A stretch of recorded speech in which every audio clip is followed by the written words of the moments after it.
Introduction. Reborn as Li Jing, he vowed never to be the fool who wielded a sword against children or subdued them with a pagoda. Under his loving influence, the young Nezha ultimately transformed into a righteous, filial, and reasonable child. Nezha, first comes filial piety, then knowledge. As a son, I must honor my parents. Nezha, this dragon pearl should not be wasted. It is perfect for crafting a dragon claw for father. Nezha, father said that those who speak ill of others behind their backs are not good people. You, old man, are quite wicked. Nezha, father said one must be reasonable. Nezha, this little dragon girl is splendid. She would make a fine daughter-in-law for father. Chapter 1. The Arrival of Nezha. Master, the lady is about to give birth. A robust man, resplendently dressed, stood in the courtyard. His lustrous black hair was neatly styled into a top knot, and his thick eyebrows lent a piercing intensity to his strikingly handsome face. Yet his somber and shadowy eyes darkened the night around him. Master, the lady is in labor. Noticing the man's lack of response, a servant urged him once more. With a long sigh, the man replied, I know. Traditionally, becoming a father should be a moment of joy. However, he was engulfed in profound anxiety and overwhelming pressure. He had 2 sons, named Nezha and Nezha, and a wife who had been pregnant for 3 years and 6 months, now on the verge of giving birth. Without a doubt, this peculiar child was the legendary Nezha, though having traversed into the body of Li Jing offered the potential for divine ascendance.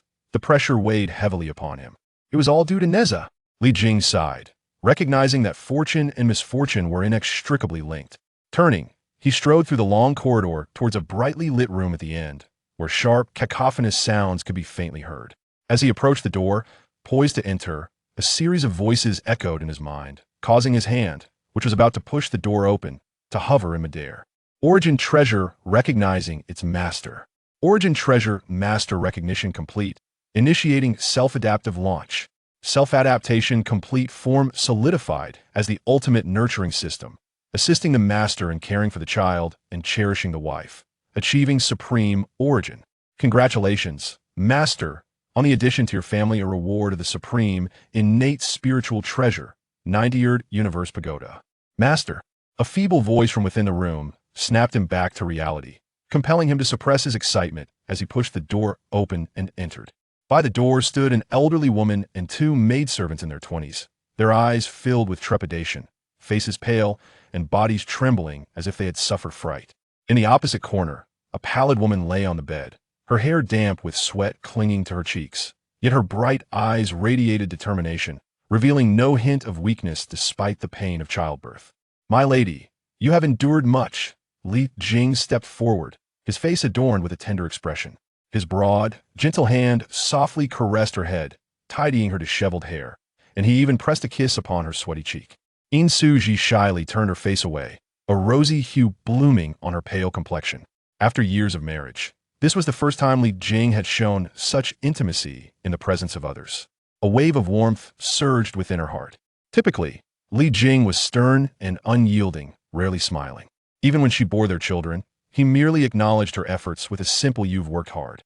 Yet today, he tended to her hair and did not shy away from her sweaty state, bestowing upon her a kiss that filled her heart with sweetness far surpassing honey.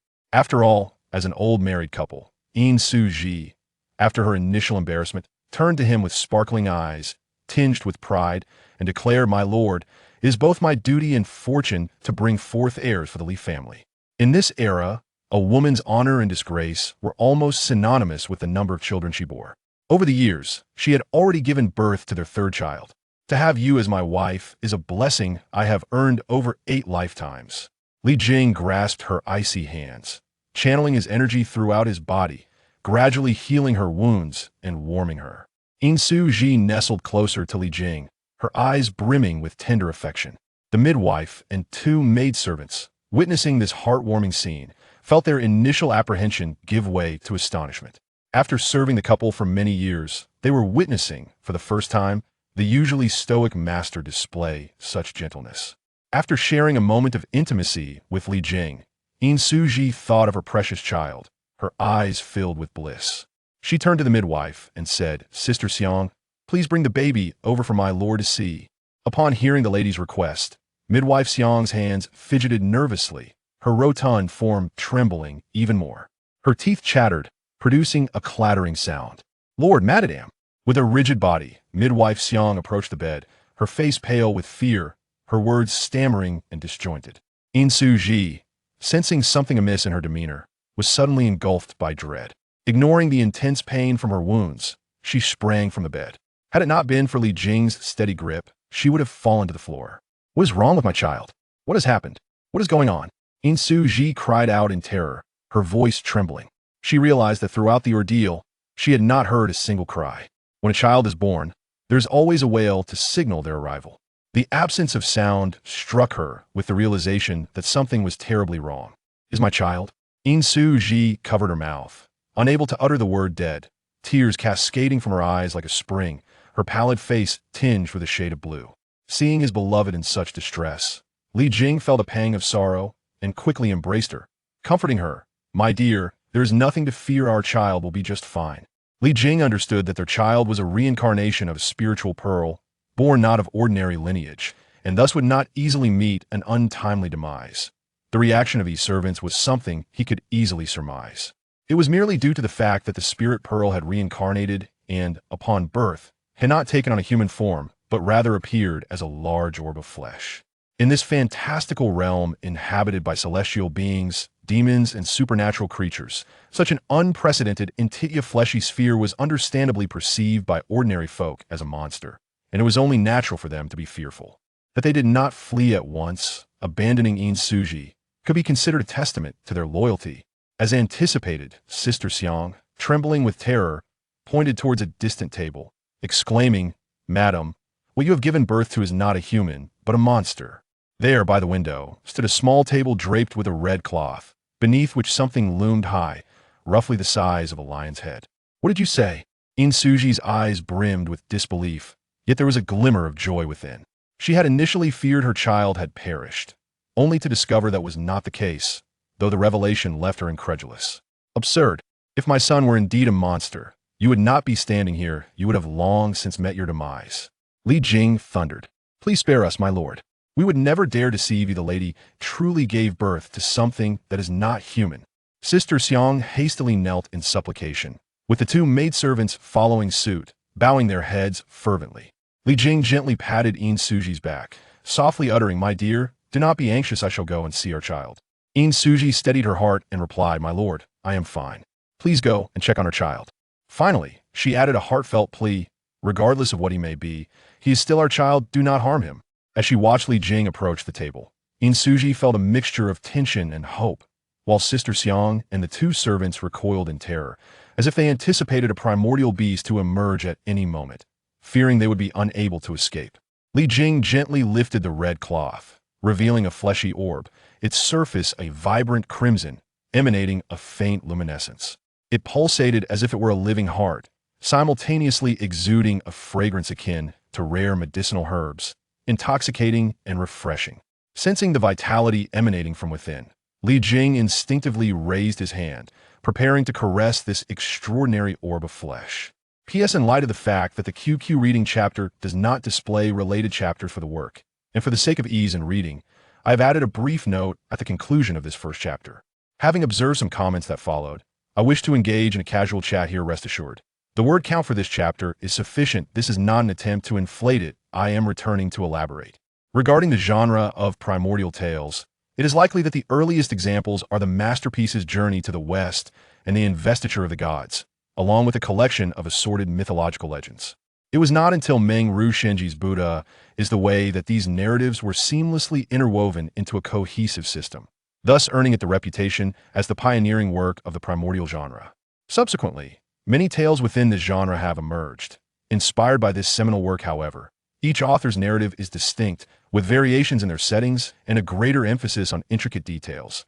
This leads many to observe conflicting settings across different literary works, which is a matter I wish to address. In the realm of literature, particularly in the domain of online fiction, the narrative is not as rigid as mathematics, where 1 equals 1 and 2 equals 2. It possesses the ability to portray diverse worlds and tales within the same overarching context, thus allowing for varying interpretations even within the same genre, such as the primordial narrative. Consequently, it is unnecessary for readers to regard the settings of a particular novel as immutable laws. An author should not be deemed inferior simply for deviating from established conventions. I, too, have traversed this path of misunderstanding but have since gained clarity.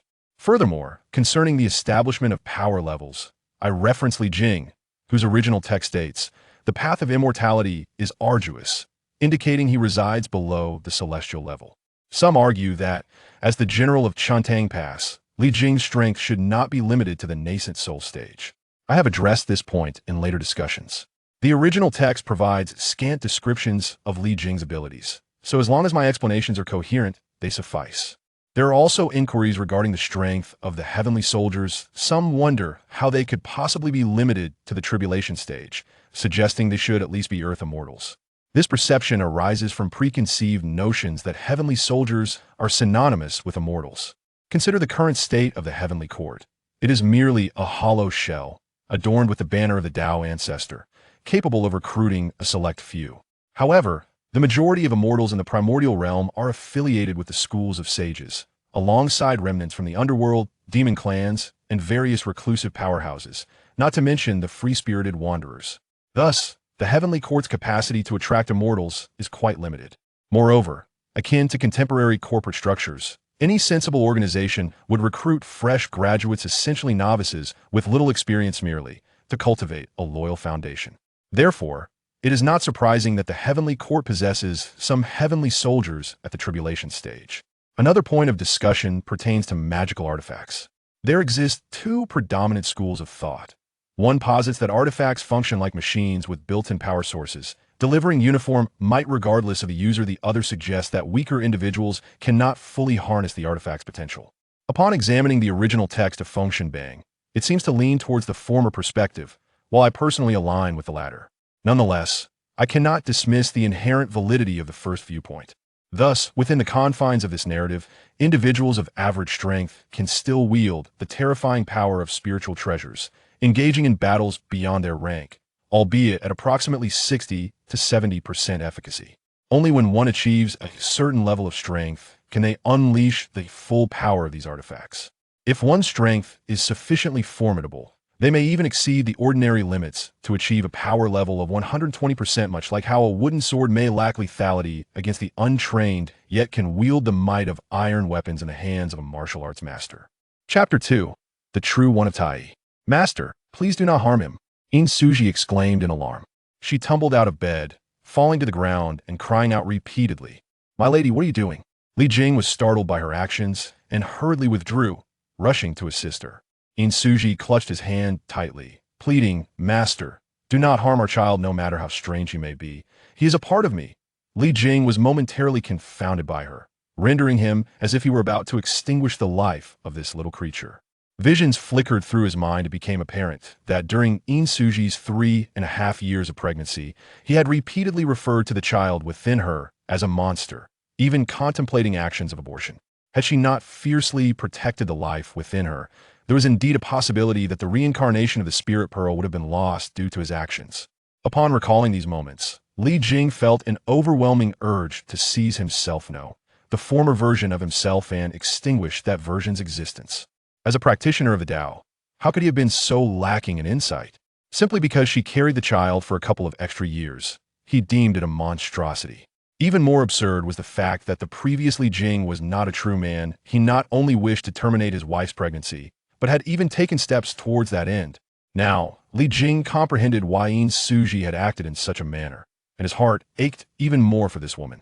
He hurriedly assisted her to her feet, explaining, "My lady, you have misunderstood. I merely wish to touch our child." Upon hearing this clarification, Suji's emotions calmed considerably. She had initially thought that Li Jing's raised hand was meant to strike down her beloved offspring, which had incited her earlier agitation. Gazing at the little creature, Suji turned to Li Jing with hopeful eyes. "My lord, could you bring the child to me for a moment?" Li Jing nodded, of course. He gently placed Suji on the bed before returning to the table. With tender hands, he caressed the little creature, feeling a warm sensation radiating from his palm. Simultaneously, the little creature's vibrations altered, synchronizing with his heartbeat, as if responding to him. Li Jing's eyes sparkled with joy. It seemed that the reincarnation of the spirit pearl did not inherently harbor disdain for him. In this manner, he felt there was still a chance to nurture this reincarnation properly, ensuring it would not stray down a misguided path. As he approached the bed with the little creature, Sister Xiang and the two maidservants trembled with fear, retreating against the wall to distance themselves from Li Jing, apprehensive that the little creature might leap towards them. Li Jing placed the little creature before Yin Suji, saying, "Here, touch it." Without hesitation, Yin Suji placed her hands upon the little creature, feeling its pulsations. Her eyes ignited with a peculiar brilliance, the glow of motherhood. "This is our child, he is alive." Despite its bizarre form, Yin Suji harbored no disdain, only a profound concern for her child's potential demise. Now, sensing the movements within, she felt a great relief wash over her. Indeed, he is alive, and he shall thrive for thousands of years. Li Jing responded. Upon hearing his words, Yin Suji sighed. Alas, this child has no hands, no feet, and lacks a mouth. How shall we care for him? Although this strange life she bore was indeed alive, she could not suppress her sorrow regarding how it would survive in the future. "My lady, do not fret, our child has been nurtured within you for 3 years and 6 months, clearly not an ordinary being. If my deductions are correct, he is surely a celestial spirit reincarnated. The form he has taken now is not his true visage. Once he has fully developed, he will undoubtedly possess limbs and features as any other child." Li Jing reassured her. He instinctively comprehended the true nature of the plump orb before him. It was none other than the reincarnation of the divine child Lingzhu, a celestial being of unblemished lineage. Even if he were to endure starvation for 10 days or half a month, he would not perish so easily. The orb before him was not the true form of the reincarnated Lingzhu, rather. It housed a rich and peculiar energy, within which lay the essence of its true self. Suddenly struck by an idea, Li Jing channeled his inner magical power and transferred it through his hands into the orb. His energy was like a cow sinking into the sea, swiftly consumed without a trace. Undeterred, he continuously fed his magical power, which was once again entirely devoured by the orb. Before long, a resounding burp echoed through the air. Yin Suji gazed incredulously at the orb, then glanced up at Li Jing, her eyes betraying a mixture of astonishment and curiosity. Li Jing nodded affirmatively, saying, "This little one is satiated. Hee, I am full." A cascade of laughter, as melodious as silver bells, emerged from the orb. The sound was crisp and vibrant, both innocent and powerful. As the orb giggled, it bounced playfully in Li Jing's palm. "Awaken Nezha, reward with the divine eyes of Xuantian's mother." The system's prompt resonated in Li Jing's mind, leaving him somewhat astonished. Yin Suji, brimming with excitement, embraced the orb. "Child, is that you?" "Mother, it is I, it is I." The orb joyfully responded. "Wonderful." Yin Suji, elated, cradled it close, her cheek pressed against the orb's surface, shedding tears of joy. "Mother, why are you crying?" The orb glimmered with fluctuating red light, reflecting Nezha's emotional state. Yin Suji wiped her tears. "I'm simply overwhelmed with happiness." "Oh, so happiness can also bring tears," the little one remarked, half understanding. "Child, do you know who I am?" Li Jing interjected. "You are father," Nezha exclaimed. "Indeed, I am your father, your biological father." Though this was not the Li Jing of the present, the body remained the same, making this paternal claim indisputable. As for any notion of infidelity, Li Jing dismissed it. How could one betray oneself? "Father," Nezha called sweetly. The sweetness nearly melted Li Jing's heart. "Call me again," Li Jing said with a beaming smile. "Father, father, father." "Ah." Yin Suji stifled a laugh. It was her first time witnessing Li Jing's childlike demeanor. Hearing her laughter, Li Jing felt his cheeks flush, clearing his throat as he asked, "Child, would you like me to break open this shell to assist you in emerging?" "Father, mother, I too wish to come out, but I must remain in this orb for 3 more days. Once I have absorbed all the essence, I shall be able to meet you," Nezha replied. Li Jing paused for a moment before bursting into laughter. "Haha, after waiting for over 3 years, what is 3 more days?" Nezha requires an additional 3 days for his gestation, which astonishes Li Jing. He recalls that according to the original course of events, it was his own sword that cleaved the flesh orb to usher Nezha into existence. Given the current circumstances, forcibly splitting the orb would lead to Nezha's premature arrival, which would indeed be unseemly. Perhaps the seeds of discord between father and son were sown at that very moment of rupture. Thus, Li Jing decided to allow Nezha his time. After all, he had already waited over 3 years, so what were 3 more days? My lord, it is time to bestow a name upon this child, suggested Suji. My dear, what name do you think befits this child? Li Jing refrained from uttering the name Nezha, instead seeking Suji's opinion. He wished to observe whether, without his interference, Nezha's name might change. The eldest is named Jin Jia, the second Mu Jia. Following the elemental principles of gold, wood, water, fire, and earth, this child should be called Shui Jia. However, my lord, you have stated that this child is divinely blessed, a reincarnation of celestial beings. Therefore, let us name him Nezha, with the hope that he might one day command spirits, vanquish demons, and become a great hero, Suji articulated. Haha, that name is splendid and aligns perfectly with my thoughts. My dear, you are indeed the talented woman praised by our chancellor. Li Jing laughed, yet in his heart, he mused that indeed, the name Nezha was inescapable. He could only wonder if fate might alter in the days to come. Nezha, I have a name now. From this day forth, I shall be called Nezha. The flesh orb leapt from Suji's embrace, bouncing joyfully around the room, emitting laughter like the sound of silver bells. Meanwhile, 100,000 miles away in the golden light cave of Qianyuan Mountain, an elderly Taoist with snow-white hair and beard sat cross-legged upon a mat, exuding an aura of ethereal wisdom, reminiscent of one who has attained enlightenment. This was the Taiyi Zhenren, one of the 12 golden immortals of the Jade Void Palace. Suddenly, his white brows twitched, and he opened his eyes, their brilliance flashing like lightning, then vanishing in an instant. Calculating the time, my disciple should be entering the world now. It is time for me to pay a visit. With a flick of his whisk, Taiyi Zhenren transformed into a wisp of vapor and disappeared from the cave. Chapter 3. Utilizing the offspring of Ao Guang, initially intending to take Nezha away for a while, allowing Suji to rest properly. She vehemently insisted on having Nezha by her side. Consequently, Li Jing playfully teased Nezha before taking his leave. Suji, together with the cherubic Nezha, found joy in each other's company, neither feeling the slightest inclination for slumber. She regaled Nezha with captivating and profoundly educational tales. Suddenly, Nezha inquired, Mother, you mentioned I have 2 elder brothers. Why do they not come to visit me? The once brilliant sparkle in Suji's eyes dimmed, and her radiant smile faltered. Mother, what troubles you? You seem somewhat unhappy. Did I offend you? The perceptive Nezha instantly sensed the shift in his mother's emotions. Suji gently touched the corners of her eyes and replied, My dear, it is not your fault. I merely find myself missing your 2 elder brothers. If you miss them, why not go see them? Nezha asked, puzzled. Suji sighed, You do not know, my dear. Your elder brother, Jin Jia, and your second brother, Mu Jia, were taken as disciples by a great master shortly after their births.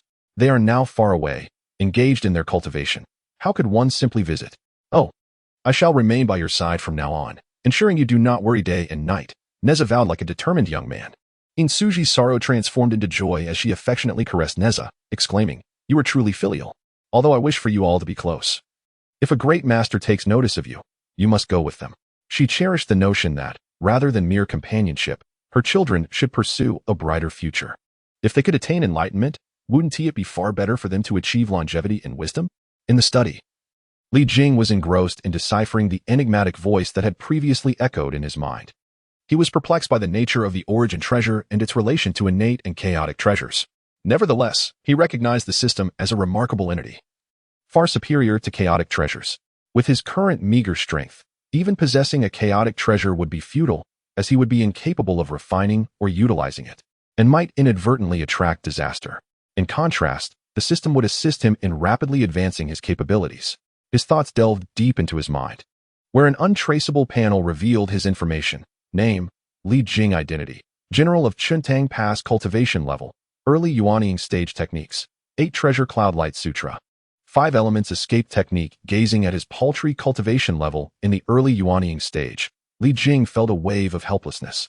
The cultivation hierarchy is divided into several stages: Qi refinement, foundation establishment, golden core, Yuanying, transformation, tribulation, earth immortal, heaven immortal, true immortal, golden immortal, supreme golden immortal, great Luo golden immortal, quasi-saint, and saint, with each stage further categorized into early, middle, and late phases. In today's primordial world, while it may not be teeming with great Luo beings, and supreme golden immortals may be as common as dogs, possessing merely the early Yuanying stage would be considered average even among mortals, let alone compared to the inhabitants of this vast world. Reward received. In the blink of an eye, a resplendent nine-tiered pagoda materialized in the palm of his hand. Gazing at the pagoda, Li Jing felt that the rather pedestrian title of the pagoda holder king was inescapable. However, the realization that the pagoda in his possession was an exquisite, innate spiritual treasure brought him a sense of balance. Setting aside his distractions, he examined the relevant information about the pagoda. The ninefold universe pagoda, a supreme innate spiritual treasure, contained 9 layers, the realms of metal, wood, water, fire, earth, darkness, light, illusion, and life. The 5 elemental worlds of metal, wood, water, fire, and earth were imbued with boundless elemental power. The realm of darkness harbored terrifying dark energy capable of eroding all, while the realm of light concealed purifying radiance that could cleanse anything. The illusion realm could conjure illusions that were astonishingly realistic, and the life realm was a sanctuary of endless life force, ideal for healing wounds and nurturing innate spiritual roots. Then, as he accepted the divine eye of the Xiantian mother, Li Jing felt a refreshing coolness enveloping his eyes, bringing him great comfort. Simultaneously, the information regarding this divine ability imprinted itself in his mind. The function of the Xiantian mother's eye was rather peculiar, even more so than Zhang Guifeng's infamous technique, and could be deemed somewhat sordid. It could induce a sensation akin to pregnancy, causing one's abdomen to swell suddenly, accompanied by unbearable pain. As long as one remained within his line of sight, none could obstruct him. As dawn broke, Li Jing emerged from his study and made his way to the storeroom, where he retrieved a bag of grains and other crops, planting them within the life realm of the ninefold universe pagoda. Under the relentless nurturing of life force, the crops sprang forth vigorously as soon as they were sown. With a swift motion, Li Jing employed the 5 elements escape technique, vanishing underground. In the blink of an eye, he emerged at the banks of the Nine Bays River. Ao Guang, in order to restore my lady's health, I must make use of your dragon offspring. Li Jing's gaze swept across the surging waters, where countless fish swam beneath the surface. You shall do. With a deft hand, he caught 2 emerald green carp that were on the verge of being devoured by a large fish. Observing the lively eyes of the fish, Li Jing remarked, "You are fated to meet your end in the belly of that great fish. I shall spare you from this calamity, and in turn, I shall utilize you to restore my lady's vitality. Though the outcome remains unchanged, you have been granted a reprieve, which is a modest fortune." Upon returning to the Li residence, Li Jing proceeded directly to the kitchen. "What brings you to the kitchen, my lord?" The chef inquired upon seeing Li Jing approach with 2 exquisite carp, mistakenly believing he was to prepare them for cooking. However, Li Jing's words left him utterly astonished. "You shall stoke the fire. I will cook personally." The chef, momentarily taken aback, quickly protested, "How can this be? My lord, you cannot possibly do this. Allow me to handle it." Having never witnessed Li Jing in the kitchen, he was apprehensive about the potential chaos that might ensue. "Just do as I say. Knowing that I have just welcomed Nezha into the world, I have brought 2 spiritual fish to nourish her. If I were to let you handle it, you might ruin my ingredients." Ignoring the chef's bewildered reaction, Li Jing adeptly took up his tools, swiftly rendering the 2 fish unconscious, scaling them, gutting them, and filleting them. He performed a thorough massage on the translucent fish meat, channeling his magical energy to refine the spiritual essence within for easier absorption. He then placed the fish meat and accompanying ingredients into a clay pot to simmer. Meanwhile, Li Jing harvested rice from the ninefold universe tower, grinding it into spiritual grains and boiling it into a thick porridge. Finally, he added the porridge to the fish soup, allowing it to simmer for a moment, before garnishing it with freshly planted scallions. The aroma wafted through the air. The chef greedily inhaled the fragrant air with a look of satisfaction, feeling as though he were floating in bliss. "My lord, I never imagined your culinary skills were so exceptional. I have overlooked it all these years, truly well concealed." In the past decade, Li Jing had never set foot in the kitchen, let alone cooked. It was indeed unexpected. A smirk appeared at the corner of Li Jing's lips. "You have yet to discover much more." He packed the spiritual fish porridge into a food box and hurried to Suji's room. The chef, puzzled, scratched his head and mused, "My lord is quite different today. It feels as if he has undergone a transformation." Chapter 4. Indulging the wife and nurturing the child. "My lady, how do you feel?" Upon entering the room, Li Jing found Suji just finishing her washing with the help of a servant. "I'm perfectly fine now, with some time to recuperate. I shall be as good as new." Suji's cheeks were slightly flushed, clearly indicating her recovery was progressing well. "You have suffered so?" Li Jing remarked with deep concern. Suji shook her head. "As a wife, it is my duty to bear children for my lord. This little pain is hardly worth mentioning." Li Jing waved his hand, and a resplendent 9-colored pagoda appeared in his palm. The 9th layer illuminated, casting a verdant glow over Suji's form. Moments later, the radiance dissipated, leaving her even more enchanting, igniting a certain impulse within Li Jing. Wow, how marvelous! My lord, you are truly remarkable. Noticing the change in her body, Suji radiated joy akin to that of a young maiden. Li Jing smiled, recalling the vibrant girl she once was. Since becoming a wife, her youthful exuberance had been tempered, replaced by the dignified elegance of a general's wife. Instinctively, he embraced her, greedily inhaling her fragrant essence. My lord, Nezha is still here. Feeling a shift, Suji shyly remarked. Clearing his throat, Li Jing released the lovely lady from his embrace, taking her hand and leading her to the table, where he opened the food box. Instantly, a refreshing aroma enveloped them, making Suji's fingers twitch in anticipation. What is that delightful scent? She inquired, peering in. This is the spiritual rice I specially cultivated and the spiritual fish I caught from the Nine Bay River, personally prepared into porridge, perfect for helping you regain your strength. Li Jing presented her with a bowl and spoon. My lord, you are so kind to me. Suji's eyes glimmered with emotion, tears welling up. She deeply sensed the recent changes in Li Jing. The former Li Jing was stern and uncommunicative, always bearing the same expression. Now, he was gentle and considerate, treating her with the same affection she held for him. The stark contrast moved her profoundly once more. With heartfelt devotion to the beloved lady, I shall reward you with mastery of the refining arts. Father, I want to as well. In a corner of the bed, Nezha suddenly sprang forth. Observing his father's tender affection towards his mother, the little one felt a twinge of jealousy and leapt out to disrupt the sweet atmosphere. Li Jing gently patted the chubby sphere, softly reassuring, Be good, Nezha, don't make a fuss. You haven't emerged yet, and you can't eat any. Once you are out, I will prepare an identical portion just for you. No, I want it now, Nezha mischievously protested, although the specifics remained unseen. Li Jing could easily imagine Nezha's expression at that moment. His rosy lips were pouted high, and his large, round eyes brimmed with a sense of grievance. Reflecting on the recent reward, Li Jing devised a plan. Later, your father shall create something delightful for you that will surely satisfy. What will it be? Nezha's attention instantly shifted to the prospect of a new toy. Don't inquire just yet. It's a secret, Li Jing replied mysteriously. Nezha's curiosity intensified, akin to a swarm of insects scratching at his mind. Once undisturbed by Nezha, Li Jing took a spoon and fed breakfast with love to Suji. Initially reluctant, she eventually succumbed to Li Jing's earnest insistence, shyly swallowing the warm, affectionate morsels. Soon after, she wielded a spoon herself, sharing bites back and forth, immersed in their mutual affection, while the envious Nezha retreated to play nearby. After their heartwarming breakfast, Li Jing proceeded to the storeroom. Here lay materials preserved over the years at Chang'an Pass, from which he selected several pieces of iron ore. He intended to craft a small cradle for Nezha. Children adore being rocked. A gentle sway can soothe their cries, and a lullaby can lull them to sleep. Utilizing the forging skills rewarded by the system, Li Jing effortlessly fashioned an exquisite and enchanting cradle. This cradle was designed to autonomously draw spiritual energy from the void as its power source. Featuring various settings for speed and equipped with recordings of lullabies from Li Jing's memories, presented in Suji's melodic voice. Upon completion, Li Jing carried the cradle to Nezha. Two tigers love to dance. The little rabbit obediently pulls the radish. I learned to walk with the little duck. Childhood is the most beautiful gift. As the lullaby resonated, the cradle swayed gently, filling Nezha's heart with uncontainable joy. After several hours of play, Li Jing lifted Nezha from the cradle. The little one was immediately displeased.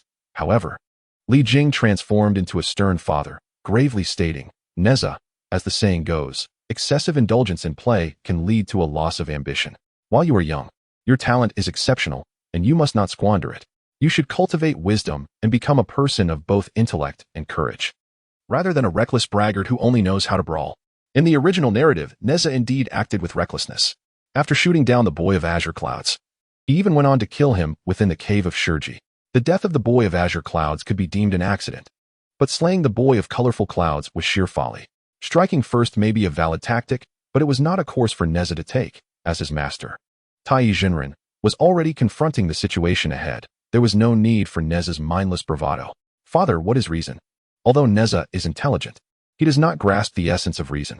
Reason, though a single word, is boundless and profound, akin to the Tao, eluding simple explanation. It must be comprehended through experience. Li Jing's words left Nezha feeling perplexed, akin to an ambiguous explanation. Within the fleshy sphere, Nezha's small face contorted in confusion. Li Jing smiled faintly, unsurprised by Nezha's reaction. He had not awakened his past memories, remaining as blank as a fresh sheet of paper. Even if he had awakened, it would not have made much difference. For in his previous life, the spiritual pearl was merely a pampered child, ignorant of worldly affairs beyond mischief and cultivation. I shall first teach you the three-character classic. Once you comprehend it, you will understand the essence of reason. Education must begin from the womb. Though Nezha has already emerged, it is not too late. What is this three-character classic? Nezha pondered, filled with a multitude of questions. A scripture that embodies supreme truth, rivaling the works of sages. Li Jing proclaimed with pride. Father, please tell me about this three-character classic. The term sage resonates profoundly throughout the cosmos, and even though Nezha has only recently been born, he can sense the weight of those two characters. Li Jing nodded. Listen carefully. At the beginning, human nature is inherently good. While natures are similar, habits diverge. If not taught, nature can change. The path of teaching values dedication.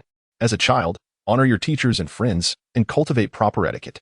Just as Li Jing spoke. The Tao trembled, the celestial path resonated, auspicious omens descended, and golden lotuses erupted from the earth, radiating myriad rays of light, presenting a spectacle of extraordinary phenomena. A vast cloud of merit stretched across the void, extending for dozens of kilometers, magnificent and overwhelming. Yet, in an instant, the cloud of merit vanished from the horizon, leaving no trace behind. As Li Jing imparted the three-character classic to Nezha, his consciousness momentarily drifted, and he perceived a golden cloud forming in his mind. A name flashed through his heart, Cloud of Merit. Could it be due to the three-character classic? A conjecture flickered in Li Jing's mind. As the cloud of merit entered his being, he felt a surge of enlightenment, suddenly resolving certain cultivation issues. However, simultaneously, he sensed his soul was bound by some unseen force, though he could not discern its nature. Father, what is wrong? Nezha noticed Li Jing's unusual demeanor. Li Jing returned to his senses and shook his head. I am fine. Did you remember everything? Yes, I have memorized it all. Nezha replied. Truly remarkable, my son. Li Jing nodded, not truly surprised, for the version of the three-character classic he shared had been abridged, making it easy for Nezha to commit it to memory. However, a child's growth requires encouragement rather than nitpicking. But I do not understand the meaning of this scripture, Nezha said. I shall explain its contents to you now. Subsequently, Li Jing elucidated each line for Nezha, imparting knowledge and rewarding him with celestial techniques. As the heavens trembled, the mighty beings in the primordial realm awakened from their meditative states.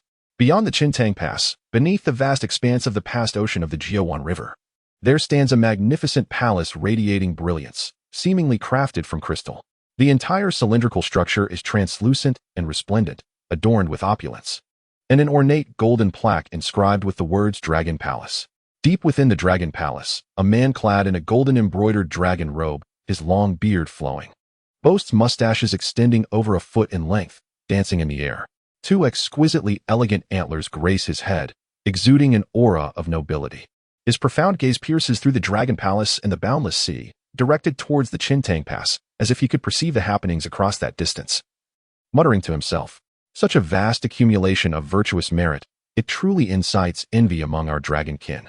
If only our clan possessed such merit, we could surely cleanse many of our past transgressions and no longer remain subservient to the heavenly court, relegated to the four seas. This merit blankets the skies above Qintang Pass. Its possessor must be hidden within. Could it be him? What manner of individual has stirred such a commotion that eludes my calculations? Is it perhaps a portent of great calamity? On the summit of Shiryong Mountain, the 8-scenery palace houses the Taiji sage Laozi, who gazes at the chaotic void above with a slightly disarrayed Taoist serenity. Alas, it will reveal itself in due time.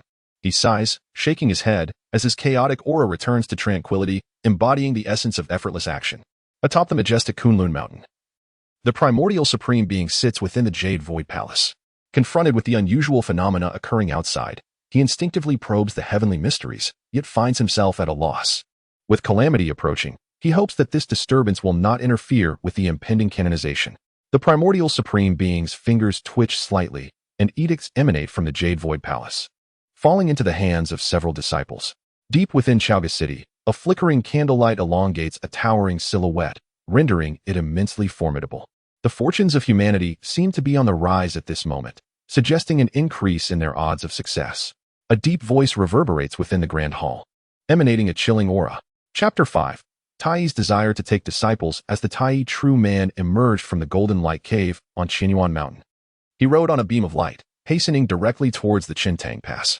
For miles away, he beheld the sprawling merit clouds spanning the pass. Who possesses such profound blessings to garner this amount of merit? It is almost as if they could assist the 3 sovereigns and 5 emperors. The elder was so astonished that he nearly tugged off his beard. Since the era of the 3 sovereigns and 5 emperors, such a magnitude of merit had not graced the world again. Never mind. I shall first visit my disciple and establish our master-disciple bond. Then, I shall seek out this person of great merit. If I can bring them into my fold, it would indeed be splendid. After a moment of contemplation, the elder made his way towards the Chuntang Pass, heading for the Li residence. My lord, there is a Taoist outside seeking an audience. He claims to be the Taiyi true man from the Golden Light Cave on Reborn Mountain. Li Jing was diligently instructing Nezha when a servant suddenly delivered the news. Taiyi true man, Li Jing murmured. Nezha, please review what I have just taught you. I will return shortly to continue your lessons. Li Jing instructed. All right, father. Nezha replied obediently. At the dawn of humanity, one's nature is inherently good. Our dispositions are similar, yet our habits diverge. Upon stepping outside and hearing the melodious recitation of Nezha, Li Jing could not help but smile, thinking, what a teachable child. However, the joy was swiftly tempered by the thought of Taiyi Jinren waiting at the entrance. Taiyi Jinren was no paragon of virtue. He imparted mystical powers and martial skills but neglected the moral upbringing of Nezha, thus serving as a detrimental role model. For instance, when the Dragon King lodged a complaint, Taiyi instructed Nezha to intercept him at the southern heavenly gate, humiliating the Dragon King and deepening their animosity. Later, when Nezha and Li Jing became estranged, Taiyi deliberately allowed Li Jing to escape only to encourage Nezha to pursue him, clearly inciting the conflict. Therefore, when Li Jing encountered Taiyi Jinren in the hall, he displayed a cold demeanor, neglecting to offer tea or refreshments. This was Taiyi Jinren's first meeting with Li Jing, and he found himself somewhat bewildered by the reception. Yet, being one of the 12 golden immortals and a true disciple of Yuqing's Saint Yuan Shi Tianzun, he was hardly concerned with the countenance of a mere mortal. Had it not been for his disciple's reincarnation in this realm, he would scarcely have deigned to notice Li Jing, a general of a mundane dynasty, who held no allure for him. Nonetheless, as a disciple of a saint, he possessed a modicum of decorum. He raised his hand in greeting and proclaimed, I am Taiyi Jinren from Reborn Mountain, Jingguang Cave. Congratulations, generally, on the addition of a son. I have come to partake in the joyous occasion.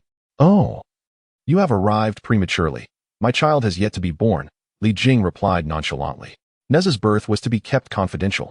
After all, Insu knew of her pregnancy for over 3 years, and the arrival of a child should not be publicized prematurely. Rumor spreads like wildfire. And once the news was out, who could predict the ensuing chaos? Thus, Li Jing resolved to maintain silence until Nezha's existence was fully realized. Taiyi Jinren was taken aback. It cannot be. He should have been born during the Cho hour last night. With a resounding clap on the table, Li Jing retorted, You, sir, are quite impertinent. To curse my son to be born at such an ominous hour. Someone, escort him out. There was no need for Li Jing to fabricate an excuse. The ancients held a strong aversion to the Cho hour, and Taiyi Jinren had unwittingly touched a nerve.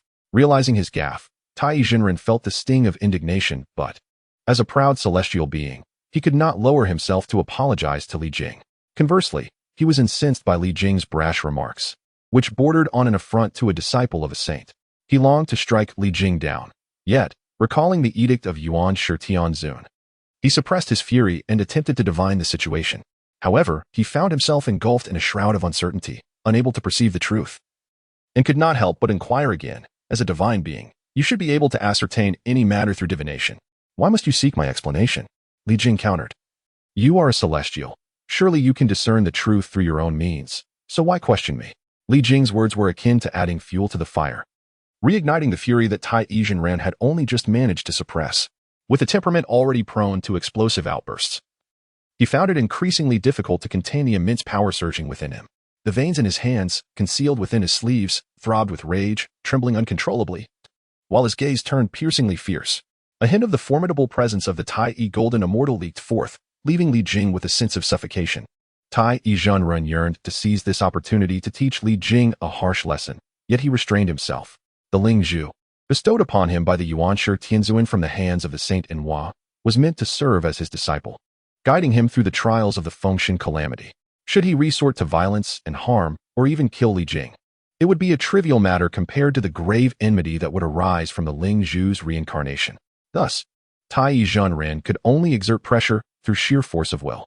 He inhaled deeply, repeatedly reminding himself, I must endure, I must endure. After reciting this mantra hundreds of times, he maintained a stern expression and declared, Li Jing, as a disciple of Li Jing, you ought to address me as Shirbua. I now come, under the decree of Yuanshi Tianzuan, to collect Ling Zhu's reincarnation as my pupil. Do not defy the command of the saint.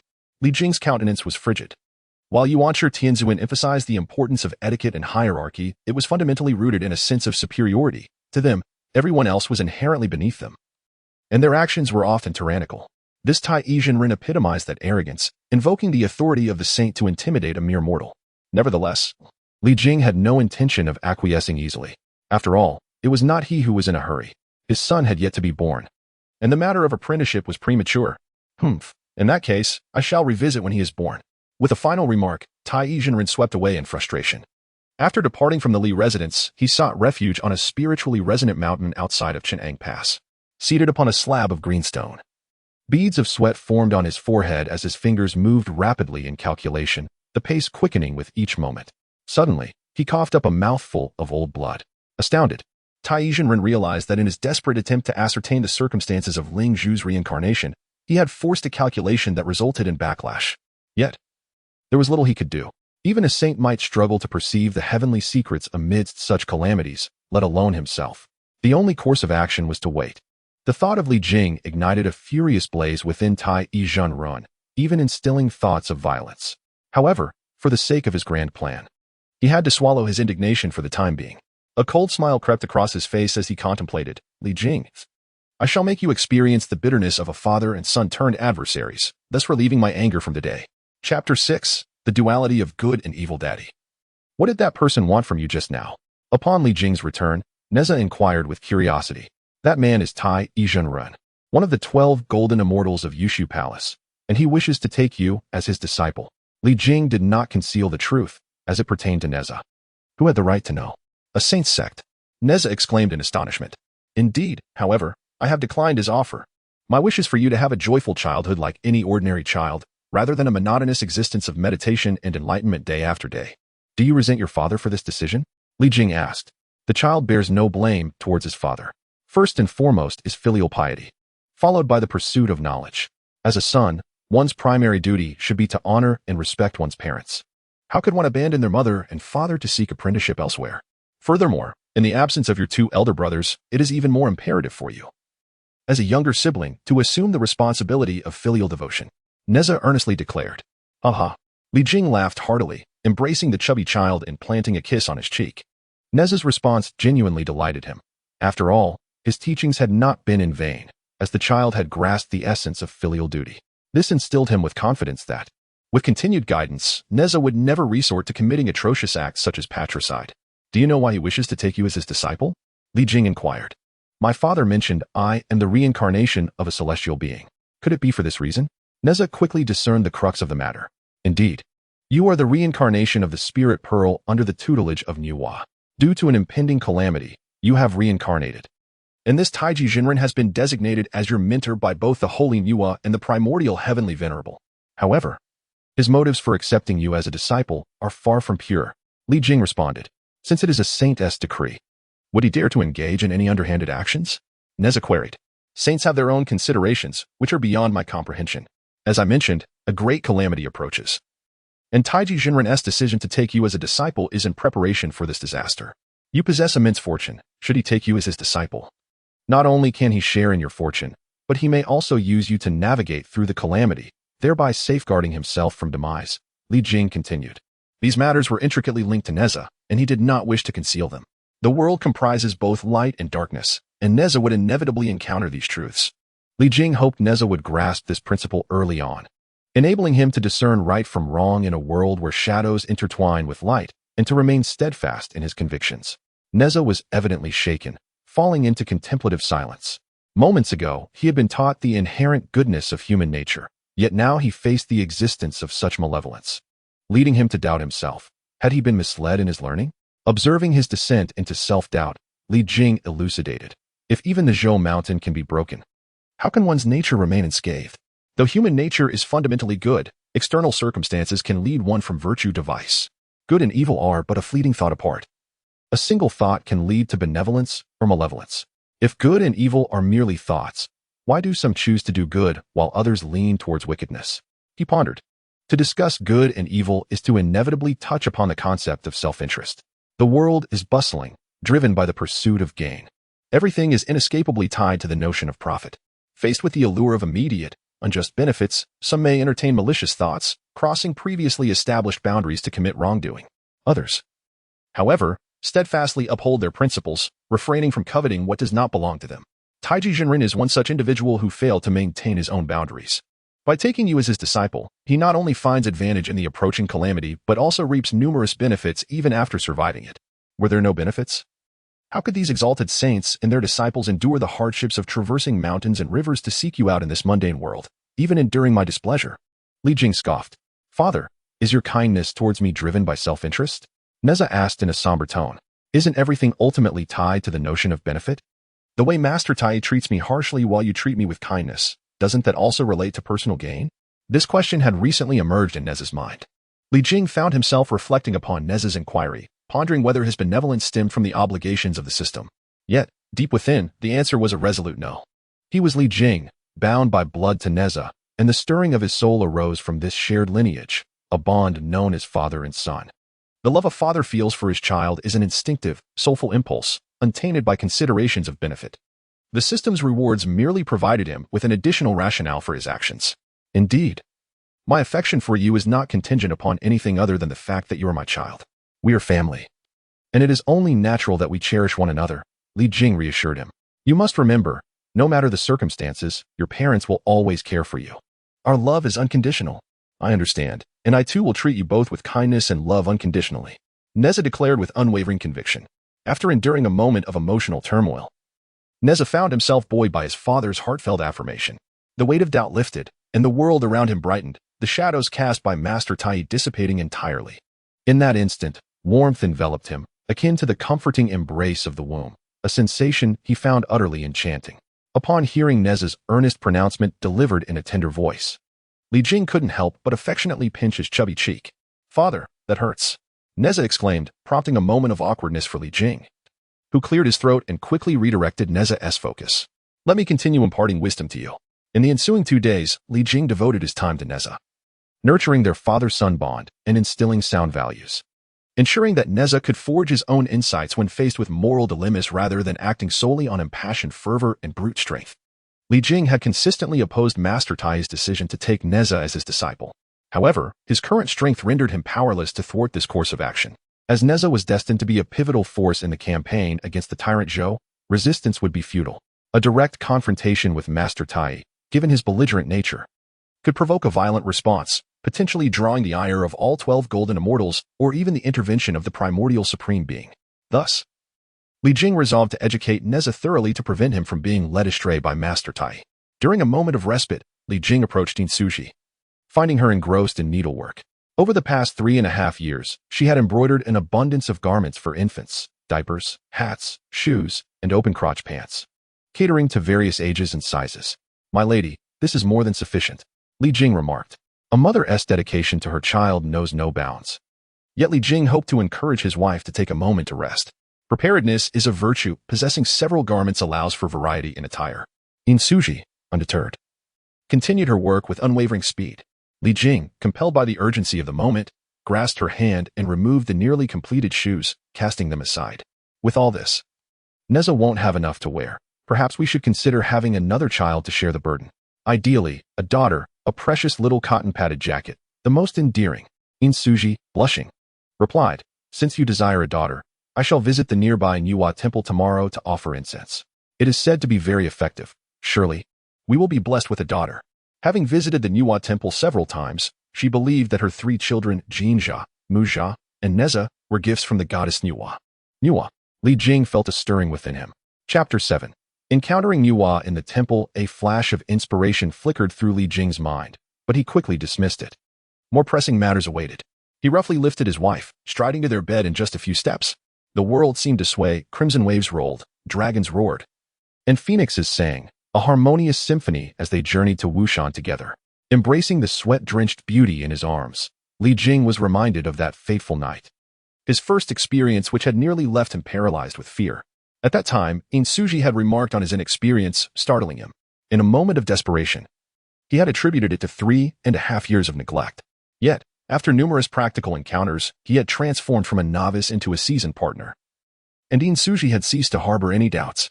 Tomorrow, I shall go to the Renewal temple to express my gratitude and, while there, request that the goddess bless us with a daughter, Insuji suggested. Li Jing, regaining his focus, recalled his earlier inspiration and nodded. Very well, I shall accompany you. The following day, Li Jing and Insuji arose early, for they were to visit the Renewal temple, located 30 miles east of Chenang Pass. Their carriage journey took nearly an hour to arrive. Approaching the temple's base, they were greeted by a thick plume of incense rising into the sky. Upon entering, they found the temple teeming with devotees, each carrying offerings and queuing to light incense, creating a vibrant atmosphere. After waiting for over 2 hours, they finally reached the front. Placing their offerings on the altar, they lit 3 sticks of sandalwood incense, neatly inserting them into the crowded incense burner, then bowed before the statue of Renewal. Li Jing focused his magical energy, directing it through his gaze towards the statue.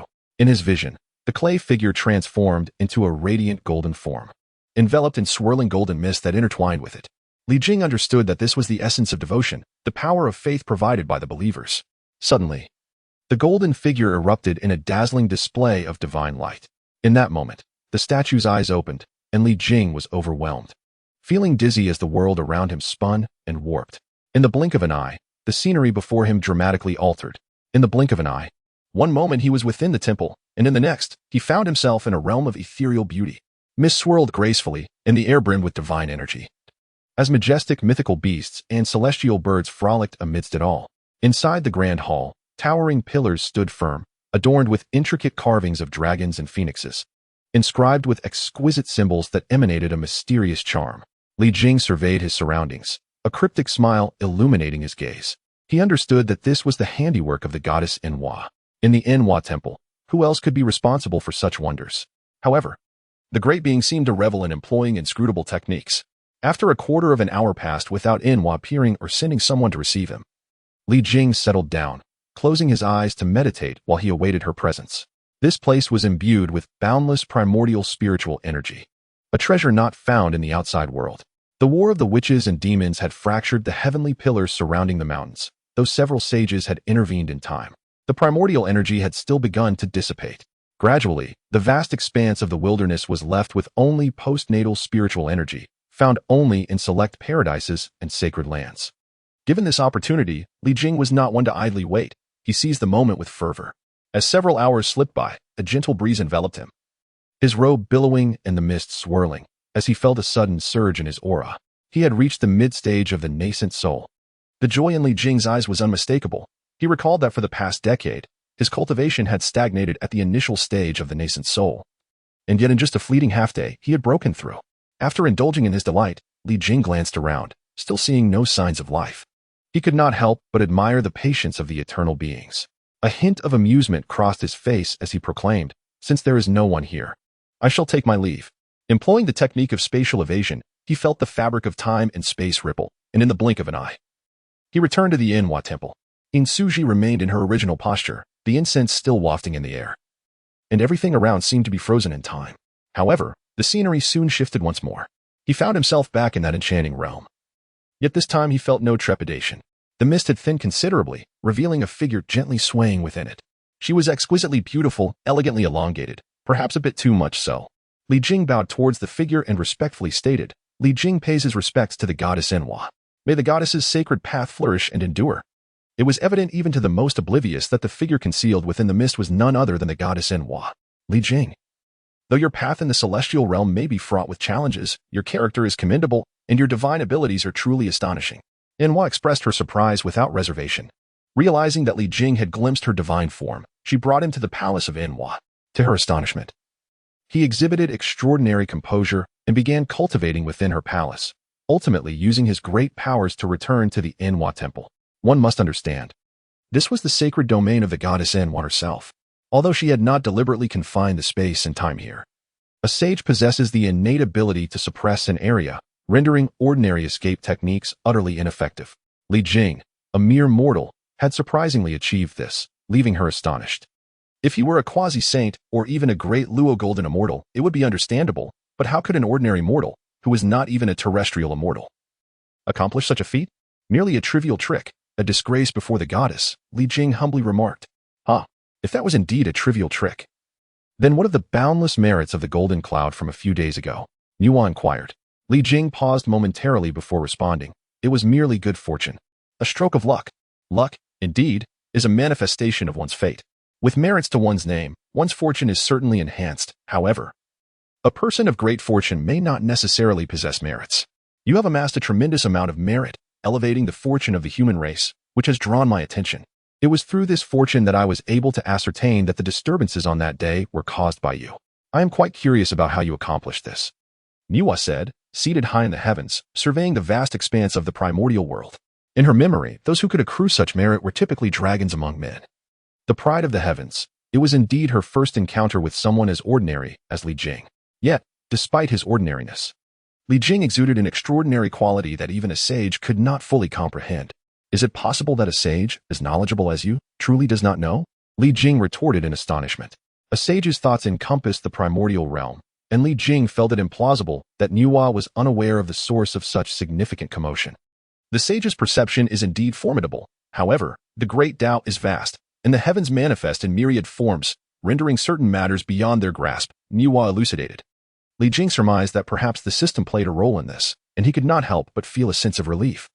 For no one wishes for their privacy to be laid bare. Chapter 8. No easy alteration in light of Nuwa's curiosity. He resolved not to conceal the truth and candidly stated, perhaps I have comprehended a scripture, gaining the recognition of heaven and earth, which bestowed upon me merit. Oh, what scripture is it? Pray, share it with me, Nuwa asked with intrigue.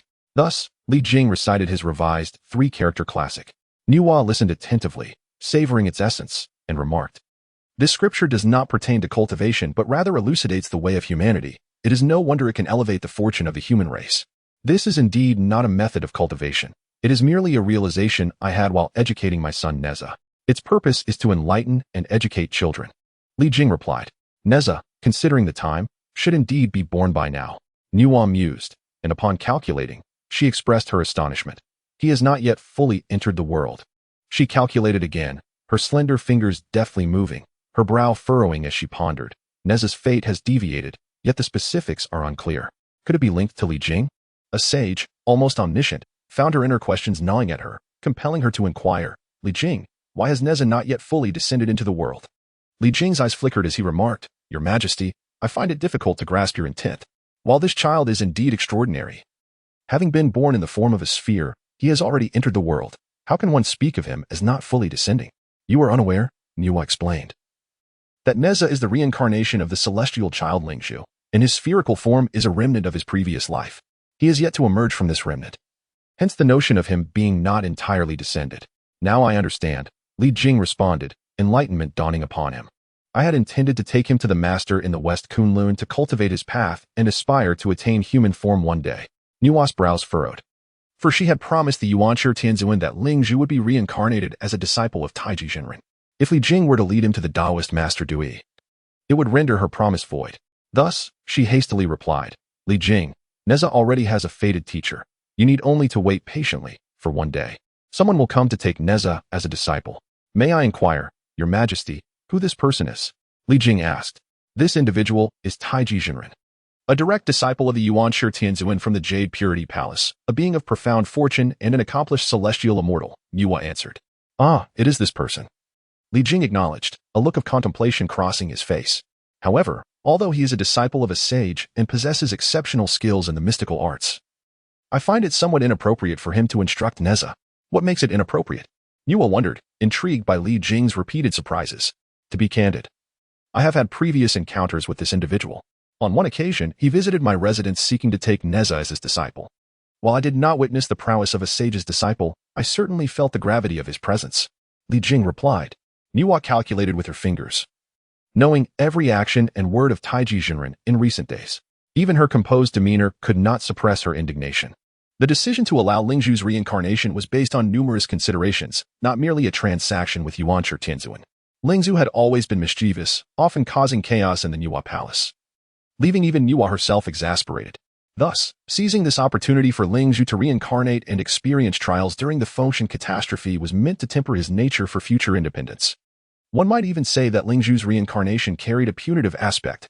However, She did not wish for him to be taught by such a nefarious individual. Yet, bound by her prior agreement with Yuanshi Tianzuan, she could not easily break her promise. After a moment's contemplation, she stated, Taiji Jinren's virtues are indeed lacking, making him unfit to be Nezha's teacher, yet he is destined to be Nezha's teacher. This cannot be easily altered. Your Majesty, there is a saying, human determination can overcome fate. As long as conditions are favorable, even destiny can be changed, Li Jing argued. The so-called destiny is merely that which Niwa and Yuanshi established. The reluctance to alter it lightly stems from the interests involved. However, Niwa's words indicated not an impossibility of change, but rather a hesitation, revealing her internal conflict. Return for now.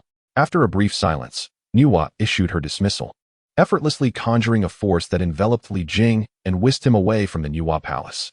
Human determination can conquer heaven, yet it depends on which heaven we speak of. In this great calamity, the true heavens remain unconquerable. Niwa murmured to herself. Li Jing returned to the temple and bowed before the statue of Niwa. His purpose for this journey had been fulfilled, and without lingering, he took his wife and set off for home. Time slipped away amidst Nezha's playful antics. As night fell, Li Jing and In Suji quietly awaited the arrival of the hour of the dog. For in this moment, Nezha would emerge from the flesh sphere. As time passed, the hour approached, and unbeknownst to them, the temperature in the room began to rise. In Suji, drenched in fragrant sweat, mistook it for a sign of desire, shyly snuggling up to Li Jing. However, Li Jing was acutely aware that a terrifying energy was emanating from the flesh sphere, causing the room's temperature to escalate sharply. Nezha, are you feeling unwell? Despite sensing Nezha's life force growing stronger, Li Jing could not shake off his unease. I feel unprecedentedly comfortable. I will be out shortly, Nezha replied joyfully. Although his senses were not hindered within the flesh sphere, he still found it quite tedious. Trapped inside with many amusing things beyond his reach and delicious treats unattainable, Li Jing waved his hand, conjuring a thick protective shield around the flesh sphere to prevent the temperature from rising further and igniting the Li residence. In an instant, the flesh sphere transformed into a fiery crimson, resembling a red-hot iron ball, radiating intense energy. With a puff, the flesh sphere morphed into a golden crow, spewing flames and turning the interior of the shield into a sea of fire, filled with endless fiery elements, dazzling and unbearably hot. My lord, In Suji grasped Li Jing's hand tightly, concern etched across her delicate features. Fear not. Nezha is no ordinary being. This flame cannot harm him. It is merely a phenomenon accompanying his emergence, Li Jing reassured her. He observed Nezha thriving, a torrent of energy surging into his body, forging a magnificent form. The flames persisted for half an hour, reaching their zenith, transforming into an unapproachable sphere of blinding white light. Then, with a sudden flash, the brilliance dissipated, revealing Nezha's true form. With delicate features, a complexion as smooth as jade, rosy lips, and pearly teeth, he bore an air of elegance, his eyes sparkling with vitality. Plump and fair, he resembled a handsome youth, exuding an ethereal aura, clad in a red belly band, adorned with a golden bracelet on his right wrist. Transforming Nezha's destiny, which had been marked for destruction, is rewarded with a card for an early experience of the great Luo Golden Immortal, echoed the system's prompt in Li Jing's mind. Jar, In Suji exclaimed joyfully as she embraced the exquisitely crafted child. Though taken aback by Nezha's 3-year-old stature, she was not overly surprised. For Nezha had always exhibited extraordinary traits. Mother, Nezha joyfully responded. The tender bond between mother and son was truly heartwarming. Father, after a moment of warmth, Nezha leapt from In Suji's arms and bounded onto Li Jing. Li Jing, his face radiating affection, embraced the little one, feeling a deep sense of satisfaction. The days of teaching had not been in vain. Chapter 9. The Fractured Heart of the Tao. Early the next morning, Taiyi Jinren once again arrived at the Li residence. Without even bothering to inform the servants, he directly employed his supernatural powers to appear before Li Jing. Anger surged within Li Jing, who longed to unleash the powers of a great Luo Golden Immortal and strike him down with a single palm. However, rationality prevailed, and he restrained himself. Though his words were far from courteous, when did a disciple of a sage become a thief, brazenly intruding upon a private abode? With a cold snort, Taiyi Jinren replied, Humph, Li Jing, I am aware that Nezha has been born. Quickly allow him to accompany me back to the dojo for training. Taiyi Jinren had been closely monitoring the movements of the Li residents. Although Li Jing had been timely in his concealment the previous night, Taiyi Jinren had nonetheless detected it. He was eager to bring Nezha back to the Golden Light Cave on Mount Qinyuan. He was confident that under his guidance, Nezha would be obedient, allowing Li Jing to truly experience the bitterness of a father-son rift. Li Jing was seething with rage, Taiyi Jinren's arrogance rivaled that of the Yi, Long, and Lin clans next door. He retorted coldly, "Nezha is my son. His fate is mine to determine. When has it become the prerogative of an outsider to meddle? Humph. This is the decree of two sages. This is the will of heaven, and such will cannot be defied." Taiyi Jinren sneered. In the primordial world, the will of the sages is regarded as the will of heaven, compelling even the heavenly emperor to submit, let alone a mere mortal. Li Jing thundered. What of the will of heaven? Humanity possesses moral principles and the Tao. Nezha is still young. According to these principles, he should be nurtured by his parents, basking in their care and experiencing familial love. How can you engage in such despicable acts that contravene these moral standards? Taiyi Jinren disdainfully replied, Humph, moral principles. What a grandiose claim. Such notions are but trivial paths, unworthy of comparison to my jade purity, celestial Tao. The path forged by humanity was insignificant in the eyes of this disciple of a sage. The sage's path was the ultimate. The moral principles comprise 5 relationships and 8 virtues, encompassing the affection between father and son, righteousness between ruler and subject, distinction between husband and wife, order between elder and younger, and trust among friends, along with filial piety, brotherly respect, loyalty, trustworthiness, propriety, righteousness, integrity, and shame. Though you were born of the earth, without father or mother, you have a teacher. A teacher is akin to a parent. By denigrating moral principles, you disregard these tenets, harboring no virtue in your heart, showing disrespect to your teacher. What difference is there between you and a beast? Li Jing's final words erupted like a thunderclap, shaking Taiyi Jinren's heart, making him tremble uncontrollably. The Most High Primordial Lord valued the distinctions of respect and hierarchy, the order of age. These concepts seemed etched into his very soul, woven into the fabric of his Tao heart. He had consistently practiced them. Thus, he always regarded himself as superior, viewing even fellow disciples of sages or beings from the demon and human races as inferior. However, the principles he had long upheld were, in fact, part of the very moral standards he now scorned. This signified a rejection of the respect and hierarchy taught by his teacher, the Most High Primordial Lord, and a denial of the path he had once followed. The more he contemplated this, the more alarmed he became, cold sweat pouring from his brow, and his Tao heart began to waver. Observing Taiyi Jinren's condition, Li Jing instantly realized that his Tao heart had been shaken, even developing cracks. In this regard, Li Jing harbored no remorse. Had the circumstances permitted, he would undoubtedly have exclaimed with delight, as Li Jing expounded upon the principles of morality and the Tao. The heavens trembled once more, and the resounding echoes of the Tao reverberated through the air, manifesting the golden clouds of virtue anew. Compared to the previous occasion, this time the phenomenon was significantly smaller, merely encompassing 3 acres. Nevertheless, the resplendent clouds of virtue continued to illuminate the surroundings, captivating all who beheld them. Once again, at Chintang Pass, the esteemed figures observed with keen interest, their curiosity piqued. Could it be Li Jing once more? Nua's gaze transcended time and space, alighting upon the Li residence. With a deficiency in virtue and a fissure forming in his Tao heart, he was indeed unfit to be Nezha's mentor. In Nua's eyes, Taiyi Jinren appeared as if he were unclothed, his true nature laid bare before her. The clouds of virtue displayed their brilliance for but a moment before vanishing into the firmament. When they reappeared, they had reached Li Jing's side, transforming into a streak of light that entered his being. At the instant of the cloud's disappearance, a golden light swept over Taiyi Jinren, snapping him back to reality. He cast a furious glance at Li Jing, then, with a dramatic flourish of his sleeve, departed in a flash. In the desolate mountains, Taiyi Jinren sat cross-legged on a slab of blue stone, his countenance fluctuating between brightness and darkness, his aura rising and falling as if he were succumbing to madness. The anguish etched upon his face intensified, and at its peak, a chaotic energy erupted from within him, soaring toward the heavens.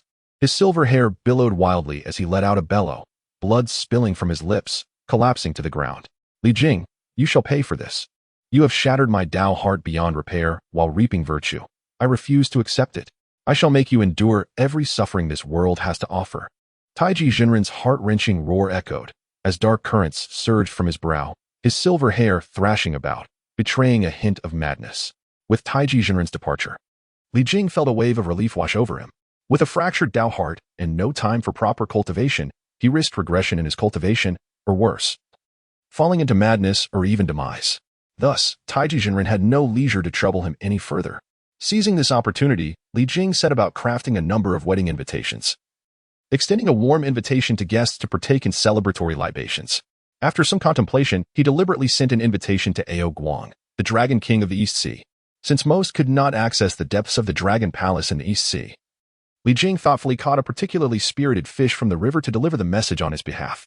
Additionally, Li Jing possessed another invitation, this one intended for Dui Jinren. Since his departure, Li Jing had not visited the Ba Baoyun Guang cave. He sensed that Dui Jinren was no ordinary individual, possibly a formidable ally, and thus resolved to seize the occasion to pay a visit and deepen their mentor-student bond. After making the necessary arrangements, Li Jing employed the sky escape technique. Traversing 1,000,000 miles in a single day, crossing 3 mountains and 5 passes, heading westward.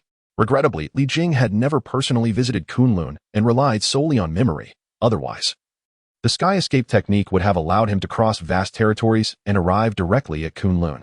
Utilizing the 5 elements escape technique in conjunction with the sky escape technique, Li Jing journeyed 1,000,000 miles in a day, traversing numerous fiefdoms of the human realm.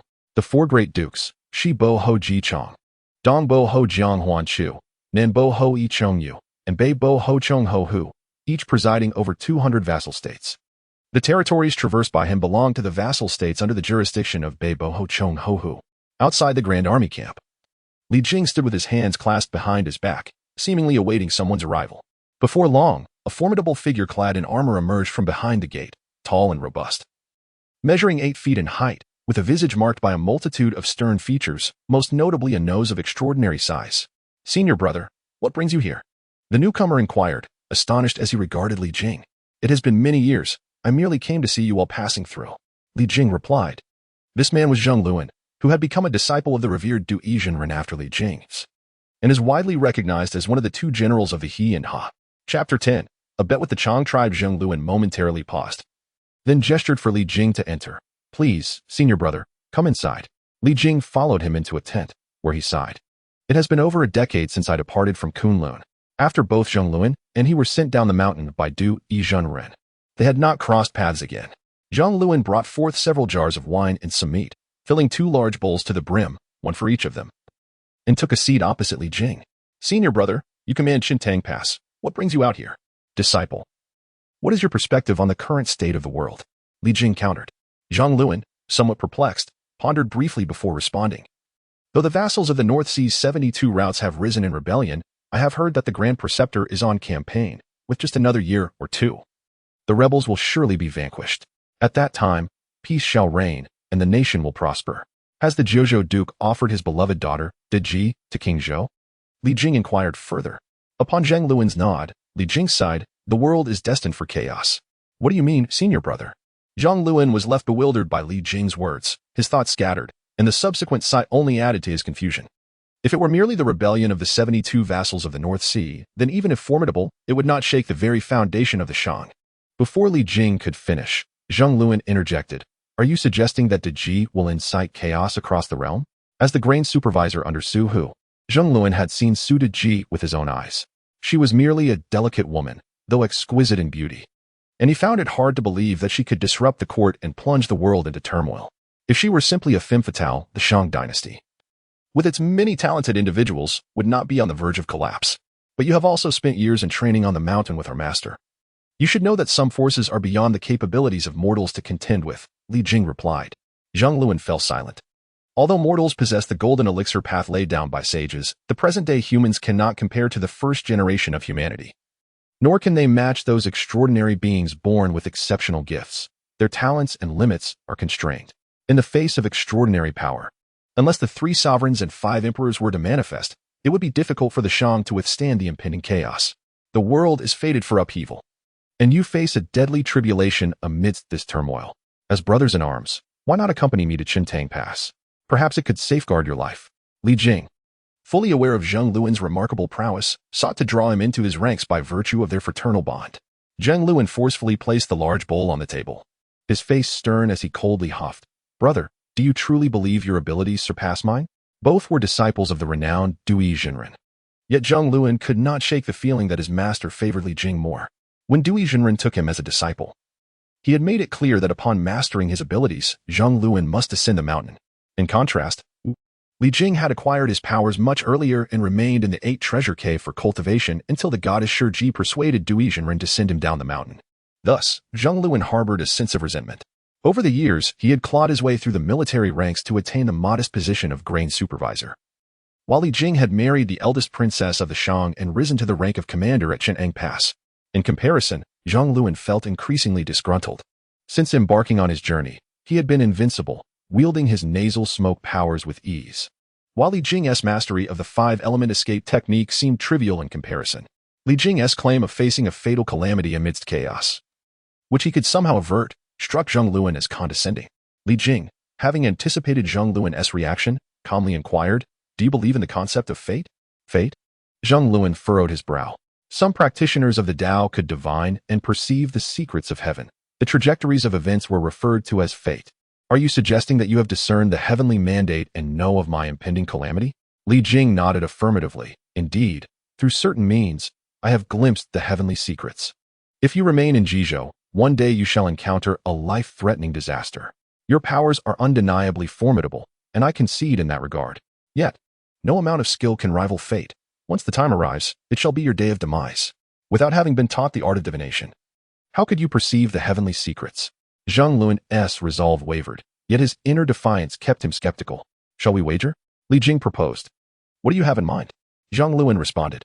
I wager that within 10 years, Empress Jiang, Duke Dongbua, and Duke Nanbua shall perish in Chaoga, and their son, Jiang Wenhuan, will lead 400 vassals against the Shang. If what I say comes to pass, you shall serve under me. Otherwise, I shall obey your command. What do you think? Li Jing stated confidently. Haha, brother, you shall heed my words from now on. Zhang Luan laughed heartily. If it were merely the demise of Duke Nanbua in Chaoga and the rebellion of Yishan against the Shang, he might have hesitated. However, Empress Jiang was virtuous. Having a steadfast bond with King Zhou, and with 2 sons, her position was secure. How could she die in Chaoga? Moreover, Duke Dongbua, Jiang Huanshu, was the current empress's father.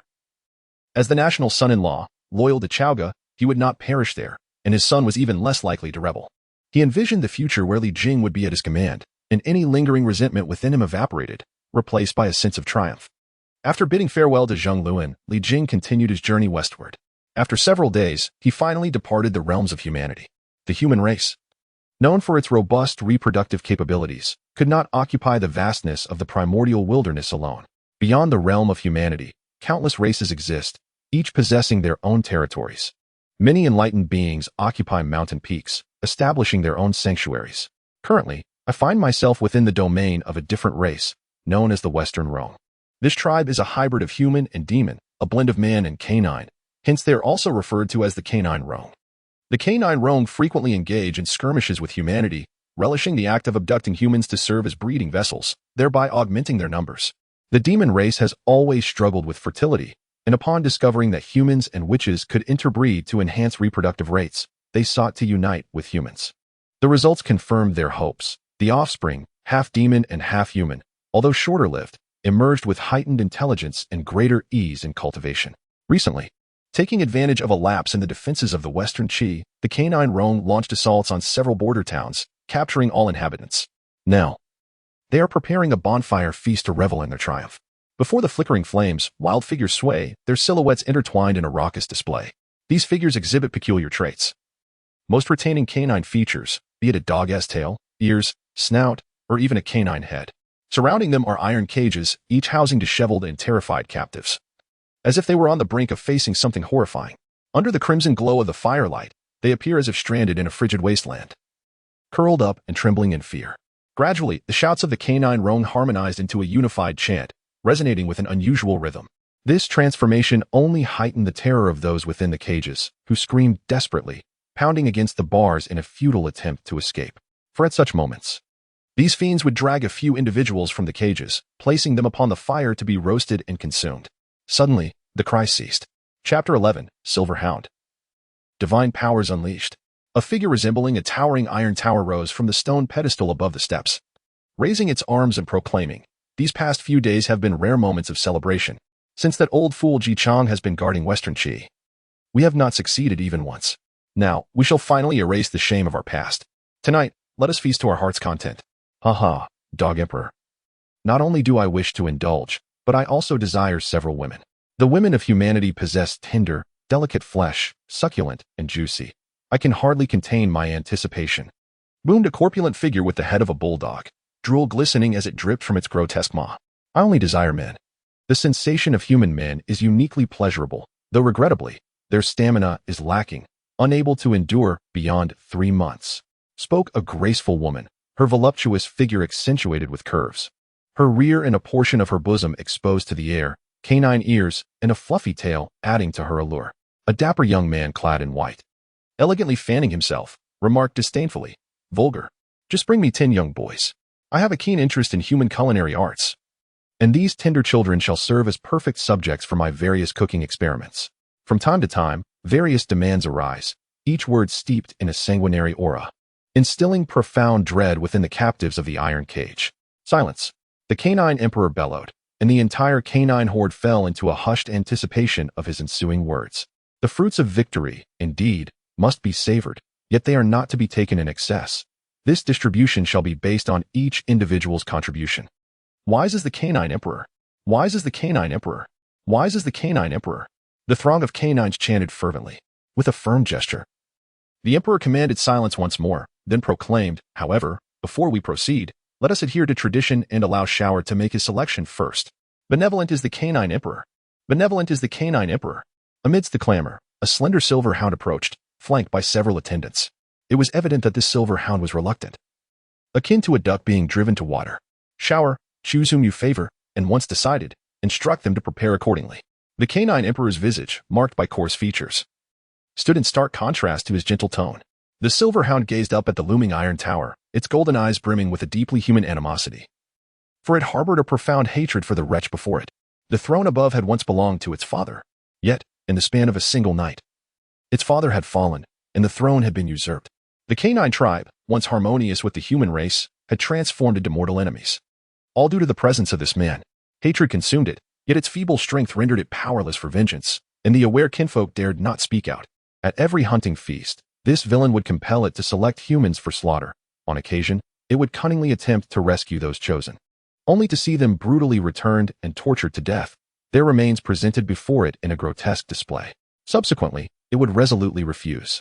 However, such defiance would only invite the torment of those ravenous beasts, leaving humanity to face a grim fate of slaughter.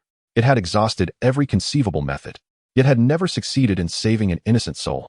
This time, it found itself at a loss. All it could do was hope for a miracle, but deep down, it knew such hopes were but fanciful dreams. Countless times had it prayed in vain, only to be met with disappointment.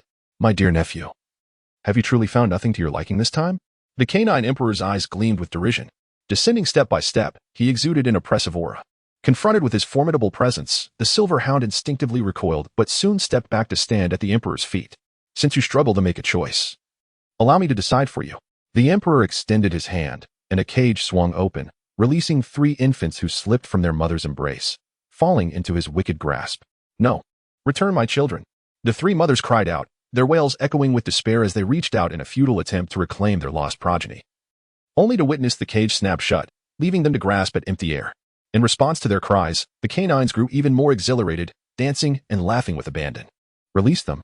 The silver hound spoke with human words. "Oh, you demand that I let them go?" The canine emperor scoffed, releasing his grip, causing the 3 infants to tumble from a great height. "No." The silver hound, in a state of panic, leapt into the air, attempting to catch the falling infants. A scream pierced the air, not from the infants nor from the silver hound, but from the towering figure of the canine emperor. On the ground, the emperor howled in agony, his belly swelling rapidly as if inflated, its curvature astonishing. Simultaneously, beams of divine light flickered, whisking away the surrounding iron cage into oblivion. "Who dares?" The canines stood alert, scanning their surroundings. Yet, they foolishly gazed around, unable to discern the hidden assailant. "Damn it, someone assist me," the emperor roared, gritting his teeth against the excruciating pain that rendered him unable to rise. The onlookers hurriedly helped him into a cave to rest, unable to suppress their laughter at the sight of his swollen abdomen, resembling that of a woman with quadruplets. However, a deep sense of trepidation filled their hearts. If even the emperor had fallen victim, the strength of their unseen adversary was indeed formidable. "The pain is unbearable," the emperor groaned, clutching his belly and attempting to channel his power, yet his abdomen remained distended, the agony unrelenting. "Bring me healing elixirs." He desperately consumed a flask of potions. But the torment persisted, a soul-deep anguish etched into his very being, rendering him desperate to escape his suffering. Observing his subordinates standing helplessly, unable to alleviate his pain, The emperor's fury boiled over. "You useless wretches, begone. Quickly, leave my sight." The frightened few scattered, fearing retribution. "Everyone, remain vigilant," commanded the gentleman with the folding fan, instructing the warriors of the canine tribe to patrol their territory, repeatedly emphasizing the need for caution. "Are you overly anxious?" The fact that he has yet to reveal himself suggests his strength is lacking, relying only on strange tactics, which may even have limitations. The boisterous English bulldog remarked. "Humph. Can you guarantee that your assumptions are accurate?" The fan-wielding man retorted. The bulldog scratched his head, at a loss for words. The canine maiden licked her crimson tongue, her face alight with desire as she remarked, "This peculiar method is indeed intriguing. Too bad the children within me are not real. However, I am quite interested in engaging him. Let us see if he can make me swell to such proportions. You two are utterly unreliable. Your minds filled with nonsense at such a critical moment." The man with the fan, his expression darkened, swept away in frustration. Chapter 12. The room was tidy and free of any foul odors, certainly not the hall of a pretender. After rescuing the humans, Li Jing brought them to the western region, unceremoniously depositing them outside the residence of the Western Duke. A throng of survivors knelt in gratitude, their eyes brimming with tears of appreciation, upon the discovery of their presence by the individuals of the Shibuaho residence. Li Jing discreetly withdrew and once again ventured into the territory of the Qiangrong tribe. Observing the heavily guarded cavern, he refrained from making any rash movements. Although the dog emperor had fallen victim to his Xiantian maternal eye, suffering excruciating pain and diminished strength, he still remained formidable, especially with his cadre of subordinates. Li Jing employed the art of earth evasion, silently maneuvering underground until he approached the vicinity of the man with the folding fan. This individual appeared to possess the most meticulous mind, akin to a military strategist. Thus, eliminating him first would be the most prudent course of action. The man with the folding fan had been patrolling outside, and after trailing him for the better part of the day, he finally returned to his quarters. Gazing at the impeccably tidy and odorless room, Li Jing could not help but recall a saying. A room kept in such pristine condition must belong to a delicate soul. At this thought, he shivered involuntarily. "Who?" The man with the folding fan's ears perked up, his gaze falling to the ground. Li Jing inwardly cursed his misfortune. The Qiangrong tribe, being a hybrid of canine and human, possessed particularly acute senses, and the slightest disturbance he inadvertently caused was immediately detected by this individual. Resolute, Li Jing unleashed the power of the Xiantian maternal eye. In an instant, the man with the folding fan succumbed to its effects, clutching his abdomen in agony. Simultaneously, Li Jing activated the ninefold universe tower, unleashing a terrifying force of suppression that bore down upon him. Faced with the brink of death, the man with the folding fan brandished his fan, unleashing a fierce aura to resist the tower. A cataclysmic force erupted, causing the entire stone cavern to collapse in an instant. The resounding crash alarmed the Qiangrong tribe, who rushed to investigate. Even the dog emperor was disturbed. He clutched his swollen belly, enduring excruciating pain while being carried on a palanquin to the entrance of the man with the folding fan's cavern. Witnessing the ruins of the once sturdy dwelling, the dog emperor's expression darkened further, for the essence of the man with the folding fan had completely vanished. 1,000 miles away, Li Jing sighed in relief as he gazed at the tower in his possession. Had he not utilized the powers of the Dark Realm at a critical moment to disable that folding fan artifact, he might indeed have been ensnared by that individual before reinforcements could arrive. The man with the folding fan was at the late stage of the transformation god realm, far surpassing Li Jing's current capabilities. Had it not been for his peculiar divine abilities coupled with a supreme innate treasure, he would have truly been at a disadvantage. Li Jing retrieved the now blackened folding fan, marveling at the might of the tower, which had, in the blink of an eye, tainted the low-grade postnatal treasure. Without purification, it would have been rendered utterly useless. Good treasures must not be squandered. He tossed the folding fan onto the 7th tier for purification. Upon his return to the Qiangrong territory, he noticed that the defenses had tightened further, yet an air of unease permeated among some individuals. Stealthily approaching the head of the English bulldog, he found this glutton still indulging himself. However, upon observing the outline of what this ruffian was consuming, Li Jing's murderous intent surged. This scoundrel was gnawing on a human hand. Yet this time, Li Jing exercised greater caution. Silently counting to 3, he hurled the tower with his divine ability. The English bulldog let out a wretched scream, which was abruptly silenced as he was swiftly subdued. Li Jing confined him within the confines of the Golden Realm, where every moment was a torment akin to being pierced by 1,000 blades. Seizing the opportunity while others were momentarily distracted, Li Jing swiftly approached the beast-eared maiden, the scene before him utterly ghastly. Capitalizing on her attention drawn by the previous cries of agony, Li Jing executed a similar suppression upon her. However, Li Jing soon found himself in a predicament. The Dog Emperor was no fool. With 3 of his formidable generals dispatched, he remained hypervigilant, summoning all his kin to surround him, rendering Li Jing's attacks futile. After all, while a thief might operate undetected for 1,000 days, so too might one defend against them for 1,000 days. Concealed in the shadows, Li Jing periodically unleashed his divine powers, causing the anxious Dog Rong tribe members to fall one by one, leaving the Dog Emperor powerless to intervene. For Li Jing was elusive, shifting locations with each strike, leaving the Dog Emperor unable to pursue him. The Dog Emperor bellowed in fury, "Despicable wretch! If you possess any courage, come forth and face me in battle. Hiding in the shadows and launching sneak attacks is not the mark of a true hero." Hidden within the embrace of a tree, observing the irate Dog Emperor, Li Jing resolved to test his strength. Constraint. Suddenly, the 9-tiered universe tower manifested above the Dog Emperor. Descending with the weight of Mount Tai, the Dog Emperor's eyes widened in shock, and with a furious roar, he conjured a pristine, massive club seemingly hewn from the bone of a colossal beast, measuring over a yard in length, one end as large as a human head. The Dog Emperor, with arms as thick as tree trunks, hefted the club and struck upward with tremendous force. A resounding crash echoed as the 2 artifacts collided, sending shockwaves that made the less powerful Dog Rong tribe members scream in terror, blood streaming from their orifices. The ground around the Dog Emperor crumbled under the impact. His expression contorted in pain. Despite gaining the upper hand and sending the tower flying, he was left in agony from the exertion. Li Jing, shifting the tower to a different position, regarded his opponent with keen apprehension. The Dog Emperor's strength eclipsed his by 2 significant levels. Being firmly in the early stages of tribulation, and the club in his grasp was a high-grade postnatal spiritual treasure. Even though Li Jing's tower was of a superior grade, it had still been knocked aside. Once more, Li Jing was undeterred. The Dog Rong tribe was heinous and steeped in iniquity. He could not relent until they were vanquished. With a flick of his right hand, the tower ascended, emanating a blinding golden light that transformed into a myriad of golden swords, raining down upon the ground like a torrential downpour. Cries of despair echoed as numerous Dog Rong tribe members were instantly impaled, meeting their demise on the spot. Infuriating, the Dog Emperor clutched his belly, roaring in wrath as he infused his power into the club, which shimmered with a brilliant silver light. A resounding howl pierced the air, and from the glimmering silver emerged a colossal silver hound, 5 yards in length.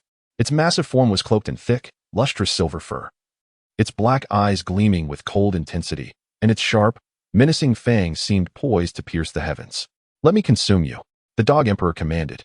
With a commanding voice from the canine sovereign, the silver giant hound opened its bloodied maw, unleashing an intangible force that altered the trajectory of the cascading golden blades of light, drawing them towards the gaping maw above.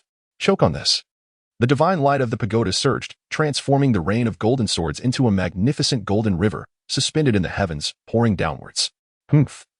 My ancestors could swallow the sun itself, let alone this river." The canine sovereign sneered, yet this mirth triggered a surge of pain, causing his entire body to convulse. The hound's form seemed to be a bottomless pit, devouring countless streams of golden energy without any visible alteration to its shape. After a prolonged stalemate, the pagoda failed to subdue the mighty hound, prompting Li Jing to furrow his brow in concern. The Ninefold Universe Pagoda was undoubtedly a supreme innate treasure, its quality far surpassing that of ordinary postnatal artifacts. This led him to contemplate the concept of counteractive capabilities. During the War of Deification, there existed an innate treasure that could bring misfortune even to superior treasures. With this in mind, Li Jing switched attributes: wood, water, fire, earth, one by one, yet all were consumed. Out of tricks, the canine sovereign wore a disdainful expression, but inwardly he breathed a sigh of relief. Fortunately, the magical artifact was formidable, otherwise, facing a confrontation in such a state would carry significant risks. Chapter 13. You fell before I even exerted myself. Li Jing cast a cold glance at him, currently merely experimenting with the diverse capabilities of the Ninefold Universe Pagoda. The failure of the 5 elemental forces did not signify the ineffectiveness of other abilities. With a thought, the once golden river transformed into an ominous pitch-black torrent, exuding a terrifying aura that sent shivers down the spine. "Oh well," the silver hound howled defiantly, prepared to swallow it whole. "Humph, mere trifles." The canine sovereign, brimming with confidence, resembled a victorious rooster, though his pregnant-like belly rendered him comically absurd. Li Jing maintained a calm gaze, relentlessly channeling energy. Soon, the canine sovereign found himself silenced, as if a grip had closed around his throat. In midair, the pristine silver hound morphed into a pitch-black canine, letting out a sorrowful wail before exploding, reverting to the form of the great hammer. Witnessing this, the canine sovereign let out a cry of despair. Die. A chilling aura of murder erupted as the black river surged downwards, crashing violently upon the unprepared canine sovereign. The terrifying force of darkness enveloped him, every inch of flesh pulsating with unbearable agony as the canine sovereign roared in fury. Li Jing controlled the pagoda, illuminating the first layer as golden swords reappeared, plunging into the black river. Seizing the opportunity to strike when the enemy was vulnerable, Li Jing spared no effort. As the pagoda's layers lit up successively, unleashing a torrent of energy that transformed the nearby mountain into a grand canyon. Dust billowed, energies intertwined, obscuring Li Jing's view of the chaos within. After unleashing a barrage of attacks, feeling the time was right, he finally withdrew. They must be dead by now. After a prolonged silence, the canyon remained eerily quiet. As the smoke gradually dissipated, Li Jing stepped forward to investigate. At that moment, a powerful gust of wind accompanied by a roar surged toward him. A large, yellowish-brown dog burst through the haze, charging directly at him. Without hesitation, Li Jing swung his treasured pagoda, swiftly evading to a distance. I shall devour you. The dog, mottled with patches of black and red fur, bore a grotesque appearance. Some areas were even stripped of fur, revealing gory wounds. Amusingly, its abdomen bulged and sagged as if it were laden with several tons of stones, almost touching the ground. With a ferocious demeanor, it raised its paw to strike at the pagoda. A howl of pain erupted as its forepaw shattered, blood spraying forth. Yet the pagoda was still forcefully sent flying. Die. The dog, transformed into a canine monarch, unleashed a fiercer bloodlust after sustaining injury, advancing rather than retreating, lunging at Li Jing. Observing the wrathful beast, Li Jing resolved to evade its onslaught and gradually wear it down. Bang! Li Jing stood dumbfounded at the scene before him. The once ferocious dog lay motionless on the ground, evoking a sense of absurdity as if it had succumbed without him even exerting himself. Ah, this saves considerable effort. He summoned the pagoda back and hurled it with force, hearing the sound of a watermelon shattering, followed by a burst of flames. Moments later, the dog was reduced to a cloud of ash, whisked away by the wind. Its primordial spirit was extinguished. After a thorough inspection, Li Jing was convinced that the canine monarch had been utterly vanquished. The issue of its primordial spirit could only be attributed to the malevolent powers of the dark realm, capable of tainting even the indestructible spiritual light within treasures, let alone the spirit of a mere mortal. Surveying the desolate landscape strewn with corpses, Li Jing felt neither discomfort nor guilt. These half-human, half-demon creatures were stained with the blood of humanity. None were innocent. Only through their blood could vengeance be exacted for those who had perished in torment. Flames erupted, turning everything before him to ashes. Come forth. Li Jing directed his gaze towards a distant hill, his pagoda radiating brilliance, poised for action. Hold on. A fuzzy head emerged from behind the hill, revealing the silver dog from earlier. Li Jing, observing the canine visage, refrained from immediate action, his eyes filled with contemplation. The silver dog knelt before him, raising its forepaws in reverence. I have met my benefactor. Thank you for avenging me.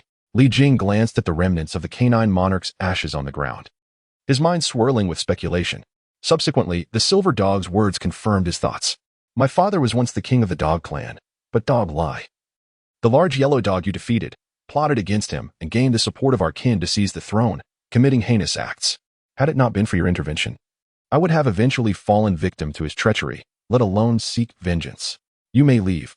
If this silver dog were tainted with the blood of humanity, even if it called him father, Li Jing would have no qualms about reducing it to dust, though the benefactor acts with casual grace. The profound favor bestowed upon me is beyond my ability to repay. Therefore, I humbly beseech my benefactor to permit me to remain by your side, serving dutifully in any capacity to express my gratitude. The silver hound knelt on the ground, its voice imbued with earnest supplication. After some contemplation, Li Jing concluded that having a canine spirit to guard his home would indeed be advantageous. Very well, you shall accompany me from this day forth. Should you dare to betray me, your fate will be far worse than his. Understood. The silver hound shivered, recalling the tragic demise of its companion, whose remains were utterly obliterated. What could be worse, it pondered, though it was certain that the thought was terrifying. What is your name? Li Jing inquired. My father named me as Xiao. The silver hound replied. He said that after my birth, I would often howl at the heavens, hence the name is Xiao. At this point, Xiao's demeanor grew somber. Not only were the remains of my companion lost, but even his essence has been extinguished, Li Jing remarked. Upon hearing this, Xiao's sorrow diminished somewhat, replaced by a sense of vindication as he exclaimed, Good riddance. Li Jing gently patted Xiao's head before turning to retrieve the great club from the ruins. Once immaculate, the bone club now gleamed with a charred luster, yet otherwise appeared unaltered. How has the breaking heaven hammer come to look like this?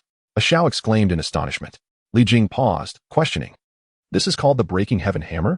He could hardly suppress his critique, for the name struck him as excessively pedestrian and inadequate surely. Even a great club would suffice as a better appellation. Indeed, this artifact was forged from one of our ancestors' leg bones before their transcendence.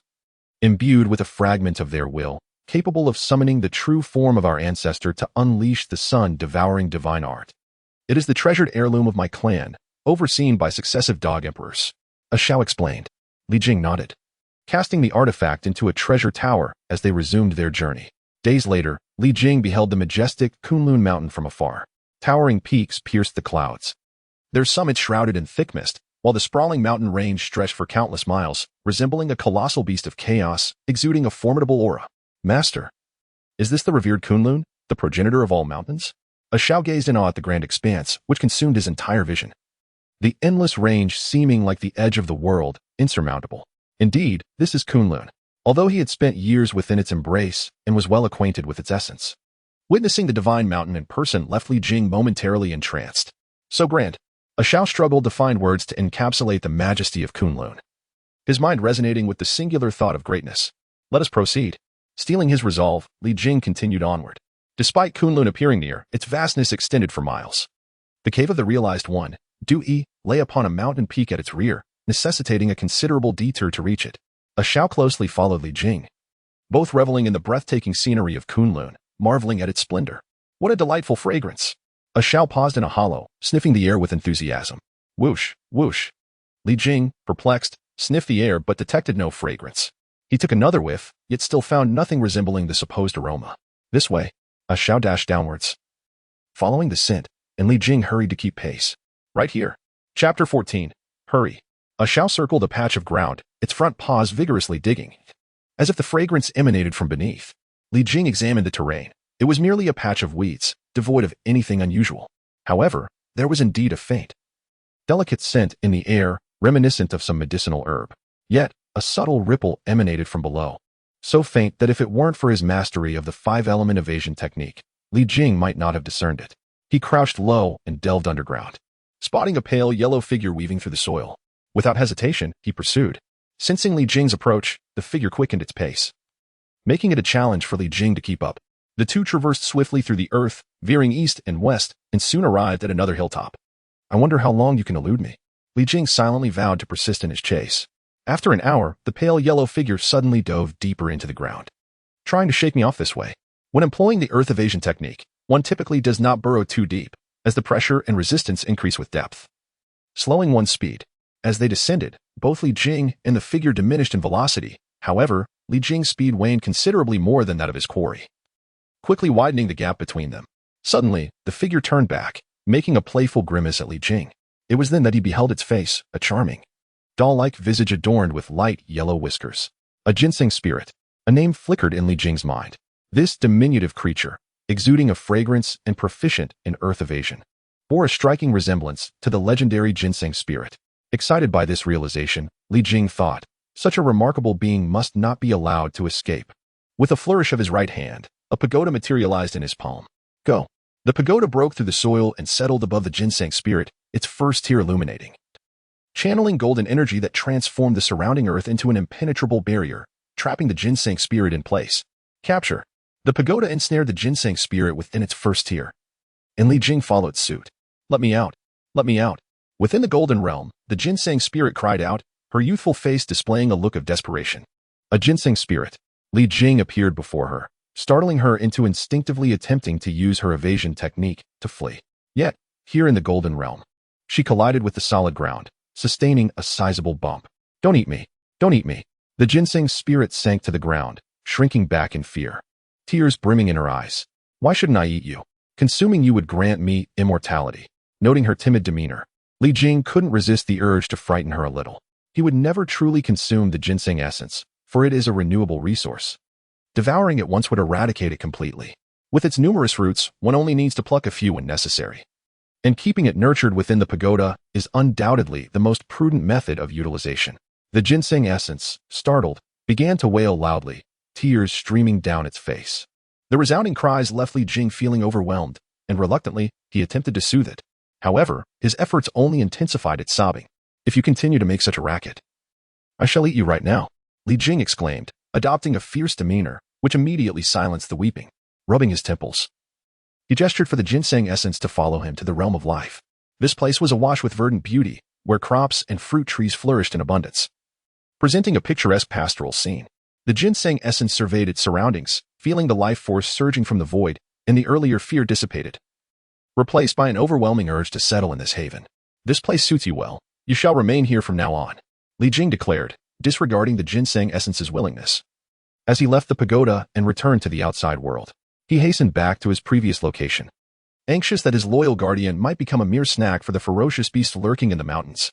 Before he could meet a Shao, he sensed two additional presences nearby, both feeble, one of which was barely hanging on to life. Li Jing quickened his pace and arrived at the mountain hollow, where a young girl cradled a bloodied boy in her arms, while a Shao anxiously paced beside them. "Master, you have returned at last. Please, save him." A Shao rushed to Li Jing's feet upon seeing him. Li Jing swiftly infused the boy with a surge of life energy, stabilizing his condition, and inquired, "What happened?" A Shao promptly explained, "Master, their plight is far worse than mine. His father was slain, his mother imprisoned, and the siblings have been pursued relentlessly, escaping death only to encounter me here. You must save him at once. Please, I beg you, save my elder brother. I would give anything." The young girl, placing the boy down, knelt before Li Jing, repeatedly bowing her head. Li Jing hastily helped her to her feet, for he detested both kneeling to others and being knelt to. "Do not fret, young lady. Let me first assess his condition." Approaching the boy, he scrutinized him closely. He was handsome, his features striking, and even the blood-soaked state could not conceal his extraordinary aura. However, upon examining his brow, Li Jing could not suppress a gasp of shock. His brow was shattered, flesh torn asunder, with the very bone exposed, the horrifying cracks visible to the naked eye. Such grievous injuries yet still clinging to life, Li Jing could only mourn the boy's fortunate survival. After a meticulous examination of his body, Li Jing discerned that the boy had remarkable skeletal structure, indicating potential, yet his essence was severely depleted. Though he had narrowly escaped death, his time was limited. "Young man, your fortune is truly remarkable. I have just acquired the ginseng essence, and now you encounter me. It seems fate has smiled upon you." "Master, was that truly the ginseng essence just now?" A Shao exclaimed in astonishment. The existence of such miraculous elixirs has always been rare, and in this present time, they are even more seldom encountered. Indeed, as Li Jing nodded, he summoned a precious pagoda to infuse the young man with vital energy, continuously mending his injuries. Given the current circumstances, it was imperative to first treat the wounds before administering ginseng for nourishment. Otherwise, it could hasten the young man's demise. After a brief period, once the injuries were healed, Li Jing cast a spell to cleanse the young man of the congealed blood. Observing his now pristine countenance, Li Jing could not help but feel a twinge of envy. Suddenly, while the ginseng spirit frolicked in the mortal realm, she felt a hand descend from the heavens and pluck a tuft of her beard. Li Jing gazed at the ginseng whiskers in his hand, unable to resist swallowing in response to the rich aroma that wafted toward him. "How delightful this fragrance is!" A Shao marveled. Li Jing suppressed his desires and refined the ginseng whiskers into a liquid, pouring it into the young man's mouth. Within moments, the pallor of the young man's face transformed back to a healthy flush. His fingers twitched slightly, indicating signs of awakening. Elder brother! Elder brother!" The little girl, with tears glistening in her eyes, grasped the young man's hands anxiously, her heart filled with hope for his revival. It was then that Li Jing took the opportunity to observe the little girl. Her round, large eyes, rosy lips, and chubby cheeks conveyed an ethereal grace. A true beauty in the making who would undoubtedly blossom into a stunning woman in her future. "Third sister, hurry, hurry." The young man suddenly opened his eyes and shouted, "It's all right, it's all right." The little girl cried joyfully. The young man regained his composure, surveyed his surroundings, and, upon confirming that there were no pursuers, he breathed a sigh of relief. He touched his forehead and examined his body, astonished to find himself unharmed. The little girl pointed to Li Jing and Ah Shao, exclaiming, "It was this kind person who saved you." The young man quickly sat up, kneeling before Li Jing and bowing 3 times. "Thank you, benefactor Yang Jian, for saving my life. Thank you for bringing my elder brother back to life." The little girl echoed, following suit in gratitude. Hearing their introduction, a flicker of intrigue crossed Li Jing's eyes. He had surmised their identities from Ah Shao's earlier remarks and Yang Chan's reference to Yang Jian, and his conjectures proved accurate. "Ha ha, this master is indeed a great benefactor, aiding many along his journey. You are fortunate to have encountered him," Ah Shao remarked. Upon hearing the silver hound speak, Yang Jian was taken aback, feeling both astonished and apprehensive. He had forcefully activated his celestial eye to fend off the heavenly soldiers but sustained grave injuries. With sheer determination, he had fled with Yang Chan, ultimately collapsing before Xiao. Little did he expect that the Silver Hound was a creature of the supernatural. It was not uncommon for such beings to prey upon humans. That they had not been devoured but instead rescued was truly fortunate. Master, they are still being pursued. Perhaps you should take them in, otherwise they may face the same peril again, or worse, lose their lives. Xiao expressed deep sympathy for the two, hoping that Li Jing would continue his benevolent deeds. Thank you both. Your life-saving grace is already a monumental kindness. Yang Jian could not possibly burden you further. Yang Jian hurriedly declined, pulling Yang Chan away. You wretched spawn. Where do you think you can escape? The sound of breaking wind echoed, and in the blink of an eye, a silver light descended. The newcomer, clad in silver armor and wielding a spear, exuded an imposing presence. He thrust his spear forward, its tip aimed at Li Jing, bellowing, "Those unrelated, step aside. Interfering with the affairs of the heavenly court is punishable by death. I am grateful for your kindness, but the matters ahead do not concern you. It would be wise for you to depart swiftly." Yang Jian stepped forward, turning his back to Li Jing as he spoke. "Begone. If you do not leave, I shall slay you as well." The celestial soldier shouted once more. Xiao exchanged glances with the celestial soldier, then turned to Li Jing. Throughout their journey, Li Jing had indeed performed many good deeds, yet he was also ruthless against his foes. Now, faced with the forces of the heavenly court, it was uncertain how Li Jing would respond. Die! Li Jing roared, his voice reverberating and leaving Yang Jian and the others dazed. Simultaneously, the celestial soldier groaned in agony, clutching his abdomen and wailing. Moments later, the ninefold universe tower descended upon him, and though the soldier attempted to brace himself with his spear, the excruciating pain from his belly left him unprepared, resulting in his immediate suppression. Li Jing withdrew the treasure tower, cradling it in his palm, and summoned a roaring flame to incinerate the celestial soldier within, who soon turned to ash amidst his screams. Gulp. Xiao swallowed hard. Indeed, his master was fierce, and the celestial soldiers were quick to kill. Let us go, Li Jing urged, swiftly taking the two and the dog westward. The celestial soldier he had vanquished possessed the strength of the tribulation stage. A surprise attack using divine powers could have been dealt with. However, celestial soldiers typically moved in groups, and others would surely be nearby. Should they arrive, relying on divine powers and treasures, Li Jing would only have the option to flee. Thus, it was prudent to depart at once. As expected, not long after they left, a dozen streaks of light descended upon the location. Among them was one adorned in golden and silver armor, evidently the leader of these silver-armored celestial soldiers. The starry celestial general, Zhang San's presence has vanished from here. One celestial soldier reported before him. The starry celestial general stood where the celestial soldier had fallen, gazing at the sunken ground, his expression heavy with concern. He looked up towards the main peak of Kunlun Mountain, the bastion of the second great power of the primordial world, the Chan sect. Only they possessed the audacity and capability to strike down celestial soldiers at the foot of Kunlun. "Return to the heavenly court," commanded the starry celestial general. "Shall we not investigate who killed Zhang San? And what did those two wretched spawn?" One celestial soldier suddenly inquired. The starry celestial general cast a cold glance at him, causing an unsettling sensation in the soldier that he could not quite articulate. "Are you seeking death? This is the domain of the Chan sect. Who else could it be? This matter is beyond our jurisdiction. If you wish to survive longer, be more astute next time," an elder celestial soldier advised. Not long after the celestial soldiers departed, another figure arrived. Exuding a graceful demeanor and ethereal presence, he donned a flowing Taoist robe that fluttered in the breeze.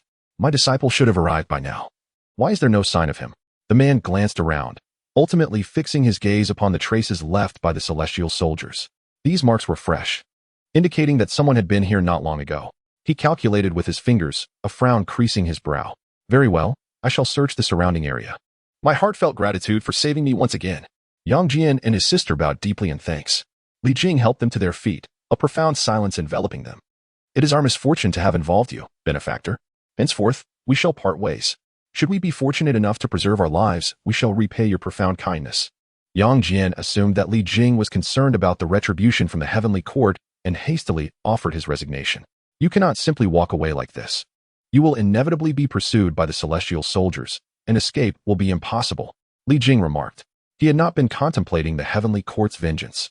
Having slain the celestial soldiers, he was shielded by the system, provided that Yang Jian and his sister did not betray him. The heavenly court would remain oblivious to his actions, rendering the notion of retribution moot. His thoughts drifted to the system when Nezha was born. He received a reward in the form of a supreme innate treasure. Would taking Yang Jian and his sister as his adopted son and daughter yield a similar reward? However, if we accompany you, we shall inevitably bring disaster upon you. Yang Jian expressed his dilemma. Fear not, as long as the celestial soldiers do not see you. They will be unable to trace me here, Li Jing assured him confidently. At this juncture, Yang Jian ceased his refusals. He feared not for his own life. But he could not bear the thought of Yang Chan perishing. After a moment of hesitation, he bashfully inquired, Might I beg you, benefactor, to impart your skills to me? One day, I wish to learn how to vanquish those celestial soldiers as you do, to avenge my family. Li Jing regarded him thoughtfully and replied, My skills were also acquired from elsewhere. If you wish to become my apprentice, I can introduce you to a master. Additionally, if you do not mind, I could take you as my adopted son, as I have 2 children of your age. After a moment of contemplation, Yang Jian took Yang Chan's hand and bowed before Li Jing, exclaiming, Yang Jian, Yang Chan, pays respects to our adoptive father. Excellent, excellent. Li Jing assisted them to their feet. After waiting a moment without receiving a prompt from the system for a reward, he felt a twinge of regret. Yet, he was not overly disheartened. The future war god of the 3 realms had already recognized him as a father, which was no small fortune. In my early years, I studied under the immortal Dui, and I am now heading to pay him a visit. It would be fortuitous to have him accept you as a disciple, thus setting you upon the path of cultivation, Li Jing declared. Thank you, adoptive father. Yang Jian expressed his gratitude. Chapter 16, The 8 Treasure Cloud-like Cave. Immortal Dui in the 9 heavens, within the heavenly courts Yao Qi, a woman sat gracefully upon her throne. Her skin was as fair as snow, her eyes gleaming like pearls, her nose delicately sculpted, and her lips a tender red, adorned with a golden crown and jade hairpin, draped in a gown of golden threads and jade. She exuded an aura of elegance and nobility. In this Yao Qi, such a presence could only belong to its sovereign, the Queen Mother of the West. The celestial general Xing Yao knelt before her, stating, Your Majesty, we pursued 2 wretched spawn and, at the foot of Kunlun Mountain, 1 celestial soldier was slain in an instant. The spawn have vanished without a trace. Kunlun, the Queen Mother of the West's lips parted slightly, her eyes glimmering with cold light, a terrifying majesty radiating from her delicate form. The celestial general bowed his head even lower, scarcely daring to breathe, cold sweat trickling down the back of his neck. After a moment, the Queen Mother of the West spoke softly, You may leave now, and please bring him here. The celestial general, starry radiance, felt as if he had been granted a reprieve, hastily exiting the jade pool, exhaling a sigh of relief. A quarter of an hour later, a man clad in a white robe, with disheveled hair, entered the jade pool. He nonchalantly sat down on the jade steps, his demeanor exuding a languid air, resembling a mere mortal, utterly devoid of the poise befitting a celestial being. What is it that you wish to discuss? The man inquired, his tone rife with impatience, as though he wished to linger not a moment longer. The Queen Mother of the West, unfazed, replied coolly, Those 2 wretched offspring have fled to Kunlun, and the heavenly soldiers were ruthlessly annihilated. It is likely the work of the Chan sect. Good riddance. You ought to know that the children are innocent. Why must you pursue them so relentlessly with heavenly troops? The man displayed a look of exasperation. Humph, do not presume I am unaware of your covert actions. Without your intervention, how could they have escaped to Kunlun? Moreover, it is not I who seeks their demise, but the heavenly decree. The decree forbids love between immortals and mortals. Transgressing it leads only to death. The Queen Mother declared coldly, They are my nephews. Can I truly stand by and watch them perish? The man lamented, I warned you to keep a close watch, yet in the end, she fell in love with a mortal and bore wretched offspring. Such self-inflicted misfortune deserves no pity. The Queen Mother retorted disdainfully, Very well. If you summon me merely for this matter, I shall take my leave. The man rose, brushing off his robes, feigning a desire to depart. Wait, the Queen Mother commanded. You should know why I called you here. The man nodded. Fine, I shall endure the embarrassment once more. But let me make it clear, if this plan fails, even if the Lord wishes to punish me, I will simply walk away. Humph, regardless of the outcome, I shall bear all consequences. The Queen Mother answered coldly. On the 9th level of the 9-tiered universe tower, the ginseng spirit gazed intently at Yang Jian, her melancholic eyes sending shivers down his spine. Hey, you are the ginseng spirit that the Lord captured, aren't you? A Shao exclaimed. The ginseng spirit ignored his shout, fixating her gaze solely on Yang Jian. I am Yang Jian. I owe you my life, thanks to your ginseng whiskers. Otherwise, I would have perished. The ginseng spirit paid no heed to a Zhao's words. Yet Yang Jian clearly understood that the life-saving elixir he had received was embodied in the very being before him. He cherished every act of kindness bestowed upon him. Ah, Saving a life is worth more than building a 7-tiered pagoda. The ginseng spirit sighed, burrowing half of her body into the earth, diligently absorbing the vital essence to restore her prior losses. She had nearly believed she was facing her demise, only to find herself placed in a more favorable situation. However, before she could truly relish her newfound existence, she was snatched away by Li Jing, leaving her heart aching. Thus, upon catching a whiff of Yang Jian's unique scent that belonged to her, she became enveloped in profound melancholy. However, circumstances are often more powerful than individuals. When one cannot resist, the only option is to submissively enjoy the situation. Thus, she resolved to reclaim what was lost with fervor. Having crossed the foothills of Kunlun Mountain, Li Jing arrived at a prominent peak. Standing there, gazing upwards, he beheld 3 towering summits, a sight that remained consistent from both the southern and northern perspectives. The triad of peaks represented the origins of the 9 peaks of Iron Fork Mountain. These mountains were adorned with peculiar trees, devoid of lush leaves and blooming flowers, their bare branches resembling iron forks, hence the name Iron Fork Mountain. However, as the name Iron Fork sounded rather mundane, it was subsequently renamed Iron Fork Mountain. Upon reaching the summit, a cave entrance came into view, beside which stood a large stone inscribed with the words 9 Peaks of Iron Fork Mountain. 8 Treasures Cloud-like Cave. Li Jing paused at the cave's entrance, an unexpected sense of familiarity washing over him. Senior brother, what brings you here? Why do you stand outside and not come in? At that moment, a finely crafted youth emerged from the cave, dressed in a Taoist robe, his hair styled into horns. Has he changed at all after so long? Li Jing sighed. For those who pursue immortality, a span of a decade or two is but the blink of an eye, and 100 years merely a moment of seclusion. Indeed, has he changed one bit. I've grown quite bored here all alone. The youth lamented. Senior brother, you must stay for a while and play with me. The master is always focused on his cultivation and never chats with me. I feel terribly lonely. The youth vented his grievances like a relentless stream of complaints.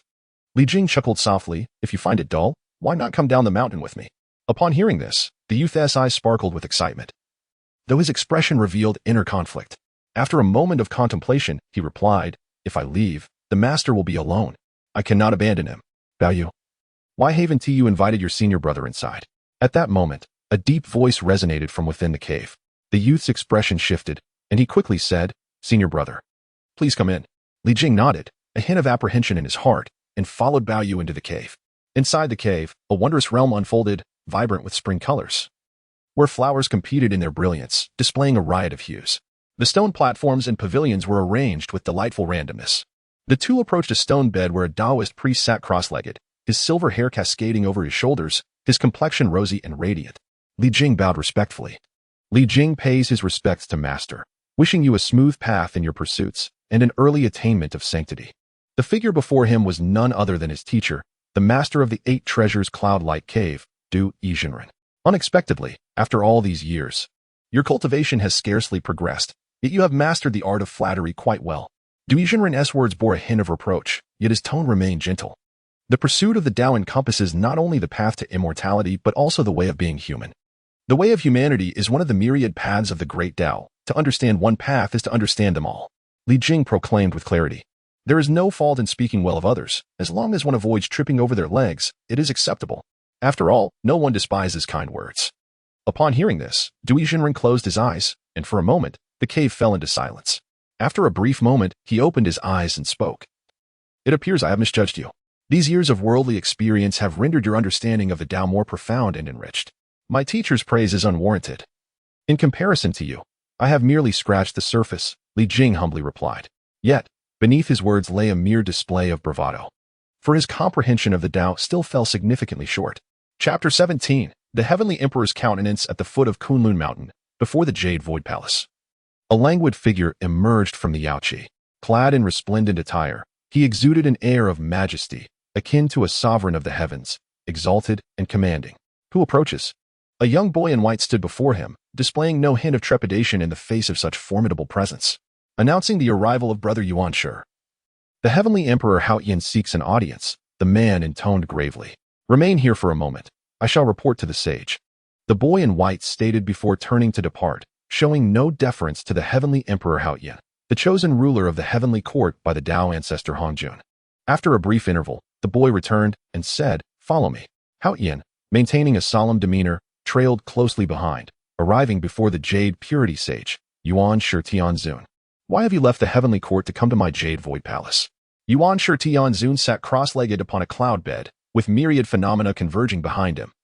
The resonances of the Tao reverberating, and auspicious clouds enveloping his head, radiating divine light and ethereal melodies. Such marvels rendered even the might of the heavenly emperor subordinate.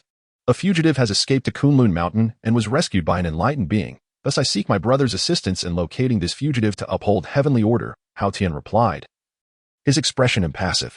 Although the Jade Void Palace resides atop Kunlun Mountain, it does not solely belong to my Chan teaching. You have sought the wrong person. Yuan Shi Tianzun replied. Hao Tian clasped his hands towards the heavens and said, Brother, the teacher has instructed that we may seek your assistance for matters beyond our resolution. Furthermore, the heavenly court was established under the teacher's decree. Few dared to harbor a fugitive from the court upon Kunlun Mountain. Hao Tian, are you implying that I would shelter a fugitive from the heavenly court? Yuan Shi Tianzun questioned coldly. Hao Tian's visage twisted with suppressed fury. Yet he maintained composure. Brother Yuan Shi, your refusal to protect fugitives does not reflect the entirety of my Chan teaching. In this present age, our teacher has attained unity with the Tao, rendering the heavenly laws akin to his established edicts. Should any within the Chan teaching shield these offenders, it would equate to an affront against the teacher. You must investigate thoroughly. Humph. Yuan Shi Tianzun snorted disdainfully, his sacred might erupting like crashing waves, forcing Hao Tian to stagger back several paces, a trickle of blood escaping his lips. Hao Tian, even though you have ascended to the position of heavenly emperor, you must not forget the principles of rank and hierarchy. The so-called fugitives have not violated heavenly laws. One has perished, and the other has been subdued by your forces. Thus, whether they dwell within my Chan teaching is of no concern to you. The fact that you allowed 2 mere children to escape to Kunlun Mountain indicates your inadequacy. Perhaps it would be wise for you to resign from this position and devote yourself to profound cultivation during the next celestial assembly. The words of the primordial supreme being were strikingly candid, offering no regard for the heavenly emperor, Hao Tian. With his fists clenched tightly, his nails digging into his palms, and veins bulging on his forehead, Hao Tian let out a low growl, stating that he would explain the matter to his teacher. In a fit of rage, he abruptly flicked his sleeves and departed. Once beyond the borders of Kunlun Mountain, Hao Tian resumed his languid demeanor reminiscent of his time at the Jade Pool, as if the earlier fury had merely been an act. Truly, the sages are remarkable, he thought, shaking his head in resignation before shrugging. He ought to inform her to alleviate her concerns. Within the 8 Treasures cloud-like cave, Li Jing sought the guidance of the real person Dewey regarding cultivation matters. Having lived 2 lives with distinctly different perspectives, Li Jing often drew parallels, leaving Dewey in awe, who praised his significantly improved comprehension. After a thorough inquiry, Li Jing remarked, On my way here, I took in a foster son, whose innate talent surpasses mine 1,000-fold. I fear he may be hindered by me. I implore you, Master, to accept him as your disciple and impart your teachings. After a brief pause, he released Yang Jian from the pagoda. Foster father, Yang Jian, who had been playing with his sister, Yang Chan, suddenly found himself in an unfamiliar environment. Upon seeing Li Jing, he quickly understood the situation. Li Jing beckoned, Yang Jian, come here. This is the teacher I found for you. Filled with joy at the prospect of finally learning skills, Yang Jian hurriedly bowed to Dewey, saying, Yang Jian pays his respects. Wait, Dewey exclaimed, causing Yang Jian to halt his bow and interrupt his words. Alas, this child is truly exceptional. He is destined for greatness. Unfortunately, I have no karmic connection with him, Dewey stated, shaking his head. Li Jing narrowed his eyes, numerous thoughts darting through his mind. His gaze remained fixed on Dewey, who, upon the mention of taking Yang Jian as a disciple, had shown a flicker of interest. However, upon seeing Yang Jian in person, his eyes widened, and he visibly trembled, the earlier interest vanishing, his brow furrowing. Master, previously lacking in connection, once you accept him, there will be a bond, Li Jing urged. Dewey resolutely shook his head, saying, no connection means no connection. Forcing it is harmful and unwise. His teacher lies elsewhere. Master, our pursuit of the Tao is akin to swimming upstream, not merely following the currents of fate. If everything were dictated by connections, we might as well lie down and wait for destiny to pave the way, Li Jing asserted emphatically. After a moment of silence, Dewey laughed heartily. Your understanding of this principle signifies that you have embarked on your own path. Yet, each individual's path is unique. This child is indeed impressive and stirs my heart. But he is not suited for my way. Seeing this, Li Jing ceased his attempts to pressure Dewey. At this juncture, he could ascertain that Dewey was indeed extraordinary. In that case, I shall seek another teacher for him, he resolved. Dewey nodded. Indeed, he is a rare talent and deserves a worthy mentor. Observing Yang Jian's disappointed expression, Li Jing patted his shoulder, Do not be anxious. Success is not achieved in a day. Then he addressed the Master Taiyi, saying, Esteemed teacher, I have come not only to invite you to partake in a joyous feast, but also to seek your guidance for my child. Master Taiyi shook his head once more in refusal, replying, Your child is indeed gifted, with a promising future, yet our fates do not intertwine. Master, in this world, you alone are the most suitable to instruct my son. There exists no other. Li Jing lauded. Just as Jinja and Muzha, they will inevitably attract a great master to take them as disciples, thus there is no need for concern. Master Taiyi remained unmoved. Li Jing sighed deeply. His countenance clouded with worry. It is precisely because of this that I am troubled. What is it that troubles you so? Master Taiyi inquired, perplexed. You see, my son, even before his birth, has attracted a certain individual seeking discipleship. However, this person is one who cultivates power without virtue. Should my son follow him, he would only become a scourge in the future. Therefore, I must refuse. Li Jing spoke with bitterness. Master Taiyi furrowed his brow, extending his finger from his sleeve to calculate, as his forehead creased with increasing lines, his entire visage contorting in concentration. After a stick of incense had burned, he withdrew his hands and fixed his gaze upon Li Jing. Feeling the weight of his silence, Li Jing's heart began to race. Li Jing, there have been matters transpiring in your life of which I am unaware, resulting in a deviation from the destined path. However, I must advise you. Some occurrences cannot be forcibly altered. The power of the sage is not something you can contend with. Master Taiyi spoke slowly. Li Jing felt a tightening in his chest, sensing that unseen eyes were upon him, yet he remained resolute in his intentions. Chapter 18. Where has the disciple gone? What is amiss? This humble Taoist has nearly traversed the entirety of Kunlun, yet I have not discovered a trace of my disciple. Has he perhaps ventured beyond the bounds of Kunlun Mountain or been taken by another? The handsome Taoist furrowed his brow, pondering for a moment before transforming into a radiant streak, soaring toward the highest peak of Kunlun Mountain. Upon arriving at the exterior of the Yusu Palace, he encountered the white-clad youth before the Lord of the Primordial Beginning. Ah, I see. I am to pay my respects to the Master. The Taoist nodded and proceeded inward. The Jade Ding Master bowed to the Lord of the Primordial Beginning, stating, Jade Ding pays his respects, esteemed teacher. The Lord of the Primordial Beginning nodded. Indeed. You must take your time to diligently instruct Yang Jian, imparting to him the protective teachings of our sect, the 8-9 profound arts, so that upon his mastery, he may venture to the heavenly court. The Jade Ding Master paused momentarily, offering a wry smile. Respectfully, esteemed teacher, I have come precisely regarding the matter of Yang Jian. What do you mean? The Lord of the Primordial Beginning inquired with curiosity. After receiving your guidance, I made my way to the foot of the mountain. Yet I arrived too late and failed to meet Yang Jian. I have searched for many days, but to no avail. What perplexes me further is that the heavenly mysteries are shrouded in chaos, leaving me without knowledge of Yang Jian's current whereabouts. Thus, I have come to seek your counsel. The Jade Ding Master spoke with a face of bitterness. The Primordial Lord was taken aback, and soon after, his sacred thoughts surged as he sought to discern the heavenly mysteries, only to find himself engulfed in confusion and uncertainty. The saint's contemplation encompassed the vastness of the primordial chaos, where all matters were subject to his scrutiny. Unless concealed by a being of quasi-saintly status or shielded by extraordinary treasures, it was evident that Yang Jian lacked such exceptional artifacts. Thus, the sole possibility remained that a quasi-saint or even a saint was intervening from behind the scenes.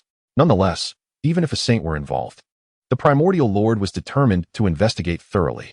Competing for a disciple against him was a blatant affront to his dignity. And the primordial lord was one who valued his reputation greatly. Consequently, he summoned the power of the heavenly path to probe the chaotic divine mysteries. With the infusion of heavenly might, the celestial enigma became even more tumultuous and indistinguishable. However, the primordial lord refused to relent, for he sensed an energy akin to a thin membrane that obstructed his deeper exploration. He felt that by mobilizing greater force, he could shatter this barrier and advance unfettered toward his goal. Thus, he exerted a more formidable power, transforming into a robust drill that violently pushed aside the chaotic and useless elements, confronting that membrane head-on. Break! The primordial lord bellowed within his heart. A series of resounding thuds echoed in his ears. Suddenly, the Jade Ding Jinren looked up, as if he too had perceived this disturbance. Indeed, at that moment, the saints and quasi-saints raised their gazes toward the heavens, as if something had captured their attention. This was the sound of the heavenly powers colliding, a phenomenon typically reserved for sacred battles. How could the esteemed figures possibly miss such a spectacle? Regrettably, their anticipation was dashed. The commotion was brief and soon ceased, compelling them to retract their necks in disappointment. Jade Ding, you may withdraw. The perplexed Jade Ding Jinren suddenly heard the Primordial Lord's command in his ear. Coming back to his senses, he observed the Primordial Lord with his eyes tightly shut, mistaking it for a moment of enlightenment, and thus bowed and retreated. Upon reaching the entrance, he encountered the boy in white, saying, "By he, the master has suddenly attained understanding. Keep watch and ensure no one intrudes."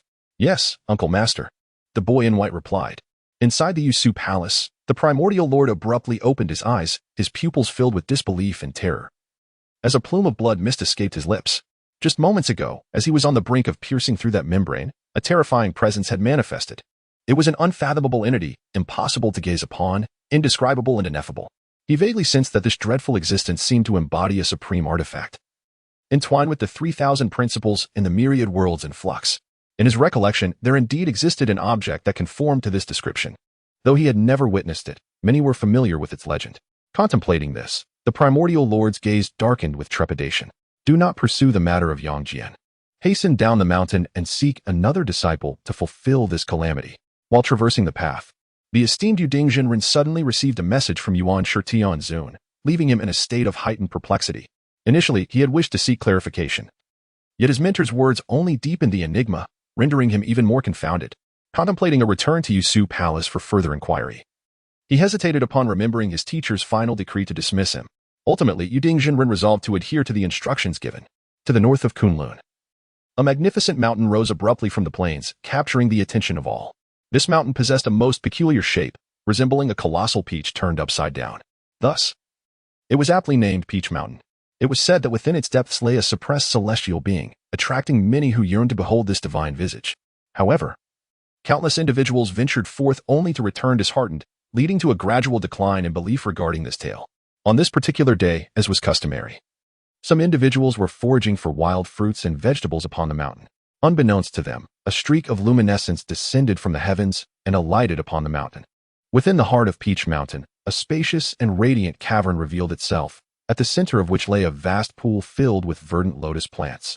The red flowers and white lotus roots amidst the green leaves created a picturesque scene. Yet, at the center of the lotus pool stood a stone platform, approximately 10 feet square, upon which a figure lay prostrate, adorned in white garments with flowing azure hair, exuding an aura of poignant beauty. A beam of light cascaded from the dome above, illuminating the sorrowful figure. "Yunhua," a gentle voice echoed within the cavern as the figure raised her head, revealing a visage of unparalleled beauty, tinged with desolation. Her countenance was marked by fatigue and sorrow, enveloping the cavern in an atmosphere of profound grief. "Elder brother." She arose from the stone platform, striving to step beyond its confines, yet an invisible barrier thwarted her passage. She could only stand at the edge, pressing her body against the transparent wall, tears streaming down her face as she gazed longingly towards the cavern's exit, where Haoyan stood.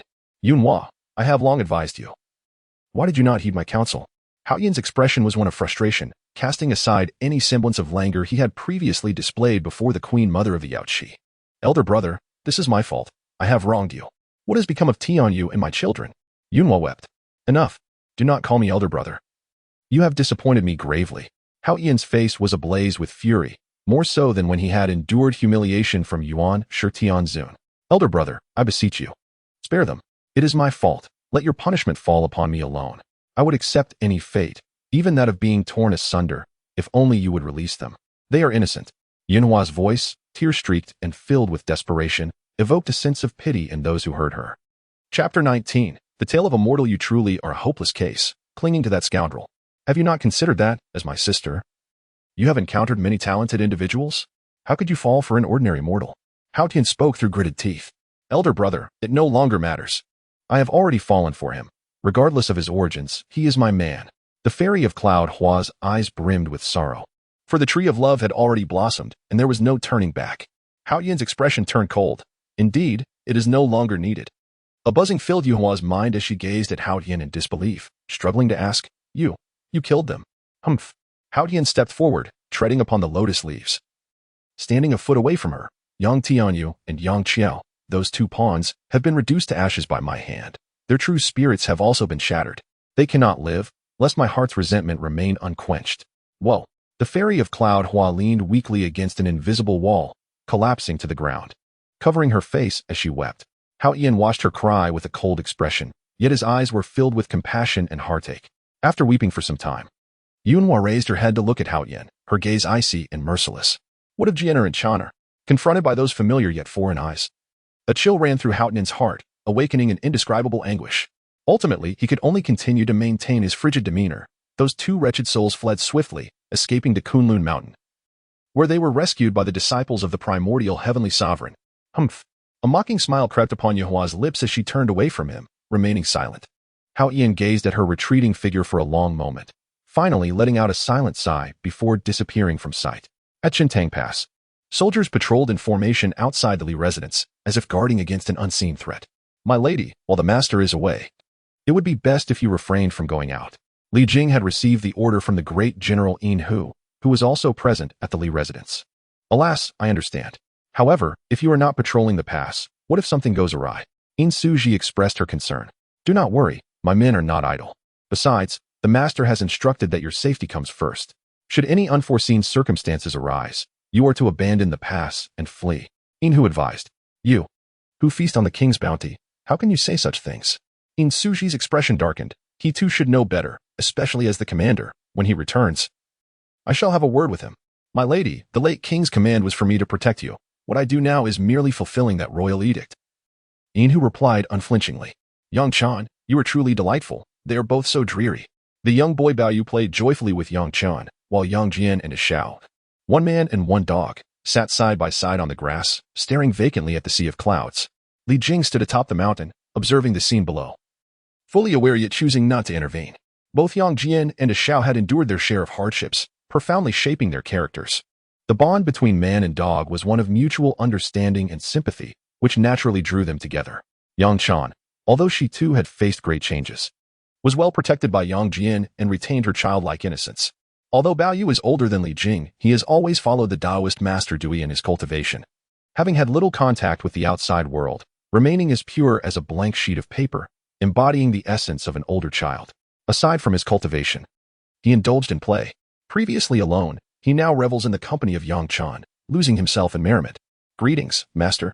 At some point, the Taoist Master Taiyi appeared beside Li Jing. Your fortune has always been remarkable, and it has only grown since your last departure. Taoyi's gaze remained fixed ahead, his tone devoid of emotion. If it were just the two of them, Li Jing might have thought he was conversing with someone else. The two individuals and a dog below all possess great fortunes, now intricately linked to you. Li Jing glanced at Ah Xiao, puzzled. What is so special about this silver dog? He had initially taken in Ah Xiao out of pity, believing him to be merely an ordinary canine demon at the foundation stage. Now, it appeared he had underestimated the situation. This dog demon harbors the bloodline of an ancient fierce beast, yet it has yet to awaken. Once it does, not only will its cultivation progress at an astonishing pace, but it may also revert to its ancestral form, becoming the ancient fierce beast known as the Tengu, replied Taiyi. Tengu. Li Jing had certainly heard of the Tengu's reputation. It was said to devour the sun. In this primordial realm, the Jinwu represented the sun, and the Tengu's ability to swallow it indicated its power was on par with that of the Jinwu. Does the master have a way? Li Jing's heart raced with excitement. If Ah Xiao could become a Tengu, it would be a tremendous gain for him. Yes, let him come to me tonight. The words echoed in Li Jing's ears. Yet the figure of Master Taiyi had vanished without a trace. Li Jing sighed in resignation, unable to suppress a thought. Do masters always appear and disappear like this? That night, Li Jing informed Ah Xiao of his bloodline. Ha, my father did not deceive me. Ah Xiao exclaimed joyfully. No wonder I felt so inadequate. It turns out my ancestral bloodline has yet to awaken. Witnessing Ah Xiao's elation, Yang Jian could not help but lower his head, clenching his fists in silence. Ah Xiao was about to grow stronger, but when would he learn his own abilities? When could he emerge from the shadow of his mother? When could he avenge his deceased father and elder brother? Li Jing's gaze fell upon him, and he sighed. For such a young soul bore far too many burdens not meant for his age. Come, walk with me. Li Jing brushed past him, leaving behind a few words. Yang Jian paused for a moment, glancing in the direction Ah Xiao had departed, before turning to catch up with Li Jing. Together, they ascended to the peak of Taisha Mountain, where Li Jing had stood during the day. Once, there was a poor boy from a mountain village who often went hungry. By sheer chance, he joined a sect in the martial world. As Yang Jian listened, he became deeply engrossed in Li Jing's tale, his emotions rising and falling like a roller coaster with the story's twists and turns. During moments of crisis, he could not help but wipe away non-existent beads of sweat from his brow. After enduring the trials of life and death for over 8,000 years, he ultimately attained the Great Way and ascended to the realm of true immortals. Yang Jian stood in a daze, gazing at Li Jing, feeling a lingering desire for more. His heart yearning for Li Jing to continue his tale. What are your thoughts? Li Jing inquired. Yang Jian fell into contemplation. Realizing that Li Jing's storytelling was not merely a distraction from his sorrow, but rather an endeavor to impart deeper truths. Reflecting on the tale of this mortal, Yang Jian envisioned a vivid figure before him, transforming from an ordinary being into a peak powerhouse, their life mirroring his own past, present, and future. After a brief moment of reflection, Yang Jian concluded, the pinnacle of one's life is determined not by innate talent, but by a steadfast will akin to the resilience of chaotic stones and relentless effort. Li Jing nodded in agreement, stating, though a Xiao may have taken the lead, it does not imply that you will forever lag behind him. The true determinants of your future are your will and diligence. As long as you strive earnestly and possess unwavering resolve, you shall achieve your desires. Thank you for your guidance, adoptive father. Yang Jian expressed his gratitude. Since the upheaval, he had been consumed by a desire for immense power, almost succumbing to madness. However, his heart had now found a measure of calm, and he felt more resolute about his future. Chapter 20. Capture the Thief. Descending from Kunlun Mountain, Master Taiyi found himself enveloped in darkness, uncertain of where to seek new disciples. Glancing left and right, he hesitated. Ultimately, he recalled the words of Yuanshi Tianzuan when he was sent down the mountain, head north, and you shall encounter your future disciple. With the northern path unfruitful, he surmised that venturing south might yield better results. Thus, he set off towards the south. Crossing mountains and rivers, Master Taiyi arrived at a human city. As the calamity of the gods loomed over humanity, it was only natural that he would seek disciples among them. Disguising himself as a mortal, he entered the bustling city, where the chaos of the mundane world overwhelmed him, causing the celestial being, who typically resided in the serene realms of paradise, to cough violently. The sensation was akin to that of an individual unaccustomed to a chemical factory, suddenly thrust into its depths. After a brief period of adjustment, Master Taiyi flowed with the crowd, eventually pausing before a tall building. The Immortal Brewhouse. Countless passers-by entered the crimson structure, while many emerged as well. Mortals could not fast, requiring sustenance thrice daily. Yet, the culinary arts here were undeniably exquisite, and the enticing aroma beckoned him to investigate further. Despite his lack of hunger, the fragrant allure stirred his interest. Ascending the steps of the Immortal Brewhouse, Master Taiyi ordered an array of delicacies and savored each dish, offering praises with every bite. After sampling all the dishes, he set down his chopsticks and turned his attention to a nearby white porcelain jug. This was the signature drunken immortal brew of the establishment. There is a saying, one can forego a meal or refrain from ordering dishes, but one must never neglect to partake in the drunken immortal brew.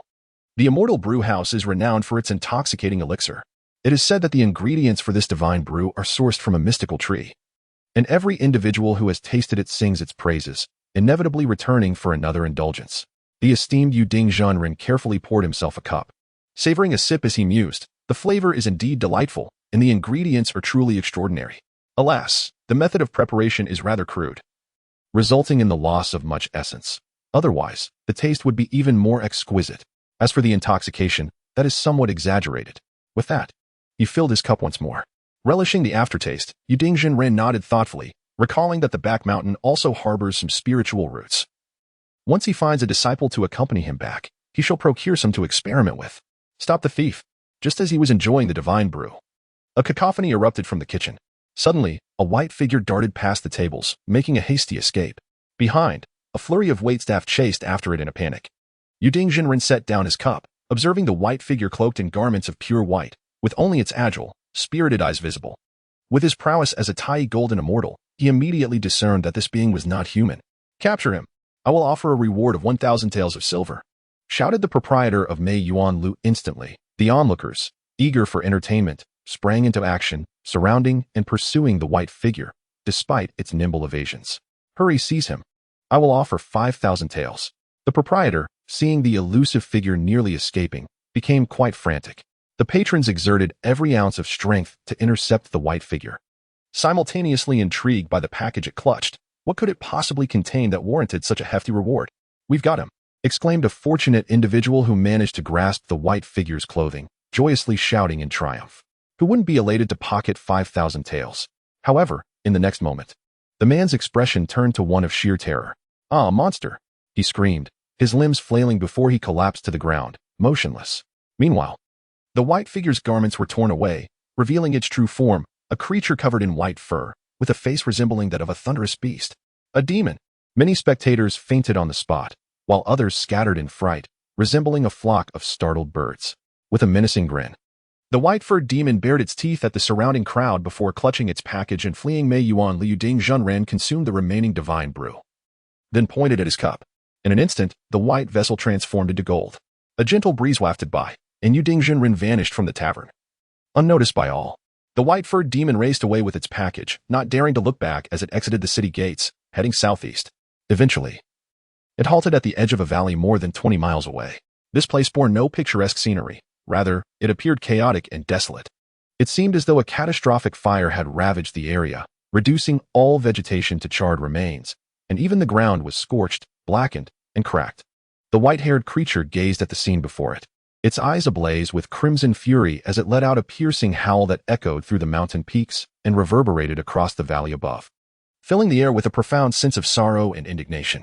As its voice grew hoarse from the relentless cries, the creature cradled the bundle in its hands, gently pressing it against its cheek as if seeking to absorb the warmth emanating from it. Large tears cascaded from its bloodshot eyes, dampening the package. Perhaps wearied by grief, it stifled its weeping and lifted its gaze toward the heart of the valley. There stood a great tree, its charred and carbonized trunk and branches exuding a haunting desolation. The once vibrant foliage hinted at the tree's former vitality. With the bundle still held tightly, the creature's legs felt as if they were weighed down by lead, each step laborious and heavy, in stark contrast to its previous nimbleness. Thus, it advanced slowly, and before long, its legs were cloaked in an ominous blackness. However, it paid no heed to this, resolutely moving toward the lifeless tree at the center. Finally, it reached the base of the tree. With a sudden thud, it knelt upon the ground, the bundle steadied in its grasp. Ashes billowed upward, settling upon its once immaculate fur, transforming it into an unsightly creature of black and white. With a fierce roar, it lifted the bundle high above its head, bellowing at the tree, its voice hoarse and imbued with boundless sorrow. After a tempest of howls, it gently placed the bundle down, delicately unwrapping it to reveal treasures of immense value to the proprietor of the celestial brew house. Flowers, numerous blossoms, each the size of a half palm. Their golden stamens, like meticulously crafted gold, shimmered with brilliance, slender yet resilient. Beneath these were petals, plump and rounded like red jade, glistening with clarity. Simultaneously, a refreshing fragrance wafted through the air, ethereal and elegant, a sublime blend of richness and tranquility, an ineffable aroma beyond description. The white-haired creature bent down, tenderly kissing each flower, tears slipping down to rest in the heart of the blossoms. Its form hunched over, trembling with emotion, until at last, it erupted into a heartfelt wail. Why? It cried out in human speech, raising its face to the heavens in anguished inquiry. Chapter 21. Yuan Hong. The howling sky, what is this tree to you? Observing the scorched tree and the creature's peculiar behavior, the jade Dingzhenren seemed to grasp the situation. Suddenly, the white-haired creature whirled around, arms spread wide like a hen protecting its chicks, shielding the flowers and tree behind it, baring its teeth at him. I harbor no ill will toward you. Otherwise, you would not escape the celestial brew house. Suspended in midair, the jade Dingzhenren floated above the pitch-black earth. Hiss. The white-haired creature remained undeterred, its gaze fierce as it fixed upon him. The flowers within the bundle are the very ingredients used to create the intoxication of the celestial brew, and they originate from the tree behind you. You have stolen these blossoms to come here and lament. Is this tree your friend? The jade Dingzhenren queried. Begone. I shall not allow anyone to harm her again. The white-haired specter bared its fangs, its countenance fierce. Though its vitality had been severed, it still possessed petals that harbored a flicker of life, perhaps a glimmer of hope for revival. The revered Master Taiyi, having partaken of the elixir of inebriation, felt a karmic bond with this great tree and, upon encountering it, benevolently sought to awaken the simian. Bang, bang, bang. Without uttering another word, the monkey knelt, fervently bowing its head to Master Taiyi. I beseech you, great immortal, to restore her life. I am willing to give everything. In that instant, the white fur transformed entirely to black. Arise. By the will of fate, I shall restore her. With a gentle wave of his sleeve, Master Taiyi lifted the monkey with a natural grace. He spoke no further, channeling his powers, in the encased petal sword, settling upon the charred branches. To the monkey's astonishment, the petals merged with the blackened limbs, infusing them with a delicate crimson glow. After completing this, Master Taiyi produced a small jade vial and, with a single drop of liquid imbued with 3 radiant hues, let it fall upon the trunk. Not a drop was wasted, as it entirely absorbed into the wood. In an instant, vibrant green shoots sprouted from the once charred branches, breathing new life into the desolate valley. Ahong, ahong. The monkey called out, its voice trembling, hands quivering as it reached out to touch the tinder shoots, hesitating for fear of causing harm. Its hands hovering half an inch away. She has not yet fully revived, and when she does, it is likely she will possess a new consciousness. Master Yuding remarked. The monkey froze momentarily before returning to its natural state. For even if what he said were true, it was 1,000,000 times better than complete demise. Then, Master Yuding formed a series of seals, casting radiant streams of light at the valley's edge. It will require a considerable time for her to recover. I shall establish a barrier here. No one below the golden immortal can enter this place. Bang, bang, bang. The monkey bowed once more. Thank you, great immortal. Arise. Master Yuding helped it up again. Yet, it immediately knelt again. I implore you, great immortal, to take me as your disciple and impart your skills. This time, Master Yuding did not immediately assist it to rise. His expression was complex as he gazed at the heavens before looking down at the monkey, which continued to bow. Very well. Master Yuding sighed deeply. I accept you as my disciple, but you must not disclose to anyone that you are a disciple of Master Yuding. As long as the great immortal imparts his skills to me, I shall do anything. The monkey exclaimed with joy. This is the profound art of 8-9 mysteries. How much you comprehend depends upon your own fate. Master Yuding handed the monkey a piece of animal hide. Thank you for imparting your teachings, Master. The monkey said earnestly, cradling the hide and lifting it high above its head. What is your name? Master Yuding inquired. Name? A flicker of memory crossed the monkey's mind, and it replied. I am Yuan Hong. Master Yuding nodded. Yuan Hong, take care of yourself. As his words faded, his figure vanished into the valley. Master, Master, Yuan Hong called out. Looking left and right, yet the presence of the Jade Ding real person eluded him. Ultimately, he bowed 9 times in the direction where the Jade Ding real person had disappeared, proclaiming, The profound grace and virtue of my master shall be forever etched in my heart. Should the opportunity arise, I shall undoubtedly repay it. 3 days and nights later, Li Jing encountered Ah Xiao once more. His gaze roamed over Ah Xiao, scrutinizing him closely. What do you feel? Li Jing inquired. He discerned no significant change in Ah Xiao, save for a subtle shift. Ah Xiao seemed less docile and more imbued with an air of ferocity. I feel an immense and inexhaustible power within me, but I am currently unable to harness it, Ah Xiao replied. Li Jing nodded. Even with the assistance of the Dui real person to awaken the celestial dog bloodline, time was still required for assimilation. Master, I wish to change my name, Ah Xiao said with a hint of embarrassment. Li Jing was taken aback. Why would you want to change such a good name? Now that I have awakened the bloodline of our progenitor, my current name seems unworthy. As a descendant of the celestial dog, I cannot bring shame to my ancestor, replied Ah Xiao. Oh, what do you wish to be called then?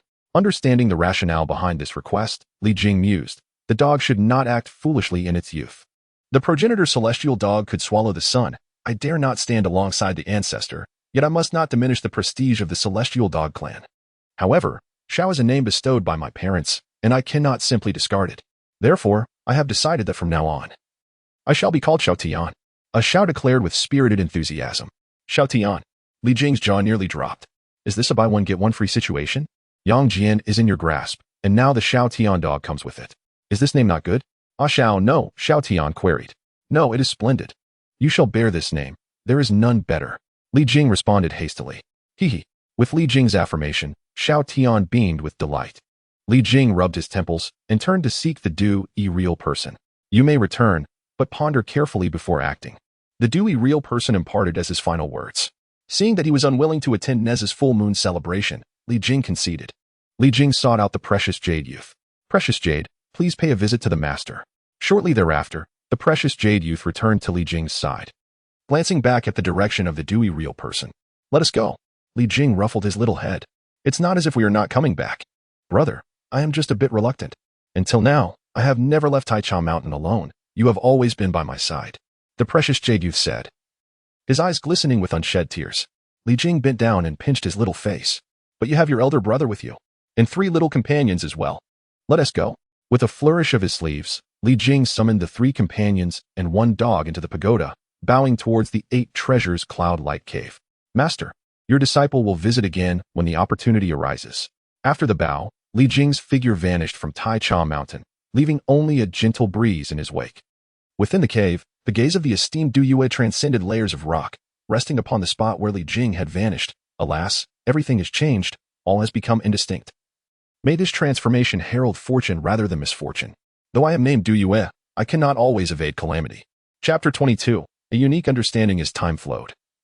Li Jing traversed countless miles and returned to the Li residence. With a sweep of his consciousness, the entire state of the estate was laid bare before him. Observing the patrolling guards and the formidable General Yin at the gates, Li Jing could not help but frown. Given the current circumstances, it was evident that trouble loomed. What has transpired, Yin? Li Jing appeared before him in an instant. Yin stiffened, and upon seeing Li Jing, he exhaled in relief. There are disturbances concerning the lady and the young master. Who? A chilling aura of murderous intent made Yin tremble at that moment. His perception of Li Jing underwent a profound transformation. Initially, he had deemed Li Jing's strength as mediocre. But now it was clear that he had grossly underestimated this so-called soft rice king. There are many. Upon hearing this response, Li Jing became infuriated. Bring them all to me.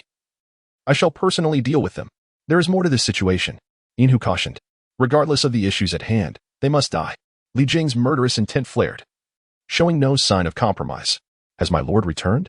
A voice called from the adjacent chamber, belonging to Yin Suji.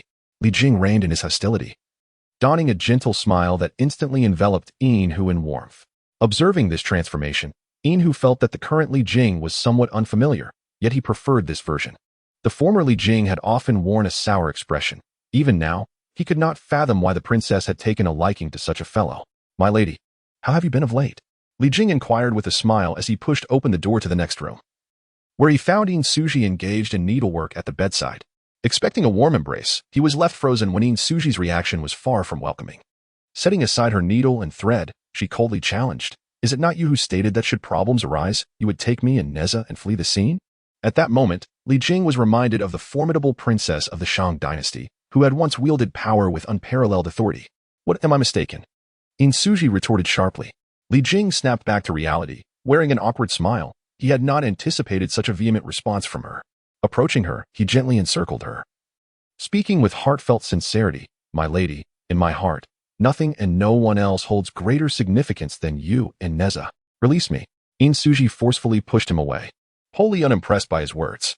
With a sigh, Li Jing reflected that while Yin Suji could be exceedingly gentle and understanding, surpassing any other woman, she could equally be unyielding, showing no mercy, outshining all others in that regard as well. Yet, the latter aspect of her had vanished over a decade ago. Once upon a time, in Chaoga, she was an unassailable presence, impervious to the authority of Emperor Yi, King Zhou, and the entire court of officials. It is precisely for this reason that Li Jing was able to successfully marry her and become the commanding general of the Qintang Pass. As the great general of the Shang dynasty, how could you abandon your post for the sake of your wife and children? Yin Suji questioned once more. Li Jing grasped her hand and said, Come, allow me to take you to a place where I can elucidate everything to you. He led her to the 9th level of the Ninefold Universe Tower, where they settled in a pavilion. The Shang dynasty is on the verge of collapse. Li Jing's words struck like thunder, causing Yin Suji to leap from her seat. Impossible. Li Jing gently patted her palm. Do not be agitated. Sit down, and I will gradually explain the situation to you. How can I not be agitated? Yin Suji retorted. In this current chaos, influenced by the machinations of celestial beings, your third brother has transformed, becoming cruel, tyrannical, and debauched, lost in indulgence. It won't be long before Chaos Song descends into turmoil, and the surrounding foreign tribes will grow restless. In such a scenario, the Shang dynasty cannot withstand internal strife and external threats for long. If it were solely a matter of internal troubles and outside invasions, there might still be a chance for the Shang to endure. However, those celestial beings will not grant the Shang any opportunity. The dynasty is doomed. Li Jing's explanation left Yin Suji in shock. Why? Why do they wish for the downfall of the Shang dynasty? She asked indignantly. Li Jing fell silent, recognizing the complexity of the situation where personal gain took precedence over all. In the original course of events, the array of 100 immortals was shattered, and the Master of Heaven suffered a great defeat, leaving the disciples of the intercepting sect either dead or transformed, with few remaining. This should have been sufficient to eliminate those who were to be enshrined as deities, allowing for their ascension. Yet, the forces of West Qi, or rather, the multitude of celestial beings, did not cease their pursuit, ultimately leading to the complete destruction of the Shang dynasty. This was not merely a matter of uprooting. The Shang was hardly a significant entity at that time. Thus, other interests must surely be at play, though Li Jing could not fathom the reasons behind it. I do not care about the reasons. If that day arrives, let us leave Qintang Pass. We shall go to Chaos Song, Yin Suji declared. Gripping Li Jing's hand and striding toward the exit, Li Jing halted her, shaking his head. It is futile. Why? She insisted. As long as my brother returns to normal and the Shang stands united, internal discord will dissipate, and external threats will eventually be quelled. In such a case, we can confront the celestial beings with full force, and the Shang will still have a chance. In Suji asserted resolutely, setting aside whether we can awaken your brother. Even if we could, there would be no opportunity. For all of this is orchestrated by the saint behind the scenes. Li Jing lamented. In the battle of deification, even with the Master of Heaven on the side of the Shang, the fate of annihilation could not be avoided, unless another saint emerges. Perhaps there remains a glimmer of hope. Yet, among the 6 saints, aside from the Master of Heaven, the other 5 stand opposed to the Shang. How could we possibly find a new saint to assist us? Lady Pingxin could be considered a saint, but she presides over reincarnation and has no reason to aid the Shang. Thus, the Shang is destined for demise. The saints. In Suji leaned weakly against Li Jing, acutely aware, as a princess of the Shang dynasty, of the profound significance embodied in the term sage. Do not be overly sorrowful. Although the Shang cannot avert its demise, the fact that your 3rd brother and 2 nephews may ascend to divinity after their passing could be seen as a fortunate outcome. Li Jing consoled her. However, scarcely had he uttered those words when he felt an overwhelming urge to strike himself. As anticipated, In Suji, agitated, inquired, "What? My 3rd brother, In Jiao, and In Hong are to perish?" In a collapsing nest, not a single egg remains intact, Li Jing replied helplessly. "My lord, I implore you to save them." In Suji beseeched. Li Jing hesitated momentarily. "I cannot save your 3rd brother, but I shall find a way for In Jiao and In Hong." The objective of King Zhou was indeed formidable. Even if Li Jing possessed tenfold courage, he would not dare to intervene under the watchful gaze of the sage. Is there truly no way? In Suji appeared exceedingly reluctant to accept this fate. Rest assured, although the situation appears dire, if fortune were to turn, there may still be a glimmer of hope. Li Jing contemplated the system's rewards, having previously received a card granting the experience of a great Luo Golden Immortal. He pondered whether he might acquire an even more formidable card, perhaps one of sage level or beyond, which could potentially alter the circumstances. Observing the troubled beauty in his arms, Li Jing felt a twinge of regret. Yet, if he did not voice his thoughts, he would inevitably find himself sleeping on the floor in the future. Do not dwell on it. Li Jing leaned down to place a gentle kiss upon her brow, soothingly caressing her, gradually moving to her eyes, nose, and delicate lips. Slowly, her tensed form relaxed, transforming into a softer demeanor. Beneath their feet, the pavilion subtly morphed into an exquisite chamber. Chapter 23. True Self Harms Me. Where are they? Li Jing glared fiercely at Yinhu, causing the latter to feel a chill run down his spine. Madam has just instructed that they are innocent and must not be harmed. Yinhu replied with difficulty. Humph. Li Jing scoffed, suppressing the murderous intent within him. In Suji had previously interceded on behalf of those wretched souls, and to his surprise, she had urged Yinhu to plead once more. Lead the way. Yinhu hesitated, caught in a quandary. Since the madam has spoken, I shall allow this detestable lot to live a few more days, Li Jing stated coldly. Subsequently, the two arrived at the dark, damp dungeon. Let me out. Let me out. The prisoners cried out upon seeing them. Silence. Speak again, and I shall have your head severed. Li Jing bellowed, a terrifying aura of killing intent sweeping through the dungeon. In an instant, all the inmates fell silent. Those confined within were undoubtedly deserving of their fates. Not a single virtuous soul among them. All were condemned. Once, Qintang Pass was not as tranquil as it is now. Upon his arrival, the local populace was fierce, with numerous evildoers causing disturbances, even opposing the officials and soldiers, leading to utter chaos at Qintang Pass, where the previous general had been powerless. Otherwise, even with Suji's support, the inexperienced Li Jing would scarcely have been able to attain the position of the commander at Qintang Pass. Upon arriving at Qintang Pass, Li Jing took decisive action, executing several ruthless criminals and subsequently delivering the remaining ringleaders to this place. Through a combination of gentle persuasion and firm measures, he gradually transformed the chaotic Qintang Pass into the peaceful and prosperous locale it is today. In the dim surroundings, these prisoners could not discern Li Jing's true visage. Yet the haunting familiarity of his voice left an indelible mark on their memories, compelling them to cower in the corners, trembling with fear. Under the guidance of Yinhu, Li Jing confronted the individuals who had harassed the woman he cherished. To his surprise, there were 13 of them, varying in height, build, age, and gender. Suppressing his inner bloodlust, Li Jing delved into their minds. Indeed, there are sinister machinations at play. These individuals, who usually appeared ordinary, had suddenly acted inappropriately towards Suji while she shopped, uttered vile language, and even attempted to instill nefarious thoughts in Nezha, with some daring to assault the Li residents. However, upon capture, they acted as if afflicted by amnesia, entirely oblivious to their prior transgressions. Now, Within their memories, Li Jing glimpsed fragments of truth. Yet certain pivotal moments remained shrouded in obscurity. He had a strong suspicion regarding the mastermind behind these events, though some uncertainties lingered. Let them languish in this dungeon. I shall release them when the mood strikes me. With a flick of his sleeve, Li Jing departed from the dungeon. Channer, if given the opportunity to learn a skill, would you be willing to go? Li Jing inquired of the bewildered Yang Chan. Just moments ago, she had been joyfully playing with the young Baoyu. And now she found herself taken aside by Li Jing.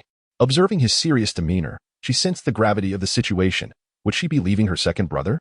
Yes. Your fates do not align, Li Jing affirmed. Originally, he had intended for Yang Jian to accompany them. But after receiving a precious item during an intimate moment with his wife yesterday, he had resolved his immediate concerns. Then I shan't go. Yang Chan pouted. Very well. Li Jing conceded with a sigh. Yang Chan's reluctance was understandable, and he could not compel her, especially since she regarded him as a righteous father. However, shortly thereafter, Yang Chan returned, trailing behind Yang Jian with an unwilling expression. Righteous father. Yang Jian bowed to Li Jing. Please take my sister with you. I have persuaded her. I apologize, righteous father. I was being mischievous, Yang Chan said, her face a picture of discontent. It was evident that her compliance was not voluntary, but rather a result of Yang Jian's authoritative presence. Well, if that is the case, let us be off. Li Jing nodded. As he and Yang Chan disappeared from sight, Yang Jian looked on with envy, his eyes filled with determination. Upon revisiting the Niwa temple, the atmosphere remained lively. Let us offer incense. This is the temple of the Holy Mother of Humanity. Li Jing lit 3 sticks of sandalwood incense and handed them to Yang Chan. Yang Chan felt the solemn atmosphere surrounding her as she accepted the sandalwood incense, her small face set in seriousness as she inserted it into the incense burner. Kneeling before the statue of Niwa, she bowed her head and murmured, O Holy Mother, I beseech you to bless my elder brother, that he may find joy and attain his desires, and to safeguard our mother, granting her peace and safety. Li Jing's gaze remained fixed upon the statue of Niwa. And soon, a force solidified time and space, causing Li Jing to feel as though his thoughts had come to a halt. It had come to pass. Sure enough, Li Jing found himself once more in the palace of Niwa, where Yang Chan, still bowing, appeared, looking bewildered at her surroundings. Li Jing bowed amidst the celestial mist. Li Jing pays his respects to the great mother Niwa, wishing her eternal longevity. Yang Chan's little head buzzed as she stammered. Why Yang Chan pays her respects to the great mother Niwa? Li Jing, your actions always take me by surprise. From Niwa's voice, Li Jing sensed that her mood was quite pleasant. If there were no unexpected turns, then the matter was surely settled. Indeed, this little girl is quite likable. Let her remain by my side. The impact of Li Jing's words nearly gave Yang Chan a concussion as he offered her an opportunity to learn. Yet he hadn't mentioned that she would be following the great mother Niwa. Channer, why do you linger in silence? Li Jing urged. Oh, Yang Chan. Resembling a dazed goose, once again bowed down, exclaiming, Yang Chan pays her respects to the teacher. Niwa sighed, initially intending only for her to remain nearby. But since she had called her teacher, I shall accept you as a registered disciple. I am deeply grateful for your grace, great mother. Li Jing expressed with a cupped fist in gratitude. Speak, what else do you wish to know? Although the heavenly secrets surrounding Li Jing were concealed, how could Niwa, having lived for countless ages, not discern that he had deliberately brought the fated Yang Chan before her? I wish to know if those individuals are being manipulated by Taiyi? Li Jing inquired. Indeed, but the true mastermind behind it all is yourself. Niwa replied. Me. Li Jing incredulously pointed at himself. Am I the one who has caused my own suffering? Indeed, your words shattered Taiyi's resolve, driving him to madness, nearly leading him down the path of evil. Had I not intervened, what you witnessed would have been far worse. Niwa stated. Li Jing's expression darkened upon hearing this. He had not anticipated that he bore a significant part of the responsibility, leaving him with a sense of trepidation. Thank you for your intervention, great mother. Li Jing bowed to Niwa, daring to ask, I implore you to take charge. Chapter 24, The Enigmatic Stone. In response to Li Jing's plea, Niwa fell silent, neither consenting nor denying. Li Jing could not help but feel anxious. He had brought Yang Chan here not merely for her to become Niwa's disciple, but also for this very matter. Great mother, would you truly wish to see Nezha led astray by Taiyi? After a long pause, Niwa finally spoke. The time will come, and I shall intervene. Upon returning home, Li Jing was filled with thoughts, pondering what the opportune moment might be. These distinguished individuals delight in such torturous games. Yet he finds himself powerless. Is there something troubling you, adoptive father? Inquired Yang Jian as he approached. There is a matter that requires timing, but I am uncertain where that moment lies, Li Jing replied casually. There is no need for you to be entangled in thought. For if it is indeed a matter of timing, that moment will surely arrive. One must simply exercise patience. To force it would be unbecoming. Yang Jian responded. Li Jing pondered these words, realizing that he had become somewhat obsessed recently. Some matters do not require excessive calculation. It is best to let them unfold naturally. As water flows to its destination. Thank you, Yang Jian. You have grown considerably during this time. Li Jing remarked. It is all due to your excellent guidance, adoptive father. Yang Jian replied, uncharacteristically flattering. Li Jing laughed heartily for a while before becoming serious. Are you not curious as to where Chanu has gone? Rest assured. Adoptive father has made arrangements, Yang Jian responded, again uttering words that did not align with his nature.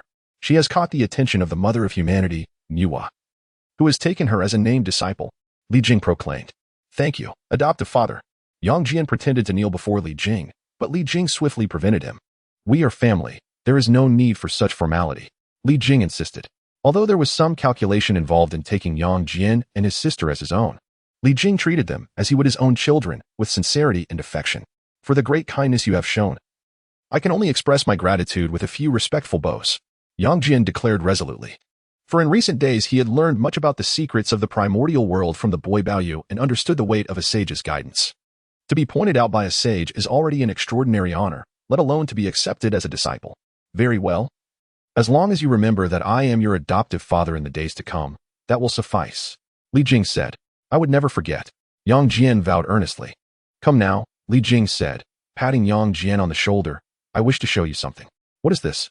Before Yang Jian lay a stone the size of a human head, roughly spherical, with intricate patterns etched upon its surface, the meaning of which was unclear. On one side, there was an imprint of a hand, approximately 3 inches deep. This is the mystic stone. This was the reward Li Jing had received the previous day, aptly named for its profound secrets. By placing his palm upon the imprint, the mystic stone would reveal the most suitable technique for him. Li Jing had experimented with it and received a supreme scripture titled the Sutra of Infinite Tribulations.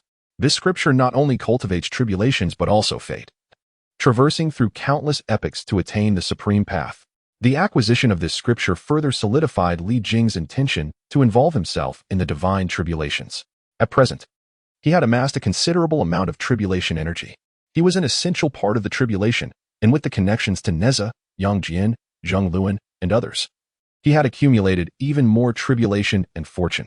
If he were to slowly digest this energy, it would not be far-fetched to envision achieving immortality, or even entering the primordial spirit or tribulation phases, before acquiring the mystic stone.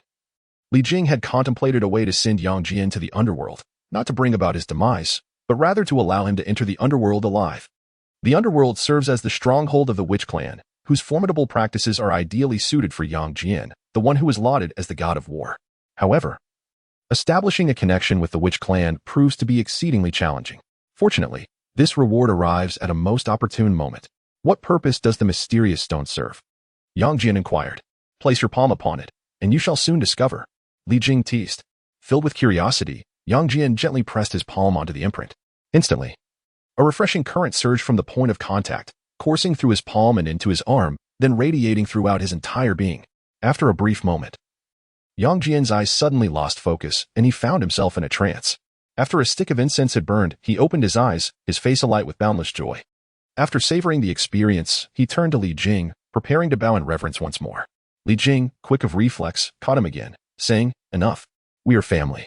Such formalities are unnecessary. First, tell me what profound method you have acquired. Thank you, adoptive father. The technique in my mind is called the 99 mystical arts, and it is exceedingly profound, Yang Jian exclaimed with excitement. The 99 mystical arts? Li Jing could not help but recall the protective arts of the Chan sect. The 89 mystical arts, by name alone, the 99 mystical arts seems destined to surpass it. It appears he is determined to confront the Chan sect head-on. This technique is tailored specifically for you by the mysterious stone. It is undoubtedly the most fitting for your capabilities. Now that you have acquired this art, with diligent study, success will surely follow, Li Jing encouraged. Indeed, I shall not bring shame upon you, Yang Jian declared confidently. Li Jing nodded and withdrew. The mysterious stone offers not merely a technique, but an abundance of profound principles to aid one's enlightenment. Thus, Yang Jian can focus on his cultivation without excessive interference. As Li Jing made his way to the backyard, he was greeted by a chorus of laughter and joy, which lightened his heart immensely. In the courtyard, 3 figures were dashing about in the wind, These were Nezha, the boy of treasure, and the ginseng essence. Like the boy of treasure, the ginseng essence resembled a child despite being of an elderly age. The trio was engaged in a game of hide-and-seek, yet at crucial moments. The ginseng essence could not resist employing its innate abilities of earth and would escape, much to the chagrin of Nezha and the boy of treasure. Father. Upon seeing Li Jing's arrival, Nezha leapt into his arms. Li Jing opened his arms to embrace the mischievous little one, playfully nibbling on him, which elicited peals of laughter. The ginseng essence watched from a distance, its gaze reflecting a tinge of envy. Once, it too could partake in such joy, but those days are long gone. Nezha. What were you just doing? Li Jing feigned ignorance. Father, the ginseng essence is untrustworthy, always using its powers, making it impossible for Brother Treasure and me to catch her. Nezha pointed at the ginseng essence. Following Nezha's finger, Li Jing's gaze fell upon the solitary figure of the ginseng essence. Their eyes met briefly before the ginseng essence shyly lowered its head, akin to a timid fawn glancing at its own hoofs. Li Jing understood at once that this ginseng spirit possessed a timid temperament shaped by her past experiences, particularly in the presence of someone as fearsome as himself, who had pursued her across vast distances. Nezha, she yearns to frolic with you, yet that instinct is ingrained within her. In the past, many sought to capture and consume her, prompting her relentless flight, which has now become second nature. In moments of peril, she resorts to her evasion techniques to escape danger. Thus, one cannot falter. You must show compassion towards your new friend, Li Jing gently explained to Nezha. Why would anyone want to capture her for consumption? Nezha inquired. His curiosity piqued. Chapter 25, Truly Verdant. Because the ginseng spirit harbors immense energy within her, which could enhance one's cultivation and perhaps even lead to immortality. Li Jing's words enlightened Nezha. However, the ginseng spirit, overhearing this, trembled in fear and timidly protested. Nonsense. Eating me would not grant immortality, I am still young. And consuming me would not lead to ascension. Father, please don't eat her. The ginseng spirit is so adorable, how could one possibly eat her? Nezha pleaded. Adopting a charming demeanor, Li Jing ruffled Nezha's hair affectionately. Of course, I would never do such a thing. Otherwise, how could I allow her to play with you? I specifically sought out this little companion for you, so you shall no longer play alone. Thank you, father. Nezha joyfully pecked Li Jing's cheek. For a moment, Li Jing was taken aback, a glimmer of brilliance flashing in his eyes. He set Nezha down and said, Now, go and play with the ginseng spirit. Once she becomes accustomed, she will learn to control her evasion techniques. As Li Jing departed, the ginseng spirit felt less tense. She turned to Nezha. Puffing up her cheeks in annoyance, Nezha, your father deceived you. I am not the companion he sought for you. On the very first day he captured me, he plucked my whiskers. Brother, he only did that to save Yangjian. Had it been anyone else, they would have not merely plucked your whiskers, but would have devoured you outright. Bao Yu, who had been observing silently, interjected. Indeed, father must have acted to save someone. Nezha replied, his trust in Li Jing unwavering. Humph. The ginseng spirit huffed, fully aware that Li Jing's words were not entirely true, yet she acknowledged Bao Yu's point. After a brief while, the three little beings set aside their grievances and resumed their playful antics, while Li Jing retreated to his chambers for meditation. Recently, he had received a notification from the system. To alleviate Nezha's loneliness, he was bestowed the reward of the Supreme Avatar technique. From its name alone, its purpose was evident. Yet the inclusion of Supreme heightened Li Jing's anticipation. The Supreme Avatar technique allows for the creation of countless avatars, each equivalent to the original. In just a few succinct phrases, the formidable nature of this technique was conveyed. When one possesses sufficient strength, this technique enables the division into myriad avatars, all possessing power on par with the original, and they can even cultivate independently. With a wave of his hand, magical energy coursed through him, and a sphere of white light burst forth from within, hovering in midair, writhing rapidly until it took on a human form. Soon, this luminous figure manifested into Li Jing's current visage. Let us change your appearance. Gazing at his own reflection, Li Jing felt a sense of discomfort. Indeed, it was his true self. The avatar responded in kind. Although the avatar was equivalent to his true self, it could not exist independently. Its life and death were contingent upon the true self's will, and he could recall the avatar at any moment. In the blink of an eye, the avatar underwent yet another transformation. This time, both its appearance and demeanor experienced a dramatic metamorphosis. Wow! Li Jing exclaimed in astonishment. This avatar had become even more handsome than his true self.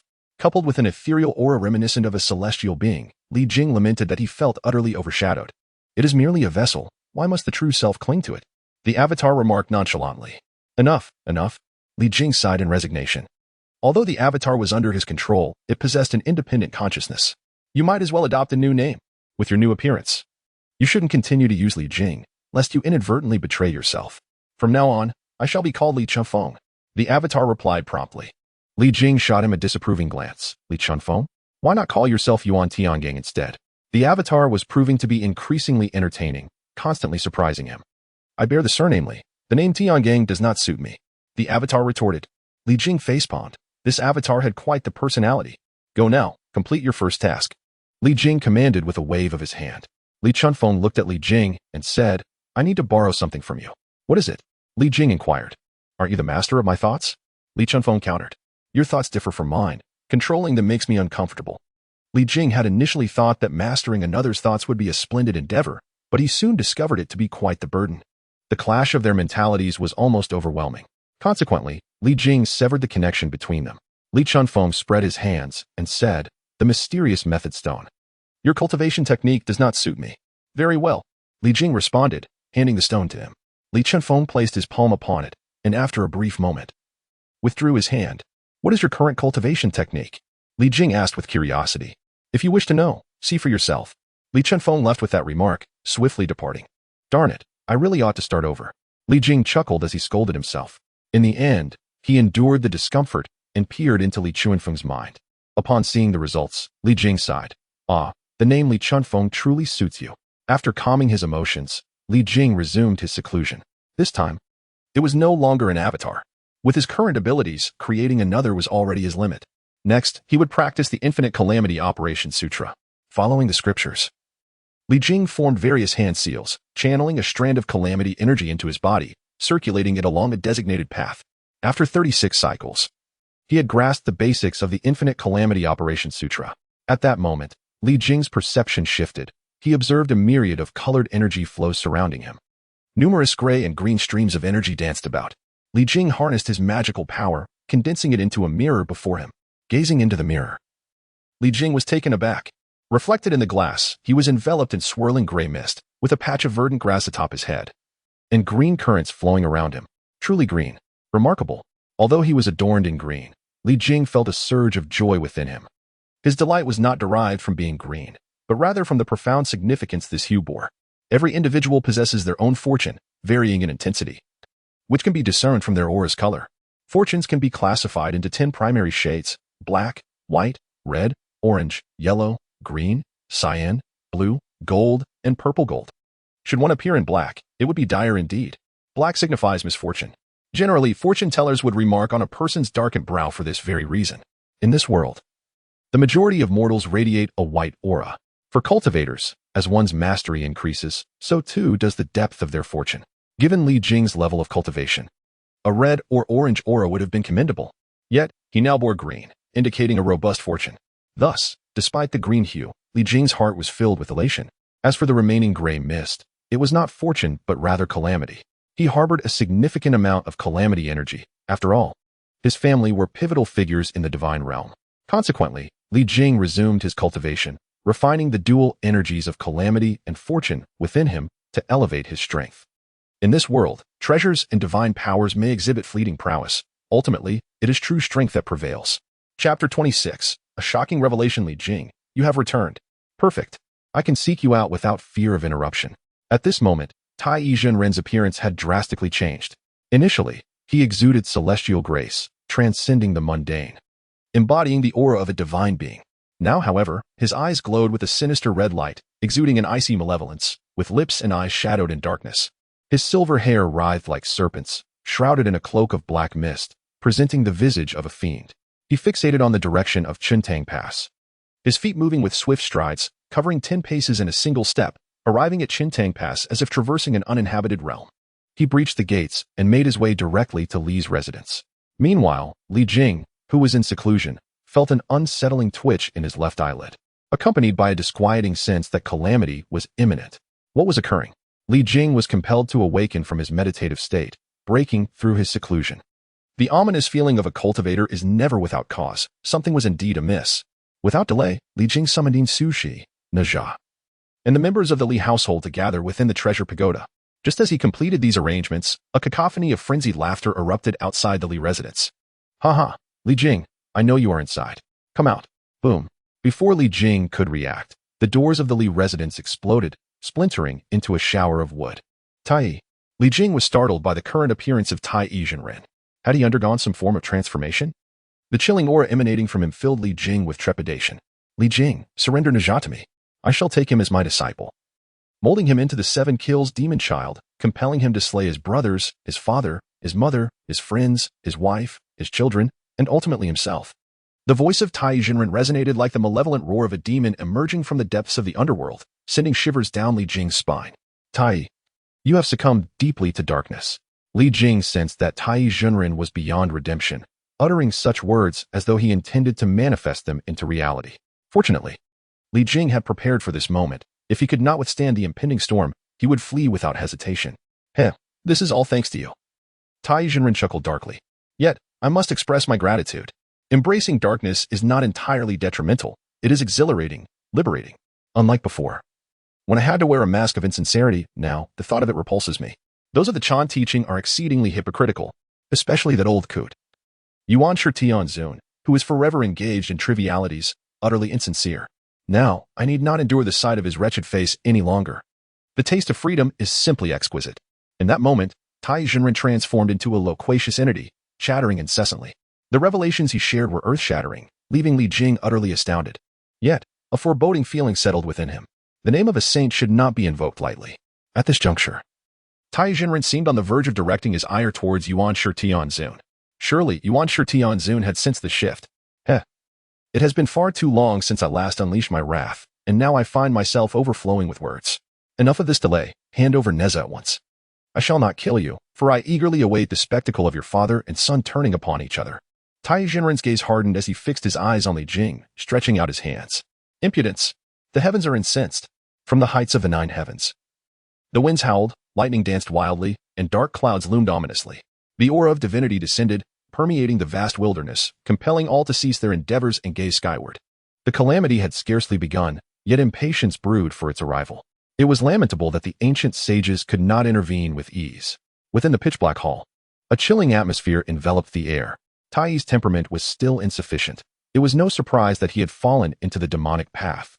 Yet it was at this moment that deeper secrets began to unravel. The gaze of the Ta Ching saint fell upon Chen Tangguan. The Tong Tian Jiao master managed a stiff smile, remarking, my elder brother has always looked down upon my disciples, now that his prized pupil has succumbed to darkness. I wonder where his old face will find refuge? The East is rich in resources, yet lacks the tempering that breeds strength of character, leading to such a swift descent into darkness. On the western spiritual mountain, 2 figures clad in peculiar attire sat facing one another. One should not underestimate the East. Taiyi's fall into darkness is not solely due to an incomplete state of mind. It is likely that unseen hands are at work. Otherwise, with the abilities of a saint, he would have sensed the signs long ago. When a saint stirs, the primordial realm trembles, drawing the attention of all. The might of the divine is formidable. As the common folk of Chen Tangguan knelt in reverence, when a saint makes their presence known, the laws of the cosmos align, golden springs erupt from the earth, and heavenly nectar descends, showering blessings. Wretched being, do you not repent? Yuan Shitianzun's voice boomed like thunder, reverberating through the heavens. How can this be possible? How could that old wretch have discerned it? Was not the celestial secret concealed?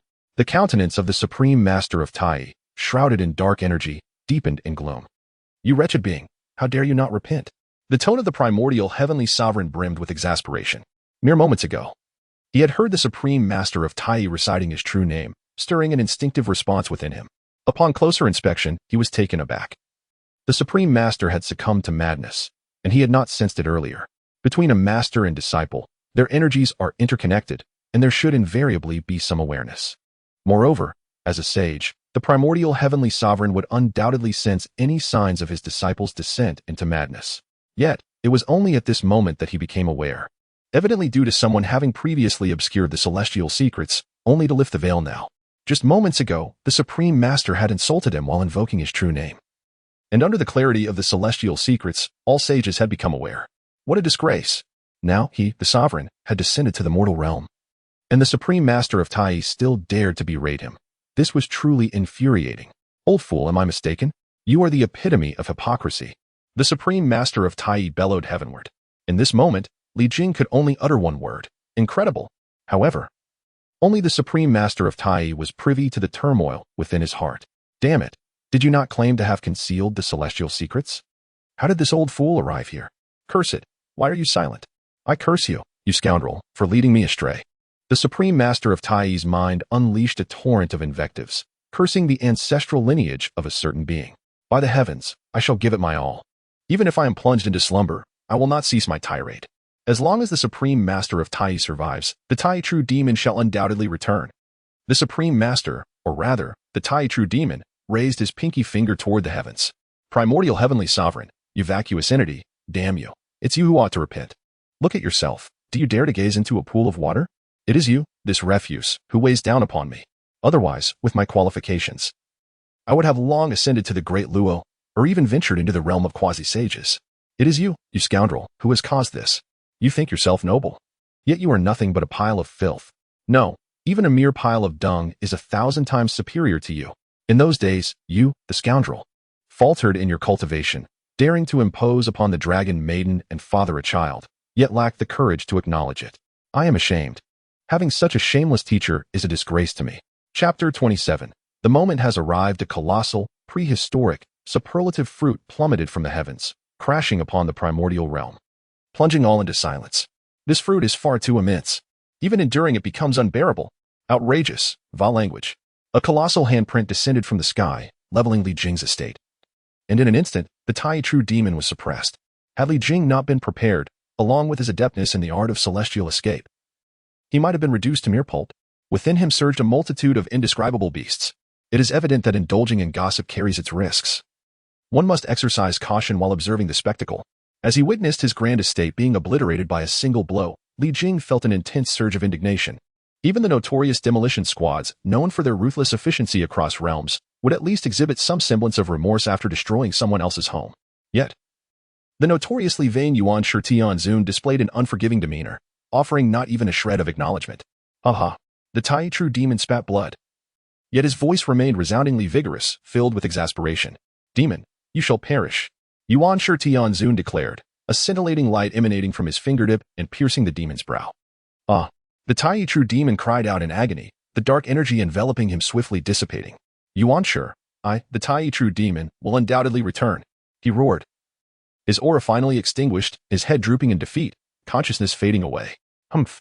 Yuan Shi Tianzun seized the Taiyi true man and, before departing, cast a glance at the seething Li Jing. Instantly, Li Jing felt as though he had plunged into a frigid abyss, his very essence on the verge of crystallizing with ice. Having raised his home without compensation and now threatening him with disdain, Li Jing's heart ignited with the flames of vengeance. He vowed that one day he would lay the Yusu palace to waste, ensuring Yuan Shi received a taste of his own medicine. In the celestial realm, Nuwa stood resolutely before Yuan Shi Tianzun. Junior brother, do you believe my temper is too forgiving?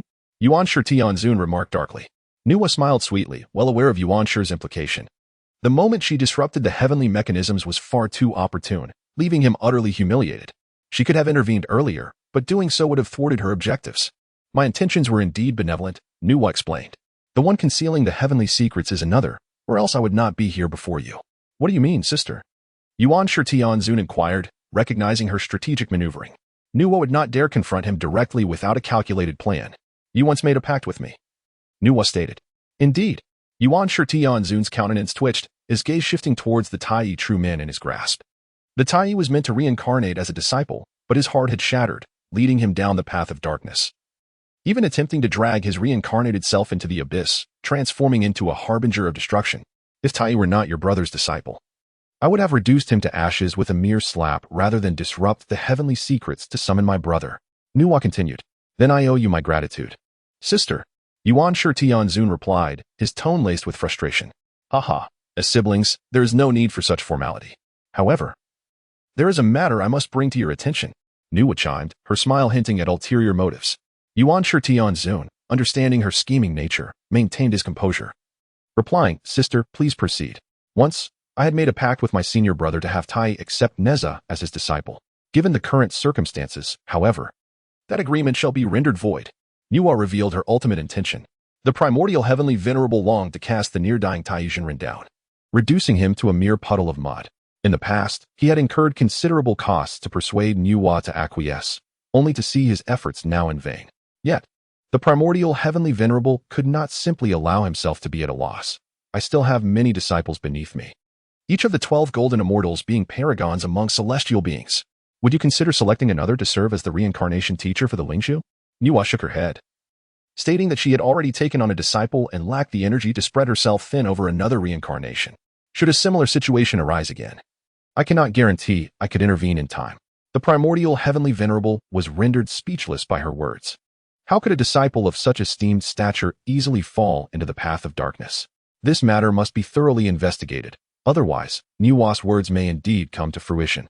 With this thought, the primordial heavenly venerable set aside his grievances and acquiesced to Nuwa's request, hastening back to the Jade Void Palace while summoning the disciples of the Chan teaching. Upon his return, while awaiting the arrival of his disciples, he utilized his formidable powers to awaken Taiyi Jinren. Taiyi Jinren slowly opened his eyes, confusion filling his gaze, soon replaced by a grimace of anguish. He clutched his head and howled, rolling on the ground. After a while, his clothes were drenched in sweat, the area he rolled upon becoming sodden, as if something unspeakable had transpired upon the ground. Master, the now normal Taiyi Jinren knelt in trepidation before the primordial heavenly venerable. In that moment, despite his return to normalcy, the memories of his previous actions while ensnared by darkness remained vividly intact. Reflecting on the deeds he had committed during his fall, Taiyi Jinren felt an icy chill enveloping him, simultaneously grateful for the continued health of his limbs. Taiyi, you have greatly disappointed me. The stern tone of the primordial heavenly venerable made Taiyi Jinren tremble involuntarily. Your transgressions are unforgivable. I beseech you, Master, to show mercy. Taiyi Jinren could only beg for forgiveness. The hall fell silent for a considerable time before the resigned voice of the primordial heavenly venerable broke through. Very well. Go and cultivate diligently. I hope this experience will serve as a trial for you. After his fall into darkness, Taiyi Jinren's Tao heart was thoroughly shattered, and his cultivation diminished by half, relegating him to the realm of the celestial immortals. At that time, the primordial heavenly venerable's blow had nearly claimed his life. Although he had since received treatment and improved significantly, full recovery would require time. In such a predicament, what punishment could the primordial heavenly venerable impose? Should he strike him again, sending him directly to the divine list? Soon after, the 12 golden immortals of the Chan teaching arrived. After conducting a thorough examination of each disciple, the primordial heavenly venerable felt a slight sense of reassurance. Yuding, did you achieve any results on this journey? He inquired. Yuding Jinren hesitated briefly before uttering a small falsehood. Esteemed teacher, time has proven insufficient, and I have yet to find a satisfactory disciple. In truth, this was not entirely a lie, for Yuan Hong was indeed not an ideal disciple. Thus, after departing from that valley, Yuding Jinren wandered through the territories of the human race, regrettably failing to find anyone suitable. We must act swiftly, if it proves too challenging. Perhaps we should lower our standards slightly, commanded Yuan Shi Tianzuan. Understood. Yuding Jinren responded before taking his leave. Chapter 28. The Rise of Demons and the Fall of Dao on Mount Shouyang. At the 8th Scenery Palace, the of Yuan Shi Tianzuan was established.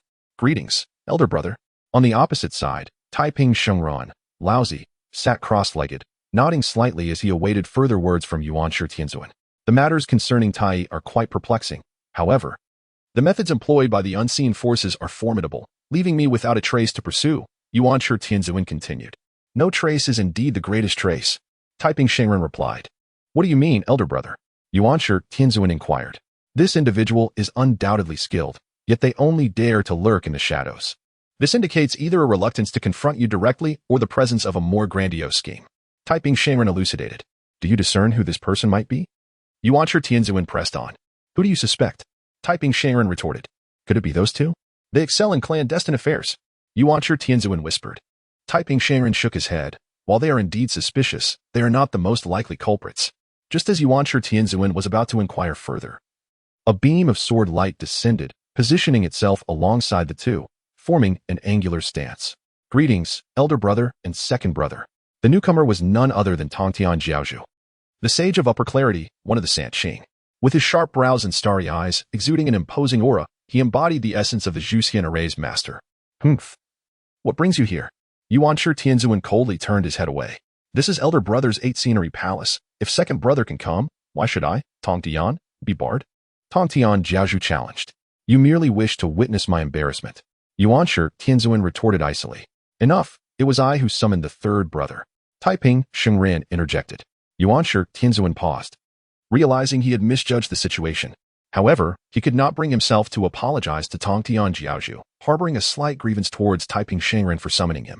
To avert further awkwardness, he he decisively shifted the topic. Elder brother, earlier you mentioned that the true suspect lies elsewhere. Who might that be? Taiping Shengren nodded, stating, though this person is not one of those from the West, they possess significant ties to them. Yuan Shi Tianzuan was perplexed. The only beings capable of contending with him from the West were the two saints, Jing and Zhuanti. Who else could there be? Could it be him? Tongtian Jiaozhu exclaimed. Taiping Shengren nodded in affirmation. Observing the reactions of the two, Yuan Shi Tianzuan felt a surge of frustration. Tongtian's presence was solely to bring him discomfort. The primordial supreme being regarded himself as superior to the heavenly lord in every aspect. However, he now found himself at a disadvantage regarding a pressing matter, which brought him a sense of humiliation. Nonetheless, the gravity of the situation compelled him to audaciously inquire, who is he? Does my second brother know who originally possessed the sword array of the extermination of immortals? The saint of Taiyi retorted. This sword array was bestowed by our master. It is said to have been held by a formidable adversary of his, known to be impervious to all but the four saints. And our master nearly faced defeat at its hands in the past.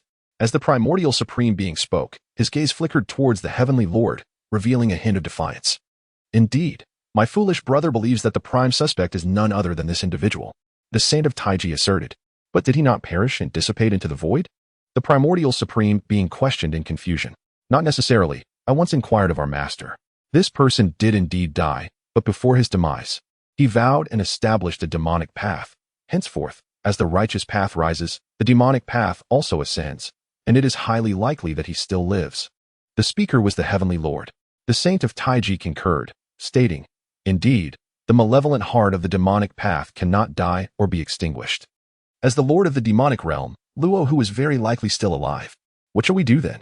The primordial supreme being realized that the situation was far more intricate than he had anticipated. The saint of Taiyi rose and said, let us inquire at the Zixio Palace. Our master possesses the most profound understanding of Luo Hu. The three pure ones traversed through the chaos and arrived at the Zixio Palace. It seemed that Hong Jun had anticipated their arrival, for the palace doors stood wide open. We pay our respects to the master.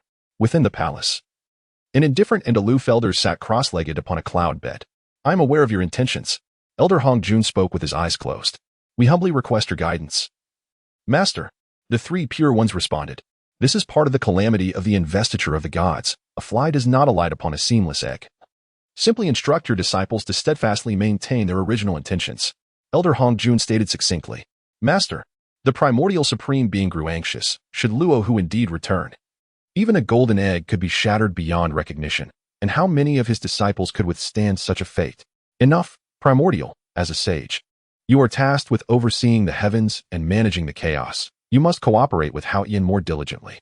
Otherwise, even if the investiture of the gods is completed, it will avail you nothing. The primordial supreme being felt a sense of frustration. Having not resolved this issue, Elder Hong Jun had presented him with a new dilemma. It was evident that it was Hao Yin's impudent disciple who had complained to Elder Hong Jun. Indeed, gazing at the boundless power of the heavenly path surrounding Elder Hong Jun, the primordial supreme being could only obediently comply. In the city of Chaoga, Empress Jiang fell victim to foul play, while the brothers Fong Bai and Fong Xiang rebelled, aiding Yin Jiao and Yin Hong in their escape from Chaoga. In a state of panic, they fled to a desolate wilderness in the southeast. Halting before a fork in the road, the brothers Fong Bai and Fong Xiang conferred and said to the Yin brothers, Your Highnesses, my brother and I, in a moment of impulse, resolved to protect you in your flight from Chaoga. However, we were unprepared and now find ourselves empty-handed. Although King Wuqing bestowed a jade pendant, its use may inadvertently expose us, which would be unfortunate. I have just devised a plan that could serve both our interests. The two main roads diverged, one leading to the land of Donglu, the other to Nanjun, both bustling with human activity. The two princes, disguised, found it easier to procure sustenance due to their youthful appearance. Meanwhile, my brother and I would take a lesser-known path to seek refuge among the feudal lords. Should fortune favor us, we would surely gather allies, awaiting the moment to leverage the chief forces to enter Chaoga and rally our supporters. Moreover, by separating into smaller groups, our chances of escape would be significantly heightened. I hope the two princes can comprehend that it is not our inability to see this through to the end. Heaven forbid. We are deeply grateful for the two generals' daring rescue. Alas, the circumstances are beyond our control. This course of action is our best option. The two generals should proceed, and we shall unite in Chaoga in due time. The brothers Yin Jiao and Yin Hong quickly assented. Thus, my brother and I departed, bidding the princes to take care. The brothers Fong Bai and Fong Xiang parted with tears, heading towards the lesser-known path. As the two young brothers, barely in their teens, ventured forth. A profound sorrow enveloped them, for the path ahead would be theirs alone to navigate. As the elder brother, Yin Jiao resolved, "You shall head to Nanjing while I journey to Donglu. Once we procure the necessary forces, we shall reconvene here and avenge our mother by slaying that wicked woman." Yin Hong, wiping away tears, sobbed, "This journey leads us into unfamiliar territory, and as we embark on this for the first time, may our mother's spirit watch over us." "Indeed it shall." Yin Jiao could not suppress his tears either, and the two embraced, weeping together, struggling to find solace in their separation. Just as they were about to part, a melodious chant resonated in the air. "With the heavens, I share my longevity," embodying the essence of the divine. "The myriad paths of wisdom reside within my heart." The prophecy unfolds, revealing the celestial secrets as the 3-inch palm transforms the world. "Here I arrive to seek the fateful connection, imparting the supreme path and teachings." Chapter 29, the indomitable heart of Nezha startled by the sound. Yin Jiao and Yin Hong anxiously glanced around, fearing the pursuers had caught up. As the echoes faded, a radiant light filled the sky, and a celestial figure descended gracefully, hovering 3 feet above the ground. "Great immortal, great immortal." Yin Jiao quickly urged his brother to kneel in reverence. "We beseech you, great immortal, to accept us and impart the supreme teachings." The future remained uncertain, yet if this immortal were to accept the both of them, it would open a path of greater promise. "Indeed, you are destined to cross paths with me. Follow me." The celestial being waved a hand, enveloping the two brothers in divine light, and they vanished amidst the mountains and fields. At the Li residence, what was once a ruin had been meticulously cleared by Li Jing. Now, soldiers and civilians toiled ardently on the flat ground, and the new Li residence was beginning to take shape. Meanwhile, Li Jing diligently practiced at Chintang Pass. The calamity that befell the Li residence stemmed from his own perceived weakness. Thus he channeled his pent-up frustration into the rigorous study of the infinite catastrophe scripture. After half a month, he had refined 1/20th of the calamity energy, advancing his cultivation to the late Yuaning stage. It would not be long before he stepped into the transformation phase. After a month of seclusion, Li Jing emerged from his retreat, only to find Nezha sitting alone atop the city wall, his demeanor heavy with despondence. "Nezha, why are you sitting here alone, not joining the others in their merriment?" Upon hearing the commotion, Nezha leapt down from the city wall, not rushing into his embrace as usual, but instead standing firmly in place. Li Jing crouched down, playfully pinching his little face. "What's the matter? Do you have something on your mind that you wish to share with your father?" "Father, I wish to cultivate." Nezha's eyes blazed with fervor, embodying an unwavering conviction. Li Jing lifted him up and seated him atop the wall, their gazes aligning perfectly. "What has prompted this sudden desire to cultivate?" Li Jing inquired gently. Clenching his small fists, Nezha replied with indignation, "The villains have destroyed our home. I, along with Brother Yang and the howling heavens, must strive diligently to cultivate. If I become strong enough, those rogues will dare not shatter our house." Ding! The heart of a warrior within Nezha was ignited, rewarding him with a top-tier paradise for cultivation. Li Jing was pleasantly surprised by this reward. Though he had minimized his demand for spiritual energy after transitioning to the Limitless Tribulation and Fortune Sutra, individuals like Yang Jian still required substantial amounts of it. The renowned paradises in the primordial realm were typically owned, and even among the rare unclaimed ones, Li Jing might not be able to locate them, let alone acquire them. This reward conveniently addressed his pressing needs. "Nezha, are you certain? Cultivation is no easy task, and the hardships are evident from Yang Jian's experience. Children can be impulsive." So Li Jing asked again. "Father once said, without effort, there is no gain. To attain great strength, one must sweat, persevere, and remain steadfast. If others can endure hardship, so can I." Nezha was filled with determination, showing no sign of retreat. With a grand gesture, Li Jing proclaimed, "Very well, if that is the case, I shall teach you how to cultivate." The path to cultivation begins with the right method. Therefore, Li Jing brought forth the mysterious law stone once more, allowing Nezha to acquire the most suitable technique for himself. In his previous life as a spiritual child under Renewal, Nezha retained his profound foundation even in this reincarnation and swiftly absorbed the mysterious law stone's essence. "Father, I have obtained a technique called the Primordial Tao Chapter," Nezha exclaimed with excitement. Li Jing nodded and then led him to the paradise bestowed by the system. "Where's this place?" The scenery here captivated Nezha deeply. Majestic mountains and cascading waterfalls, rainbows arching high, fish swimming in shallow waters, eagles soaring through the skies, white cranes dancing by the water's edge, and monkeys leaping through the trees, a truly idyllic realm. More importantly, the spiritual energy here was abundant, replete with innate essence, rivaling that of Renewal's royal palace. "This is my paradise for cultivation, where efforts yield remarkable results." Li Jing examined the environment closely and was thoroughly satisfied with this paradise. Father, do you have any more treasures? You always produce wondrous items that I have never seen before. Brother Bao, you told me that such treasures are typically beyond the reach of ordinary people. Nezha said playfully. Ha ha ha. Li Jing laughed heartily. Your father is no ordinary man. I possess many splendid treasures, which you shall come to know in due time. With that, Nezha refrained from further inquiries. For his cultivation was of paramount importance at present. After calming his emotions, he donned a serious expression, seated himself cross-legged, and assumed the 5 hearts facing heaven posture. Even while still in the embryonic stage, Nezha could consume Li Jing's spiritual energy. Now, within this bounteous realm of spiritual essence, he soon began to sense the energy around him. Wisps of spiritual energy permeated through his delicate skin, entering his body and being refined as the fundamental principles of the Tao circulated within him. As his cultivation progressed, Nezha's form transformed into a black hole, voraciously drawing in the surrounding spiritual energy and assimilating it into his petite physique.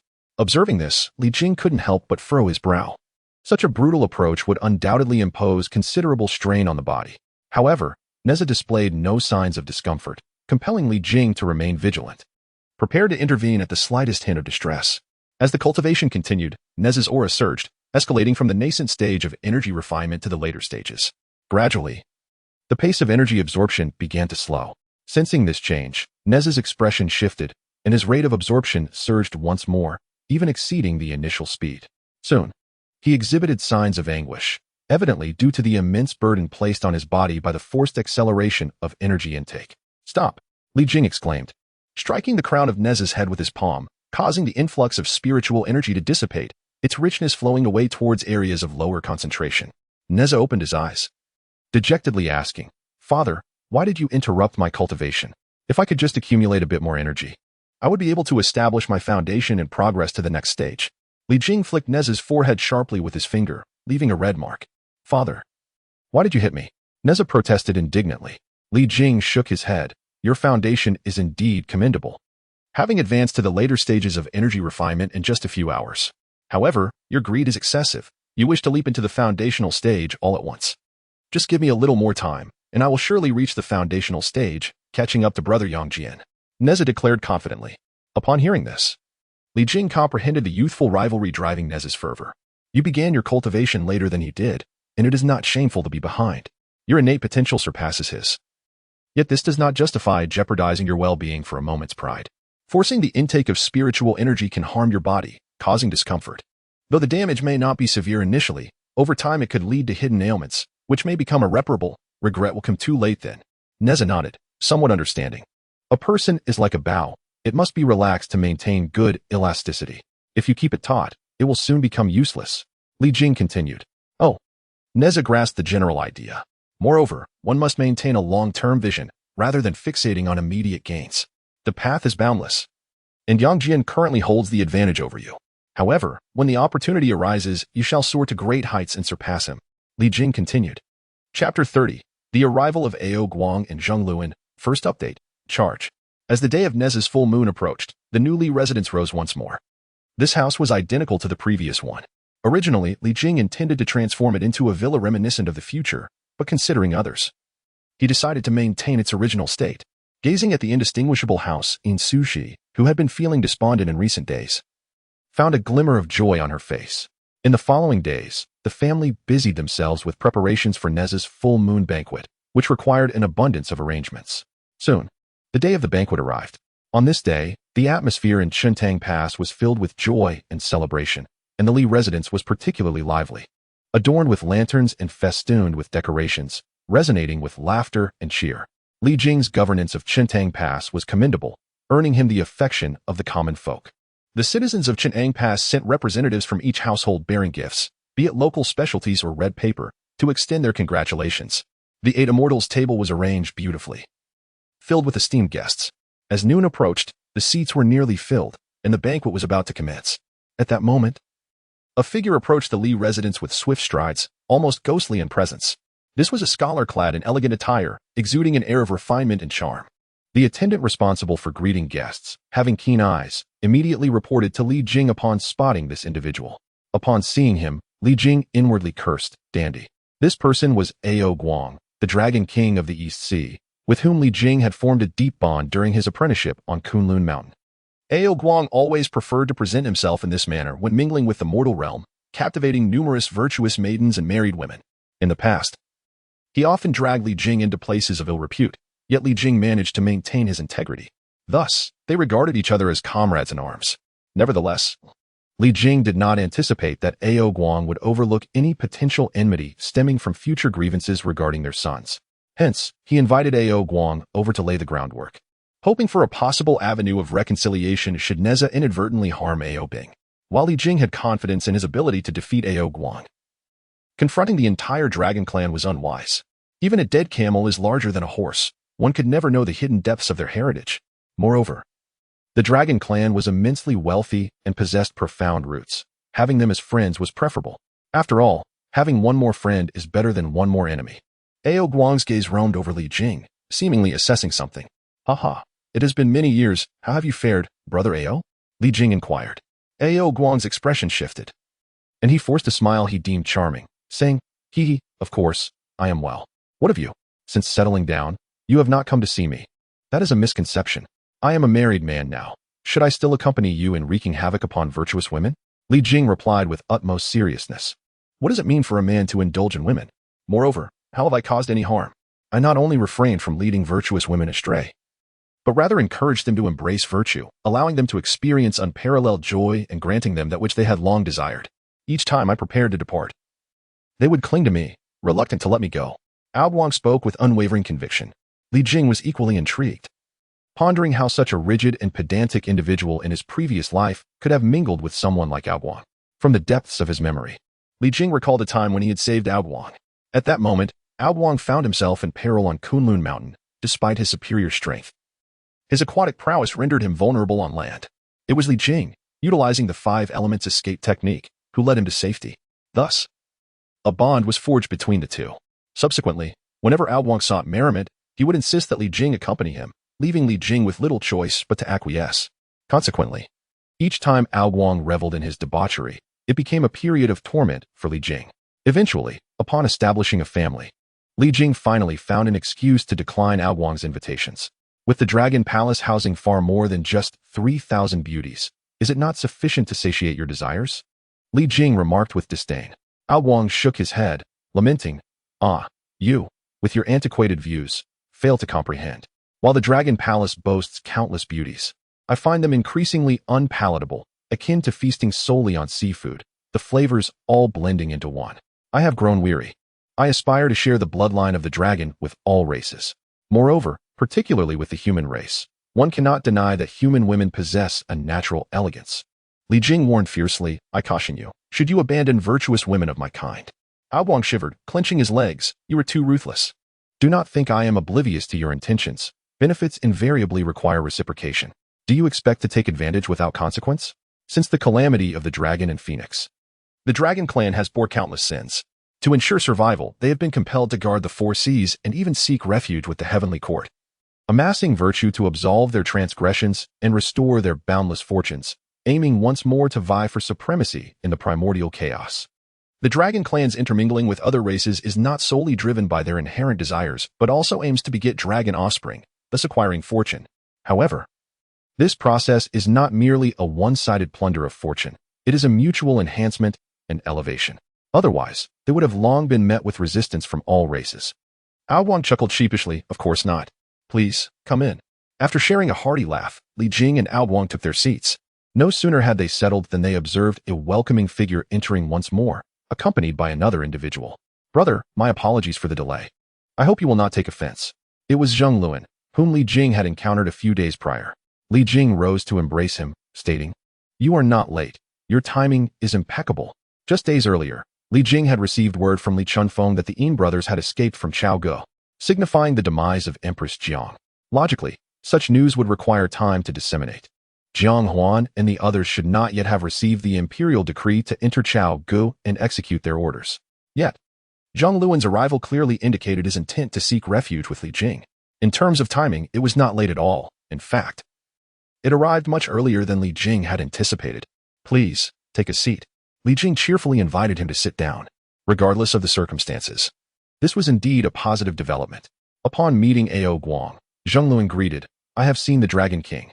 Long time no see, Zheng Luan." Ao Guang responded. Previously, Ao Guang and Zheng Luan had also been acquainted. "Senior brother." A small head peeked out from behind Li Jing, clearly belonging to Bao Yu. "Bao Yu, you're here too. Has the master come as well?" Zheng Luan asked with delight. "No, the master did not come. Bao Yu left Kunlun Mountain with me," Li Jing answered on Bao Yu's behalf. "All right." Zheng Luan's tone was tinged with both disappointment and relief. The disappointment stemmed from not being able to see his esteemed teacher, while the relief was due to the fact that his own lackluster performance would not be witnessed by the master, sparing him from embarrassment. Chapter 31. The Mysterious Deluophone Clan. The divine Ling Guang Dao ran just as Li Jing, Ao Guang, and Zheng Luan were engrossed in conversation. A resounding cry of a phoenix echoed above the Li residence. Ao Guang swiftly rose from his seat, his expression grave. As a nemesis of the Feng clan, he could discern much information from this phoenix cry. At the very least, it signified the presence of a Feng clan member at the Deluo Golden Immortal level. In the ongoing war among the three clans, which had wreaked untold havoc, there were no Deluo Golden Immortals among the wandering members of the Dragon, Feng, or Qilin clans. Even the Taiyi Golden Immortals were exceedingly rare. How could there still be a Feng clan at the Deluo Golden Immortal level in this world? Regardless of Ao Guang's thoughts, Li Jing promptly stepped outside. The absence of a direct assault on the Li residence suggested a lack of malice. The cry merely heralded their arrival. Outside stood two figures, one large and one small. The smaller figure was none other than Yang Chan, who remained in the Hua Wang Palace to cultivate. The larger figure was a voluptuous woman clad in golden garments. Li Jing approached and bowed, "Elder Golden Phoenix, I apologize for not welcoming you properly." Yang Chan blinked her large, curious eyes at Li Jing. "Father, I didn't tell you. How did you know Aunt Feng's name?" "Indeed, one who has caught the lady's attention must possess extraordinary qualities," the Golden Phoenix remarked with a smile. "Your praise is unwarranted, esteemed elder." Li Jing gestured grandly towards the entrance. "Please, come in." The Golden Phoenix shook her head, remaining in place, and stated, "Another person is on their way. Let us wait for him." Before her words had fully settled, a streak of light descended nearby. The newcomer had long, flowing black hair cascading down his back, a stern and commanding visage, and his eyes glimmered with an imposing light. "May I inquire who the esteemed friend is?" The Golden Phoenix asked first. This individual possessed an extraordinary appearance and demeanor. However, his aura was surprisingly mundane, akin to that of an ordinary mortal. This was evidently amiss. He must possess considerable cultivation. Given the Golden Phoenix's prowess, she should not perceive him as a mere mortal. This indicated that he was concealing his true capabilities, at least on par with her own. Yet, when had a stranger of at least a Luo caliber emerged in the primordial world? The individual forced a rigid smile and introduced himself. "I am Lingguang Daoist, a wandering practitioner of the mountains, passing through this area. And I seek but a cup of wine." "Haha, a guest is a guest. Please, both of you, come inside."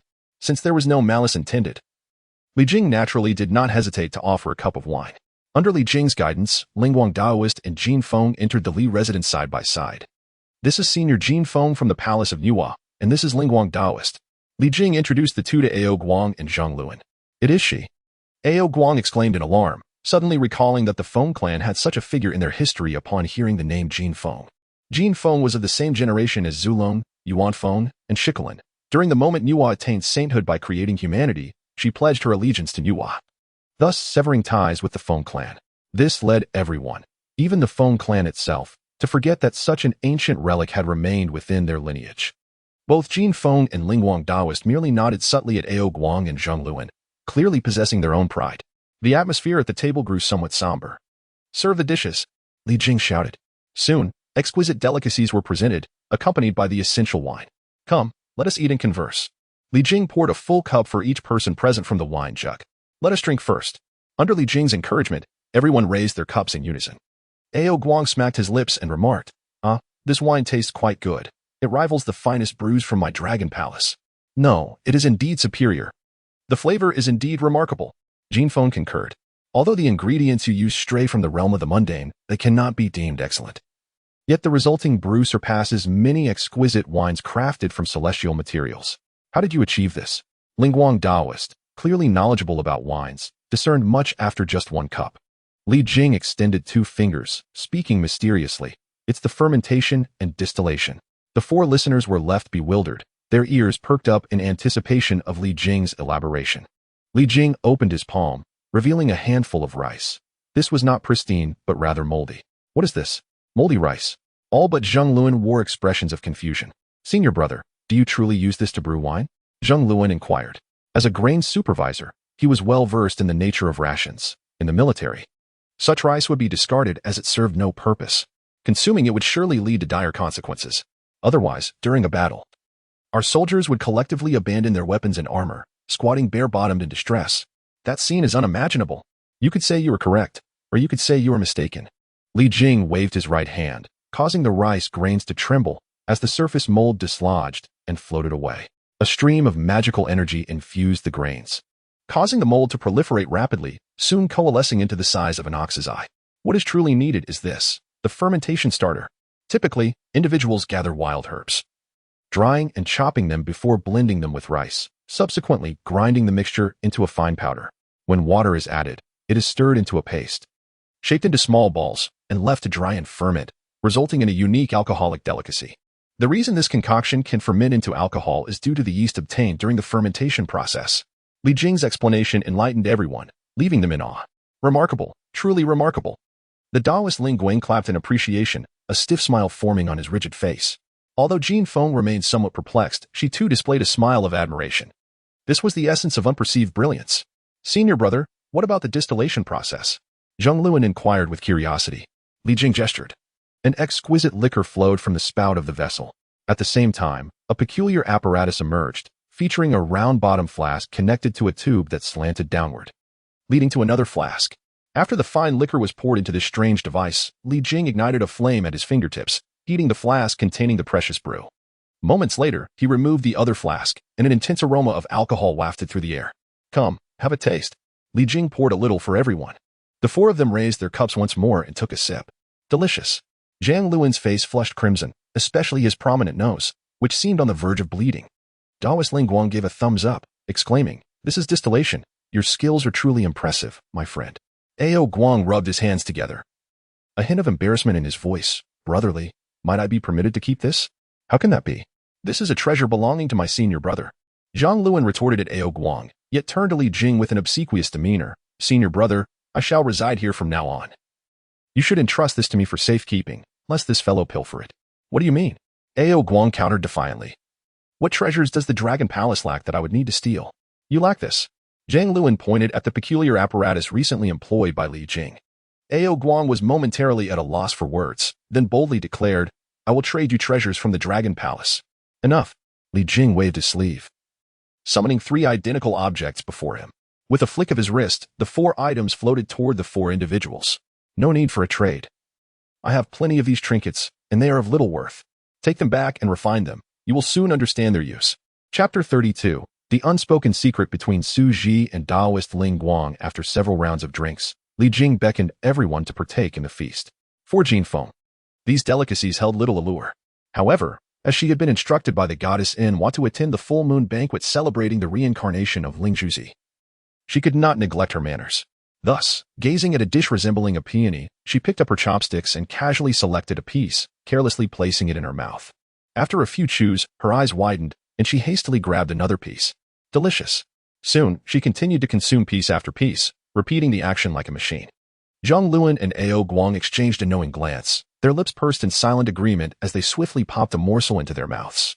In contrast, Ling Guang Taoist remained unhurried, savoring each dish before finally setting down his chopsticks. The chef's skills were commendable, and one ingredient stood out as particularly unique. Li Jing smiled faintly and remarked, "Your discerning eye is commendable, my friend. This special ingredient was added with intent, a token of appreciation for our guests." As he spoke, a small figure buried most of its body in the earth, its tiny hands drawing circles. "You are quite fortunate, my friend," Ling Guang Taoist said with a knowing smile. Li Jing maintained his smile, choosing not to respond. Such a treat. Zhang Luan and Ao Guang were engaged in a playful competition for the remaining peony flowers. Observing this, Jin Feng shyly set down her chopsticks, feeling embarrassed to be vying for food among a group of younger individuals. "What is the name of this dish? What ingredients does it contain?" Jin Feng inquired, her curiosity piqued by the dish that particularly delighted her. "This is sliced peony fish, and naturally, the main ingredient is fish," Li Jing replied. Ao Guang paused, swallowing the morsel in his mouth before asking, "Fish? From where does such delectable fish originate?" "I have tasted every kind of fish found in water, yet none compare to this. This fish comes from the Jiuwan River, selected for its spiritual qualities, and prepared through a special technique to achieve this exquisite flavor. Li Jing explained. Ah, that explains why my descendants seem to have diminished in number lately. You must compensate by preparing more for me. Ao Guang's playful remark left Li Jing both amused and exasperated. This fellow was truly a glutton. After indulging for over an hour, the guests set down their bowls and chopsticks, bidding farewell, leaving only Li Jing at the table. At that moment, Suji arrived alongside Nezha, approaching Li Jing. Suji, it has been quite some time. The once cheerful atmosphere suddenly shifted, all eyes gravitating towards Lingguang Daoist. Suji turned back, her eyes lighting up with surprise. Lingguang de go. Li Jing's expression darkened. In that instant, he realized that Lingguang Daoist was not merely passing through the Li residence, but was likely here for his wife. Li Jing activated the Wuyang Jieshu cultivation technique, his gaze melding shades of gray and green as he pierced through the veil surrounding Lingguang Daoist, seeking the truth beneath. Humph. Li Jing emitted a low grunt, 2 drops of blood tears spilling from his eyes. My lord, what troubles you? Suji quickly responded, supporting him. Xixiang. Zheng Luan glared fiercely at Lingguang Daoist, not foolish enough to overlook the connection between Li Jing's condition and this newcomer. Jin Feng's gaze shifted among Li Jing, Suji, and Lingguang Daoist. Li Jing took a deep breath, suppressing the shock within, wiping away the traces of blood, and said, I am fine. It was merely a hiccup in my training. He pulled up a chair for her, inviting Nezha and Baoyu to sit beside her, smiling as he added, this esteemed elder fortuitously passed by. I did not anticipate he would be a friend of my wife.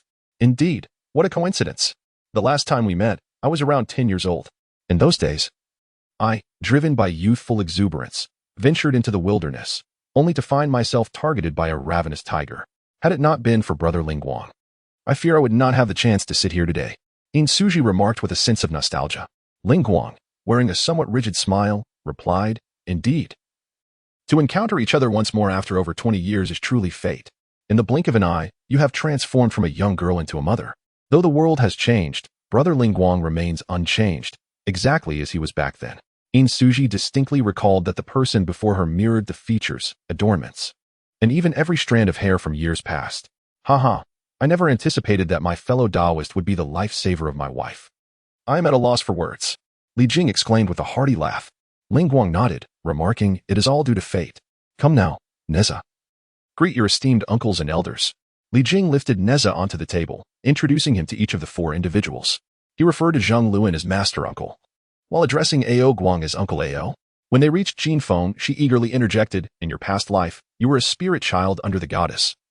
So just call me Aunt Feng, like Channer. Lingguang echoed this sentiment, suggesting that Nezha refer to him as uncle as well. This left Li Jing with even more questions. Jin Feng, being associated with Niwa, had no issues with such a title.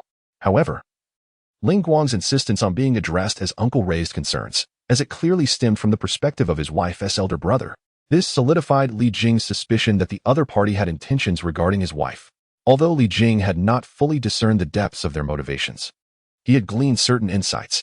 Logically, Suji should not have qualified to attract the attention of such formidable beings. Nezha, my dear apprentice, doesn't possess anything of great value, so I can only gift you one of the staves from my Demon Subduing Club, Zhang Luan proclaimed, producing a golden staff adorned with emerald green, placing it before Nezha. This was Nezha's first encounter with such an object. He eagerly wrapped his small hands around the staff, which was as thick as an adult's arm, and leaped to the ground, dancing with exuberance. However, it wasn't long before he halted, approached Zhang Luan to express his gratitude, and casually cast the staff aside. Clearly, his interest had waned. In his eyes, the staff was merely average, far inferior to the toys crafted by Li Jing. Beside him, the youthful Baoyu also presented an item, saying, By the way, senior brother, this is a gift from the master for Nezha. I almost forgot. It was a peculiar long spear, with a blade at its tip resembling flames and featuring 3 prongs, while the spear's tassel was adorned with purple flames, and the other end was a serpent spear. This spear was known as the purple flame serpent spear with 3 prongs, capable of splitting into 2, transforming into the flame trident and the purple flame serpent spear. Classified as a mid-grade innate spiritual treasure. Many thanks for the generous gift, Master. Li Jing expressed his gratitude. Indeed, the Taoist Dui was remarkable. A lone cultivator was able to present such a mid-grade innate spiritual treasure. The name of this treasure astonished Li Jing, as it was none other than Nezha's fire-tip spear. Logically, it should have been bestowed upon Nezha by the great Master Taiyi. So why had it come from Dewey instead? Nezha, upon beholding the trident spear, reminiscent of his dear companions, was instantly filled with exhilaration. He seized the spear, towering several heads above him, and deftly wielded it. With a flourish, as the spear tip danced, waves of purplish-red flames erupted forth, instantly reducing the surrounding furniture to ashes. Startled, Nezha hastily withdrew, yet the flames, not of ordinary origin, continued to blaze fiercely. Return. The ninefold universe tower soared from Li Jing's palm, gathering the purplish-red flames. A supreme innate spiritual treasure. A flicker of surprise crossed the eyes of Ao Guang and the others. Chapter 33, An Unexpected Turn. Father. Nezha approached Li Jing with his head bowed. Li Jing gently lifted his chin, speaking softly. It's nothing, merely a few sets of furniture. I never anticipated such an affinity between you and this spear. It has recognized you as its master, allowing you to unleash a fragment of its power. Truly, you are my son. Contrary to the anticipated stern reprimand, the affirmation stirred an indescribable emotion within Nezha. Meanwhile, Ao Guang cast a glance at Jin Feng and Ling Guang Dao Run, observing their composure. After a moment of inner conflict, he produced a carefully prepared gift. Nezha, this is a present from Uncle Ao. Two exquisite wheels floated before Nezha, one adorned with a soaring Qing Yuan, the other with a fiery phoenix, both seemingly poised to take flight. After presenting the gift, Ao Guang fell silent, his gaze fixed. Ao, what is this? Li Jing sensed an unusual demeanor from Ao Guang, who typically relished in boasting. It was uncharacteristic for him to present such a treasure without a grand introduction, leaving Li Jing perplexed. Ao Guang shot Li Jing a glare, thinking him to be an unwarranted distraction.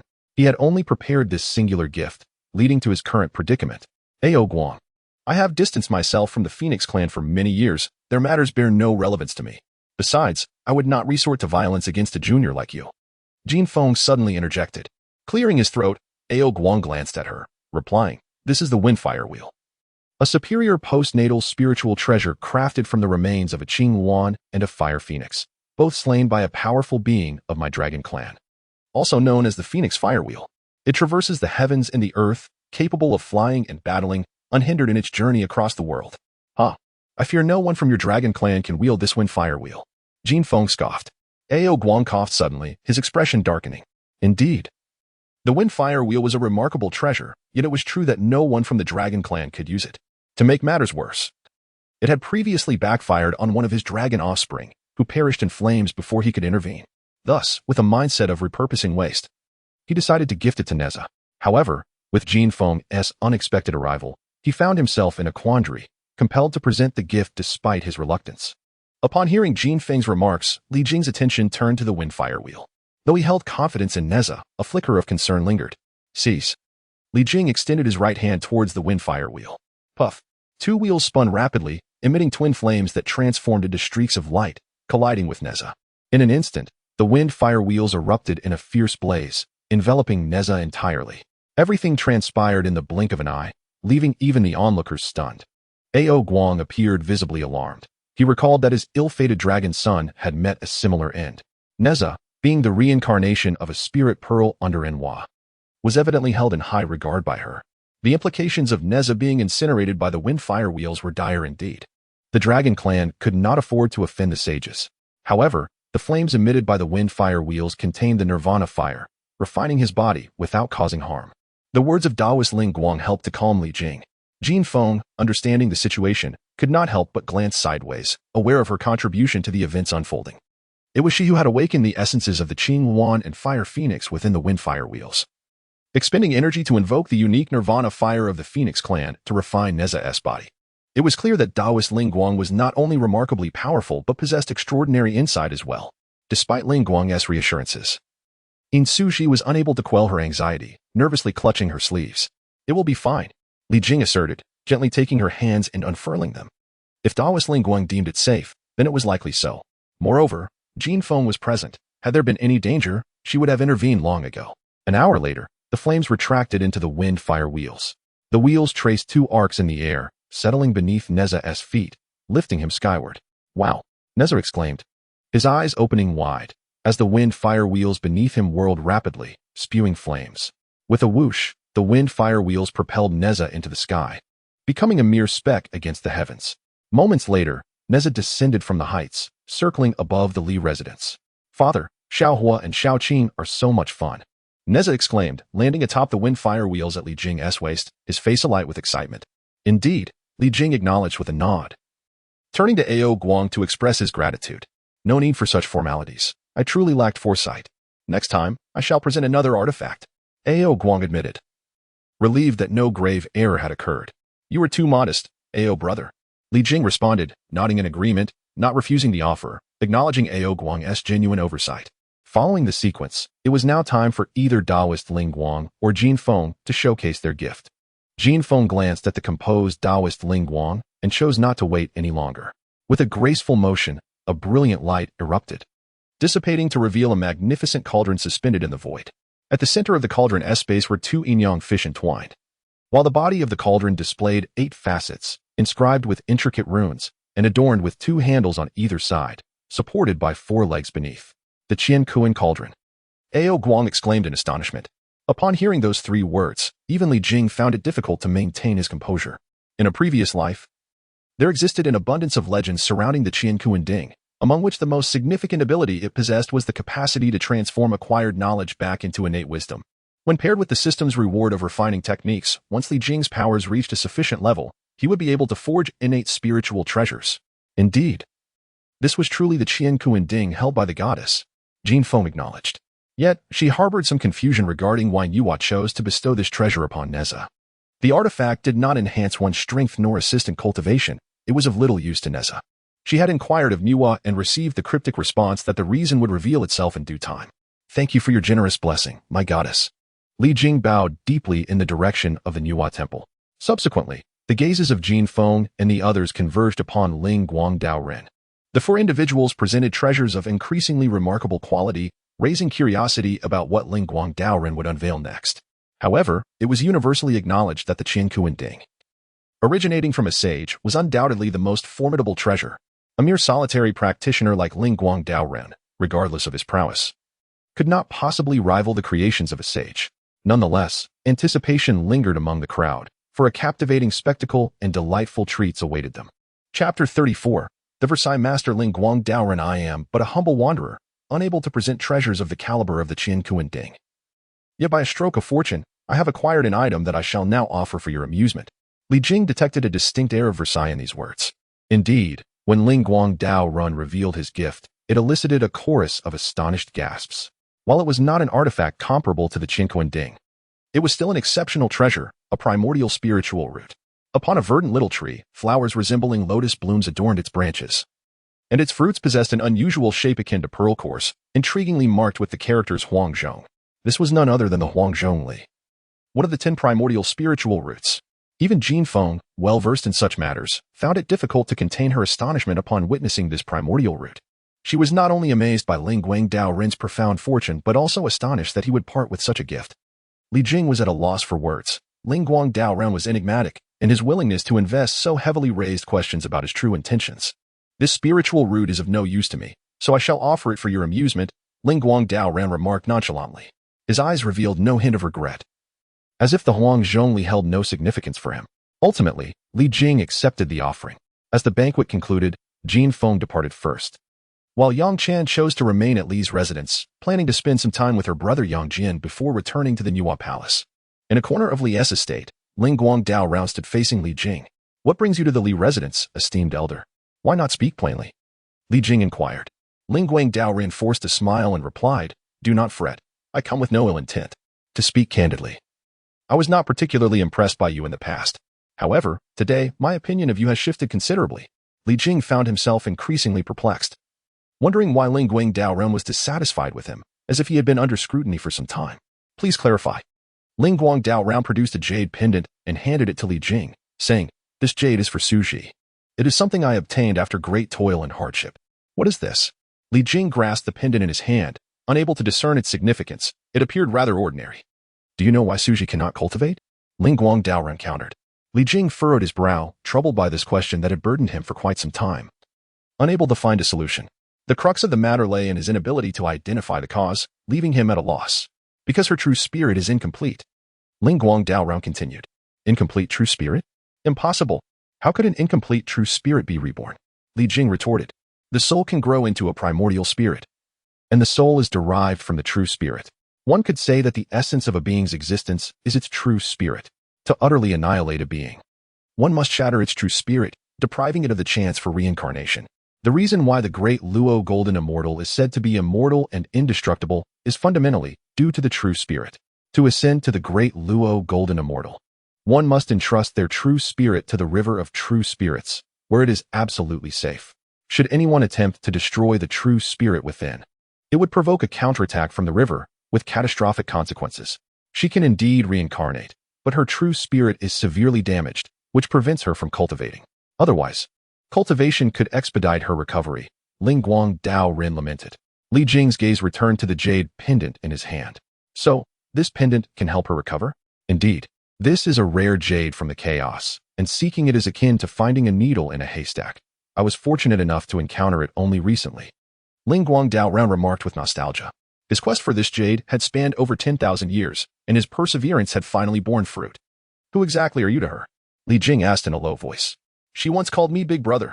Ling Guang Dao Ren's response illuminated Li Jing's understanding. No wonder Ling Guang Dao Ren referred to Nezha as his uncle. In this life, she lives quite happily, and as her elder brother, I am glad for her.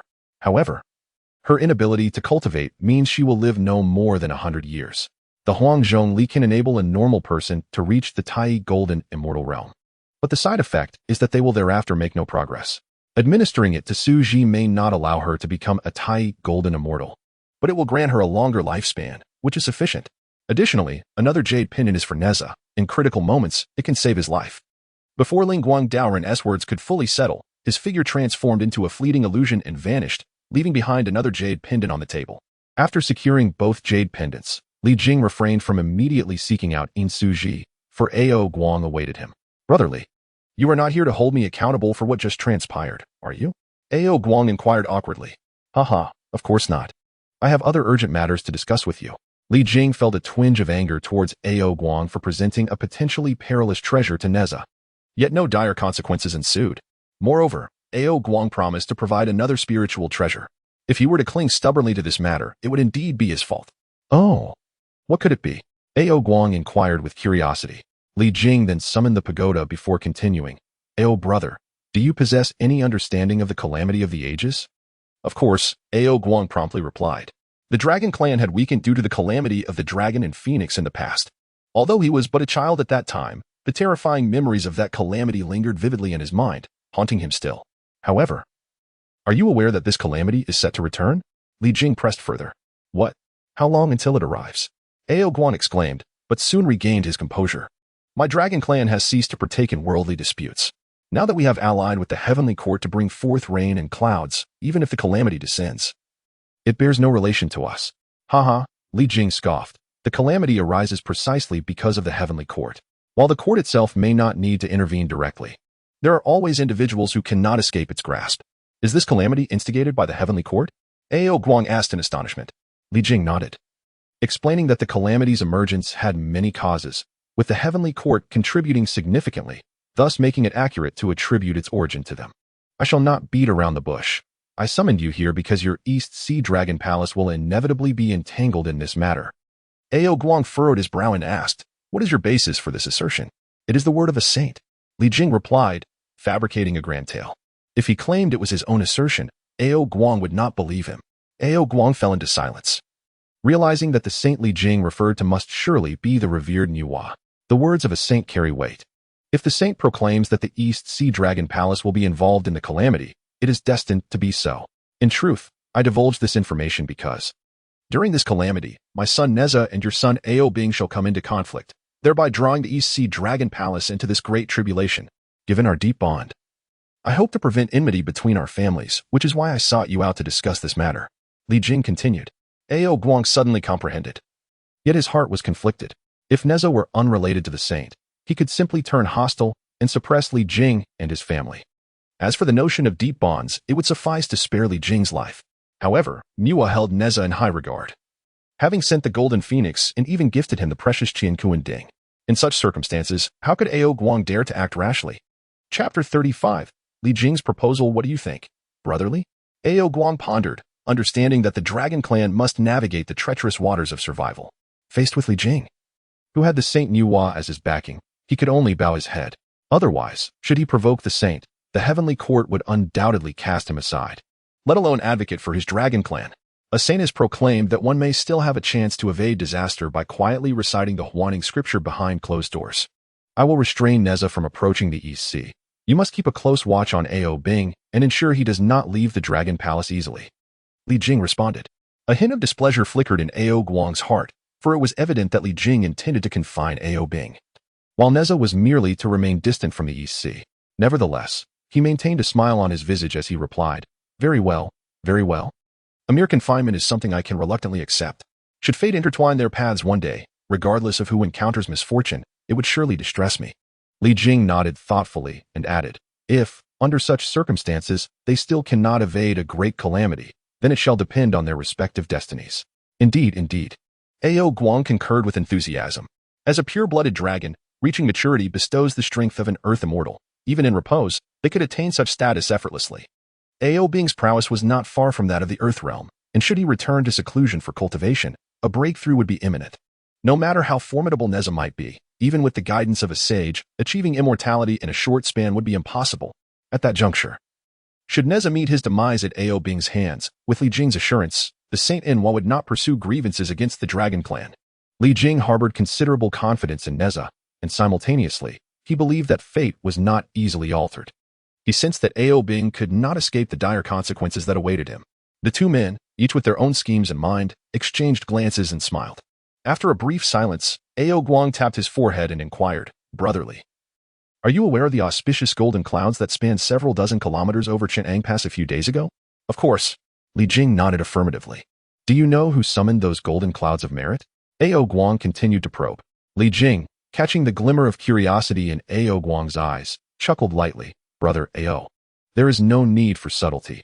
I am the one who summoned that merit. Li Jing was fully aware of Ao Guang's intentions, which were to discover how to amass a substantial amount of merit swiftly in order to cleanse the Dragon Clan of their sins, allowing them to rise once more. Ao Guang rose and bowed deeply to Li Jing, saying, I humbly request that you share the secrets of accruing merit. Everything comes at a price.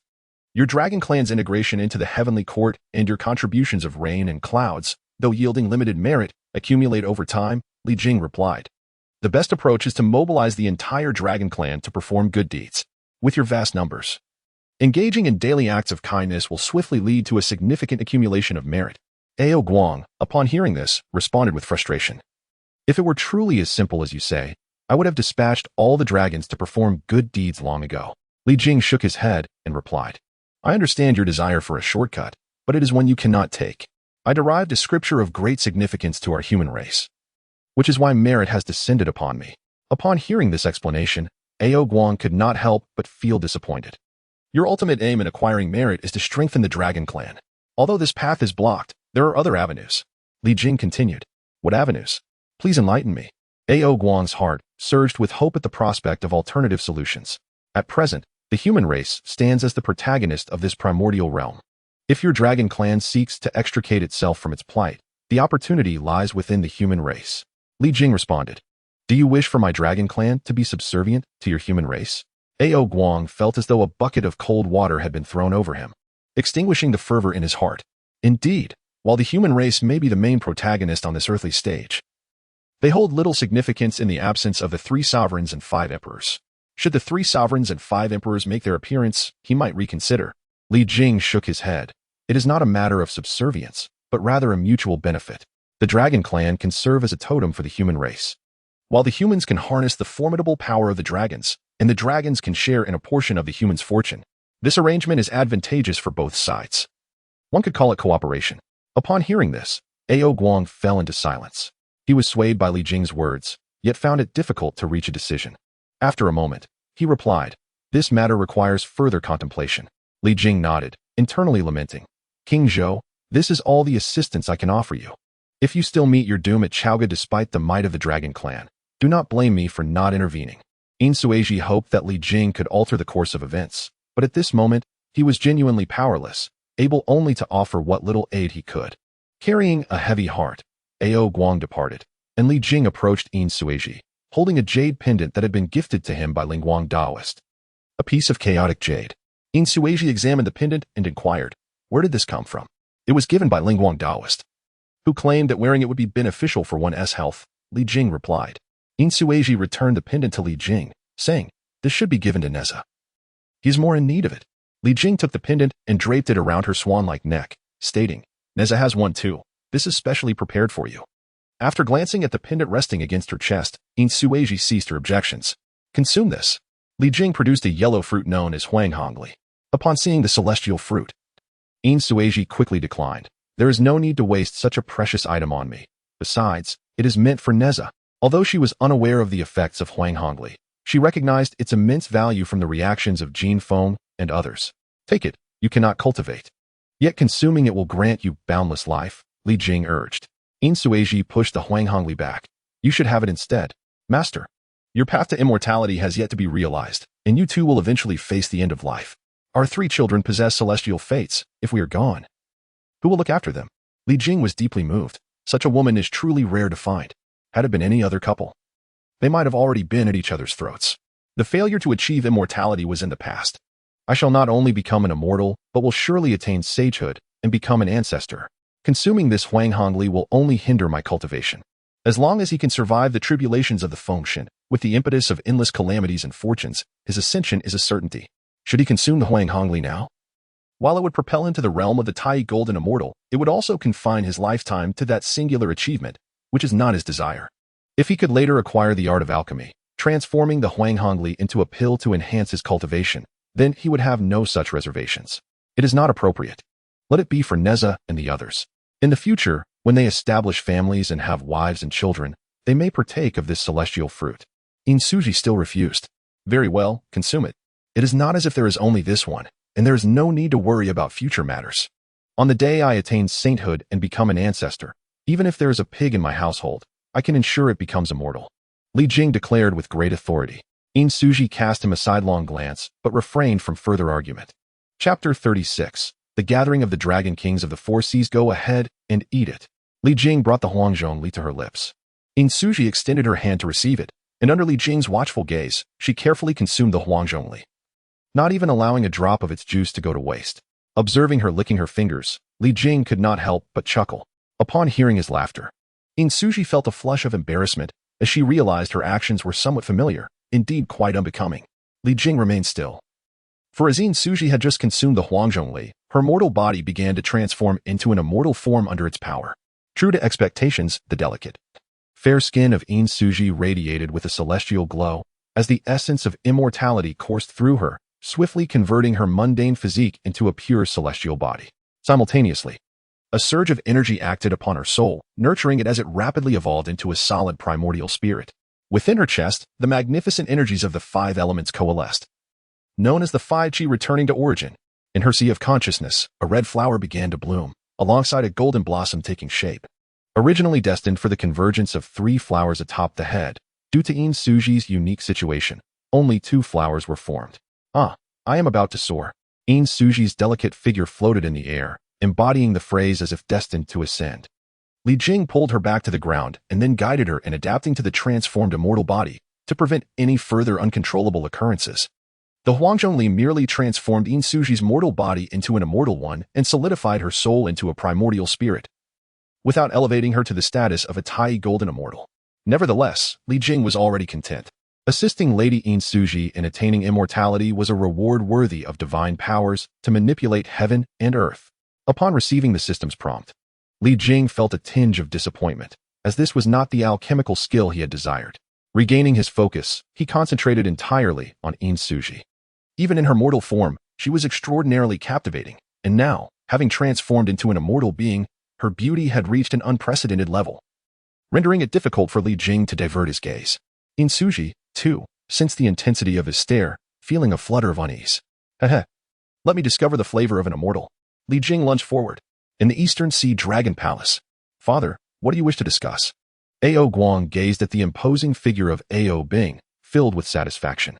Although he may not be as outstanding as his 2 elder brothers, he bore the closest resemblance to his youthful self, which endeared him greatly. However, it was precisely this similarity that had rendered Ao Bing proud and arrogant, with little regard for others. "Very well, from this day forth, you shall retreat to the Dragon Tomb, and you may not emerge until you attain the status of an Earth Immortal." "Ah," Ao Bing exclaimed, for he had always found it difficult to remain still. Even though he had reached the tribulation stage, the path to transcend to an earth immortal was not an easy feat. To be confined for training would require at least 3 to 5 years before he could achieve such a breakthrough. How could he possibly endure this? Moreover, with so many ancient beings in the dragon tomb, would they not torment him to his very end? This is an order, should you dare to disobey. The family law shall be applied. Ao Guang's tone was exceedingly stern, a demeanor Ao Bing had never encountered before. Faced with such gravity from Ao Guang, Ao Bing felt a tremor in his heart and could only comply and head for seclusion. Upon reaching the entrance, he fortuitously encountered the steward of the East Sea Dragon Palace, the esteemed Minister of Tortoises, Gui Sui Shou. Minister Tortoise, do you know why my father has enforced this seclusion upon me, forbidding my exit until I become an earth immortal? Gui Sui Shou sighed and replied, since your return yesterday, the Dragon King has appeared somewhat troubled. He mentioned that you were in conflict with the third son of the general at Chenang Pass, which may lead to a calamity. Thus, he has ordered your retreat to avoid this impending disaster, while also allowing you to temper your temperament and enhance your strength. Absurd. They are merely mortals. We, the Dragon Clan, could easily overpower those insignificant beings without any cultivation. Why must we retreat? Ao Bing retorted angrily. A pure-blood dragon possesses the strength of an earth immortal upon maturity. Even in a state of rest, one could maintain such power.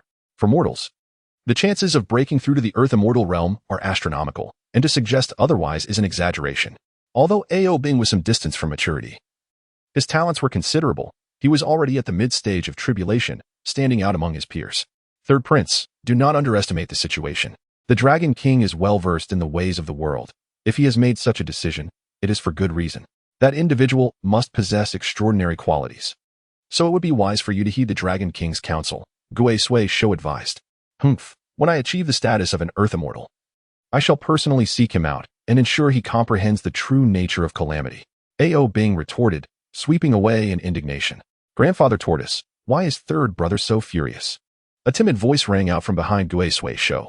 The minister turned, revealing a small red carp in his palm, shimmering like a gem, with a pair of emerald green eyes radiating intelligence, reminiscent of a child of 3 or 5 years. Hee, little princess, this is a matter concerning men.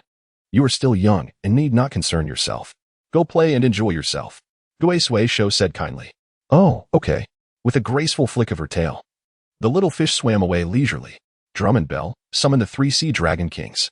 In the end, Ao Guang resolved to convene the other dragon kings to deliberate on Li Jing's proposal. Soon, the shrimp soldiers and crab generals brought forth a large drum and a massive bell used for communication from the East Sea Dragon Palace, striking them with resounding echoes. Half an hour later, the remaining 3 dragon kings arrived in succession. Ao Ming of the South Sea, Ao Shun of the West Sea, and Ao Ji of the North Sea. Elder brother, what is the purpose of summoning us? Under normal circumstances, the drum and bell would not be summoned to gather the 4 seas dragon kings. However, upon hearing the resonant sound, they hastily convened. The matter at hand concerns the future of our dragon clan, thus it is imperative to consult a few brethren for deliberation. Ao Guang declared with a grave expression. Oh, what could possibly be of such significance that it pertains to the future of our entire dragon lineage? The 3 dragon kings perked up their ears, fearful of missing any vital information. It is common knowledge that our submission to the heavenly court was a reluctant measure taken for the sake of our clan's advancement. Now, a similar opportunity presents itself. Yet, I dare not make a unilateral decision, so I wish to hear your opinions, Ao Guang stated. When they chose to submit to the heavenly court, it was after prolonged discussions and consultations with our ancestors that such a decision was reached. The 3 dragon kings fell into silence. The decision to relinquish the pride of their lineage and bow to others was not made lightly. Everyone yearned for the dragon clan to regain its former glory, but none wished to bear the burden of leadership. The 4 engaged in endless debate, hesitating to make a decision. It was only after rousing the ancestors from the dragon tomb that a decision was finally made, leading the 4 seas dragon kings to act. Now, they found themselves in a similar predicament, yet the 4 seas dragon kings were reluctant to commit. Thus, they refrained from inquiring further about the specifics of the situation. Chapter 37. Ji Chong observing the reaction of the 3, Ao Guang could not help but roll his eyes internally. Nevertheless, he felt compelled to clarify the matter, for he was the eldest brother. However, as soon as he finished speaking, the 3 dragon kings expressed their dissent in succession. No. The heavenly court is established by the Tao ancestor. What is humanity in comparison? Indeed, the current human race is deteriorating with each generation. If it were the era of the 3 sovereigns and 5 emperors, we might consider it. I believe we need to deliberate with caution. Seeing their reactions, Ao Guang could only sigh. All dragons share the same difficulty in truly relinquishing their pride, even he himself. However, as the eldest brother, he bore the heaviest burden and needed to contemplate more. Once, an ancestor imparted to him a piece of wisdom. Any action beneficial to the development of the dragon clan must be pursued relentlessly, regardless of the degree of humiliation endured. Thus, even though he inwardly resented bowing before humanity, reason compelled him to weigh the pros and cons. Humanity has indeed weakened since the era of the 3 sovereigns and 5 emperors. Yet, as favored children of heaven and earth, they still possess immense fortune. Forming an alliance with them is not without merit. Therefore, I hope you will all reflect carefully on this, rather than placing bygone glories above all else. Eldest brother, it is not that we cannot set aside the former glory of the dragon clan, but rather that humanity is fundamentally unworthy. As the principal actors on this land, they occupy the vast majority of the wilderness and command a tremendous fortune. Even if we were to collaborate with them, we would always remain subservient to others, with no hope of rising to prominence. As the true dragon of fire, Ao Ming possesses a temperament that is both impulsive and fiery. He was the first to voice his dissent, and even now, he maintains his opposition. What do you think, third brother? Ao Guang inquired, directing his gaze towards the North Sea Dragon King, Aog. Among the trio, the West Sea Dragon King, Ao Shun, and the South Sea Dragon King openly opposed the idea, while only Aog remained composed, considering the matter with a level head. The issue of totems presents both advantages and disadvantages for our dragon clan. The advantages are undoubtedly fortune and merit, however. The drawbacks include our potential subjugation as laborers for others, and our entanglement with the human race may pose significant risks to our clan, Aog analyzed calmly. After hearing his assessment, Ao Guang turned to the West Sea Dragon King, Ao Shun. Fourth brother, what is your perspective? Given that third brother has pointed out the risks involved, why should we involve ourselves? Considering the current state of our dragon clan, it would be wiser to seek stability. With sufficient time, we shall surely rise again. Ao Shun responded. Indeed, why should our dragon clan serve as mere hounds for the humans? The South Sea Dragon King concurred. Observing the outcome, Ao Guang felt a headache coming on and decided to suspend the discussion for the time being. Junior brother, have you been comfortable during your stay these past few days? Zheng Luan had not left Qintang Pass since his arrival, as Li Jing had arranged for him to reside at the Li residence. Thank you, senior brother, for your hospitality. Life here is far superior to that in the military camp, Zheng Luan replied. Li Jing nodded. That reassures me. Senior brother. Zheng Luan hesitated, wanting to speak but holding back. Feel free to express yourself. There is no need for formality between us as brothers, Li Jing said with a hearty laugh. I wish to inquire whether the treasure pagoda was a gift from our master for this journey? Zheng Luan asked, feeling somewhat shy. Haha. Is that what's on your mind? To be frank, I acquired this treasure through a fortunate opportunity and glimpsed the heavenly secrets, Li Jing chuckled. Oh, I see. Zheng Luan realized, understanding why Li Jing was bold enough to make a seemingly reckless wager. It was precisely for this reason that upon hearing the news of Empress Zhang's demise and the escape of the 2 princes from Chaoga, he had wrestled with indecision for a day before ultimately deciding to ally himself with Li Jing. I happen to possess 2 spiritual treasures, and with the aid of the Qian Kuanding, I can enhance their quality. However, they may not be suitable for you. Li Jing produced the breaking sky hammer and a folding fan, both spoils from the Changrong tribe. This is quite a fine weapon, Zheng Luan mused, feeling that the breaking sky hammer was more fitting for him. In comparison to the fan, it indeed suits you better, but you may not be able to wield it to its full potential.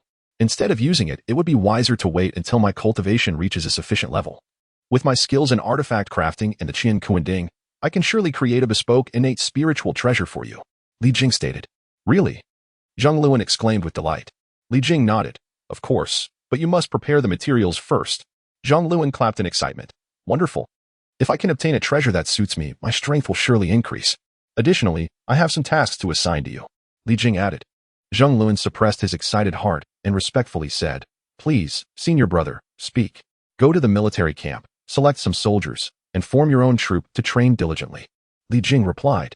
He recalled that Zheng Luan possessed considerable military prowess, with his 3,000 crow soldiers being quite formidable. Yes, senior brother, Zheng Luan responded. In Chaoga, the 4 great barons received the king's command and hurried to this place. However, due to the machinations of treacherous individuals, the eastern baron Jiang Huanchu and the southern barony Chongyu met a tragic end in Chaoga. Only the northern baron Chonghohu, who allied with the Vile, and the western baron Ji Chong, who managed the aftermath, survived. Yet, Ji Chong was not as adept at maneuvering as Chong Ho Hu, finding himself under soft confinement in Yuli City. Can Ji Chong truly obstruct them? A dark shadow was cast on the ground beside Ji Chong, elongated and foreboding. If I, the Western Baron, am not present in Qishan, the cries of the phoenix or the roar of the dragon would be of no consequence. Ji Chong proclaimed with unwavering confidence. In this world, your understanding of the 8 trigrams is second only to that of the celestial emperor. However, while heaven and earth can be calculated, the hearts of men are beyond reckoning. The shadow lamented. My greatest strength lies not in the 8 trigrams, but in education. Since I took charge of the Western Qi, the populace has lived in peace and prosperity, with doors left unlocked at night and no one daring to commit evil. I have 99 sons, each endowed with virtue and talent, and I trust them implicitly. Among them, Bo Yitzhao is the most exceptional. Moreover, I have instructed him before my departure to ensure the defense of the Western Qi. Ji Chong said proudly. To my knowledge, Bo Yitzhao is also the softest-hearted among them. If someone incites him, it could jeopardize our plans. The shadow did not share his optimism. Ji Chong stroked his beard and said, This I have naturally considered. Should such a situation arise, my wife and San Yixing will step forward. I hope your calculations are thorough. The shadow sighed, twisted, and then vanished from sight. Chapter 38. The Ji brothers in the Eastern Baroness residence of the Western Qi, GFA, the second son of the Eastern Baron Ji Chong, shouted passionately. Our father is imprisoned in Yoli City. How can we sit idly by? Indeed, the second young master speaks wisely. Let us rally our troops and march to Chaoga. Slay the tyrant and rescue our lord. A robust and valiant man echoed. General Nan's words hold merit. The hall was filled with fervent voices, many shouting in support of GFA and Nangong Shi. Nonsense. The Grand Minister San Yixing's face turned ashen as he rebuked Nangong Shi. You, a general, should not utter such foolishness, especially when the young master is so naive. Have you forgotten the Lord's nurturing? How is it nonsense? To favor treacherous individuals and harm the loyal, should such a tyrant not be slain? Our Lord has bestowed great kindness upon us. Should we not come to his aid? Nangong Shi glared fiercely. San Yixing scolded, Fool. How could our Lord be easily confined in Yoli City with his capabilities? He is virtuous and has been revered as a sage by us, his subjects. He values the propriety between lord and vassal and refrains from overstepping his bounds. Fearing the wrath of the people, only then did they willingly remain in Chaogu, and they entrusted us not to act rashly. Everyone, please calm down and allow me to speak.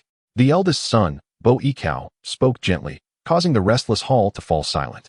Please speak, eldest son, said San Yixing, bowing slightly. Father has mastered the post-heavenly 8 trigrams and has devised meticulous strategies, instructing us not to act impulsively. He will surely return in 7 years. Thus, we need only to diligently manage Shi Qi and await his return. Creating more troubles will only worsen our father's circumstances and could even lead to failed divinations. Bo Yikao stated, Brother, our father is trapped. How can we, as his sons, remain at ease in Shi Qi? Regardless, I must go to Chaoga to rescue him. If you are content, then stay in Shi Qi. GFA exclaimed passionately. Second brother, I too am our father's child. How could I possibly be at ease? Upon hearing of our father's plight, my heart feels like it is being cut with knives, wishing I could take his place. Moreover, if anyone should go to Chaogu to rescue him, it should be me, the elder brother. Bo Yikao's voice quivered, tears welling in his eyes, filled with unspeakable sorrow. My children, why must you contend? Since your father has made a decision, you should simply follow it. Do you not trust your own father? An elderly voice resonated from outside the hall. The matriarch, Lady Ji, arrived, and everyone hastily went outside to pay their respects. I have heard your quarrel, she continued. You need only to follow the Lord's arrangements without concern. If, upon his return after 7 years, he finds Shi Qi in disarray, he will surely not be pleased. Now, you must assist Yikao in governing Shi Qi diligently, so as not to disappoint your father. We shall obey. San Yixing and the others responded. Affair. You and your brothers must live harmoniously and support your elder brother in managing Shi Qi. Do not allow any rifts to form, Lady Ji instructed. Understood, mother. We will work together. GFA nodded in agreement. Meanwhile, Jiang Wenhuan, the son of Dong Guoho, received the news and, in his grief, declared himself the Dong Guoho, rallying 200 lords to revolt. Similarly, Yishun, the son of Nan Guoho, took similar actions. In an instant, 400 lords across the realm rose in rebellion, shocking the court and the world. However, this had no bearing on Li Jing, who had now retreated into deep seclusion. The Li family, along with Yang Jian, Xiao Tian, and Nezha, also entered seclusion, including the precious jade. After spending some time in the Li residence, Yangchan prepared to return to Huahuang Palace. As she too needed to resume her training, time slipped away like a fleeting shadow, and a month had passed since everyone entered seclusion to cultivate. Nezha had reached the late stage of foundation establishment, just a step away from the golden core stage. He remembered Li Jing's teachings, avoiding haste, and instead allowing nature to take its course, pausing at the threshold of the golden core stage. Seeing his companions still engrossed in their training, Nezha quietly departed from Li Jing's personal paradise.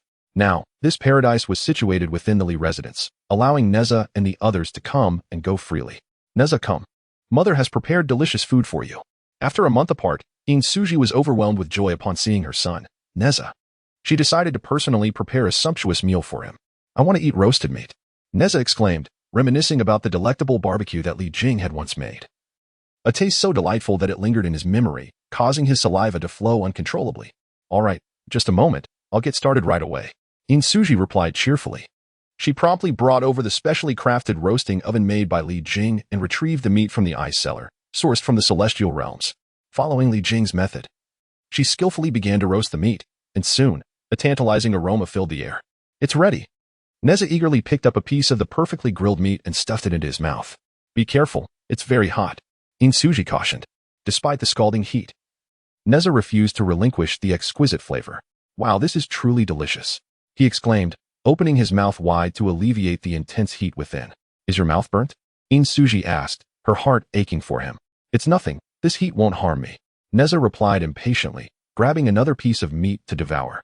Observing Nezha's gluttonous demeanor brought a smile to Suji's face. A child who relished their meal always delighted their parents. After consuming over 10 pieces, Nezha paused and looked at Suji, saying, Mother, you should eat too. Suji shook her head. I'm not hungry, you eat. For her. The joy of roasting meat for Nezha and watching him relish it was far more fulfilling than eating herself. No, please sit down and eat. Let me cook for you, Nezha insisted, tugging her to sit beside him. He then took up a fresh pair of chopsticks and clumsily began to roast the meat. Though his movements were awkward, each action was earnest. Suji watched him with adoration, feeling immensely satisfied to have such a filial son. Here, mother, try how I cooked. Nezha placed the roasted meat into her bowl, and with anticipation in his eyes, Suji gingerly picked up a slightly charred piece and took a small bite. Nezha swallowed hard and asked nervously, how is it? Very fragrant, quite delicious. Suji's response sent Nezha into a joyful leap, and he excitedly declared, I'll roast some more. He then busied himself once again. After a fervent bout of cooking, Nezha looked up to find that the piece of roasted meat in Suji's bowl had not been touched since her first bite. Mother, what I made is actually quite unpalatable, isn't it? Nezha said with a hint of disappointment. Suji, coming back to her senses, embraced the tearful Nezha and gently said, You did wonderfully, it's just that seeing you reminds me of your two brothers. Nezha's sorrow turned to joy as he replied, Since you missed them. Once father emerges from his retreat, we shall go fetch them back, and our family will be reunited. Suji hesitated for a moment before saying, Let us discuss it again when your father returns. Chapter 39, The Fish is Caught. Ultimately, being a child, Nezha found himself alone without companionship, save for Suji. And so he stealthily slipped out of the Li residence to frolic. Following the bustling thoroughfare, he meandered toward the liveliest street. Candied hawthorn for sale. Delightfully sweet. Just 1 coin for a skewer. Sweet treats here. Beautiful and delectable candied hawthorn. 3 skewers for a single coin. Steamed buns for sale. Large, round, and fluffy buns. For just 1 coin. Fish for sale. Freshly caught from the Jiuan River, still lively and jumping. The street was alive with the ceaseless calls of vendors hawking an array of goods, yet Nezha found little interest in them. After all, the delights prepared by Li Jing were far superior in taste and amusement. Nevertheless, upon noticing him, the sellers eagerly thrust various items into Nezha's hands. Observing the assortment in his grasp, Nezha felt a tinge of helplessness. Being so popular could be quite burdensome. Help! Help! A series of desperate cries pierced through the chaotic clamor of vendors, capturing Nezha's attention. Where is it? Nezha glanced around, searching for the source of the cries but could not locate the distressed individual. Help! Help! Woo-woo! I shall never venture out of the Dragon Palace again. Father! Come save me! Nezha, scanning his surroundings, followed the sound of the weeping voice, eventually halting before a fish stall. Little master, why are you out here alone? Are you here to buy fish? The proprietor of the stall inquired with a cheerful smile. Nezha's gaze landed upon a vibrant red carp, its mouth opening and closing as if in a constant state of conversation. After a moment's hesitation, he replied, Yes. Without further ado, the proprietor reached into the water. Oh, Don't grab me, don't grab me. The panicked voice echoed in Nezha's ears once more. The small red carp flailed anxiously, trying to evade the large hand that reached into the water. Heh, this one is perfect. The proprietor chuckled as he seized a plump black fish beside the red carp. Bang, bang, bang. The proprietor worked with remarkable efficiency, using a hammer to swiftly render the black fish unconscious, causing Nezha to widen his eyes in astonishment. Stealing a glance at the trembling red carp in the water, Nezha hurriedly interjected, Sir, I wish to keep a fish, one that is alive. The proprietor, slightly taken aback, chuckled nonchalantly. No problem. Which one do you want? I'll catch it for you. Nezha pointed at the red carp. I want this one. It must be alive. Alive. Nezha reiterated emphatically. All right. The proprietor cheerfully grabbed a net and scooped the red carp from the water. Little master, you truly are adored by all. Even this little carp seems to have taken a liking to you. When I attempted to catch it before, it would dart away in fear. But now it does not flinch at all. The proprietor laughed as he retrieved a wooden basin, filled it with water, and gently placed the red carp within. As the fish gracefully entered the water, it swayed its tail and glided through the depths. How much? Nezha inquired. It's yours, the proprietor replied generously. It doesn't weigh much and isn't worth much at all. That won't do. My father always says that one should not accept rewards without merit. Nezha retorted. The owner pushed the wooden basin forward and laughed heartily. Ha. General Li is not only a commendable official, but also a wonderful father. Take it with ease. General Li guards Chintang Pass and ensures our safety. Even if I were to give you all the fish here, it would be no trouble. No. Let me give you these instead. Nezha placed the snacks and toys he had on the counter, then swiftly ran off with the wooden basin containing the little carp. Finding a secluded corner devoid of onlookers, Nezha lowered his head and asked, What is your name? I am Ao Chin. Thank you for your rescue, noble benefactor. The red little carp opened and closed its lips, releasing a stream of bubbles. Oh, you bear the surname Ao. What is your relation to Uncle Ao Guang? Nezha inquired. He is my father. You know him, replied the little carp. Indeed, I met him some time ago. Nezha responded. Can you take me home? Ao Chin asked. Nezha's cherubic face furrowed in concern. He had promised his father not to venture near the East Sea or the Nine Bin River. Wah, I can't go home. I want to see my father and mother again. Ao Chin sobbed, tears of shimmering clarity cascading from her fish eyes, transforming into pearls. Nezha, upon hearing this lamentation, felt an immediate headache. Weepy creatures are always a burden. After a moment's contemplation, he resolved to return the weeping creature home and promptly return himself, thinking it would cause no trouble. All right, I shall escort you to the Nine Bin River, he declared. At the sound of this, Ao Chin's cry ceased instantly, leaving Nezha momentarily astonished. With no other option, Nezha hopped onto his windfire wheels and soared out of Chintang Pass, heading straight for the Nine Bin River. Here we are. Be cautious now, and avoid being captured. Nezha released her and prepared to depart. Thank you, noble benefactor. Please, come to the Dragon Palace for a visit. I shall repay your kindness abundantly. Ao Chin invited. No need. I must hurry back, or my father will discover that I sneaked out. Nezha replied, disregarding Ao Chin's pleas, and descended into the air, returning towards Chintang Pass. Oh, don't go. If you leave, no one will tell me stories. Ao Chin called out. Earlier, Nezha had shared several tales that Li Jing had told him, leaving her yearning for more time with him. Seeing Nezha depart without a backward glance, Ao Chin could only swim back to the Dragon Palace, her fins drooping in dejection. Wah, father, I almost didn't get to see you. Upon encountering Ao Guang, Ao Chin unleashed her ultimate weapon, a torrent of tears. It was indeed a sight that could move anyone to tears. My dear child, who has wronged you? Ao Guang held her delicately in his palm, and upon contact, he sensed something amiss. How could your magical powers be bound? I am uncertain. At that time, I was frolicking in the Jiuan River when a large net fell upon me. I attempted to use my powers to evade it, only to discover I was unable to. Subsequently, I was captured and taken to the fish shop in Chintang Pass. Had it not been for the benevolent savior, I would have been consumed. Upon hearing Ao Chin's explanation, Ao Guang felt a conspiracy lurking beneath the surface. Such coincidences were hardly believable. However, despite his thorough examination, he found no trace of foul play. Who rescued you? Why not invite him to visit so we may express our gratitude? Ao Guang inquired. I would love to, but alas, after releasing me into Jiuan River, he simply departed. Ao Chin lamented. Oh, is that so? What is his name? Perhaps father could meet him at some point? Ao Guang pressed. His name is Nezha, and he is quite fascinating. His stories are utterly captivating. Father, please invite him over so we can repay his kindness, and he can regale me with tales and keep me company. Ao Chin pleaded sweetly. Ao Guang found himself momentarily lost in thought. Li Jing had saved his life, and now Li Jing's son Nezha had saved his precious daughter. Moreover, there was still a calamity awaiting Aobing. The ties between the East Sea Dragon Palace and the Li family were indeed inextricable. Chapter 40. Where have the disciples gone? No. Reflecting on his previous conversation with Li Jing, Aobing firmly rejected the adorable girl's plea. Why not? Aoqin's mood soured, her eyes brimming with tears, ready to burst into sobs. Aobing felt a headache coming on. If he did not acquiesce to the whims of this little tyrant, he would undoubtedly be plagued by her incessant wailing.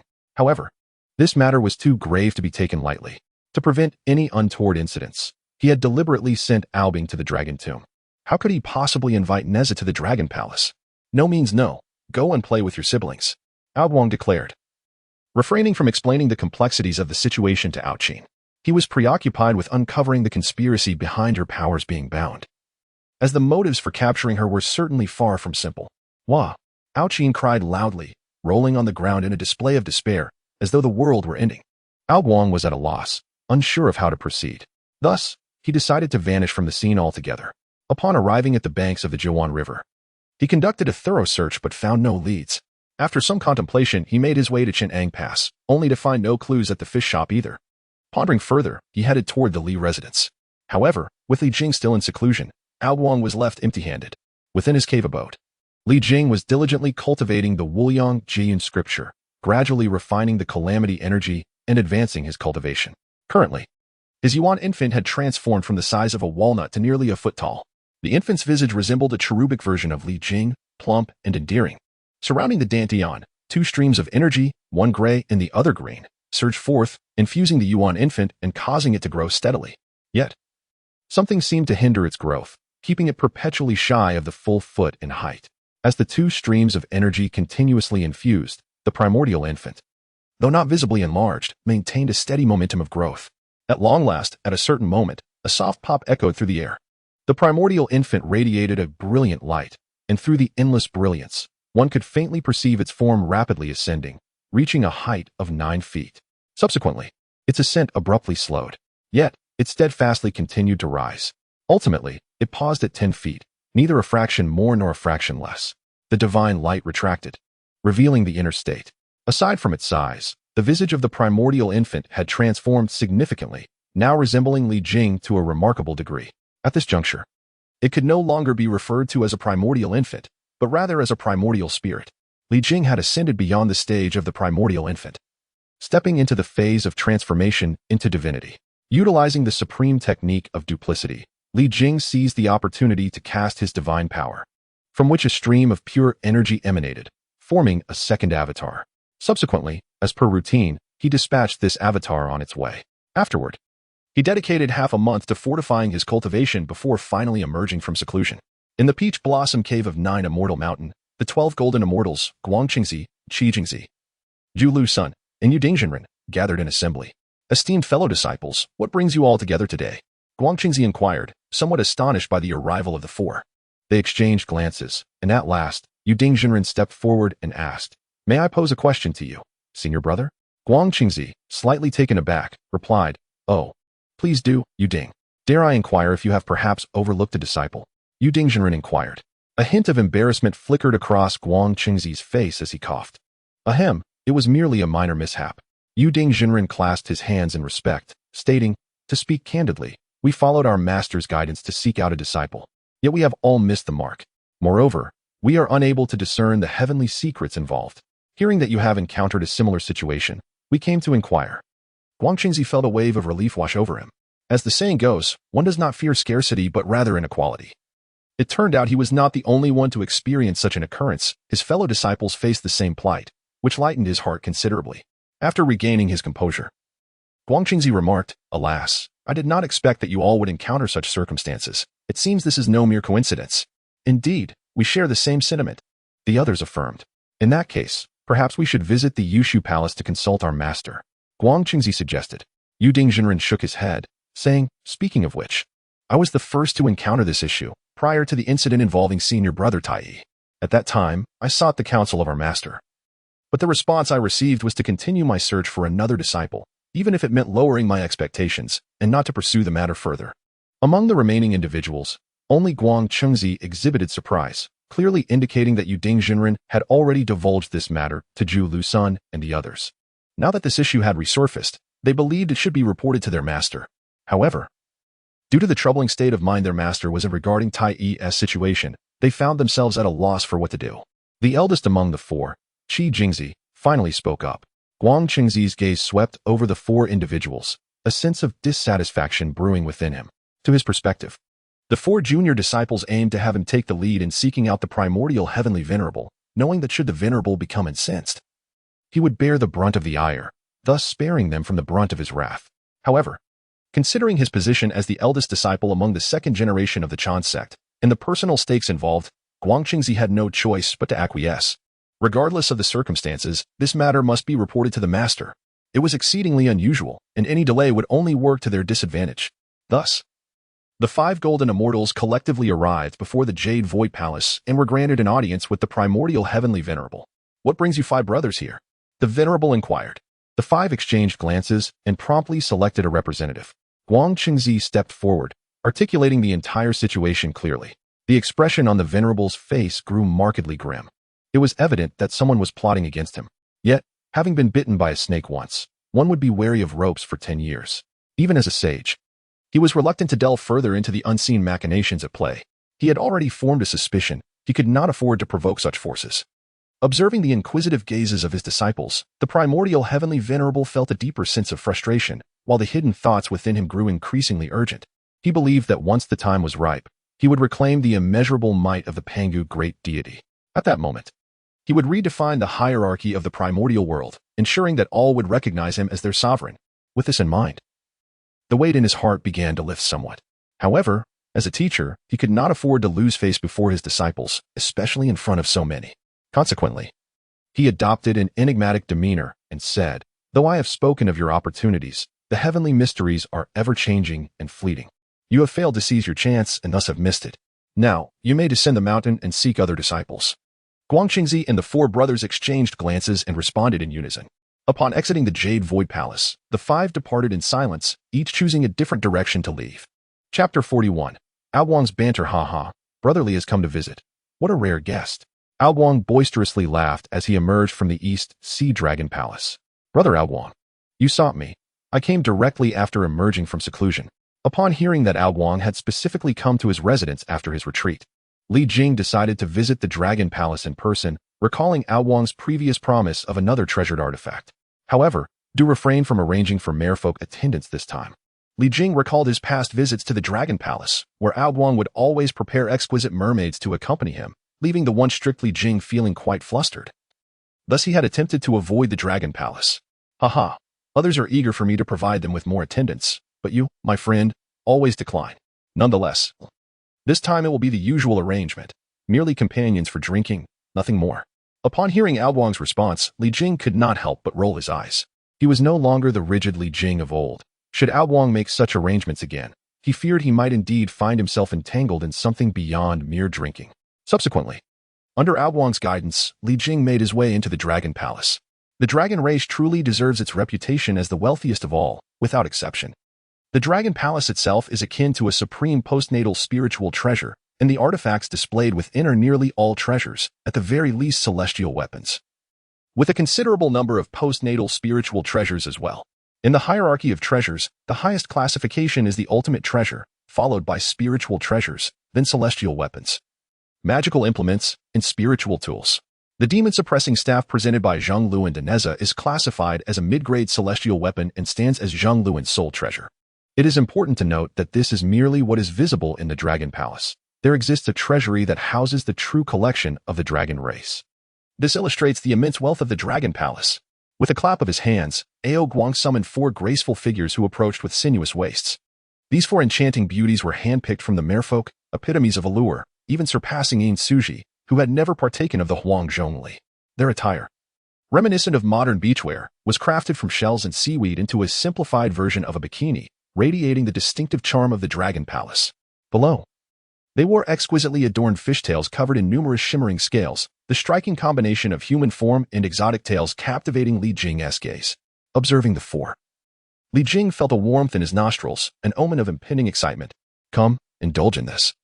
The product of my recrafted fine brew from the Dragon Palace using your method.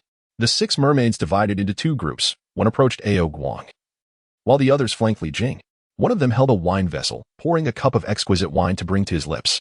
Another offered a peeled spiritual fruit, presenting the succulent flesh to him. The remaining mermaid glided behind Li Jing, her delicate hand resting on his shoulder, offering a gentle squeeze that was just right, rendering him utterly at ease. Faced with the wine cup being offered, Li Jing felt slightly out of his element, yet he accepted it, savoring a gentle sip. Indeed, this flavor has significantly improved, he remarked. I owe it to your treasures and methods.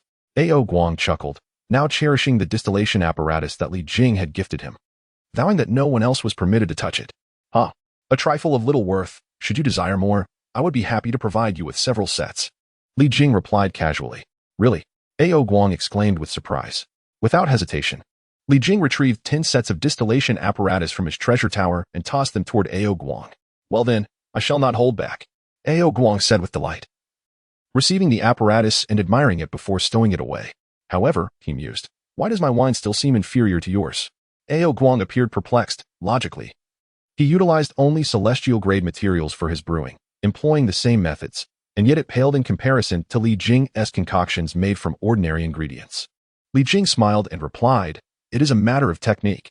Every step in the brewing process greatly influences the quality of the wine. Each phase must be executed to perfection, ensuring that the final product achieves its utmost potential. Indeed, there exists an influence in this regard. However, it is not the primary concern. The true cause lies within the brewing yeast and the distiller. When Li Jing crafted the first distiller and isolated the initial cluster of mold, he garnered merit, a portion of which infused into these 2 creations, thereby elevating their quality far beyond what he later produced, resulting in a noticeable distinction in the liquor brewed. Yet, he could not divulge this genuine reason to Ao Guang. Thus, Ao Guang suddenly realized the truth. He promptly beckoned, come, let us drink. The mermaid by his side immediately brought the cup to Li Jing's lips, prompting him to instinctively lean back. Across from him, Ao Guang observed quietly, his eyes brimming with mockery. Li Jing took a deep breath to calm his surging blood, his body shuddering. The mermaid behind him gasped and collapsed to the ground, her emerald eyes filled with grievance. Ha ha, brotherly. You truly do not know how to cherish beauty. Ao Guang laughed heartily. Li Jing sighed, speaking helplessly. To cherish beauty must be contingent upon the circumstances. If I do not act decisively, I could easily err. Internally, Li Jing could not help but scoff, thinking how could anyone endure this situation? Had it not been for Ao Guang and the surrounding shrimp soldiers and crab generals, he could not guarantee he wouldn't engage in other indiscretions.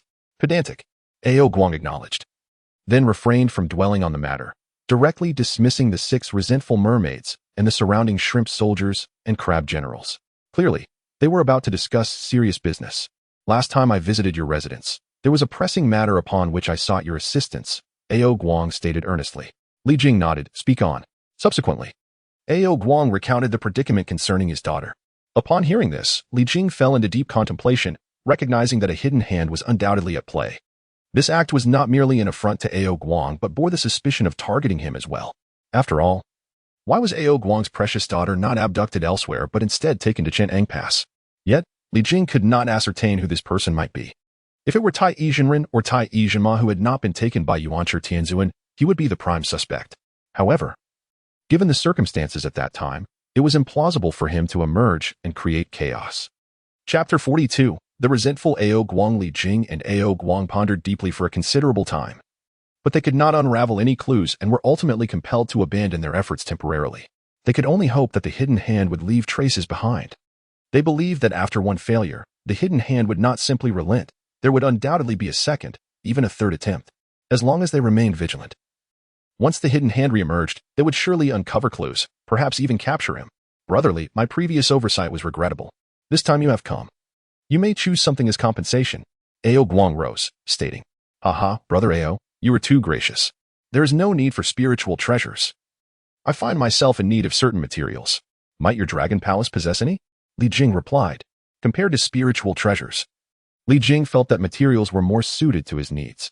Within the realm of artifact refinement and the Qiankuan cauldron, the most suitable innate spiritual treasures can be forged, provided one possesses sufficient strength. Ah, no worries.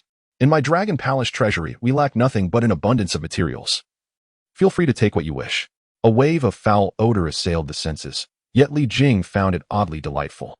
Subsequently, the two arrived before the treasury of the Dragon Palace. Upon witnessing the scene before him, Li Jing nearly believed he had wandered into the wrong place. Before them loomed a dragon's head 10 zhang high, resembling a formidable wall that obstructed their path. This dragon's head emanated an astonishing aura of draconic might, as though it were alive. "Open," Ao Guang commanded, and a shimmering orb flew from his mouth, settling upon the dragon's brow. Instantly, the tightly shut eye sprang open, unleashing a thunderous dragon's roar that resonated through the air. "Ong!" The dragon's mouth then opened wide. Observing Li Jing's astonished expression, Ao Guang felt a profound sense of satisfaction. As Li Jing regained his composure, the dragon's mouth formed a spacious passageway, through which the shimmering treasures within could be glimpsed. Passing through the corridor, the two entered the inner sanctum of the treasury. With arms outstretched and his back to the towering heaps of riches, Ao Guang boasted with unrestrained grandeur, "Brotherly. Feel free to peruse and select at your leisure." "Wow, so much!" Li Jing exclaimed, nearly succumbing to the impulse to embrace Ao Guang in sheer excitement. After regaining his composure, Li Jing wandered through the vast expanse of the treasury, refraining from immediate selections. After more than 2 hours, with reddened eyes, he finally surveyed the entirety of the treasury. Countless times, he nearly succumbed to the temptation of knocking Ao Guang unconscious and absconding with the entire trove. "Brotherly, are you overwhelmed by the sheer abundance of treasures, finding it difficult to choose?" Ao Guang queried, his face brimming with pride, to the point where Li Jing felt an urge to deliver a punch to his smug visage. "Do not have regrets later," Li Jing replied with a meaningful tone. "Ha, choose as you please." Ao Guang laughed heartily. Li Jing nodded and made his way towards a small hillock, where a collection of seemingly ordinary stones lay piled. He selected 3 and pocketed them. "Why choose these? Do you even know what they are?" Ao Guang inquired. "Not at all. I chose by instinct," Li Jing replied nonchalantly. Ao Guang's expression shifted to one of incredulity. Despite their unassuming appearance, these stones were immensely valuable. They were remnants from the ancient cosmos, the most refined essence left by fallen primordial stars, serving as exquisite materials for artifact crafting. Li Jing meandered further and arrived at a small mound of sand, which was divided into 2 heaps, one golden and the other silver, their hues mingling in a brilliant display. "Brotherly, this is merely dragon sand. It holds little value," Ao Guang interjected. Li Jing smiled slightly and replied, "No matter, I desire it. I recently acquired a little canine demon at home. It would be perfect." Ao Guang's lips twitched, wishing he could slap himself in frustration. These 2 items are indeed quite valuable, surpassing the precious essence of the ancient stars from before. The golden one is the sand of time, while the silver one is the sand of space, a treasure accumulated over countless years by the ancestors of the dragon clan. Ao Guang felt a profound sense of regret. Had he known, he would not have acted so arrogantly. However, having already made bold proclamations, retracting them would be utterly humiliating. Now, he could only hope that Li Jing was merely fortunate, akin to a blind cat stumbling upon a dead rat. Yet, the unfolding events compelled him to weep. There were far too many dead rats in the Dragon Palace treasury, and Li Jing encountered them each time. Observing Ao Guang's heart-wrenching expression, Li Jing couldn't help but chuckle. Being well-versed in the art of crafting, he was certainly aware of the value of these celestial treasures. Nevertheless, he knew the importance of moderation. Thus he only selected a small portion, choosing about 10 exquisite items alongside some ordinary ones before ceasing. "You aren't just a blind cat lucky enough to find a dead rat, are you?" Ao Guang queried with a look of despondence. Li Jing awkwardly smiled and replied, "It's purely a stroke of luck. I merely stumbled upon that pagoda a short while ago." Ao Guang rolled his eyes. "The next time, take me along to find a few supreme innate spiritual treasures." He couldn't believe such good fortune was possible. Ultimately, under Ao Guang's sorrowful gaze, Li Jing departed from the East Sea Dragon Palace. Upon returning to the entrance of the Li residence, Li Jing was greeted by a loud call. Turning around, he beheld a fierce general approaching on the back of a ferocious tiger. The great beast halted at a distance of 10 paces under the general's command, who then dismounted and swiftly approached Li Jing. "General Li." Li Jing inclined his body, saying, "General Yin, please come inside." The general nodded and proceeded into the Li residence. "Yin Pabai, what brings you here?" The two had just entered when they encountered Yin Suji coming toward them. "I have met the esteemed princess," the general said, bowing slightly. This individual was a trusted general of King Zhou of the Shang dynasty, a member of the royal collateral line, known as Yin Pabai. The 3 took their seats, and Yin Pabai spoke. "I have come on royal orders to entrust a matter to General Li and to personally deliver an item to him." "Please, General," Li Jing urged. Yin Pabai hesitated, glancing at Yin Suji. "You two take your time. I will go prepare some refreshments," she said, possessing an innate grace that instantly recognized Yin Pabai's intentions. And she turned to leave. However, Li Jing firmly grasped her hand, asserting, "Speak freely. My wife is also of the royal family of Shang, and she deserves to hear." Li Jing had already surmised the nature of Yin Pabai's message, aware that Yin Suji would inevitably learn of these affairs. After a moment of contemplation, Yin Pabai nodded. "The rebellious sons of the Eastern Duke, Jiang Huanchu, and the Southern Duke, Yi Chongyu, lead 400 lords in rebellion against the Shang. The king has commanded me to inform you to diligently train the troops and to steadfastly guard Xintang Pass in preparation for the insurrectionists' approach." "What? How could they betray our Shang?" Yin Suji exclaimed, her gaze shifting to Li Jing. Chapter 43. The Unusual Fire and the Raven Soldiers. Not long ago, Jiang Hengchu instructed Queen Jiang to assassinate the Great King, plotting a rebellion. Additionally, Yi Chongyu slandered the Great King, and now all three have met with execution. Jiang Hengchu's son, Jiang Wenhuan, declared himself the Duke of Dongbua, raising an army in revolt, attacking Yuan Pass. Similarly, Yi Chongyu's son, Yi Shun, has also taken up arms against the throne. Yin Pobai exclaimed, "Absurd. How could my sister-in-law possibly assassinate my brother?" Yin Suji pressed, "Your Highness, there is ample evidence and witnesses." "And what of the Duke of Nanbua?" Yin Suji inquired further. She was aware that Yi Chongyu was a loyal lord, steadfastly devoted to the Shang dynasty. Such a person would not slander the monarch. "He has indeed slandered the Great King. All the court officials witnessed it." Yin Pobai responded helplessly. "Then why did he slander my brother?" Yin Suji continued her questioning. "He did so to defend Queen Jiang and Jiang Huanchu. Thus he deserves execution." Yin Pobai asserted matter-of-factly. "Enough, General Yin. Does the Great King have anything further to entrust to me?" Li Jing interjected, recognizing that further inquiry would yield little value. As Yin Pobai was a staunch loyalist of King Zhou, Yin Pobai retrieved a delicate jade box from his bosom and handed it to Li Jing, saying, "This item is of utmost importance. The Great King stressed its significance repeatedly, and I worried about its loss, hence I kept it close. Now, entrusting it to you brings me relief." Curious, Li Jing accepted the jade box, instinctively wanting to open it to discover its contents, given the gravity of the situation. "Generally, please wait. The Great King instructed me to advise you to inspect this item in a quiet and secluded place," Yin Pobai added. Li Jing tucked the jade box away and replied, "I understand. My task is complete. I shall take my leave." Yin Pobai stated as he rose to depart. "Stay for 2 more days at the Li residence," Yin Suji urged, wishing to glean more about the current state of Chaoga, feeling that Li Jing had spoken some truths. "No, there are pressing matters in court. It would be inappropriate to linger. I must take my leave." Ultimately, Yin Pobai departed. Observing the worried Yin Suji, Li Jing patted her shoulder, reassuring her, "There is no need to fret. While there are matters beyond our immediate capacity to change, I will certainly do what I can." Sighing, Yin Suji remarked, "With my sister-in-law gone, if what you say is true, what will happen to Yin Jiao and his brother?" Li Jing grasped her delicate hand, offering comfort. "Do not worry. They have already left Chaoga and someone is taking care of them." Yin Suji nodded, leaning against him, momentarily at a loss for words. After she departed, Li Jing found himself alone once more, retrieving the jade box. Gazing at it, a flurry of speculations coursed through his mind. After a considerable time, he cautiously opened the jade box. The sight that met his eyes was indeed unexpected. Within lay a flickering flame, rising and falling. What manner of flame is this? Li Jing pondered, intrigued. A flame that could endure within a jade box was surely no ordinary fire. What could King Zhou intend with this? Focusing his gaze upon the flames, he beheld the grand, tragic epic of ancient sages who, amidst bloodshed, valiantly fought for humanity, cutting through thorns and brambles. He witnessed a microcosm of the human race's journey from inception to the present day. What was this?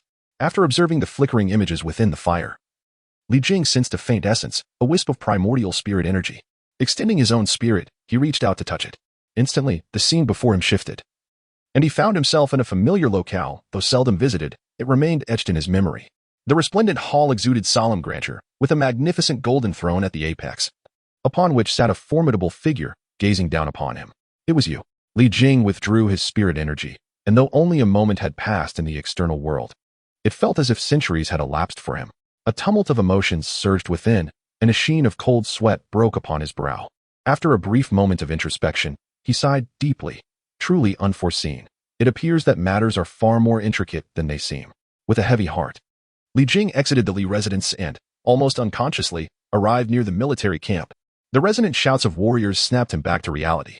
Looking up, he observed thousands of men forming orderly ranks, engaging in drills, among whom was his junior disciple, Zhang Luan. Upon noticing Li Jing, Zhang Luan relayed some instructions before hurrying over. Senior brother, these are the soldiers I have chosen, 3,000 in total. Li Jing nodded in approval. Indeed, these soldiers are commendable. Zhang Luan's discerning eye had indeed identified exceptional spirits among the ranks. Their aura was predominantly crimson with hints of pure red, and a rare few even bore a tinge of orange. Previously, in Jizhou, he had only a handful of frail and elderly followers. Now, with such a robust contingent, he could train a formidable force of raven soldiers. Zhang Luan exclaimed excitedly. Yes, train them well, and if you require anything, do not hesitate to inform me. Li Jing responded. There is indeed something I need your assistance with, senior brother. Zhang Luan replied. The current equipment is ill-suited for my raven soldiers. The armor is excessively cumbersome, hindering their mobility. Were it to be replaced with lighter armor, its defensive capability would be insufficient. The weaponry faces a similar dilemma. While heavy arms possess ample lethality, they impose an unbearable burden on the soldiers, whereas lighter weapons lack sufficient striking power. Thus, I seek your counsel on a potential solution. Li Jing pondered for a moment and replied, No worries, I shall resolve this issue. Thank you, senior brother. Zhang Luan exclaimed with delight. Initially, he had harbored little hope, as he had ruminated for long without arriving at a resolution, resigned to make do with the current situation. Yet, within mere moments, Li Jing conceived a solution. Indeed, you are my senior brother, he thought. Please summon Yin for me. Li Jing instructed. Understood. Zhang Luan acknowledged, and soon, Yin stood before Li Jing. From this day forth, you shall train alongside Zhang Luan, instructing the other soldiers while simultaneously intensifying the patrols and heightening our vigilance to thwart any nefarious intentions against Cheng'an Pass. Li Jing commanded. Yes, I shall obey. Yin responded earnestly. Brother, have they truly revolted? Zhang Luan inquired. Upon seeing Li Jing nod, Zhang Luan felt an even deeper admiration for his senior. A master of strategy, indeed. Yin listened to their exchange, a look of confusion crossing his face. Just as Li Jing prepared to depart, a figure soared from the camp, cutting through the air towards him. Chapter 44, The Three Disciples' Father.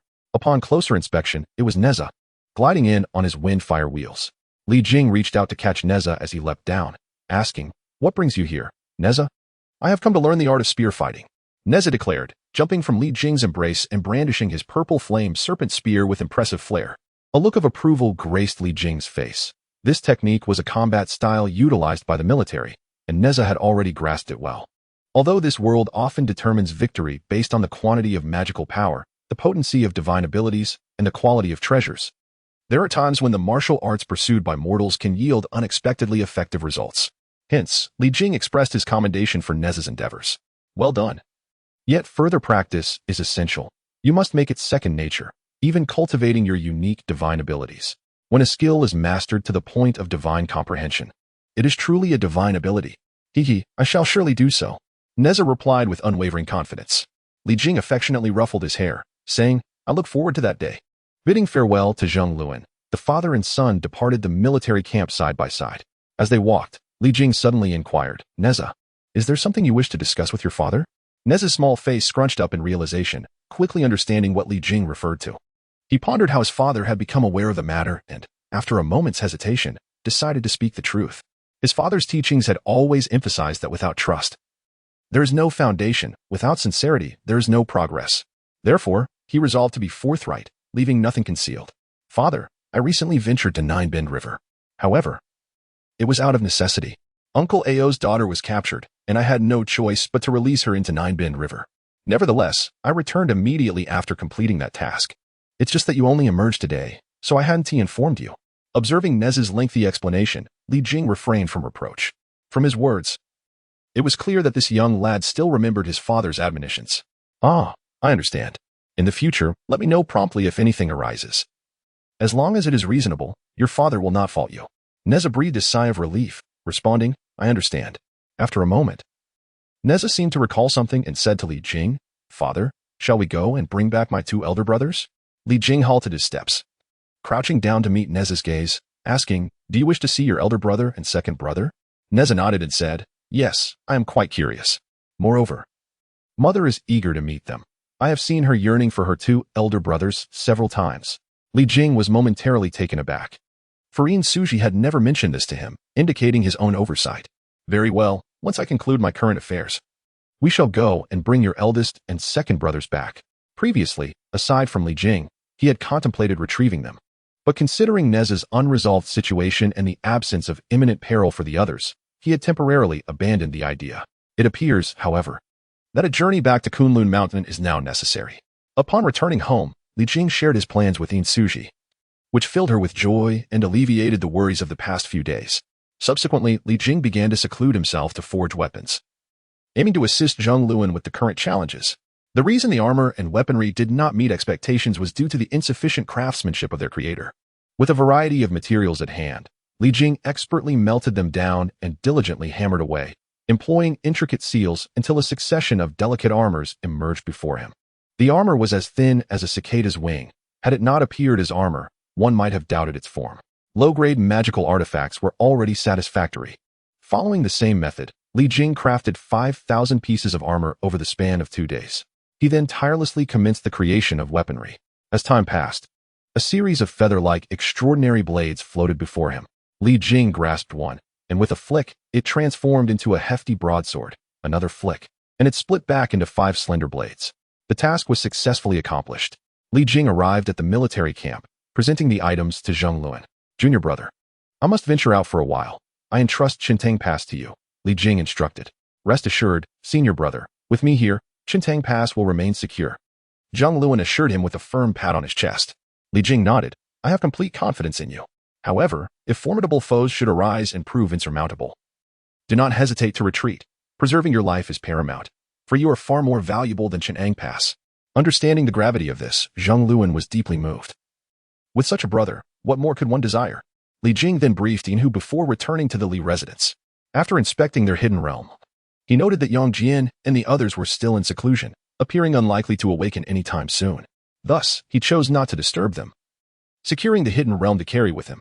With the family of 3 set upon their journey westward, 3 figures, 1 large and 2 small, traversed the mountains on the western side of the primordial continent. The larger figure, clad in white, possessed striking features and a tall, elegant stature. Were it not for the radiance atop his head, he could easily be mistaken for a captivating nobleman of the mundane world. The 2 figures behind him were significantly shorter, with one appearing to be of similar age to the other. The shorter one, panting heavily, called out to his teacher and senior brother ahead, Teacher, senior brother, wait for me. My legs are short. I cannot keep up. The tall figure halted and turned, saying, Junior, the teacher's intention is not for us to hasten our pace, but rather to refine our spirits. Regardless of the circumstances, we must persevere until the very end. However, the shorter one lamented, I feel dreadful. Without comparison, there is no pain. Your long legs propel you ahead while my shorter ones struggle to keep up, making it all the more unbearable. I no longer wish to continue. With that, he plopped down on the ground. Yet, his gaze furtively lingered on the distant figure of the bald man in white.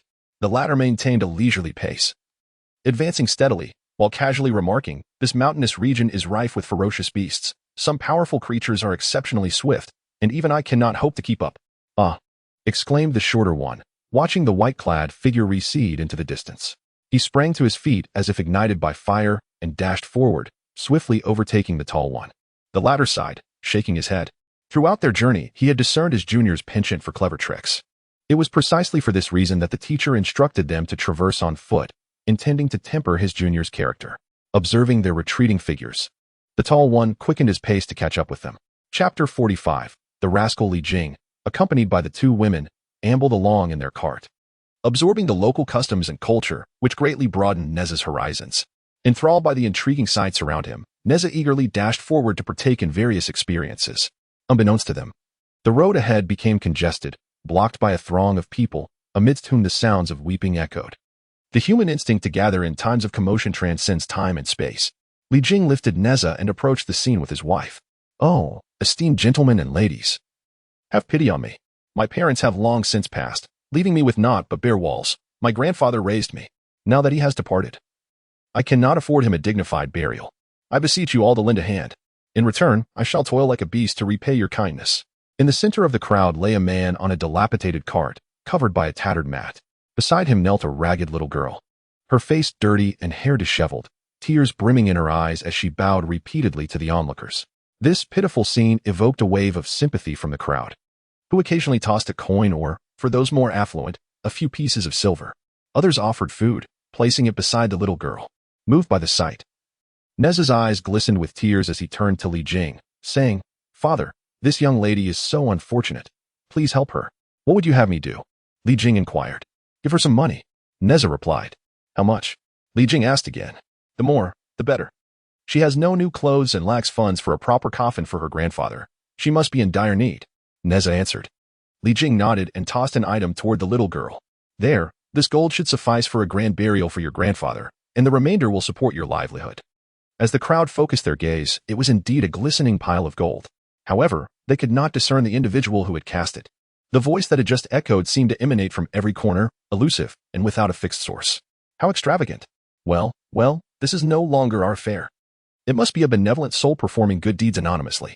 Gradually, the crowd began to disperse. "Thank you, benefactor. May good fortune accompany you throughout your life." The little girl bowed fervently, causing the floor to echo with each knock. As the surrounding people nearly vanished, she extended her grimy little hand toward the gold nugget. Yet, a larger hand swiftly outpaced hers. "Oh dear, I apologize. I have changed my mind. I shall reclaim this gold, and here, this is what I offer you." The gold was taken away, and a copper coin fell to the ground. The little girl looked up to see a scruffy-looking thin man mockingly gazing down at her. "Return it to me. This was not yours to give. It was a gift from the benefactor." The little girl glared furiously at the rogue. "It was indeed me. I merely wished to test your reaction. Now, I shall take it back. No one can dispute that." The rogue said arrogantly. "You are shameless." The little girl trembled with indignation. The rogue grinned, revealing a row of teeth. "Look, I have a perfectly aligned set of 36 teeth. Not far away." Nezha witnessed this scene and was filled with rage. "Father, this scoundrel is truly wicked. Not only does he impersonate you, but he also steals the gold meant for the young lady, and he is utterly brazen. Let us teach him a lesson." Li Jing shook his head and asked, "Do you understand why this situation has arisen?" Beside him, Yin Suji's gaze flitted between the little girl and the rogue, then lingered on Li Jing and his son, as if she had grasped something profound. "Father, let us not dwell on this matter. The young lady is still being bullied by that scoundrel. If you are unwilling to intervene, then I shall," Nezha exclaimed anxiously. Li Jing placed a hand on his shoulder, rendering him immobile. "Oh, father, what is your intention?" Nezha felt a surge of impatience.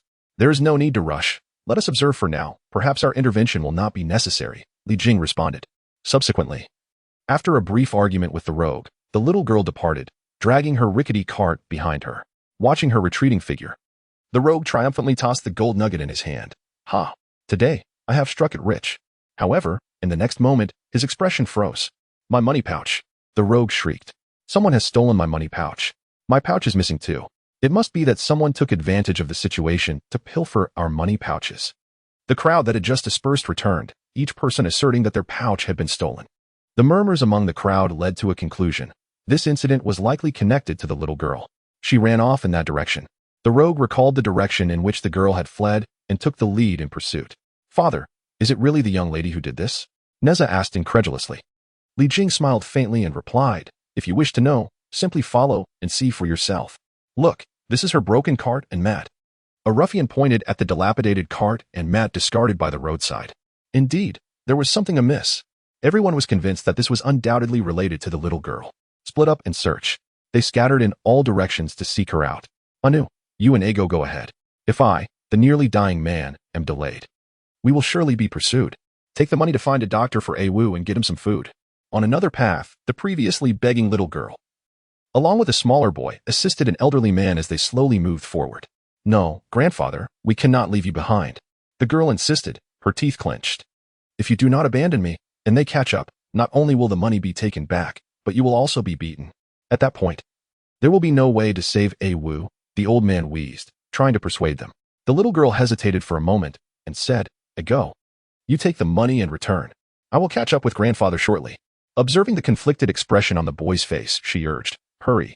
Reluctantly, Ego looked at the two of them, gritted his teeth, and ran off in another direction with the money pouch.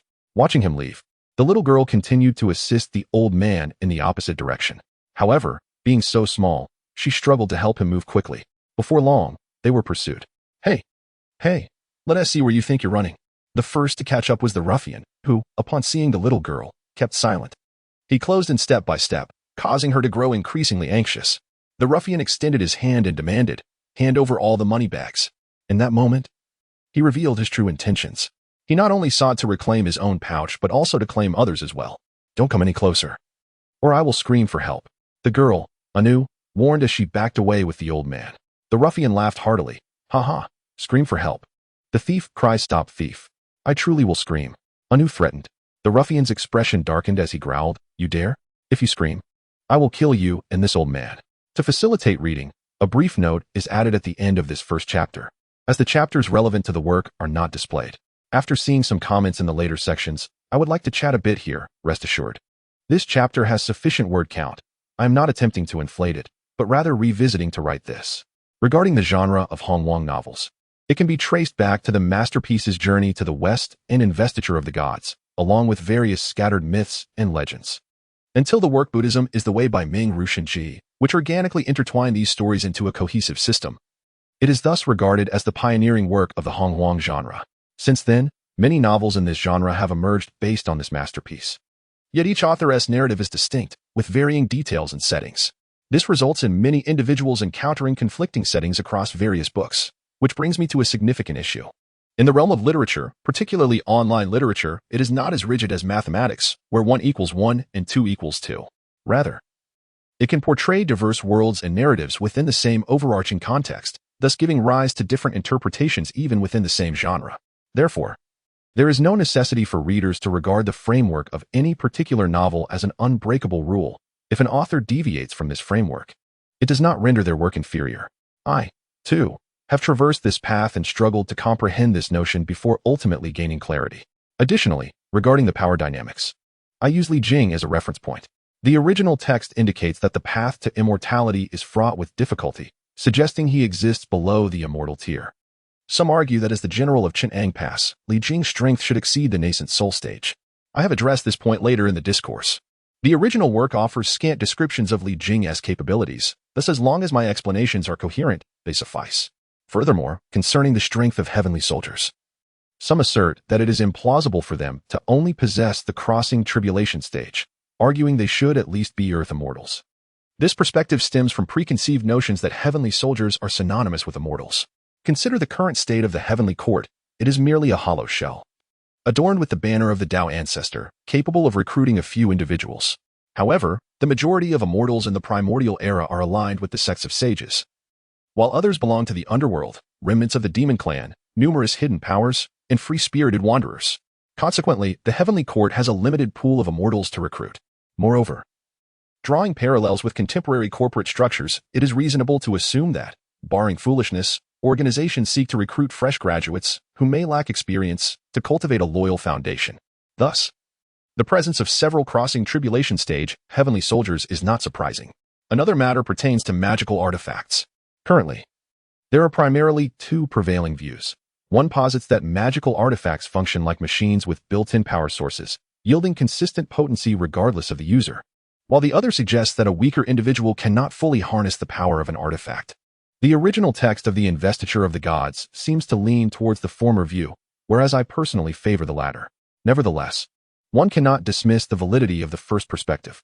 Therefore, in the context of this narrative, individuals of average strength can still unleash formidable powers from spiritual treasures, engaging in battles beyond their tier, albeit only achieving approximately 60 to 70% of the artifact's potential.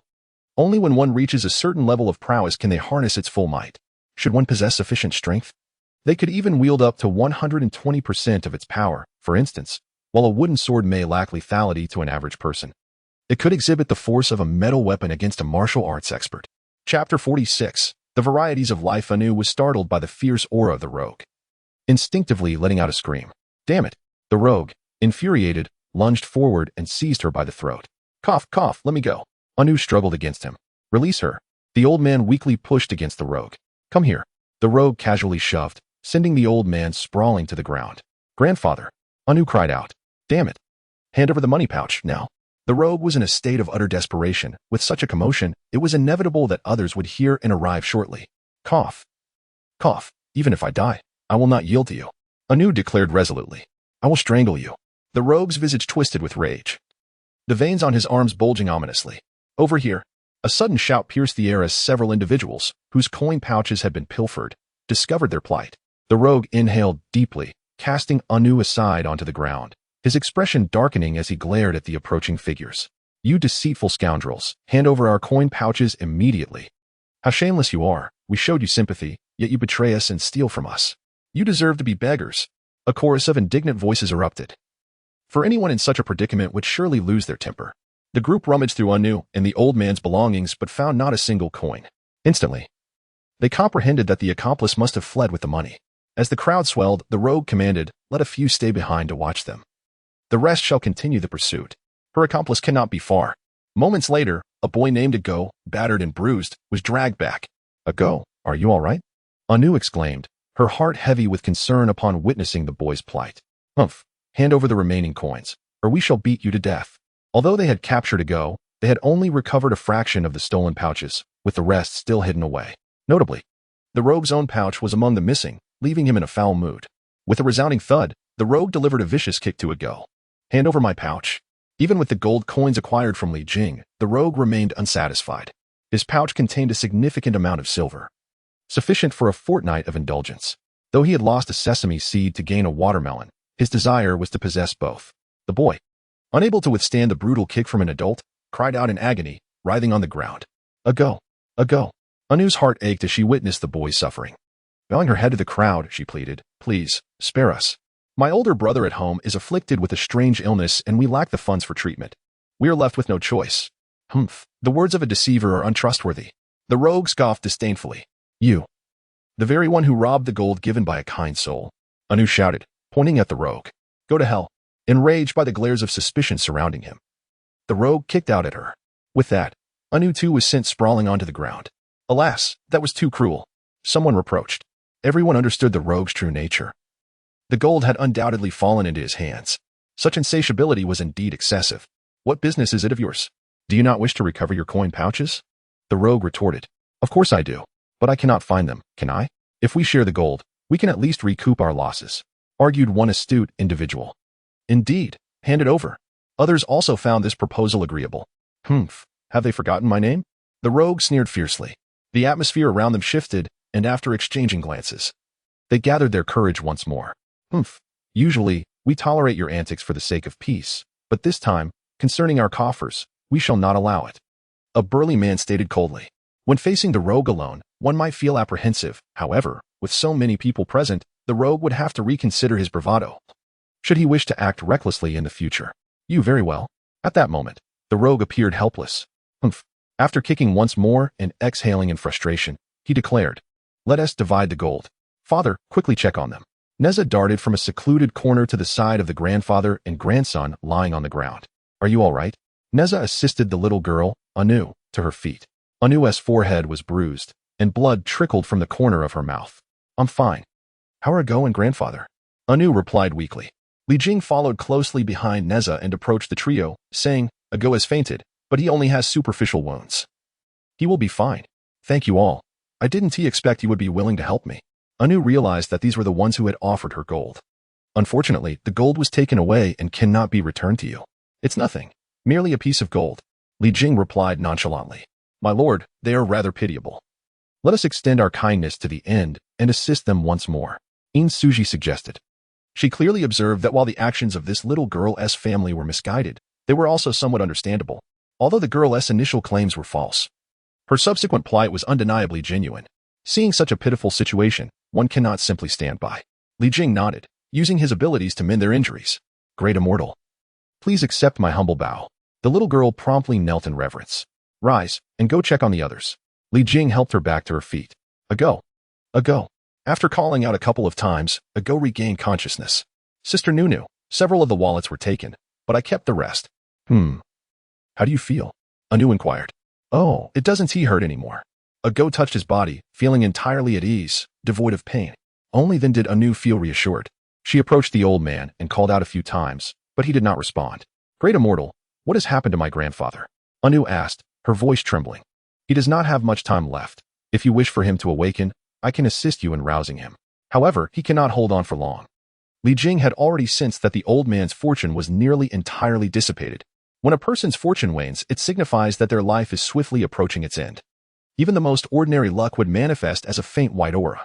However, the old man's fortune resembled the last vestiges of stubbornness found in a man of 50 or 60, merely a few strands of hair remaining. Had it not been for Li Jing sealing his life force, this old man would have succumbed to death at any moment. Surely, at this juncture, the messengers of death were already en route. Great sage, I beseech you to save my grandfather. We cannot be without him. Anu pleaded, kneeling at Li Jing's feet. For in her eyes, the celestial being represented everything.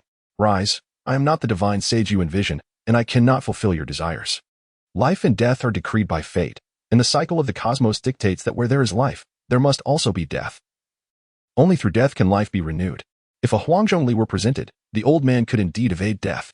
However, this old man is no kin of mine, and such a precious item is beyond my willingness to part with. The essence of ginseng could also prolong his life, yet I would not offer that either.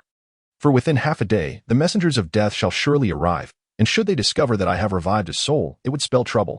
Chapter 47. A drop of blood accompanying Anu, Li Jing and his companions arrived at their abode, a dim and damp cave. The air was thick with a pungent moldy odor, making it hard to fathom how anyone could reside in such conditions. I apologize for the meager accommodations. There is little to offer in hospitality, Anu said, her cheeks flushed with embarrassment. Observing the dismal surroundings juxtaposed with Li Jing's resplendent attire, she appeared perturbed. Li Jing waved his sleeve, and a gentle breeze swept through the cave, significantly diminishing the musty odor. No matter. First, let me see the patient. Anu led Li Jing to a corner, where a towering man lay on the ground, his body flushed a deep crimson, resembling a cooked shrimp. Great sage, his name is Ao. He originally appeared to be 2 years my senior, but he fell into a coma after returning from the mountains. Since then, his body has grown increasingly hot and swollen. He has been unconscious for half a month, transforming into this state. I have consulted nearby physicians, yet they are at a loss. Thus, we sought to gather more funds to seek a more skilled doctor farther afield. Li Jing stepped closer, feeling the heat radiating from Ao's body, akin to a red-hot iron. Nevertheless, the vitality within him remained robust. Moreover, Li Jing noted the dense fortune emanating from Ao's crown, remarkably akin to that of Zheng Luan's. Indeed, it was of a yellow hue. Additionally, Li Jing discerned an overwhelming aura of calamity surrounding him. In that moment, Li Jing comprehended that Ao might be a person of destiny, much like Zheng Luan. Leaning down, he meticulously examined Ao, searching for the source of his unconsciousness. After half an hour, Li Jing's focus fixed upon Ao's heart. There resided a drop of blood, imbued with a terrifying vitality and energy, propelling his rapid growth to such an immense size. However, this power was far too formidable for Ao to withstand, prompting his body's self-preservation mechanisms to activate, leading him into a state of unconsciousness. Fortunately, he was fortunate enough not to succumb under the pressure and encountered Li Jing instead. By tracing the source, the issue became more manageable. Li Jing summoned his magical powers and directed them towards the drop of blood. With a resounding bang, a formidable surge of energy radiated outward from Ao, causing Li Jing to step back, repelled by the sudden resistance. Nezha and her son were also forced to retreat a few steps, while Anu and her brother were thrown to the ground. Such overwhelming strength. It seems I have underestimated you. Li Jing gestured, and the pagoda appeared in his palm. Rise. The first 5 layers of the ninefold universe pagoda illuminated. The power of the 5 elements dancing in a riot of colors, intertwining to form a circular ring of the 5 elements. Wood nurtures fire, fire fosters earth. Earth begets metal, metal generates water, and water nourishes wood, an endless cycle of life. Restrain. With a thunderous command from Li Jing, the circular ring of the 5 elements suddenly contracted and merged into Ao's body. Li Jing retracted the pagoda and inspected Ao's condition once more. He was now fine. Shortly, he would awaken.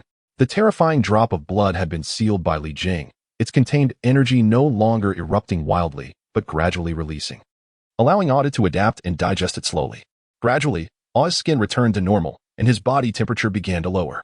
Before long, he awoke. Hungry. So very hungry. I want food. Ao murmured, groggily rising to his feet. Ao, you have finally awakened.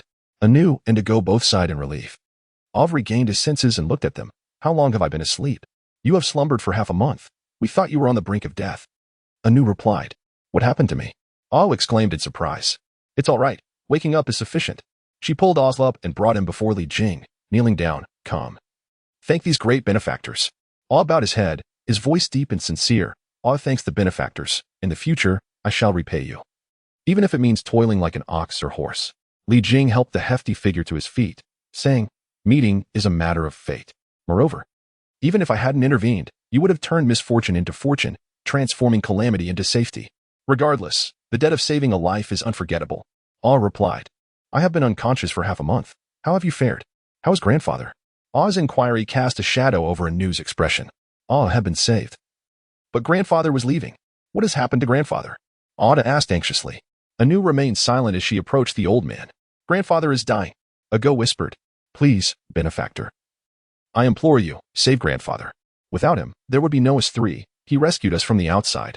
Otherwise, we would have perished long ago. I beseech you.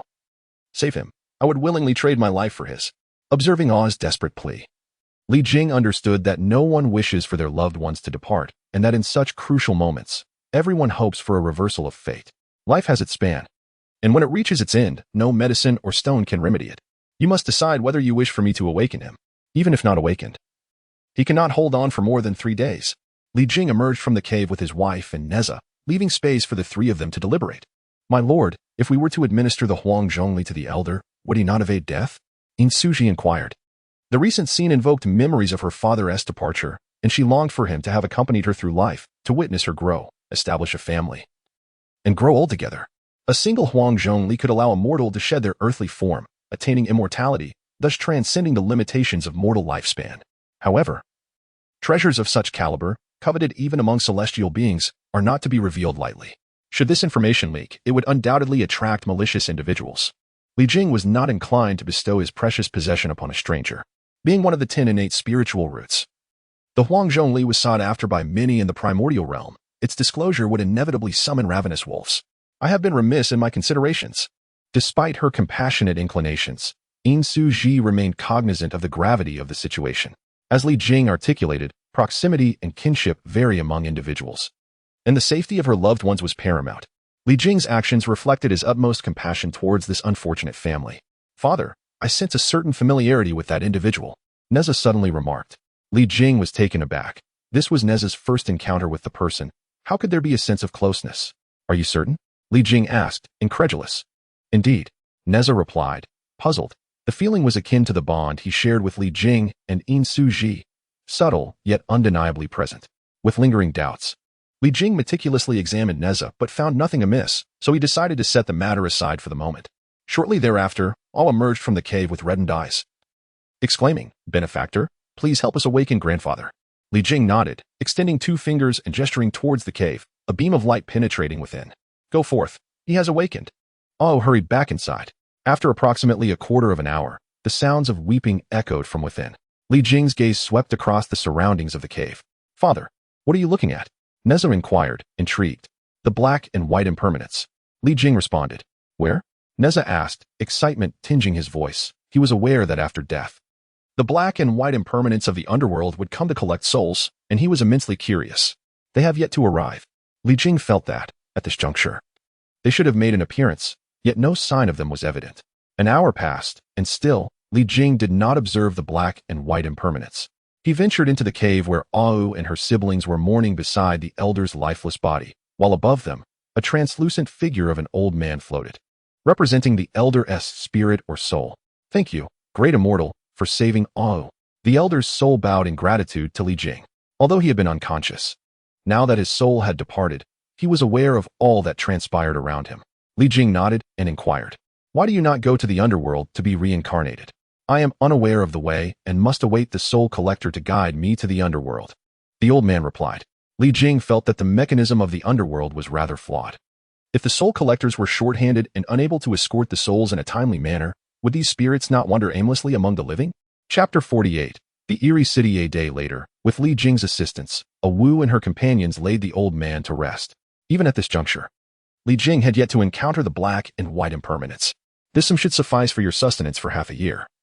The remainder of your livelihood must be earned by your own efforts.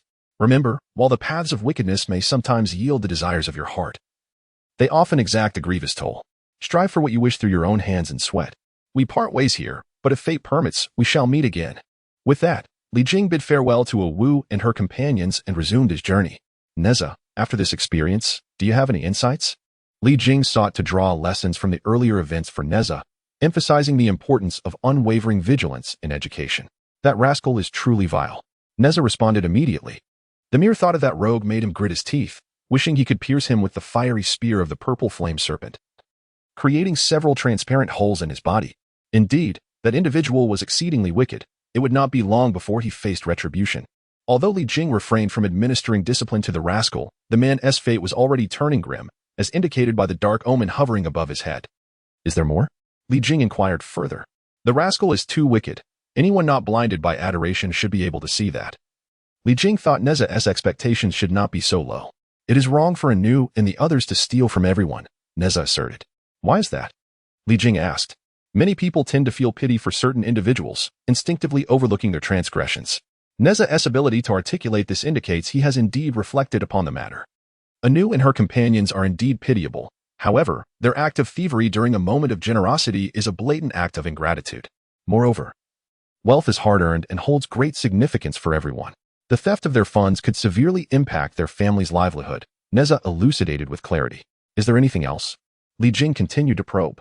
Nezha pondered for a moment, then shook his head. Nothing more. Do you recall when I asked how much I should give to Anu? Li Jing inquired again. Nezha nodded affirmatively. You mentioned that more is better, yet you just stated that the rascal is exceedingly wicked. But have you not realized that the rascal's malevolence was incited by the lure of gold? There is a saying, a commoner is innocent. But possession of wealth invites calamity. Anu lacked the capacity to safeguard the gold, thus attracting the rascal, and the gold was seized. Therefore, if you acquire a precious treasure, it is wise to conceal it well. As the saying goes, wealth should not be flaunted, Li Jing advised. Furthermore, I certainly do not wish for you to take action. I simply want you to remain calm and observe the situation from an outsider's perspective. Assessing whether and how you should intervene, Li Jing continued. Additionally, kindness must have its limits. I could indeed take out Huang Zhong to save the old man's life, but it might provoke unforeseen troubles that I may not be able to bear. Therefore, one must exercise restraint in doing good deeds and assess whether they can endure the consequences. Li Jing continued to enlighten Nezha about the hidden truths in this matter, teaching him the ways of navigating life. As dusk approached, let us find refuge in the nearby city, he suggested. On the hillside, the setting sun elongated Li Jing's shadow. In the distance, a city loomed, faint but discernible over 20 miles away. Splendid, Nezha exclaimed in delight. A new city promised novel toys and culinary delights yet to be experienced, which was always his greatest anticipation upon arriving at a new place. Let us go, drive on. The carriage sped forth, raising clouds of dust behind it. As the last rays of sunlight faded, the golden crow sank completely into the valley, and Li Jing guided the carriage to the outskirts of the city. Here I come. Nezha leapt from the carriage, joyfully dashing toward the city gate. Hold on, Nezha. Li Jing, quickening his pace, caught up to him and grasped his arm. Father, don't pull me back. I can hardly wait. Nezha protested. Let us not rush inside. Something feels amiss about this city. It is too quiet, and the atmosphere is laden with an unsettling chill. Even in the most desolate and remote towns, there are usually passers-by near the gates and along the streets at this hour. Yet now, there is not a soul in sight. Not even a guard at the city gate. A sudden gust of wind swept through, dislodging a tattered basket that rolled out from within the city and landed at Nezha's feet. He recoiled slightly. BRR, why does it feel so cold? Li Jing regarded the eerie city with caution, hesitating on whether to proceed. Suddenly, his brow furrowed as he sent a fragment of his consciousness into the sea of awareness. There, a flicker of flame danced. This was the flame sent by Yin Pu, the sacred fire of humanity, embodying the undying spirit of the human race. A beacon of hope. The flame pulsated, urging him to enter the city. Nezha, my lady, you both should seek refuge in the cave realm. Li Jing ultimately resolved to venture inside, ready to retreat or reveal his hidden cards if necessary, with no concerns to weigh him down. He stepped alone through the city gate. Upon entering, he sensed something was amiss. An omnipresent chill enveloped him from all directions, and even with his current strength, he felt the cold's grasp. Channeling his magical energy to shield himself, he remained vigilant as he surveyed his surroundings. The main street appeared chaotic, littered with various items scattered about, tattered banners flapping in disarray, doors and windows wide open, and cobwebs blanketing every corner. Li Jing advanced cautiously, inspecting each dwelling. He discovered signs of struggle in certain areas, with dried bloodstains and even remnants of severed body parts, marked with bite impressions on the bones. Could it be that malevolent spirits have besieged this city? Such was Li Jing's initial impression, from one end of the street to the other. He found no other useful clues. Gradually, the veil of night descended completely, shrouding the city in an impenetrable darkness. As the wind howled fiercely, intermingled with the haunting wails of apparitions, anyone else would have been struck with terror. At long last, the ominous presence was about to reveal itself. The malevolent energy within the city surged forth, chilling the air and dampening the ground.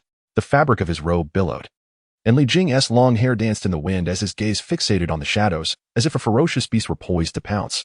The eerie laughter resonated through the desolate city, echoing from all directions, making it nearly impossible to discern its source. How patient they are. The oppressive, sinister energy constrained Li Jing's senses, rendering him unable to pinpoint the adversary's location. He had anticipated a direct confrontation, yet the entity proved to be far more cautious than he had imagined. The disquieting laughter grew increasingly frenetic, reverberating from all sides, akin to the clarion call of an impending assault. It has begun.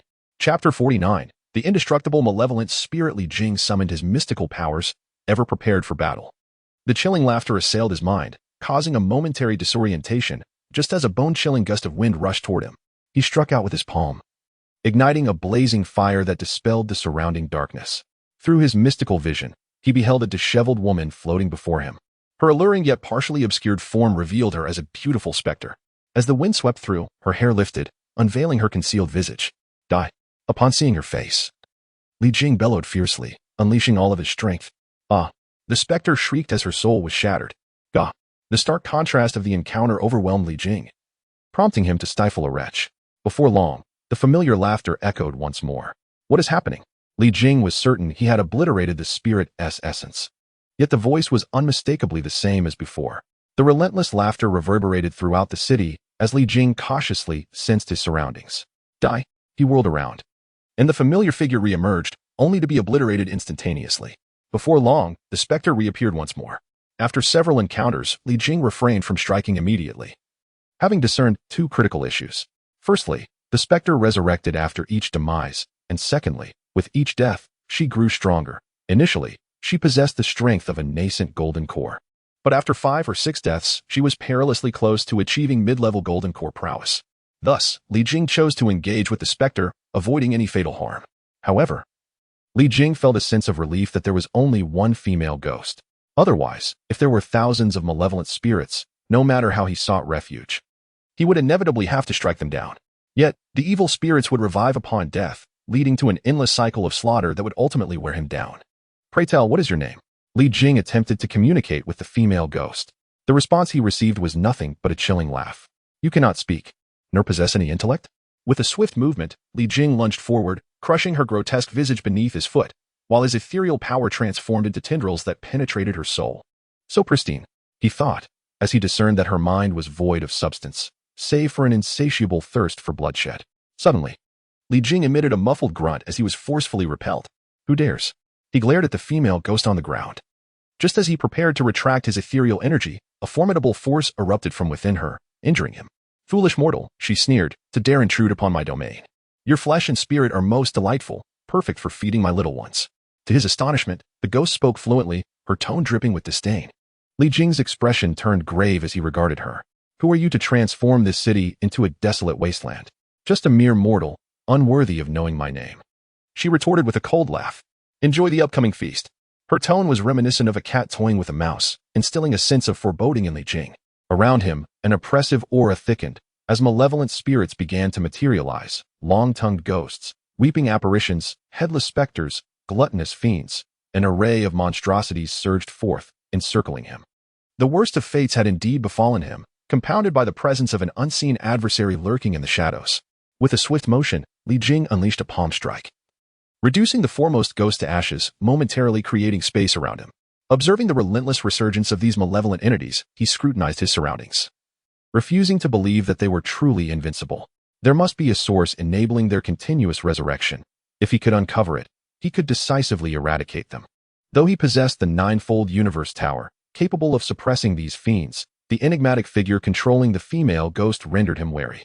Should he reveal the tower, he would forfeit a vital asset. Kill, kill, kill. Li Jing dispatched 3 of the apparitions, yet still found no chink in their armor. Law of heaven and earth. He bellowed, his body expanding dramatically as he ascended rapidly, surpassing the city walls in an instant. The ground receded, and he felt an overwhelming force coursing through him, eliciting a triumphant roar. Just as he reveled in the sensation of his growth, he suddenly collided with a resilient membrane. Li Jing looked up, observing the emptiness before him. Yet he could sense a membrane-like presence. The formation. Suddenly, Li Jing comprehended. He was ensnared beneath a formation. It was likely that the entire city was enveloped by this array, trapping all within its confines. Gazing down upon the city, An epiphany struck him. Perhaps the secret to these unyielding specters lay within the formation. Die. Li Jing sprang onto his toes, and with a forceful stomp, the malevolent spirits shattered into fragments. His colossal foot struck the ground, leaving behind an immense footprint. The impact caused the city to tremble incessantly. Moments later, the malevolent spirits resurrected, scattering in all directions. I stomp. Li Jing's feet rose and fell, and the spirits met their demise once more. What was that? While carelessly trampling, something pricked him. He bent down to investigate, just as the spirits began to revive. Found it. Li Jing finally discerned the clue. Beside a broken flagpole he had snapped, he uncovered the secret of the spirit's resurrection. The tattered flag he had encountered upon entering the city was not placed haphazardly. It constituted a part of the formation. By breaking one of the flags, he had rendered the formation imperfect, exposing the flaws of the nearby flags. Haha, die. Li Jing laughed heartily as his foot came crashing down, obliterating both the flag and the spirits beneath him. Gradually, the entire city fell silent. You shall perish. A terrifying aura swept across the city. Dark energy coalesced, surging forth as the spirits howled and vengeful wraiths shrieked. Thunderous roars echoed, and a potent presence ascended. Mortal, you shall face death for disrupting my formation. Amidst the black mist, a flat shadow flickered.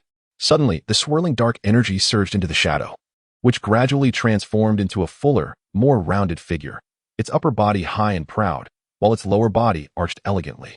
In the blink of an eye, all the dark energy melded into her form, revealing an exquisitely perfect silhouette. Hair elegantly piled high, clad in a dark red classical palace gown, with black lips and scarlet eyes gleaming with a cold light. Although her petite frame was no larger than a finger of his, Li Jing felt a suffocating pressure. A golden immortal. This aura, though slightly weaker than that of a Taiyi, hinted that even if she was not a Taiyi golden immortal, she was undoubtedly a formidable being among the golden immortals. Chapter 50, The 9 Sons of the Ghost Mother, the Holy Mother of the White Lotus, second update. Happy Qixi Festival. Strike. The first to act gains the upper hand, while the latecomer suffers. The treasure pagoda appeared in his palm, descending to suppress the woman below. Simultaneously, the eyes of the Xintian mother were unleashed. Boom. The heavens shook and the earth quaked. The city walls crumbled as Li Jing felt the terrifying power from the pagoda topple him to the ground. Heh, interesting. Your divine ability is indeed peculiar. Alas, you have encountered me, and I excel in giving birth. Regrettably, your ability cannot truly conceive. The woman caressed her prominent abdomen, her expression devoid of anguish, instead radiating enjoyment. Although her plans had been thwarted, she mused, it wouldn't be a problem to slaughter another city. This treasure not only shields me from the punishment of the Holy Mother, but also grants me rewards. Li Jing felt a shiver run down his spine as he gazed at her, astonished that such a perverse entity existed in this world. Bring it forth, you. The woman extended her right hand towards Li Jing, and a torrent of malevolent energy transformed into ghostly claws, lunging at him. Li Jing's form suddenly shrank, evading the ghostly talons. However, the claws relentlessly pursued him, their speed formidable, closing the distance in the blink of an eye. Break from me. Li Jing summoned all his strength to activate the precious pagoda, unleashing a radiant 9-colored divine light that shattered the ghostly claws, its might unabated as it surged toward the woman. Truly a primordial spiritual treasure. The woman, instead of expressing anger, wore a smile of delight as her jade palm struck forth, obliterating the 9-colored divine light, though she too was forced back by the force, to prevent any prolonged entanglement. The 9 Sons of the Ghost Mother, arise. The woman transformed her hands into claws, lifting towards the heavens as 9 streams of light erupted from her body. Heh. Ha. Wail. 9 strange infantile voices echoed. 9 grotesque infants, their faces twisted in malice, danced through the air, encircling Li Jing in the center. Mother, we desire his flesh. Indeed, we shall drink his blood, feast upon his flesh, and siphon his marrow. Each ghostly infant's gaze brimmed with bloodlust and avarice, their sharp fangs glinting ominously. An evil crimson light surged from them, coalescing around the woman to form a sinister net that enveloped Li Jing. Ha, dear little ones. He is your sustenance. Seize him, and you may indulge to your heart's content. The woman cackled. The 9 Sons of the Ghost Mother. Li Jing comprehended the identity of the woman before him. She was indeed the notorious 9 Sons of the Ghost Mother, no benign figure. It seemed the inhabitants of this city had all met their demise at her cruel hands, transformed into wicked spirits to nurture powerful ghostly offspring. His recent endeavors had eradicated the malevolent spirits, thwarting the Ghost Mother's schemes. Now, she coveted the treasure he possessed. Thus, the 9 Sons of the Ghost Mother would undoubtedly pursue him relentlessly. Observing the ever-constricting formation, Li Jing resolved that retreat was the wisest strategy. Just as he prepared to invoke his powers and flee, An object within him underwent a dramatic transformation, bursting forth. What is this? The ghost mother shrieked. A fiery entity erupted from Li Jing's being, swiftly morphing into a blazing inferno that ignited the crimson net. The terrifying flames spread along the strands of the net, instantly engulfing the 9 ghostly infants. A chorus of piteous, piercing wails erupted from them as they writhed on the ground, yet the flames showed no signs of weakening. Instead, they grew ever more fervent. Cursed be this, what in the world is it? The ghost mother retreated in haste, evading the oncoming flames. Die, Li Jing bellowed, raising the pagoda to obstruct her escape. Begone! The ghost mother struck the pagoda aside, sending Li Jing flying as well, crashing through several buildings. However, the ghost mother was also compelled to pause momentarily. In that fleeting moment, a fierce flame enveloped her. Ah! The anguished cry of the ghostly mother echoed, revealing the depth of her torment. No, the ghostly mother's face was a portrait of terror, as if death itself had descended upon her. Holy Mother of the White Lotus, I beseech you, save me. Please, rescue me. She implored into the void. You are truly ineffectual. A woman, ethereal and cold as ice, appeared in the void. True to her name, she resembled a white lotus, breathtakingly beautiful, her complexion surpassing even that of snow. Yet, the formidable aura she exuded sent chills down Li Jing's spine. Even the esteemed Taiyi Zhenren paled in comparison to this Holy Mother of the White Lotus. Holy Mother, please save me. Without me, your ascent to the Tao of the Golden Immortal will be even more arduous, the ghostly mother pleaded. Li Jing was struck with astonishment. It dawned on him that she was a formidable being on the verge of breaking through to the Golden Immortal stage. Do you dare to threaten me? The Holy Mother of the White Lotus fixed a cold gaze upon the ghostly mother. The ghostly mother shook her head vigorously. I do not dare, I implore you. Come to my aid. It is he who has thwarted your plans. He possesses a supreme innate spiritual treasure, and you must vanquish him. The Holy Mother's gaze fell upon Li Jing, and in that instant, he felt as though he had plunged into an icy abyss. Humph! The Holy Mother scoffed, shifting her attention back to the ghostly mother, clearly dismissive of Li Jing. Eliminate her. The Holy Mother raised her hand to strike at the ghostly mother, attempting to extinguish the flames that consumed her. In the next moment, the Holy Mother demonstrated what it truly meant to be engulfed by flames. Cursed flames! How can they not be subdued, even by my power? The Holy Mother seethed with fury. Die! Li Jing suddenly erupted, unleashing an overwhelming force. Golden Immortal! The Holy Mother's soul recoiled in terror. Disregarding the flames that engulfed her, she seized the ghostly mother as a shield. No! The ghostly mother cried out in horror. In her vision, a pagoda loomed ever larger, descending upon her. With a blood-curdling scream, the ghostly mother burst apart like a firework. Cursed be it! The Holy Mother coughed blood, her celestial form fracturing, resembling porcelain marred by cracks. Die! Li Jing thundered, the pagoda descending once more. Rise! The Holy Mother! Her visage twisted in rage, spat forth a drop of her essence, which fell to the ground. Instantly, the earth cracked, and countless bones erupted from the depths, assembling into a colossal skeleton that shielded her. With a thunderous roar, a terrifying shockwave surged outward, obliterating the surrounding walls and structures, transforming the city into a desolate ruin. Through the swirling dust, Li Jing arrived at the spot where the Holy Mother had stood. Cursed be it, she has escaped. Li Jing seethed with anger, astonished that even with the experience card of a Golden Immortal, he had permitted a Taiyi Golden Immortal to flee. His consciousness spread rapidly in search of the Holy Mother. But she was nowhere to be found. In mere moments, she had vanished far away. Alas! Li Jing could only accept the harsh reality. Despite possessing the power of an early-stage Deluo Golden Immortal, it was not a strength he had cultivated through his own efforts, thus rendering it less instinctive in its application. Otherwise, the Holy Mother of the White Lotus would not have escaped so effortlessly. Gazing at the scattered remnants of bones upon the ground, Li Jing sighed. These skeletal remains undoubtedly belonged to the citizens of this city. It was unimaginable that even in death it could find no rest, being unearthed by the Holy Mother of the White Lotus only to be shattered by him. May you rest in peace. Li Jing excavated a large pit beneath his feet and interred the bone fragments. Chapter 51. Eternal Spirit Light Amidst the Ruins. Li Jing scrutinized the small flame before him. This was indeed the fearsome fire that had recently unleashed its formidable might. It was astonishing to discover such power within the kindling. Indeed, this flame was the very same that had urged him to enter the city. Yet, you truly are a glutton, Li Jing lamented. He had been prepared to flee. However, the kindling in his consciousness had other plans, diminishing his merits by 1/5 before demonstrating its overwhelming prowess, vanquishing the 9 children ghost mother. Even the Holy Mother of the White Lotus was unable to withstand the damage inflicted by the kindling. After eliminating the catastrophic 9 children ghost mother, Li Jing did receive some merits, but compared to what he had lost, it was but a drop in the ocean. Although he would not directly utilize the merits to enhance his cultivation, they could be employed for artifact refinement. Alternatively, by amassing more merits to condense a merit golden wheel, he could walk through the world with confidence. With a radiant merit golden wheel above him, who would dare to strike against him? Well, it is best to make good use of the remaining time. Li Jing sighed, stowing away the kindling and producing the Chinquan cauldron. The Deluo Golden Immortal Experience card was only valid for an entire day, and with a quarter of an hour already elapsed, every remaining second was precious. This period was perfect for refining spiritual treasures.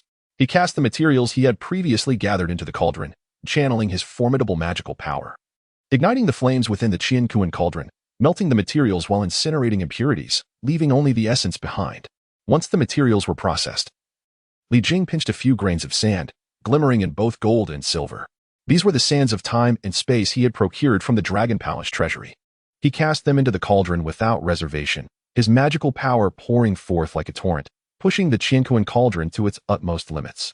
The sands of time and space, being top-tier materials, required more than thrice the usual time to melt under his full exertion. Next came the pivotal moment. Every rare material contained a thread of spirit light. To forge a spiritual treasure, one must extract and condense this into an indestructible spirit light. This was also the most challenging aspect of crafting a spiritual treasure. Most individuals could only evoke its spirit, and even at their best, they could only produce exquisite immortal artifacts. Only by thoroughly refining the imbued spirit light and condensing it into a complete, indestructible spirit light could one forge a true spiritual treasure.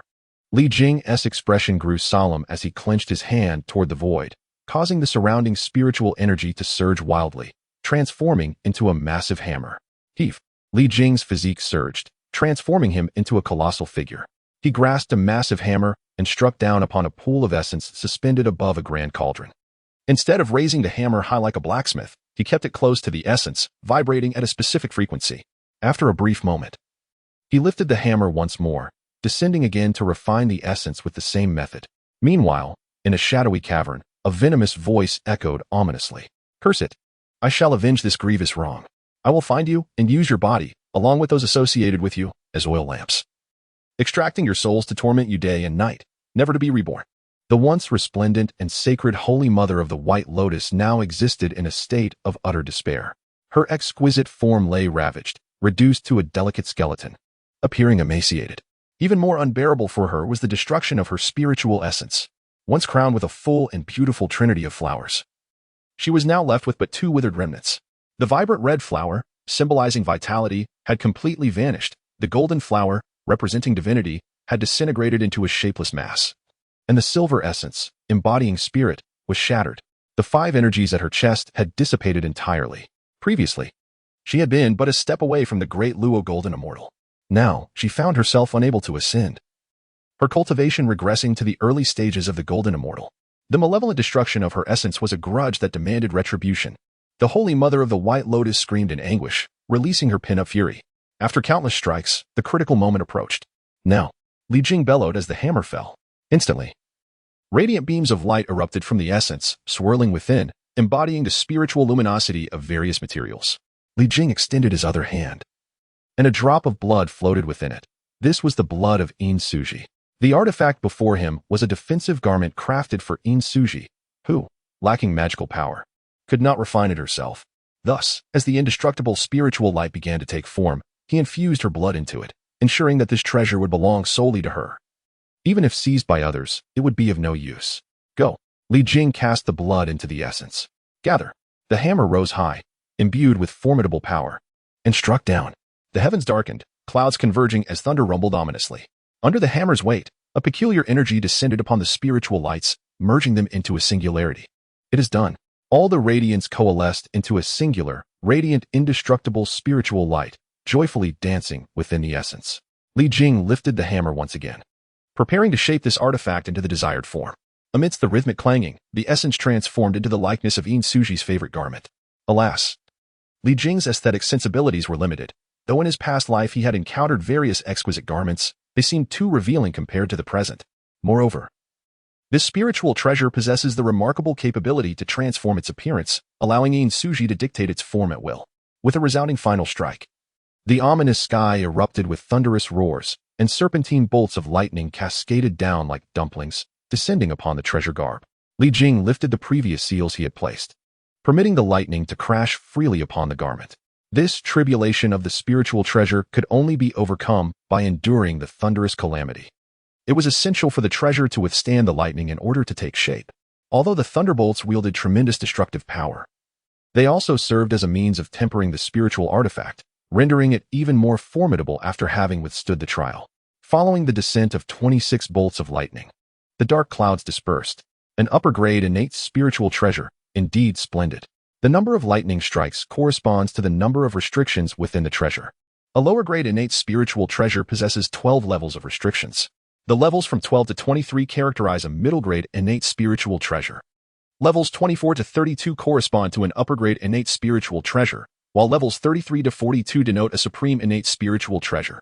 Furthermore, the restrictions for an innate treasure range from levels 43 to 46. This particular spiritual treasure was refined within the Qian Kuan Ding, directly returning from postnatal to innate, thus becoming an innate spiritual treasure. Achieving an upper-grade innate spiritual treasure on the first attempt, albeit with the assistance of the Qian Kuan Ding, is still commendable. With a bit of time remaining, Li Jing decided to refine Zhang Lun's spiritual treasure as well. He had previously discussed with Zhang Lun regarding her treasure, which was primarily intended to complement her nasal smokework divine ability. With a clear plan in mind, he set to work. After a period, 19 bolts of lightning descended, successfully refining a middle-grade innate spiritual treasure. This treasure was uniquely shaped, resembling a mask, yet it was designed to cover the nose rather than the face. With its aid, the potency of Zhang Luan's nasal smokework divine ability could be amplified tenfold or more. Chapter 52. The Void. Time for replenishment. The timing was impeccable. As the moment arrived, the power of the great Luo Golden Immortal vanished instantaneously, utterly, and without a trace. The once overwhelming force that had filled his being evaporated, as if he had engaged in a fierce battle for 7 consecutive days and nights, leaving him feeling an overwhelming sense of exhaustion. After a brief period of meditation with closed eyes, Li Jing rose to survey the ruins beneath him. Previously, despite having physically transcended the tormented spirits and the 9 sons of the ghostly matron, a lingering aura of resentment and malevolence remained. Therefore, he had intentionally refined a treasure here to utilize the thunder calamity to thoroughly cleanse this place of its malevolent entities. Now, the results appeared promising. The area had transformed into a pristine state, devoid of any trace of resentment or dark energy. Li Jing entered the celestial realm, where Suji and her son awaited anxiously. My lord. Upon seeing Li Jing safe and sound, their hearts, which had been suspended in worry, finally settled. What transpired in the city? Suji inquired, knowing that Li Jing's extended absence must have been due to some incident in the city. Li Jing recounted the events that had unfolded, albeit glossing over the more perilous details. Is it truly so? Every city has its guardian general. How could a city be so easily slaughtered without anyone noticing? Suji questioned. It is primarily due to the formidable power of the Ghost Mother, Li Jing replied. Indeed. The massacre of the entire city could be attributed to the overwhelming strength of the Ghost Mother.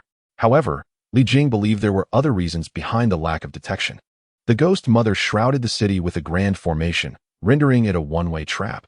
Although news could not escape, the deaths of thousands could not elude the spirits.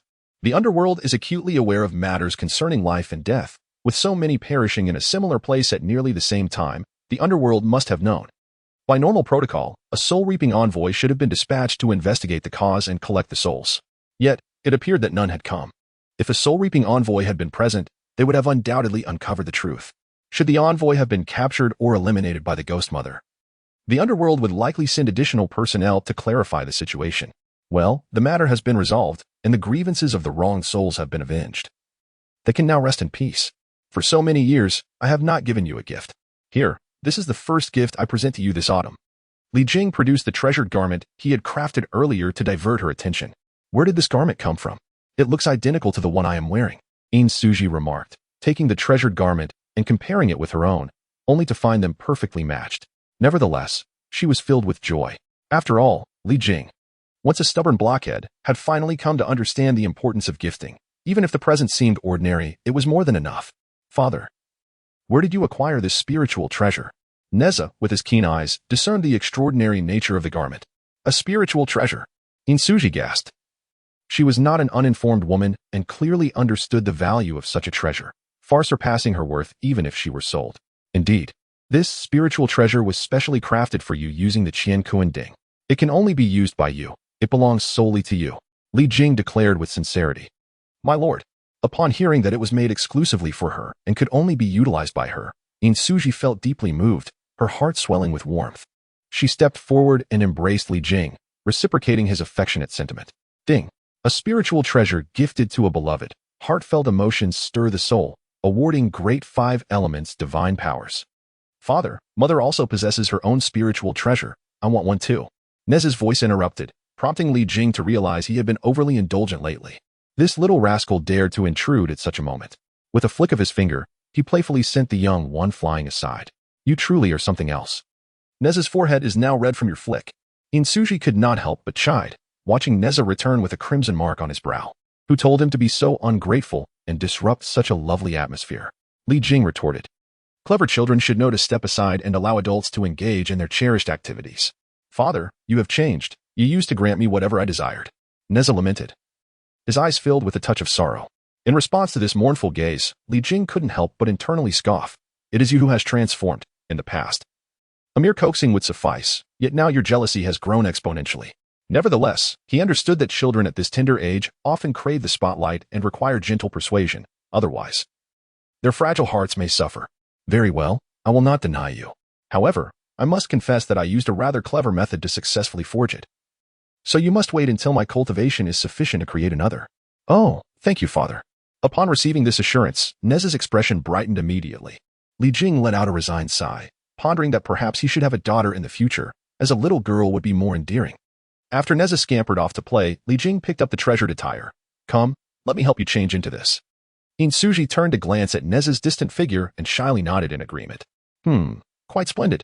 Once adorned in the exquisite garment, Suji radiated an aura of elegance. This treasured attire was crafted from the sands of time and space, 2 extraordinary materials. Once donned, it would envelop the wearer in a folded dimension of space-time. Even if an attack were to befall you, it would become ensnared in an endless temporal loop, rendering the assault's energy utterly depleted and incapable of inflicting harm. Furthermore, this attire could alter its style, size, and color. With a mere thought, it could transform to suit your desires. Now give it a try. Suji felt a wave of curiosity wash over her and instinctively began to experiment. A sudden shriek pierced the air. Li Jing, witnessing the scene before him, felt his previously settled blood surge anew. Before him, the treasured attire morphed into tattered rags under Suji's command, revealing her fair and rosy skin to the open air. With a pink belly band providing only a modest cover, Li Jing cleared his throat. Do not rush. Take your time. You need to adjust it gradually with your consciousness, without making drastic changes. Under Li Jing's patient guidance, Suji gradually learned to control the treasured attire. Observing the tightly wrapped springtime beauty, Li Jing let out a sigh of relief. He nearly succumbed to the allure.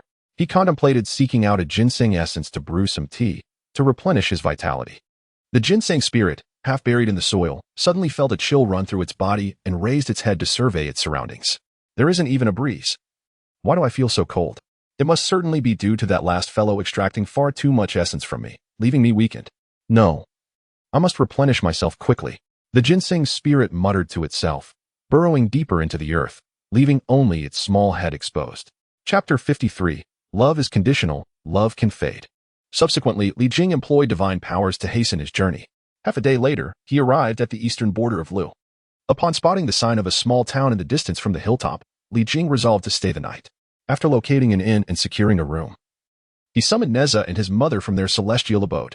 Additionally, Xiaodian emerged alongside them. During this period, he has been in seclusion, diligently practicing the methods imparted by the esteemed Master Taiyi, constantly awakening the ancient bloodline power of the celestial beast, the Tian Go, within him. Now, his strength has soared as if propelled by a rocket, breaking through from the late stage of foundation establishment to the initial stage of the nascent soul. In light of this, Li Jing couldn't help but reflect on the advantages of possessing a formidable bloodline. Although, in the later stages, bloodlines can act as a constraint. In the earlier stages they are undeniably potent. After all, countless individuals remain ensnared in the lower echelons of cultivation. For them, the mere prospect of ascending to a higher realm renders any so-called shackles inconsequential. Surveying the unfamiliar surroundings, Suji inquired, "Where are we now?" "We have arrived at Fengyan town," Li Jing responded. Upon hearing this, Suji's face lit up with delight as she exclaimed, We have reached my teacher's hometown. Li Jing nodded, affirming that this was precisely why he chose to stay here. Let us visit our teacher now, Suji said excitedly. Observing her enthusiasm, Li Jing placed his hands on her shoulders and replied, the evening is late. We should wait until tomorrow to pay our respects. It is rather inappropriate to visit at such a late hour. Besides, we must prepare some gifts. We cannot arrive empty-handed, can we? Suji quickly regained her composure and nodded, saying, I was too excited. It has been so many years since I last saw my teacher. The sudden rush of emotions is overwhelming. What gifts should we prepare? I have thought it through, Li Jing responded. He enjoys writing and drinking tea. So I shall forge a set of tea utensils and a brush made from wolf hair, given his advanced age and declining health. We should also present him with some ginseng whiskers for longevity. That should suffice. At that moment, a little creature, half buried in the earth, felt a chill run through its body. After contemplating for a while, it buried itself completely in the soil, leaving only a few strands of withered hair above the surface. Master, you are once again going to take the ginseng's whiskers. I suspect she will bury herself in the ground out of sulkiness. Xiao Tian remarked with a hint of schadenfreude. The ginseng spirit is generally agreeable, but one must not entertain the idea of plucking her whiskers. Or else she will certainly sulk underground. Li Jing glanced down with a slight smile. Rest assured, this time she will not be alone. Xiao Tian found this response perplexing, yet he felt a sudden chill creeping up from within. Moments later, the three of them and the dog gathered around the table. Come, Xiao Tian, you must eat more. After serving additional dishes to Suji and Nezha, Li Jing filled Xiao Tian's plate as well. In that moment, Xiao Tian felt both cherished and astonished, finally experiencing the warmth of home once again. Thus, he indulged in meat and wine, his eyes brimming with tears of joy. Once they were satisfied, Suji and Nezha took their leave to play. At the table, Li Jing called out to Xiao Tian, who was preparing to scamper away. Master, if you have any instructions, please do not hesitate to ask. I assure you I will fulfill them. Xiao Tian believed that Li Jing must have summoned him for some task. During this period, Li Jing not only rescued him but also avenged him. And he further assisted him in awakening his ancestral bloodline. Recently, he allowed him to once again experience love and warmth. In light of this, Xiao Tian solemnly vowed to wholeheartedly fulfill Li Jing's initial task. Xiao Tian, you truly are a wonderful companion, Li Jing remarked with a smile. A wonderful companion. Xiao Tian was taken aback. He had always perceived himself as merely a steed and guardian beast, never imagining that Li Jing regarded him as a true companion. This realization left him profoundly moved. Master, you are indeed a paragon of kindness. Xiao Tian, with limited vocabulary, could only express his indescribable emotions with those 3 words. Not at all, I merely follow my heart, Li Jing humbly replied. Woo-woo, Nezha once said that human nature is inherently good. Master, you epitomize this truth. Your every word and action emanate a captivating kindness. Xiao Tian spoke with dreamy eyes. Seeing Xiao Tian increasingly effusive in his praise, Li Jing hurriedly interjected, Xiao Tian, I need your assistance with a small task, if you would. Xiao Tian nodded vigorously, exclaiming, do not mention it. I would brave mountains of blades and seas of fire for you. Li Jing quickly waved his hand. No, it's not that serious. It's quite simple. Please. Master, speak. I will agree to anything. Xiao Tian responded eagerly. With Xiao Tian's promise secured, Li Jing nodded in satisfaction. Feeling it worthwhile to have specially prepared a dish for him, he reached out, resting his hand on Xiao Tian's fluffy head, gently stroking it. Xiao Tian closed his eyes, savoring the warmth radiating from Li Jing's touch, reminiscent of the affection from his father in years gone by, filling him with enchantment. He felt the warmth travel down, caressing his nape, along his spine, and ultimately enveloping his entire tail. The warmth continued, slowly descending, and the sensation was exhilarating. Despite its gradual pace, the warmth reached the very tip of his tail. At that moment, Xiao Tian lamented the brevity of his tail, yearning to exclaim, Master, please stroke me once more. Right here. In the midst of this tender moment, Li Jing, who had remained silent, suddenly spoke. Just as Xiao Tian was about to respond, he felt a sharp sting at the tip of his tail, prompting an involuntary wail. Li Jing held a handful of gleaming silver fur in his hand, his expression one of satisfaction. Master, why? Xiao Tian's eyes brimmed with confusion. Among canines, 2 areas of fur are deemed most significant, the fur on the forehead and that at the tail's tip. These are akin to the distinguishing features of humanity. The absence of fur in these areas is akin to a human's loss of dignity, a source of unutterable shame and sorrow. From the warmth of a father to the humiliation of being shorn, Xiao Tian felt a profound sadness. Xiao Tian, I was merely preparing a gift for you. To refine the wolf hair, one requires fur, and the hair on your tail is quite suitable for this purpose. Hence, I plucked some. Li Jing replied with a sense of inevitability. My lord, therefore, your gestures of affection were merely to extract my fur. Howling Heaven wore a sorrowful expression. He suddenly felt that all love was conditional, and that love could indeed fade away. Just like now, love had ceased to exist. Observing Howling Heaven's exaggerated reaction, Li Jing found it difficult to comprehend. With so much fur, plucking a small tuft for the calculation paper seemed inconsequential. Moreover, they had previously agreed that traversing mountains of knives and seas of fire would pose no problem, yet anger had surfaced in an instant. However, as a father, Li Jing understood that a child's anger requires soothing. He extended his other hand and gently stroked Howling Heaven's head, but as soon as he touched it, Howling Heaven jumped away. Clearing his throat, Li Jing produced a large stick. Of course, he had no intention of striking Howling Heaven. Come, Howling Heaven. This celestial hammer is crafted from the bones of your ancestors. I have already transformed it from postnatal to prenatal with the Qian Kuan cauldron. Now that you have awakened the bloodline of the celestial hound, it is perfectly suited for you. Upon hearing that this ancestral treasure was to be bestowed upon him, Howling Heaven immediately cast aside his sorrow. How could the honor or disgrace of this person compare to the significance of a clan treasure? Witnessing Howling Heaven's renewed joy, Li Jing breathed a sigh of relief. It seemed that all dogs in this world were alike. If one could not be appeased with affection, a bone would suffice. Chapter 54. Inescapable fate. That night, the ginseng spirit wept profusely as she buried herself deep in the earth, finding solace only in the weighty soil that enveloped her empty form. As for Li Jing, his night was destined to be one of emptiness. The following day, Li Jing departed the inn with 2 companions and a dog. Walk faster. Suji appeared impatient, compelling Li Jing to reluctantly urge Nezha to quicken his pace. Why are there so many people? On the main road, the crowd surged like water, their wails resounding through the air, forcing Suji to halt. Li Jing's consciousness spread out like a vast net, swiftly discerning the situation ahead. Upon learning the outcome, he furrowed his brow, feeling unexpectedly regretful for having chosen to stay in Fengyan town. Let's go? Li Jing grasped Suji's hand, preparing to retreat, but she remained firmly planted. And had he not restrained his pull, she might have stumbled. You heard it too, didn't you? Suji's eyes brimmed with sorrow. Li Jing sighed. He had miscalculated. While Suji was indeed unable to cultivate, Huang Zhongli had modified her in various ways, endowing her senses with an acuteness beyond that of ordinary mortals. And she undoubtedly heard the cries within the throng. Li Jing wrapped his arm around her shoulder and whispered, "Let us return for now. I refuse, no matter what. I must see my teacher one last time." With great effort, Suji suppressed her grief, breaking away from Li Jing as she pushed into the crowd. Enough. Li Jing, accompanied by Nezha and Xiaotian, wielded his magical powers to part the crowd, creating a path that led directly to the forefront of the throng. Upon encountering the Grand Princess, he felt it inappropriate to pay his respects and humbly requested her forgiveness. At the front of the crowd stood a man of similar age to Li Jing, clad in mourning attire, holding a large box. Is it truly so? Suji's eyes were red-rimmed, brimming with unshed tears. Thanks to the assistance of King Wuqing, a few bones were retrieved from the jaws of wild dogs. Otherwise, her father would have been left with no remains. Now, we can only honor him with his most cherished garments from his lifetime and this remnant, to provide solace to his spirit in the heavens. The man's countenance resembled that of a ghost, his gaze lifeless. Suji covered her face with her hands and could no longer contain her sobs. After a moment, she steeled herself against the pain in her heart, extending her hands and saying, "Allow me." The man quickly recoiled, saying, "Grand Princess, this is a task I must undertake alone. How could I sully your noble presence?"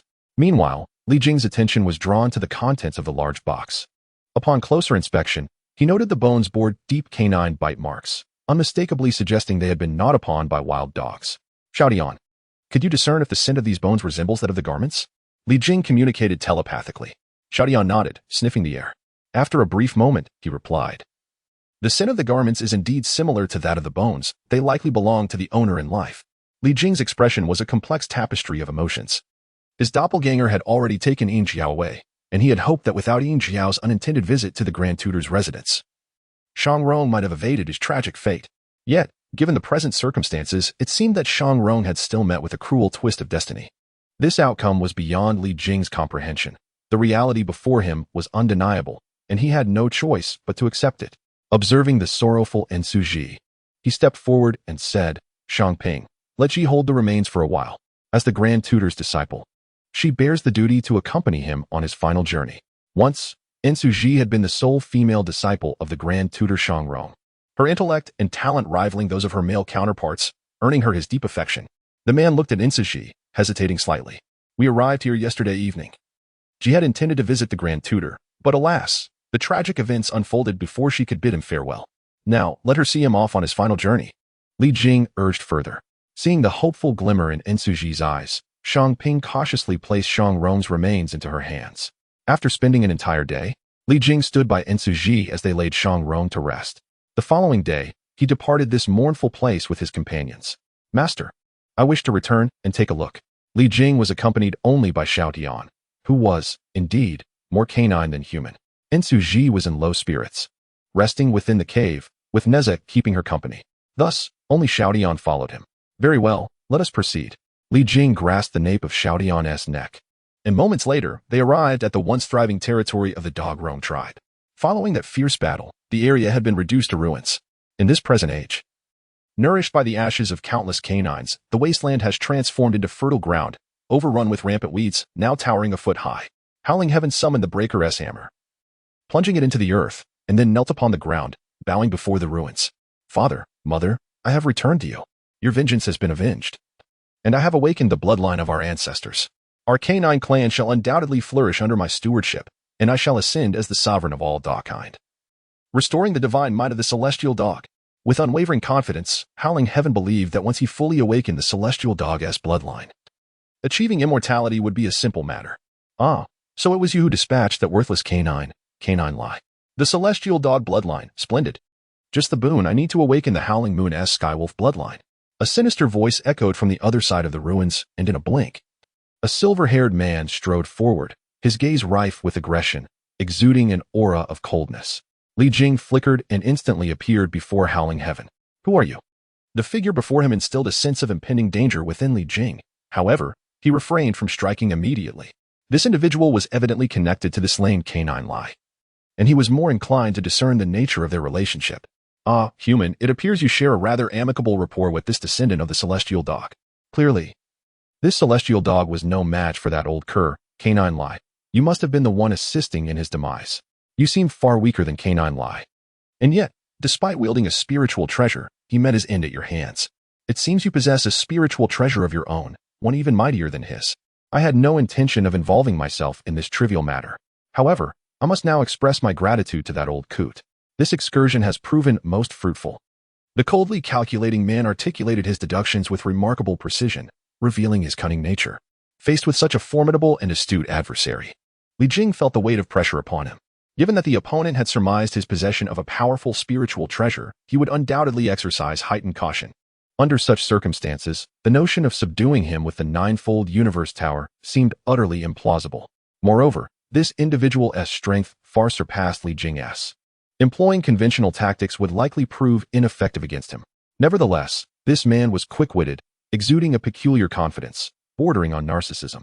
He had already deduced that Li Jing possessed a formidable spiritual treasure, likely believing that by neutralizing it, he could easily vanquish Li Jing. Chapter 55, The Terror Approaches Thus. To reinforce this assumption, Li Jing displayed his exceptional acting prowess. His countenance darkened, yet he endeavored to maintain composure, allowing a hint of trepidation to flicker in his eyes. Just enough for the cold man to perceive. Ah, as I suspected, the sinister figure smirked. Kneel and surrender your spiritual treasure along with the pup, and I shall show you mercy, sparing your pitiful life. Otherwise, I shall ensure you experience the taste of utter obliteration. Li Jing yearned to feign compliance for a moment, to witness the expression of shock on his face. However, he was unaccustomed to kneeling before others. With a swift motion, he withdrew Howling Heaven into the realm of his cave. Confronting the chilling figure, I provocatively suggested, how about this? Kneel and call me grandfather, and perhaps out of sheer benevolence, I might bestow upon you a mere bone. You seek death. Indeed. Scarcely had the words left my lips when the cold man erupted with an earth-shattering aura of murderous intent, scattering the clouds overhead into disarray, leaving the sky in pristine clarity. However, it was not long before the ominous energy surrounding him receded. His silver hair hung low, obscuring his emerald eyes. Through the gaps in his hair, I glimpsed a menacing glint. My caution towards this individual escalated to unprecedented heights. As the saying goes, the barking dog does not bite. The biting dog does not bark. His ability to master his emotions revealed the terrifying depth of his intellect. Suddenly, the man opposite me burst into laughter. I regarded him with confusion, awaiting the next words to follow. The laughter persisted, leaving me perplexed. One would expect a grand proclamation following such mirth. Yet, the laughter continued unabated. I deemed it unnecessary to wait any longer and seized the opportunity to strike. However, in the blink of an eye, I realized I had underestimated my opponent. Unbeknownst to me, I had fallen victim to his cunning ploy. That laughter harbored a peculiar enchantment, ensnaring my body in a binding force that rendered me immobile. Simultaneously, the laughter intensified, morphing abruptly into an ear-piercing wail. In that moment, I discerned a terrifying energy within that sound, akin to a colossal wave crashing upon me. Stay! I commanded my spirit to summon the ninefold universe tower, enveloping myself within its protective embrace. Yet, despite the tower's shielding, I was still struck by the horrific sound waves, inflicting injuries upon me. The sonic assault surged relentlessly, and even the tower could not shield me from the pervasive resonance. Waves of destructive energy battered my form, forcing me to cough blood. Recover, I urged, continuously channeling the boundless life force from within the tower to mend my wounds, striving to maintain equilibrium. Indeed, one must never underestimate any adversary. Through the tower, I beheld the man transform into a colossal silver wolf, 10 jong tall, howling towards the heavens. The dreadful sound waves rippled through the void, crashing against the tower. It appeared that I had no choice but to confront him head-on. Faced with such a deceitful and cunning opponent, victory through guile was impossible. I could only engage in a direct confrontation. However, I did not wish to confront him in this manner. Continuing down this path would inevitably lead to my demise. Recently, I had acquired a formidable ability, and now it was time to see if it would prove effective. Moreover, I had but a single opportunity. Failure would necessitate a hasty retreat. I recalibrated my focus, inhaling deeply, and suddenly withdrew the tower. At last, I've endured. The silver wolf's words were abruptly silenced, as though a hand had clutched his throat. Law of heaven and earth.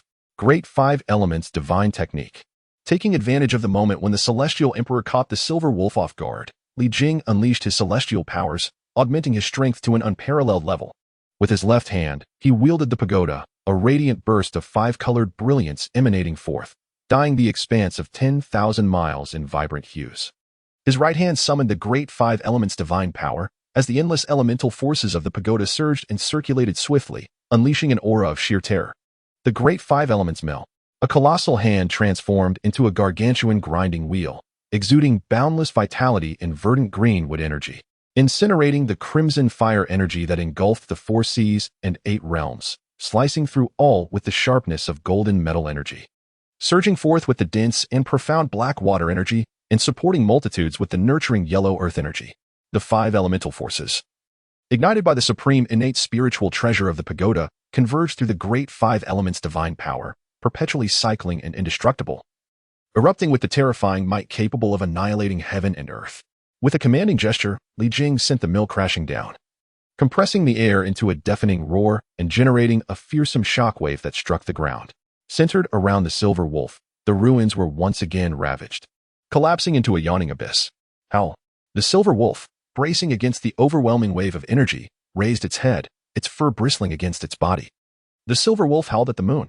With a furious roar, its maw gaped wide, seemingly on the verge of tearing its own head apart. A wave of black ripples erupted from its gaping mouth, surging toward the great 5 elements mill. Boom. The black ripples collided with the 5-colored grinding wheel, erupting in a cataclysmic explosion of energy that turned everything in the vicinity to ash.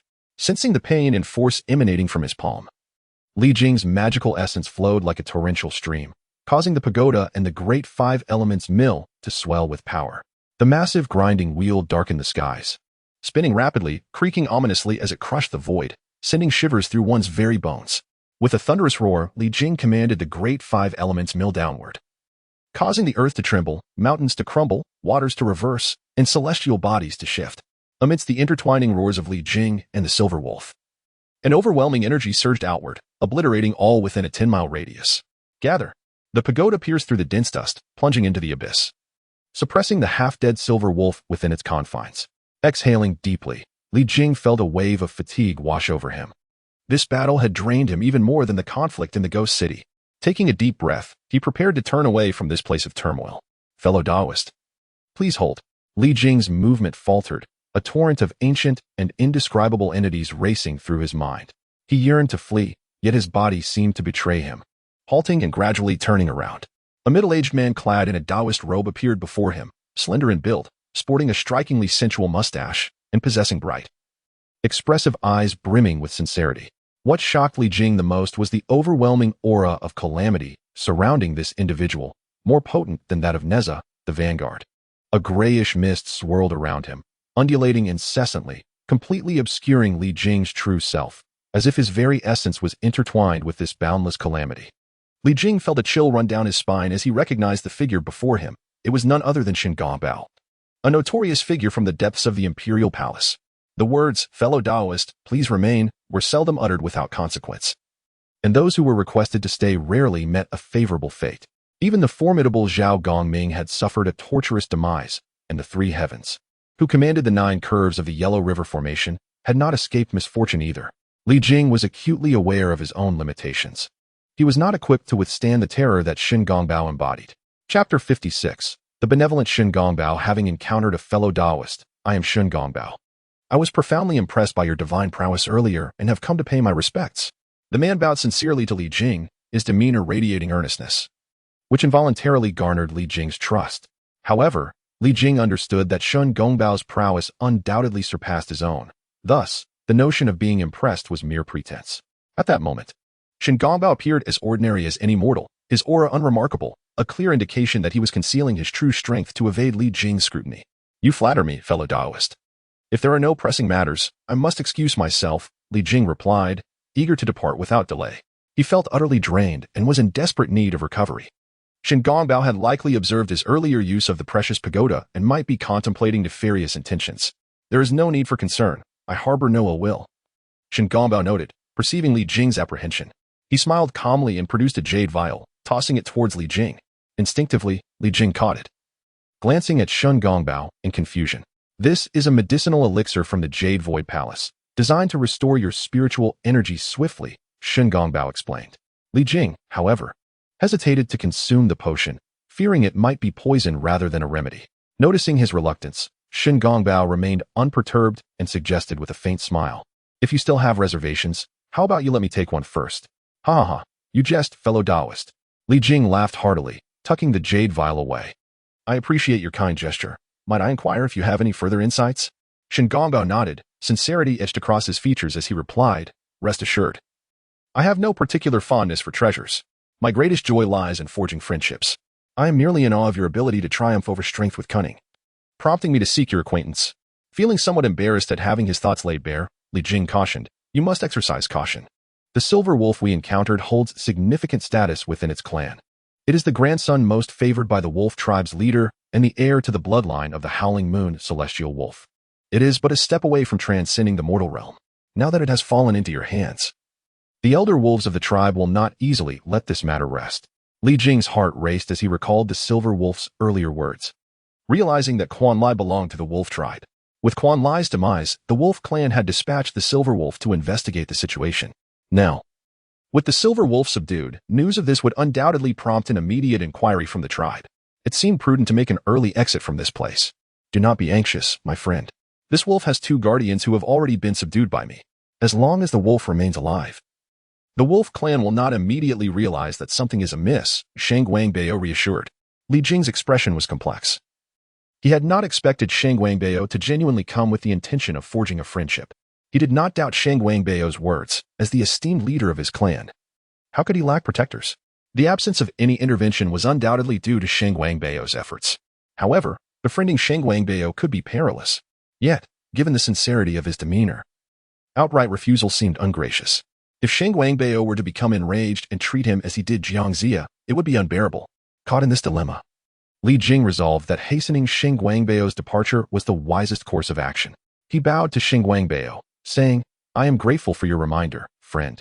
No need for formalities. The wolf clan harbors sinister ambitions towards our human race. Upon encountering them, we naturally cannot stand idly by.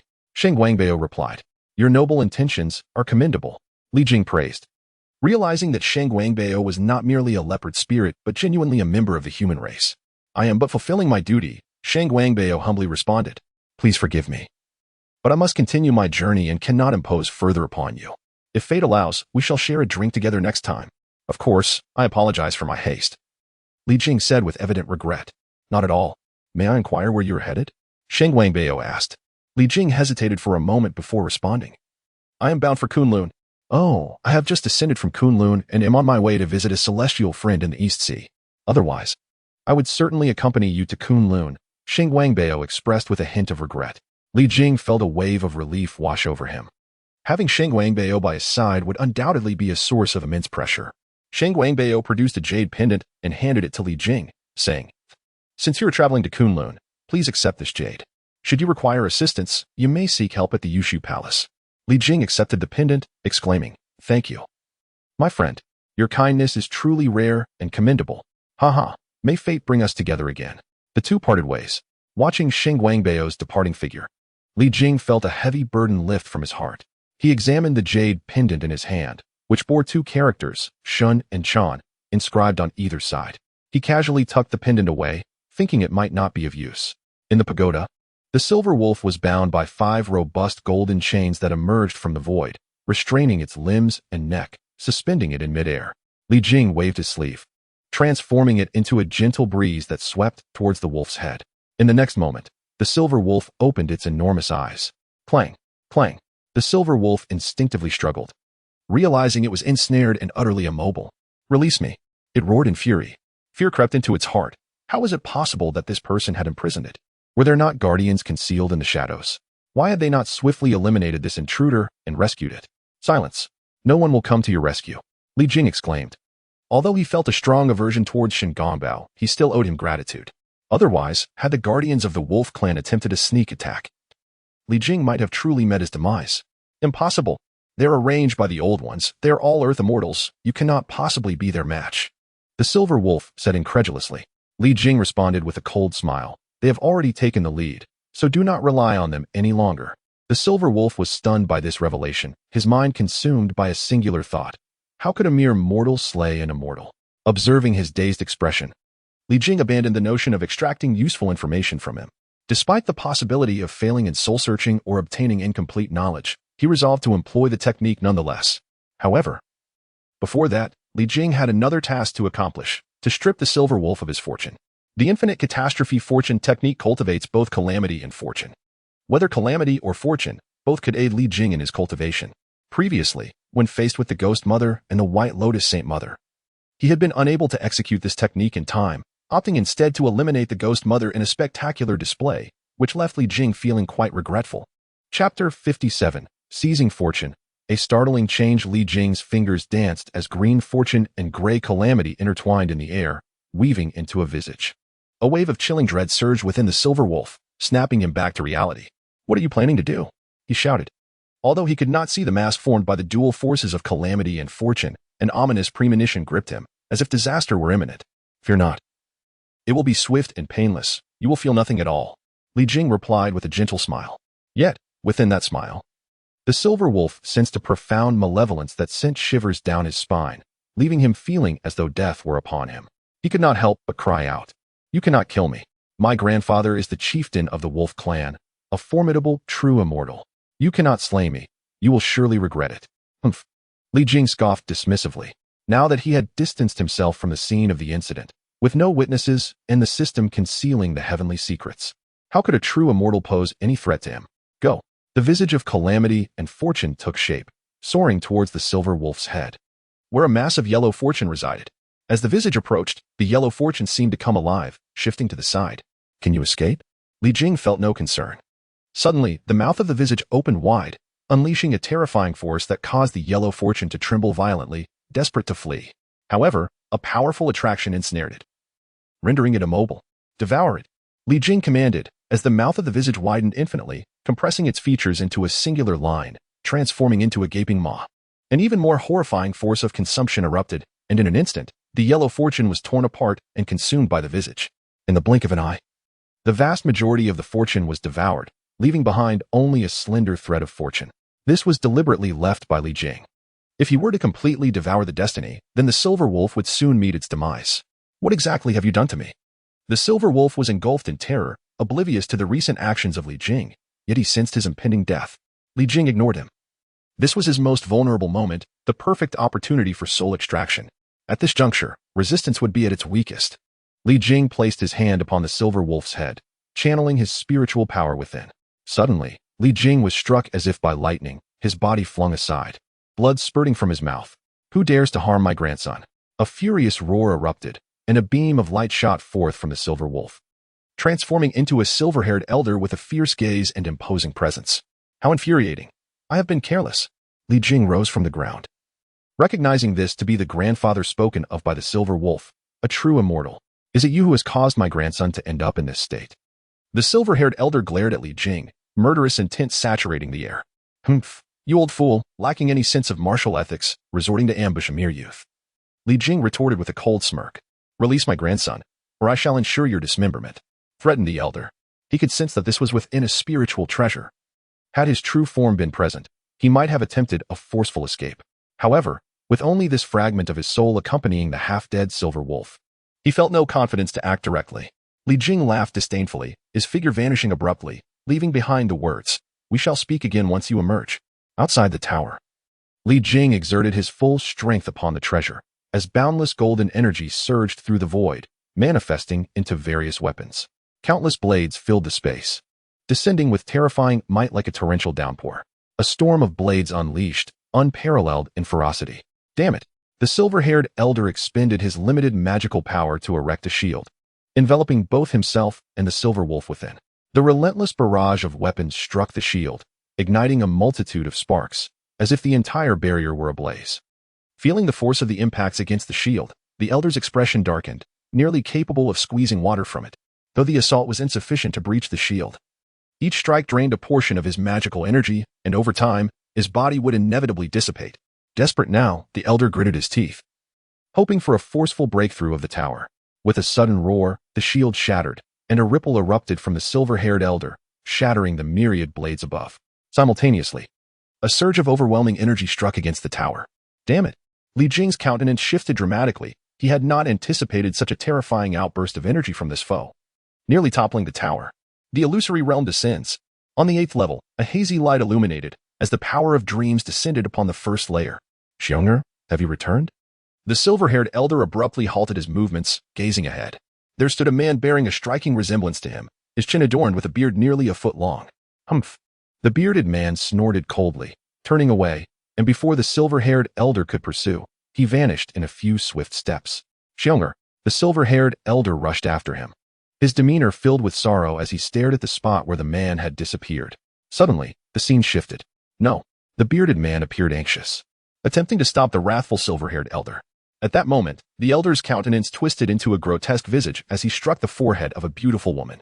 In an instant, she erupted into a mist of blood, her soul shattered. "Ah!" The bearded man knelt before the bloodstains, weeping uncontrollably. "Oof, what a disgrace. As the most formidable genius of my wolf clan, how could you consort with a mere human? You have utterly disappointed me." The silver-haired elder's gaze was frigid. The scene changed once more, revealing the bearded man confined within a secret chamber, accompanied by a woman of ethereal beauty. "If you do not bear a powerful lineage for our clan, you shall never leave this place." The voice of the silver-haired elder echoed from outside the chamber. The scene shifted again, showing the bearded man and the woman emerging from the chamber, the latter cradling a silver wolf cub in her arms. "Ha ha ha, splendid. The bloodline of the Howling Moon Silver Wolf will surely rejuvenate our clan." The silver-haired elder laughed heartily. The scene transformed again. Reporting to the clan leader. "The young clan leader is missing." A figure knelt before the silver-haired elder. "Find him for me. Even in the most desolate corners, I demand his return." The silver-haired elder bellowed. Time passed, and suddenly, a loud shout echoed. "Break." The scene abruptly froze, shattering like a mirror into fragments of varying sizes. How infuriating.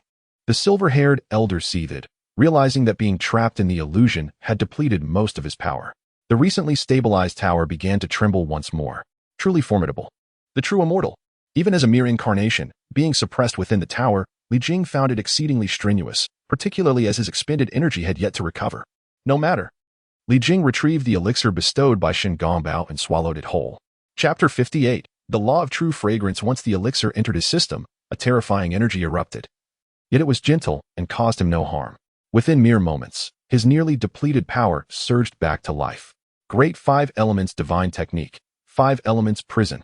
Li Jing summoned the tower with renewed vigor, and 5-colored radiance coalesced at the first level, intertwining within the golden realm to form a hemispherical prison. Inverted above the silver wolf and the silver-haired elder. As the five elements prison manifested, all of the silver-haired elder's attacks were intercepted, and tranquility returned to the tower. Half a day later, the silver-haired elder, his complexion ashen, turned to gaze at the silver wolf. How detestable! With the last shred of his power exhausted, his incarnation dissipated. Li Jing slumped to the ground, utterly drained.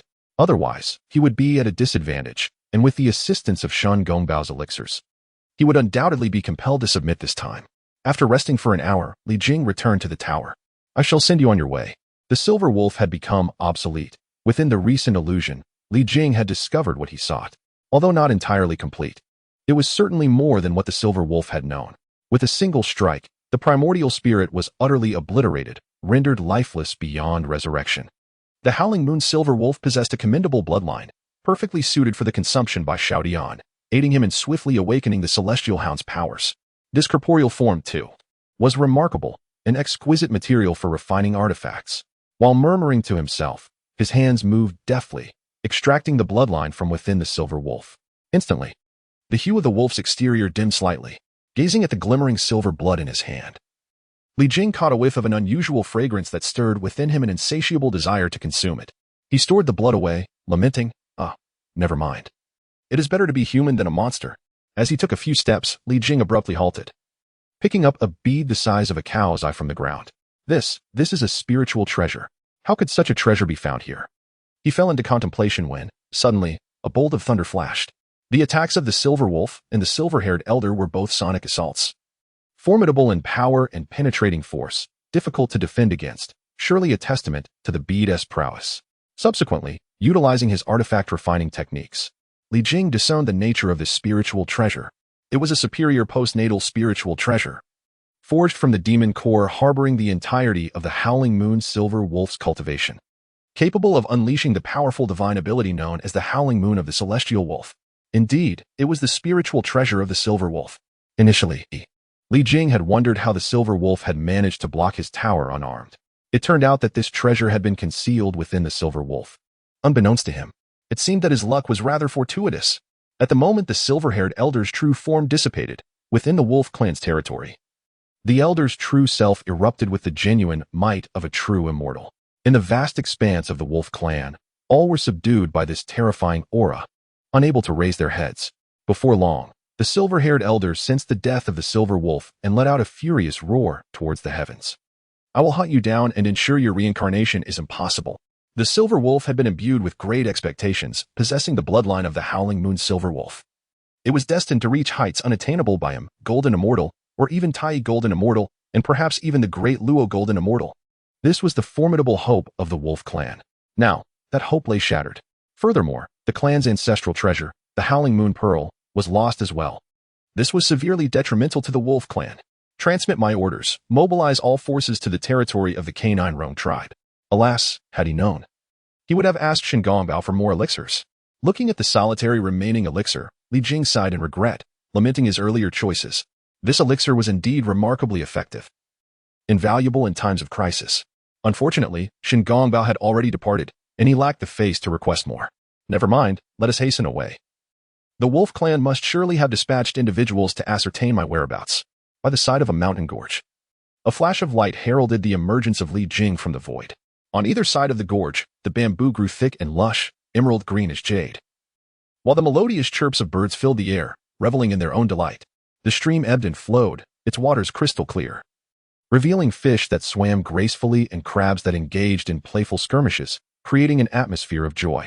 A waterfall cascaded down, erupting into a dense mist that enveloped the chilly pond, partially obscuring it and igniting a sense of curiosity in onlookers. What a splendid sight this is! Li Jing paused at the riverbank, intending to linger here.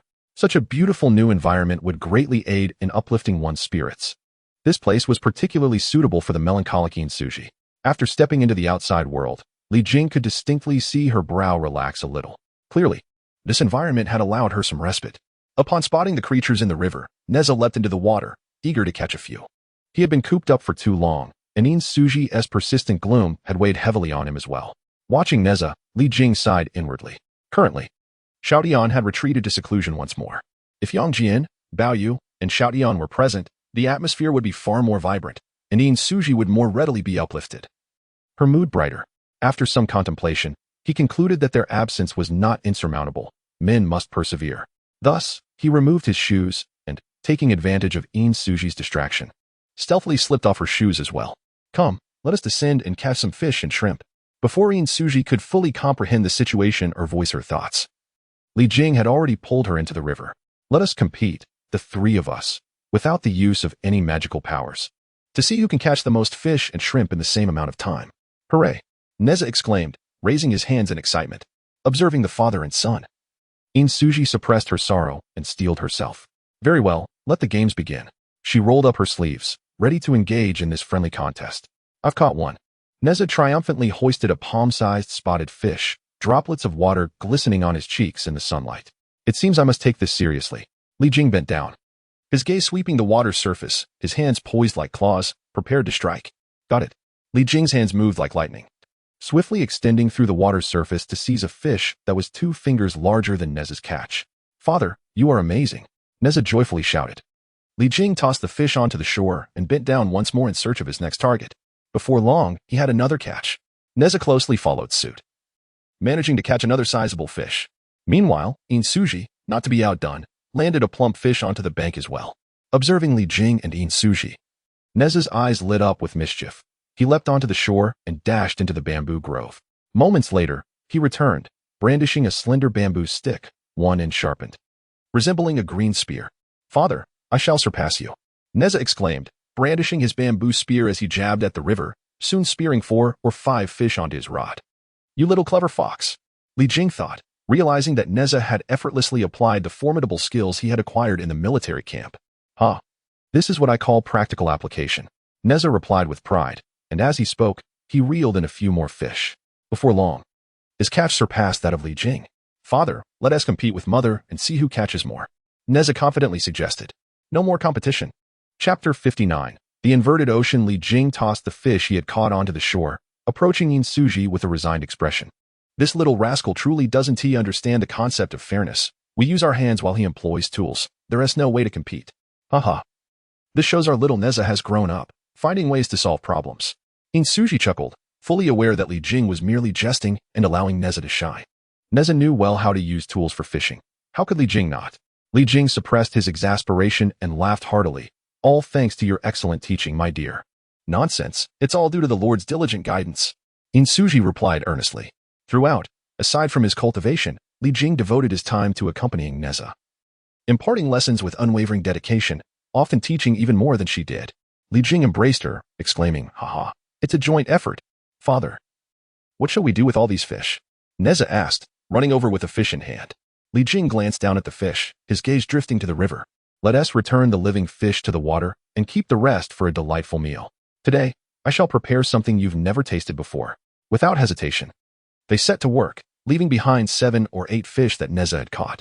Afterward, Li Jing picked up a handful of colorful, smooth pebbles and placed them before Nezha, saying, Help me gather some of these beautiful stones. What do we need stones for? Are we going to cook with them? Nezha inquired, curious. Indeed.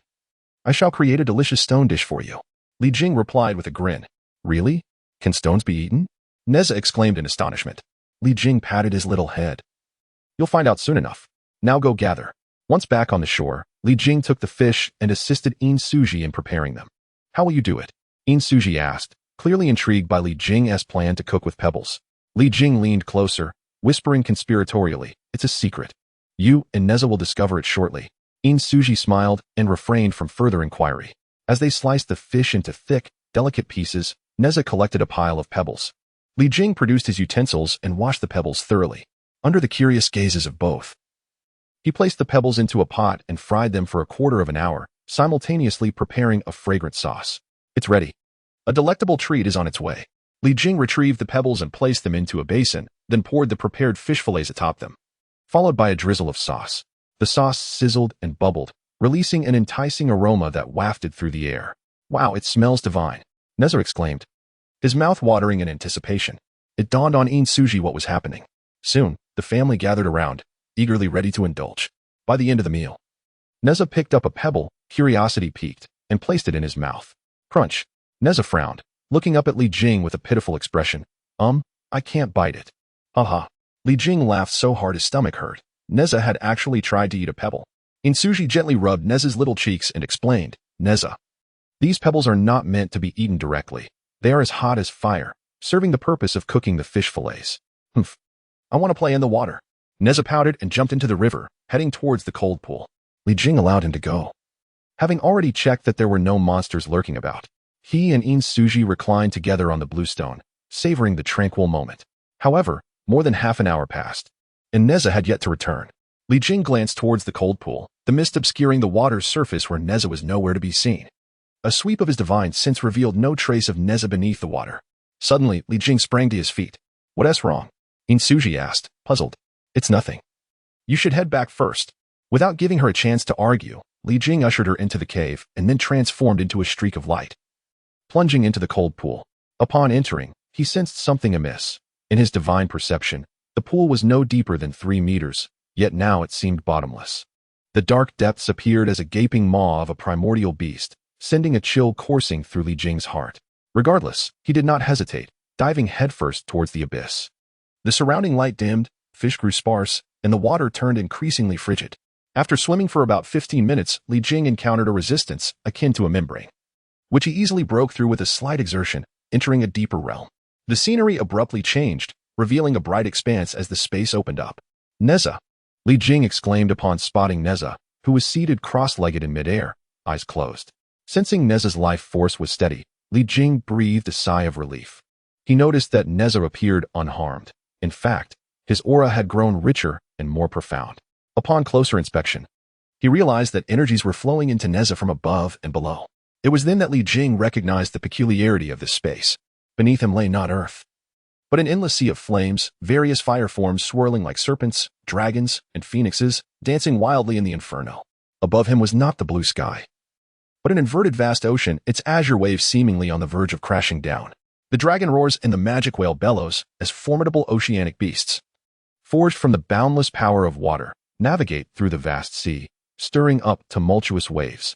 Fire and water, two quintessential energies, converge into two radiant pillars that envelop Nezha, creating a harmonious balance of fire and water within him, embodying the interplay of yin and yang.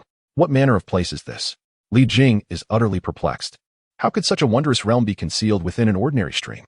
Even more astonishing to him is the terrifying aura emanating from the depths of the fiery sea in the vast ocean, sending shivers down his spine. Li Jing firmly believes that even when he wielded the Deluo Golden Immortal Experience card, he would never dare confront such dread. Moreover, he senses a faint familiarity here, though it is too tenuous for him to recall its source. Li Jing stood by for an hour, but there was no sign of Nezha awakening. Thus, he returned to the cave to inform Insuji of the situation, lest she worry. He then returned to the outside world, awaiting Nezha's resurgence. Days turned into weeks. As Nezha absorbed a continuous stream of energy, his aura steadily intensifying, his cultivation advancing by leaps and bounds.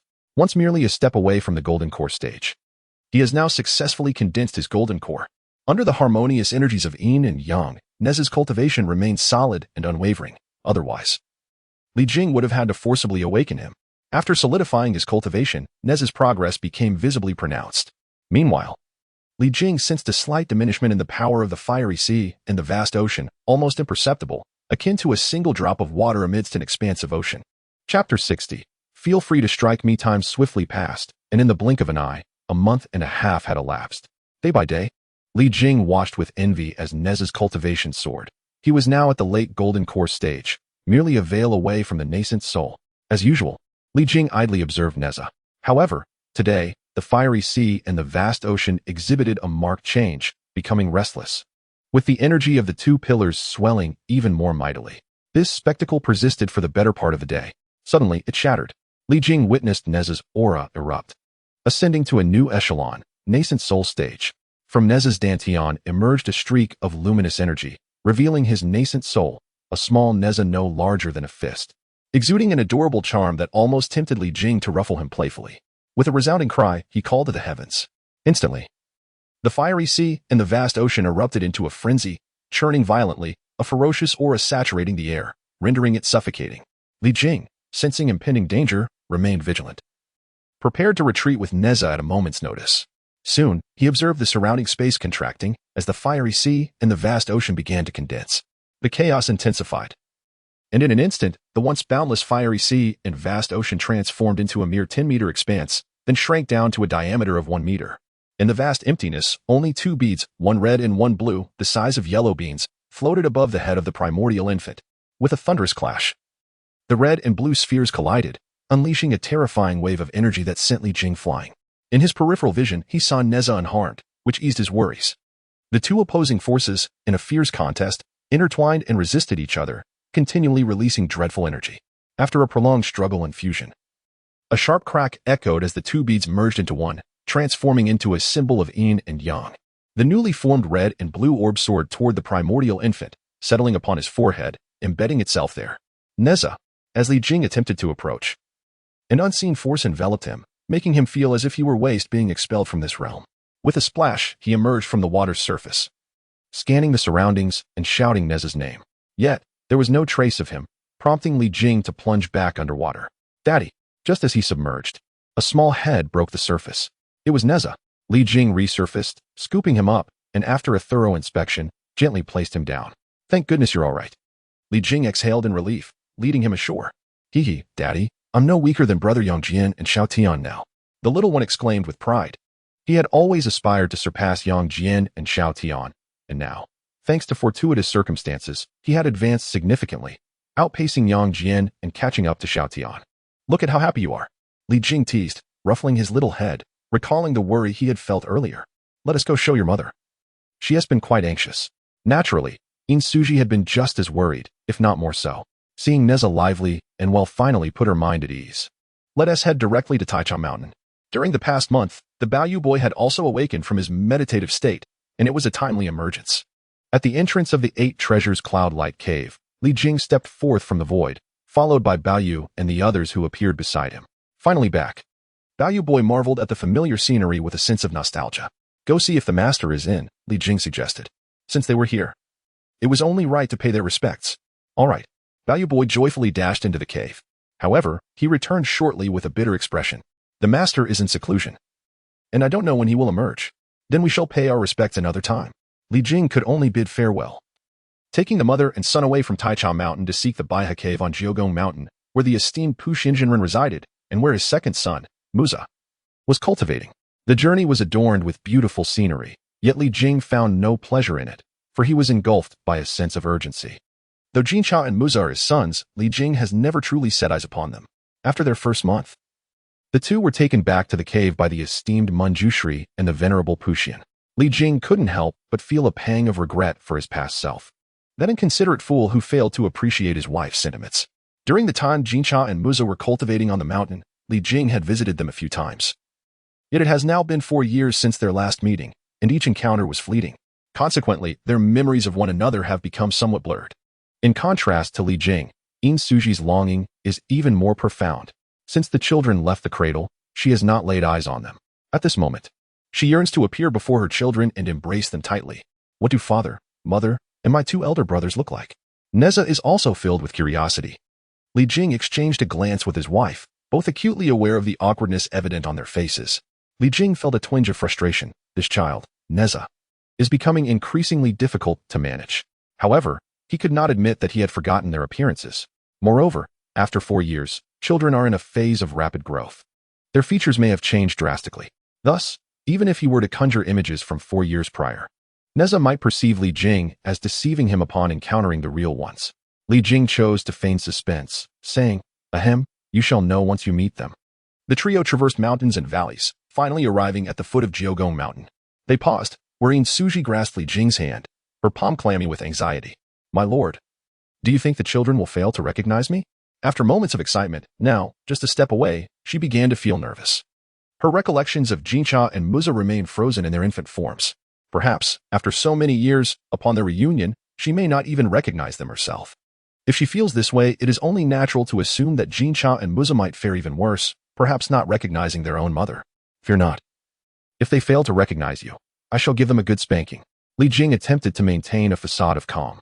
In truth, he too felt trepidation but must not reveal it before the children and his wife. You dare. If you spank them, I shall spank you. A sharp retort pierced the air, and Li Jing felt as if his spirit had been sent soaring. The formidable In Suji had emerged. Nezha, standing nearby, gazed wide-eyed at this unfamiliar version of his mother, pondering whether he would be subjected to the same treatment should he err in the future. Li Jing wiped away the non-existent sweat from his brow. Rest assured, if they do not recognize you, I shall accept the blame. Faced with Yin Suji's formidable demeanor, lacking any compelling justification, he had no choice but to submit. Chapter 61. A twist of fate. Ultimately, the family climbed Jiogong Mountain and stood before a cave. Li Jing approached the entrance, activating the protective barrier as if ringing a doorbell. Shortly thereafter, a young attendant emerged. General Li, have you come to visit your senior brother? Li Jing had encountered this young acolyte several times. He was a disciple of the revered Puxian Jinren, known as the Crane Ming. His true form was that of a white crane. Li Jing found this rather perplexing. Why do so many individuals choose cranes as mounts or disciples? Is it merely due to their long necks and legs? Indeed, Crane Ming, could you possibly report to the master? Li Jing inquired with a nod. The general arrives at an inopportune moment. Both the master and senior brother are absent from the cave, replied the Crane Ming acolyte. Absent? Where could they have gone? Li Jing asked, a hint of urgency in his voice, as they had traveled great distances from Qintang Pass, only to find them missing at such a crucial moment. They are likely at Wulong Mountain, visiting Master Wenshu. The Crane Ming acolyte explained. Very well, then we shall proceed to Wulong Mountain. Li Jing conceded, leading the two equally disappointed companions away from Jiogong Mountain. With a heart heavy with disappointment and trepidation, Li Jing ascended Wulong Mountain, arriving at the sanctuary of the venerable Wenshu Guangfa. Upon ringing the bell, the acolyte, He Fei, emerged. It is said that He Fei and the previous Crane Ming are brothers, each chosen by Puxian Jinren and Wenshu Guangfa, respectively. Their tale has become a celebrated story within the Crane clan. Are Jin Jia and Mu Jia present in the sanctuary? Li Jing inquired earnestly. It seems that General Li has come from the White Crane Cave. However, you have arrived a moment too late. The master and my uncle have taken the two senior brothers to Jialong Mountain. He Fei's words nearly prompted an expletive from Li Jing, as this was yet another fruitless endeavor. Suppressing his frustration, Li Jing took his leave from He Fei and descended Wulong Mountain. Observing the expressions of Yin Suji and Nezha, he felt both awkward and helpless. Although the deities of this world possess the extraordinary ability to move mountains and seas, their means of communication are utterly lacking. If only there existed a device akin to a mobile phone, he would not have made two fruitless trips today. An idea began to take shape in his mind. With his knowledge of crafting and modern technology, he could forge something reminiscent of a mobile device. While he did not anticipate voice or video calls, a timely means of conveying messages would suffice. Fear not, we shall undoubtedly meet this time. He reassured his companions before resolutely continuing towards Jialong Mountain. Upon reaching the foot of Jialong Mountain, guided by He Fei's directions, Li Jing located Flaying Cave. Following the same approach, he rang the bell once more. Who dares to intrude upon the Master's sanctuary? A voice rang out before the figure could be seen, and it was evident that the speaker was not as amiable as the Crane Ming and He Fei. As expected, a cold-faced acolyte emerged. His gaze towards Li Jing filled with disdain and contempt, his thick yellow eyebrows accentuating the frosty demeanor of his piercing eyes. How dare you, mere mortals, presume to offend the divine countenance? Li Jing felt an impulse to strike him down with a sacred tower. This individual was insufferably irritating. He gently activated the protective barrier, signaling those within that there were visitors outside. As long as one is not a fool, it is evident that such force carries no malice. The youth, however, behaved as if Li Jing had wronged him, confrontational and aggressive. Under the eaves, one must bow their head. Li Jing inclined his body and spoke. We harbor no ill intentions. We merely seek Jin Jia and Mu Jia. Please convey our message. Humph. Who are you to seek my two senior brothers? The youth interrogated. Li Jing, infuriated, thought it absurd for a mere child to question him. Taking a deep breath, he replied in a firm tone, I am Li Jing, and Jin Jia and Mu Jia are my sons. I have come to visit them. The youth's expression shifted dramatically, and he quickly stated, I shall report this at once. Not long after, commotion arose at the cave entrance. Two figures of similar stature emerged. The taller one was fair of face, slender in build, emanating a calm and gentle aura, while the shorter one was quite the opposite, broad-eyed and robust, resembling a vigorous youth. Father. The two rushed to stand before Li Jing. With a resounding crack, two resounding slaps landed on their heads, and they looked up at Li Jing, their expressions full of grievance. Beside them, Yin Suji was on the verge of erupting, but Li Jing scolded, You two rascals, do you see only your father? Do you not remember your mother? The two boys were momentarily taken aback, as their recollections of their mother were scant. They only remembered that whenever Li Jing visited, he would bring clothing and food made by their mother, a detail that lingered in their minds. Yet, they had no clear image of her appearance. I have seen mother. I beg her forgiveness for not being able to accompany her these past years. The taller boy knelt at Yin Suji's feet. Mother, I too beg for your forgiveness. The other followed suit, kneeling as well. Good boys, rise. Yin Suji was overwhelmed with joy, quickly helping her sons to their feet. Although they did not immediately recognize her as their mother, which caused her some heartache, their attitudes filled her with happiness. Despite the decade-long separation, they still held her in their hearts and cared for her. Yin Suji's heart was thus settled, and her cultivation level surged by a significant tier. Does it still hurt? She gently rubbed their heads, precisely where Li Jing had struck moments prior. Li Jing, still basking in the joy of the reunion, suddenly felt quite awkward, as it seemed Yin Suji was poised to unleash her frustrations upon him for the sake of their sons. It's nothing. It doesn't hurt at all. Jinja quickly responded. Indeed, we are cultivators. Such force is hardly felt. Muzha chimed in, with a sigh of relief. Li Jing realized that his sons were indeed wise. Otherwise, they would soon experience the repercussions of their actions. Mother, is this our little brother? Muzha inquired curiously. Gazing at the cherubic face of Nezha beside Yin Suji, reaching out his hand to pinch the adorable cheek. In a swift motion, Nezha evaded the unwelcome advance, skillfully dodging the inappropriate gesture. Indeed, his name is Nezha, and it has already been 4 months. Yin Suji replied. He has grown so much in just 4 months. You and your father are truly remarkable. Muzha exclaimed in awe. You little rascal, what nonsense are you spouting? Li Jing playfully ruffled Muzha's hair, finding his remark rather absurd. Muzha cast a disgruntled glance at Li Jing, turning away huffily to continue teasing Nezha. Nezha, call me brother, he urged. Having always been the younger sibling before Nezha's birth, he now relished the opportunity to embrace the role of an elder brother. Nezha evaded his playful antics once more, saying, Second brother, could you refrain from pinching my cheeks? Just look at how great the eldest brother is. Nezha felt rather humiliated by his brother's antics. He could tolerate such treatment from adults, but not from his sibling. Meanwhile, Jinja, hearing Nezha call him, stepped forward and said, Nezha, second brother merely adores you and wishes to play. Muzha, do not bully Nezha. If he is unwilling, then refrain from pinching him. Chapter 62. I shall strike you down. Muzha was rather carefree, while Jinja observed keenly, sensing that this little brother of theirs, whom he had never met before, was no ordinary child. His evasive maneuvers, though seemingly casual, clearly indicated a level of cultivation, although he could not discern the exact depth of Nezha's abilities. Muzha's swift action suggested they were impressive. In just a few months, Nezha had grown so significantly and possessed commendable skills, which filled Jinja with surprise. Eldest brother is the best. Based solely on first impressions, Nezha awarded Jinja a 5-star rating. Nezha, does that mean second brother is not good? Muzha asked, feigning heartbreak. It's better if you don't bully me. Nezha replied earnestly, his youthful voice adding an endearing quality that made Muzha unable to resist pinching his cheeks again. Oh dear. Nezha sighed, evading Muzha's playful grasp and darting to the side. Enough. Li Jing interjected, halting the playful bickering between the two. Jinja, how did you both end up here? We've traveled from 9 Palaces Mountain to 5 Dragon Mountain, and now from there to this Dragon Claw Mountain. Because we were invited by Master Zhu Lusun and Uncle Puxian to discuss the Tao, Jinja explained. Then you should return and listen to their discourse. We can chat later, Li Jing suggested.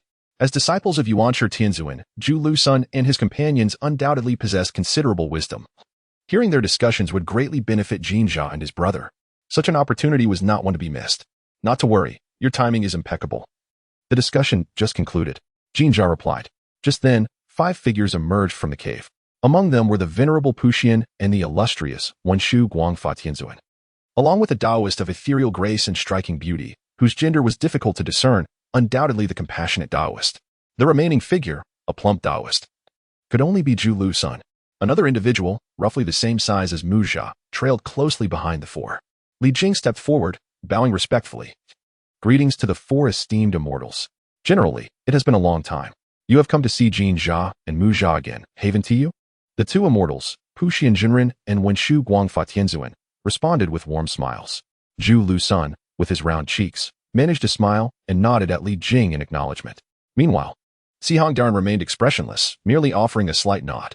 Is this the esteemed young Master Nezha? The gazes of the 4 immortals fell upon Nezha, filled with curiosity. Noticing their interest, Li Jing realized that news of Taiyi Jinren's failure to take Nezha as his disciple had reached them. Indeed, Li Jing nodded. This matter cannot be concealed, nor does it require concealment. What a promising talent. Alas, I have already taken Muzha as my disciple, Puxian Jinren sighed. Indeed. A remarkable celestial seed. Wenshu Guangfa Tianzuan concurred.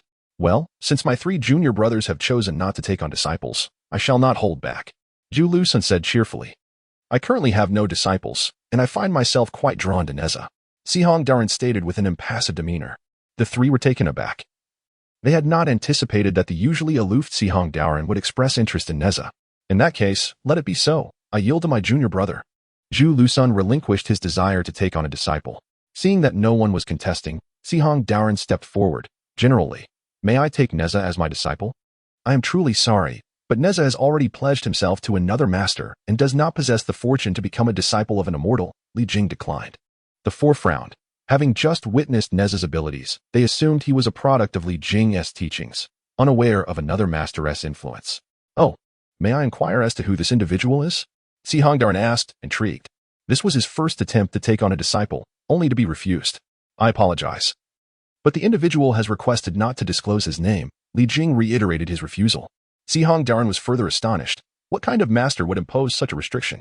He even began to suspect that Li Jing might be deceiving him. At that moment, a youth who had been standing quietly stepped forward, saying, Master, esteemed uncles. It is likely that the one who wishes to take him as a disciple is a person of great stature, hence this peculiar request. Why not allow your disciple, Zhao Hao, to test the waters? It would be beneficial to observe how this esteemed master instructs Nezha and how it differs from your teachings. Very well. Sihong Daran immediately agreed, sensing that Nezha was veiled with some treasure, obscuring his true nature. This presented an opportunity to discern Nezha's true abilities and to ascertain whether Li Jing had spoken the truth. Li Jing's gaze fell upon the young man, a cold smile forming within him. This youth concealed himself well, yet he could still discern the unmistakable defiance etched upon his face. Not only were the 3 uncles intrigued by Nezha, but even his own master wished to take Nezha as a disciple. In his youthful arrogance, how could he harbor no resentment? He was determined to prove to both his master and uncles that he, Zhao Hao, was the finest among them. Nezha shall merely become a vanquished opponent. Master uncle, allow me to take a turn. Jinjia stepped forward, discerning the resentment within Zhao Hao, who would undoubtedly show no mercy toward Nezha and could potentially injure his newly acquainted junior. If he were to intervene, he would adeptly control his strength, ensuring his junior's safety. Before the compassionate navigation Taoist could respond, a powerful hand rested upon his shoulder. Turning to see, it was none other than Li Jing. He took Nezha's small hand and stepped forward, reassuringly saying, No worries, let Nezha take his turn. Nezha, remember to be polite and refrain from taking lives. With that, Li Jing gently pushed Nezha ahead. He held no concern for Nezha's safety. The formidable name of Zhao Hao belied a strength that was merely average. At the mid-level of qi refining, Nezha could effortlessly overpower him with a mere flick of his pinky. Nezha approached, clasping his fist in a respectful gesture towards Zhao Hao, exclaiming, Nezha, I humbly seek your guidance. Zhao Hao advanced with a glimmer of disdain hidden in his gaze. I am Zhao Hao, having studied under a master for 2 months. Currently at the mid-level of qi refining. But fear not, I am older than you, and I shall hold back. I won't harm you, yet I will defeat you. The latter thought lingered silently in his mind. He felt invincible. Nezha had not been taken as a disciple by several masters, and if he were to be defeated, so be it. What could a mere mortal commander do against a 3rd-generation disciple of the Chan sect? As Nezha regarded Zhao Hao, a surge of aversion welled within him. He sensed malicious intent emanating from his opponent. Though he yearned to retaliate, Li Jing had advised him to maintain decorum. Nevertheless, Li Jing had also cautioned against causing fatal harm, indicating a possibility for leniency. Chapter 63. The musings of the compassionate navigation Taoist. The crowd stepped back, forming a circle and granting space for Nezha and Zhao Hao. The 4 immortals of the Chan sect were intrigued, pondering the origins of Nezha's teacher, who had prompted Li Jing to decline the compassionate navigation Taoist interference. In Suji anxiously observed Nezha, noting that he stood only half the height of his opponent. Zhao Hao, fear not, Nezha has grown significantly stronger. Li Jing consoled her, grasping her delicate hand. Father, is my little brother truly safe? Jinjia expressed his concern. Rest assured, while Nezha may not yet match your prowess, dealing with someone at the mid-level of qi refining should pose no challenge. Truthfully, Li Jing felt quite embarrassed. Even the weakest among the Jinjia brothers, Muzha, had reached the mid-stage of tribulation, rendering Li Jing's own mid-stage of divine transformation rather inconspicuous. However, he consoled himself with the thought that once he received his system rewards, he too would ascend to the mid-stage of tribulation. With this thought, he felt somewhat better. As they spoke, the 2 in the center were poised and ready to engage. Make your move. Otherwise, everyone might think I am bullying you, Zhao Hao proclaimed with arrogance. Father said to be polite. As the guest, I shall defer to you as the host, so please, you may proceed first. Nezha replied courteously. In that case, I shall not hold back. The superficial preparations have been meticulously executed, and Zhao Hao, unhesitant, stamped his right foot and propelled himself forward with great force, utilizing the rebound. Zhao Hao's speed was astonishing, akin to a tempest, and in the blink of an eye, he appeared before Nezha. Clenching his right fist, he struck downwards with the weight of Mount Tai, creating a thunderous roar as the air was violently compressed. Should this punch land, it could very well obliterate stone. Nezha, unfazed, stood still. Suji gripped Li Jing's hand tightly with one hand while covering her mouth with the other, her eyes wide with terror as she observed the scene. Unperturbed in the face of danger, Nezha glanced up at the iron fist descending from less than a foot above his head, swiftly retracting his right foot and, in an instant, shifting his entire body backward. Thus, Zhao Hao's lethal punch struck nothing but air. As Zhao Hao landed, he twisted at the waist and executed a sweeping kick with his right leg. Nezha rooted himself firmly, leaning back and supporting himself with his hands, executing a bridge maneuver. Zhao Hao launched into the air, sweeping his left leg outwards. Nezha, using his hands as leverage, elevated his feet, performing a handstand to evade Zhao Hao's kick. Zhao Hao's relentless assault continued, his legs sweeping in rapid succession, while Nezha tumbled repeatedly, deftly avoiding the fierce onslaught. Is all you do is evade? Zhao Hao panted, standing still as the series of attacks had taken a toll on him. More importantly, he felt a sense of humiliation for failing to catch Nezha. All right. I shall remain still, Nezha replied. You said it. You must not go back on your word. Zhao Hao exclaimed with delight, filled with confidence that as long as Nezha did not flee, he would not withstand his assault. Let me demonstrate the spells I have learned. Zhao Hao coldly chuckled, channeling his magical energy into the palm of his hand. Crackling sounds erupted as arcs of electricity surged forth, illuminating his palm. It's the thunder technique. Nezha, quickly evade. Jinjia shouted. Among various spells, the thunder technique was the most aggressive. Should Nezha remain stationary, he was bound to suffer injury.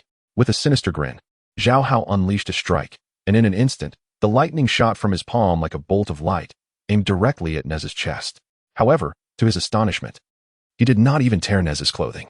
It was a celestial garment specially crafted for him by Li Jing, impervious to the mid-level thunder technique, leaving no trace. You are deceitful, Zhao Hao fumed, taken aback by the revelation that Nezha's attire was a magical artifact. Explaining his audacity to remain stationary while Zhao Hao unleashed his thunder technique. This is my clothing. Surely, I can't strip down to fight you. Nezha replied innocently. Nezha, come here. I shall provide you with a new outfit. Li Jing chuckled warmly. Thus, Nezha donned a simple garment and re-entered the arena. Once more, Zhao Hao bellowed, preparing to cast the thunder technique again. This time, Nezha was not so foolish as to allow the attack to strike his chest. The new fabric was ordinary, and should it be hit, it would be ruined. Furthermore, this attire had been meticulously stitched by Suji, and he was unwilling to let it be damaged by anyone. With his hands crossed before his chest, he deflected the lightning. The bolt struck his arm, yet he felt neither pain nor numbness. On the night of the full moon, he had undergone the tempering of the nirvana fire, followed by the cleansing of water and fire in the cold pool, in addition to his usual training. His physical form had become remarkably robust. Even those of comparable strength could not easily harm his precious body, let alone a weakling. It was inconceivable to Zhao Hao that the spells he had painstakingly mastered could be effortlessly thwarted. Crackle. The outcome remained unchanged. Again, crackle. Once more, crackle. With his magic exhausted, Zhao Hao failed to inflict even the slightest harm upon Nezha. You can't possibly be out of strength? Nezha's inquiry struck a severe blow to Zhao Hao's pride, igniting his fury. Impossible. Let us engage in 300 more rounds. Nezha nodded, kindly reminding him, very well. But I shall be striking next. You should be cautious. Come at me. Who's afraid? Zhao Hao refused to yield, though anxiety gnawed at his heart. The realization that he could not even graze Nezha's skin underscored the extraordinary strength of this peculiar being. However, upon glancing at the bystander, the fearful Lu Sun, he found solace within himself. With his teacher present, what was there to fear? Nezha shifted his right foot, spreading his arms wide, drawing a yin-yang symbol in the air. Instantly, red and blue energies converged in his palms, merging harmoniously. With a gentle push, Nezha unleashed two diminutive dragons, one red and one blue, which surged forth toward Zhao Hao. Zhao Hao, entranced by the breathtaking spectacle of the twin dragons, found himself caught before he could react. He let out a cry of despair. However, after a moment, he sensed that he was unharmed and dared to open his eyes. At that moment, Nezha had returned to Li Jing's side. It turned out that just as the water and fire dragons were about to strike Zhao Hao, the compassionate Taoist intervened. obliterating the twin dragons. In that instant, the compassionate Taoist also sensed Nezha's magic, the unity of yin and yang, a formidable path that rivaled the teachings of the Jade Pure Tao. This recollection brought to mind Nezha's origins. As a disciple of the goddess Nuwa, it was no surprise he possessed such powers. Perhaps Nezha had indeed taken Nuwa as his master. Consequently, it was unwise to speak her true name, for invoking the saint's name would elicit a response. This sentiment was shared not only by the compassionate Taoist, but also by several others present. I have been presumptuous. I indeed lack the qualification to accept Nezha as my disciple. The compassionate Taoist confessed sincerely to Li Jing. Li Jing smiled faintly. Though unaware of the reasons behind the Taoist's words, he recognized that a harmonious resolution was in everyone's best interest. The master is humble. The name of the 12 golden immortals resonates throughout the primordial realm, with countless souls aspiring to become disciples of such cultivation. Nezha's inability to become your disciple is simply a matter of fate. Since the compassionate Taoist is so amiable, Li Jing would not treat him in the same manner as he does the supreme being Taiyi. Chapter 64. No comparison, no harm. Nezha, what is your true strength? Nezha inquired curiously, circling around Nezha. Just moments ago, Nezha had only revealed a fraction of his capability, demonstrating strength at the mid-stage of qi refinement. However, Nezha was certain that Nezha possessed greater power. Otherwise, he could not have withstood the formidable lightning attack. Hiki, it's a secret. Nezha stuck out his tongue and made a face at Nezha. Nezha, come here and let your mother take a look. The action of Nezha enduring the lightning had startled Insuji. Mother, I'm fine. Nezha extended his hands towards her. See, not a single hair is out of place. Insuji examined him closely, ensuring he was unharmed before finally relaxing her grip. Let us go out for a stroll, Li Jing suggested. Since there was nothing of concern here, he did not wish to linger any longer. Subsequently, Jinjia and Muzha bid farewell to their respective masters and departed with Li Jing. Master, why do we abandon the beautiful mountains and rivers to venture to this desolate place? The short fellow followed the white-robed, bald man, practicing as they traveled, traversing vast distances, crossing lofty mountains and flowing waters, moving from the prosperous lands of humanity into the wilderness, and now arriving at this barren and harsh terrain. Were it not for his master's remarkable abilities, he would have fled back directly. The tall, thick-browed companion wiped the dust from his face and remarked, Junior brother, you are being overly verbose. Crossing the endless sea of suffering, understanding one's true heart, and attaining the great Tao. Everything our master does is meant to impart the great Tao upon us. Just look at our progress during this time. The short fellow frowned, fully aware that this was one reason he and T made a run for it. However, this life was truly unbearable. You excel at sly tricks. Tonight, you shall sleep in the dirt. The bald man's words sent a shiver down the short fellow's spine. Despite the blazing sun overhead and the oppressive heat, the nights were frigid. To sleep outside, even with magical protection, would be intolerable. Ah, please, master, the short fellow pleaded. Humph, if you don't want that, then hurry up and make your way to Mount Shumi, the bald man commanded. Yes, yes. The short fellow quickly scampered along with his short legs, puffing as he went. Deep within the East Sea, there are countless islands and innumerable celestial mountains, among which lies a massive island resembling a turtle, shrouded in celestial mists, replete with auspicious energy and vibrant purple clouds. The silver-haired elder, chief of the wolf clan, arrived at this island. Please announce my presence. I wish to see Li Xiong. As an old acquaintance seeks an audience. Upon hearing this, the guard dispatched someone into the island to relay the message. Moments later, a man with a long beard emerged. Upon seeing the silver-haired elder, his expression turned cold, and he turned to leave. Son, he has already been killed. Will you just stand by and do nothing? The silver-haired elder shouted. Li Xiong halted his steps and turned around. I have severed all ties with the wolf clan. Your lives and deaths are of no concern to me. How can it be of no concern? You are my son, and he is your son. The elder shouted vehemently. Since you took her life, I am no longer your son. He is not my son. He is your grandson and merely a tool in your hands. Li Xiong replied coldly. With that, he turned and departed. You cannot leave. Come back with me. You bear the heavy responsibility of the wolf clan's resurgence. The silver-haired elder cried out. He had turned the ruins of the Dog-Rome clan upside down. Yet the wolf clan found no clues and could not locate the body of the silver wolf. Otherwise, they could have reclaimed the bloodline of the Howling Moon Wolf and transplanted it elsewhere. Without the bloodline of the Howling Moon Wolf, the wolf clan's hopes of revival would be dashed. Thus, he was compelled to seek out his son, who had distanced himself from the clan for many years. Watching Li Xiong walk away without a glance, the elder felt an overwhelming urge to rush forward and seize him. However, he knew he could not act recklessly here. The sacred path of the sages allowed for no such indiscretion. Otherwise, not only would the revival of the wolf clan be jeopardized, but even their very existence could be at stake. In the wilderness, the three brothers of Nezha frolicked among the trees. While Li Jing and Suji prepared delectable dishes for them, some brought from home and others freshly made. Observing the three brothers in their playful chaos filled their hearts with joy. There was no greater pleasure in the world than this. Nezha, could you tell us who taught you your skills?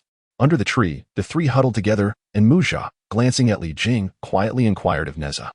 Nezha glanced at Li Jing, noting his lack of attention, and replied softly, I have no teacher. Everything I learned was from father. Let me tell you. My techniques are quite formidable. Unfortunately, my comprehension is lacking, and I have yet to grasp their essence. By the way, I possess many treasures. Nezha proceeded to display the Qianquan circle, the Mengtian silk, the purple flame serpent spear, and the wind and fire wheels, among other artifacts. Wow, so many spiritual treasures. Jinja and Muja's eyes sparkled with wonder, almost blinded by the brilliance of these possessions. In comparison, they felt woefully inadequate, unable to produce even a single spiritual treasure of their own. Where did all these come from? They could hardly believe that Li Jing possessed such a wealth of treasures. The Qianquan circle and Mengtian silk were with me since birth. The purple flame serpent spear was a gift from my grandmaster. And the wind and fire wheels were bestowed upon me by Uncle Ao Guang, the Dragon King of the East Sea. Oh. And someone also gifted me a primordial spiritual root and a top-grade primordial spiritual treasure. Muzha looked at Li Jing with a face full of grievance, wondering why. With the same parents, their treatment could differ so greatly. They had received no such lavish gifts at their births. Do not be disheartened. Father's skills in crafting artifacts are remarkable. In the future, he can forge spiritual treasures for you. Nezha consoled them. When did father acquire such great abilities? Muzha asked Jinja. In his memory, Li Jing had never been adept at crafting artifacts. His only notable skill was his mastery of the 5 elements escape technique. Indeed, I had never witnessed Li Jing cooking before. It seems he has never done so. Jinja also had not seen Li Jing display any other talents. After 4 years apart, it felt as though Li Jing had transformed into an entirely different person. In the past, he was quite serious, and being in his presence often made one feel constrained. In contrast, he now preferred the company of the current Li Jing, who exuded warmth and affection, creating a more relaxed and liberating atmosphere. He speculated that these changes might have been brought about by his younger brother. Father conceals many treasures, such as a pagoda that surpasses all my possessions. He also possesses a paradise of sorts, where we usually cultivate. By the way, he has adopted a son and a daughter, along with a dog demon and a ginseng essence. Nezha, like a bamboo tube pouring out beans, revealed all of Li Jing's secrets. Where are the adopted siblings? How old are they? Muzha inquired curiously, hoping they were younger than him, so he could indulge in his role as the elder brother. Yang Jian is slightly older than my elder brother. He is currently in seclusion within the paradise, cultivating. Sister Yang Chan should be about the same age as my second brother. She is now training with a sage. Nezha replied. Wow, a sage? Which sage? Even the usually composed Jinja could not suppress his astonishment. Before Nezha could finish his sentence, Li Jing called out. Come over and eat. Chapter 65. What is yours is mine. Li Jing, possessing a system that shields him from celestial perception, felt no concern about being sensed by the sage. However, Nezha might not be shielded in the same manner, prompting Li Jing to swiftly interrupt him. The three turned back, seeing Li Jing not looking at them, and they breathed a sigh of relief. Rushing over, they were immediately greeted by a rich aroma. Nezha seized the roasted meat from the stone slab, stuffing it into his mouth without hesitation. Observing this, Jinja and Muzha were not to be outdone. Wow! The trio, despite the scorching heat, remained resolute in their desire to swallow their food. Slow down. Suji carefully removed the cooked meat, fanning it with a leaf to cool it down for the three to enjoy. Once Muzha had swallowed his morsel, he seized the opportunity to complain. Father, why didn't you ever make such delicious food for us before? He felt as though the years had been wasted. Previously, whenever Li Jing visited, he only brought dried meat and pastries made by Suji, as those were the only provisions that could endure. Li Jing had never prepared any delightful dishes for them. At most, he would provide some game for offerings, which could not compare to the roasted meat on the stone slab today. Upon hearing this question, Li Jing couldn't help but internally scoff. It's not that I didn't cook. What does that have to do with me? However, he certainly could not voice this thought, lest he reveal the truth. Thus, he hastily concocted an excuse to brush it off. After their meal, the family continued to explore the mountains and waters. In this primordial world, tourist destinations abound, requiring no special effort to discover. As they meandered aimlessly along the path, a few individuals found themselves before a stone cavern. known as the Endless Labyrinth Cave. Li Jing, feeling a sense of familiarity with the surrounding scenery, realized that he had traversed this route during a previous journey to Kunlun Mountain. He was particularly well acquainted with this cavern, having often wandered here during his leisure time. This cave was remarkably unique, featuring a myriad of interconnected passages, and most peculiarly, an enigmatic force that rendered one's consciousness incapable of exploring beyond the physical form, while also preventing any markings from being left along the pathways. The convoluted nature of the terrain posed a significant risk of getting lost within its depths. The name Endless Labyrinth Cave was aptly bestowed by Li Jing in accordance with its characteristics. However, certain sections of this cave harbored treasures, albeit accompanied by considerable dangers. In the past, Ao Guang had found himself ensnared while seeking fortune here, and had it not been for Li Jing's timely presence, the Dragon King of the East Sea might have met a different fate. Despite the risks, Li Jing was drawn to the thrill of exploration in this cave, as he had once discovered a rare fruit containing the essence of the 5 elements, which had facilitated his mastery of the 5-element escape technique. Thus, whenever he had the chance, he would venture this way, although subsequent visits had yielded little in terms of rewards. Gazing at the dense and indistinguishable passages before him, even Li Jing could not confidently assert that he could retrace his steps. The cave was prone to branching paths that emerged unexpectedly, creating a chaotic web that was difficult to navigate by memory alone. His recollections were limited to the initial intersections, and he soon became muddled in the depths. Nevertheless, Li Jing possessed a method to exit the Endless Labyrinth Cave. By utilizing the escape technique, he could traverse through the layers of corridors, with a high probability of emerging successfully. However, there was also a risk of venturing deeper into the maze. Inside, discerning direction was challenging, and he had previously encountered perilous situations as a result. Yet, he felt no such trepidation now. Once the escape technique was invoked, unless confronted with an insurmountable force, he could effortlessly return to safety. How about we play hide and seek? Nezha proposed, inspired by the multitude of entrances. Sure, Nezha exclaimed, clapping his hands in delight. Perhaps not. We might get lost. Nezha frowned. The elder brother, ever the cautious one, weighed the risks more thoughtfully. Let us proceed. Follow me. If you stray, you may not find your way back. Li Jing could not allow these 3 youngsters to indulge in a game of hide and seek, as the likelihood of them getting lost was quite high. He casually selected one entrance and boldly stepped inside. After traversing several hundred paces, 5 pathways emerged before them. Come. Choose a direction. Since we are merely playing, wherever we end up is fine. Li Jing entrusted the decision to the 3 brothers. This way, they each pointed in different directions. In a display of camaraderie, they decided to play rock, paper, scissors to determine their path. Hooray! Nezha, blessed with extraordinary fortune, emerged victorious. Let us proceed. The group advanced toward the central opening. After traversing approximately 100 steps, yet another fork in the path appeared. Rock, paper, scissors. The 3 brothers engaged in a game once more. Alas! Jean and Nezha wore expressions of dismay as Nezha triumphed again. Once more, he opted for the central route. After several hundred meters, they encountered yet another divergence. The middle path. Nezha's luck seemed boundless, leaving Nezha and Nezha in a state of exasperation, trailing behind Li Jing with glum expressions. At last, at the 4th fork, Nezha claimed the first kill. However, at the 5th fork, Nezha interrupted his streak of fortune. At this moment, there were no longer any forks in the road. Before them stood 2 colossal skeletal remains, seemingly the remnants of some great beast. Regrettably, the essence of these bones had long since dissipated, leaving only a collection of ordinary white bones. Otherwise, they could have been utilized for crafting.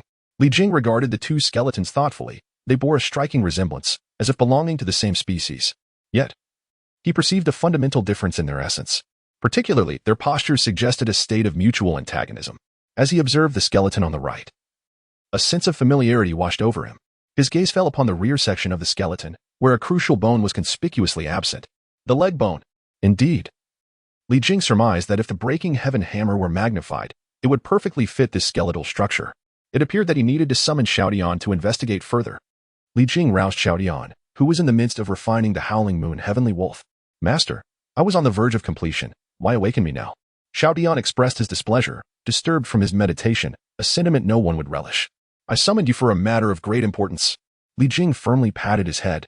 Ever since Xiaodian had been deprived of his fur, he had harbored a lingering resentment, resembling a disgruntled spouse. What is it? Is there some benefit in store for me? Xiaodian sensed that Li Jing intended to offer him something valuable, an enticing thought that could overshadow all else. Where is the breaking heaven hammer? Li Jing inquired. Not a chance, it's already mine. Xiaodian quickly recoiled, fearing Li Jing might snatch it away. Get lost. Li Jing swatted him away, exasperated by his increasingly erratic behavior. You belong to me. Naturally, all that is yours is also mine. Must I steal from myself? Now, fetch your breaking heaven hammer and accompany me. Upon hearing this, although Xiao Tian was reluctant, he felt a sense of relief. At least the breaking heaven hammer remained in his possession.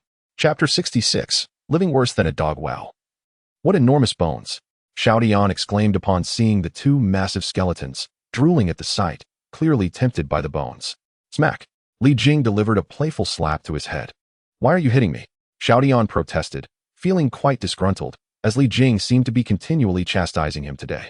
Li Jing pointed to the skeleton on the right and said, compare your Potiancian hammer with this skeleton. Howling Sky picked up the hammer.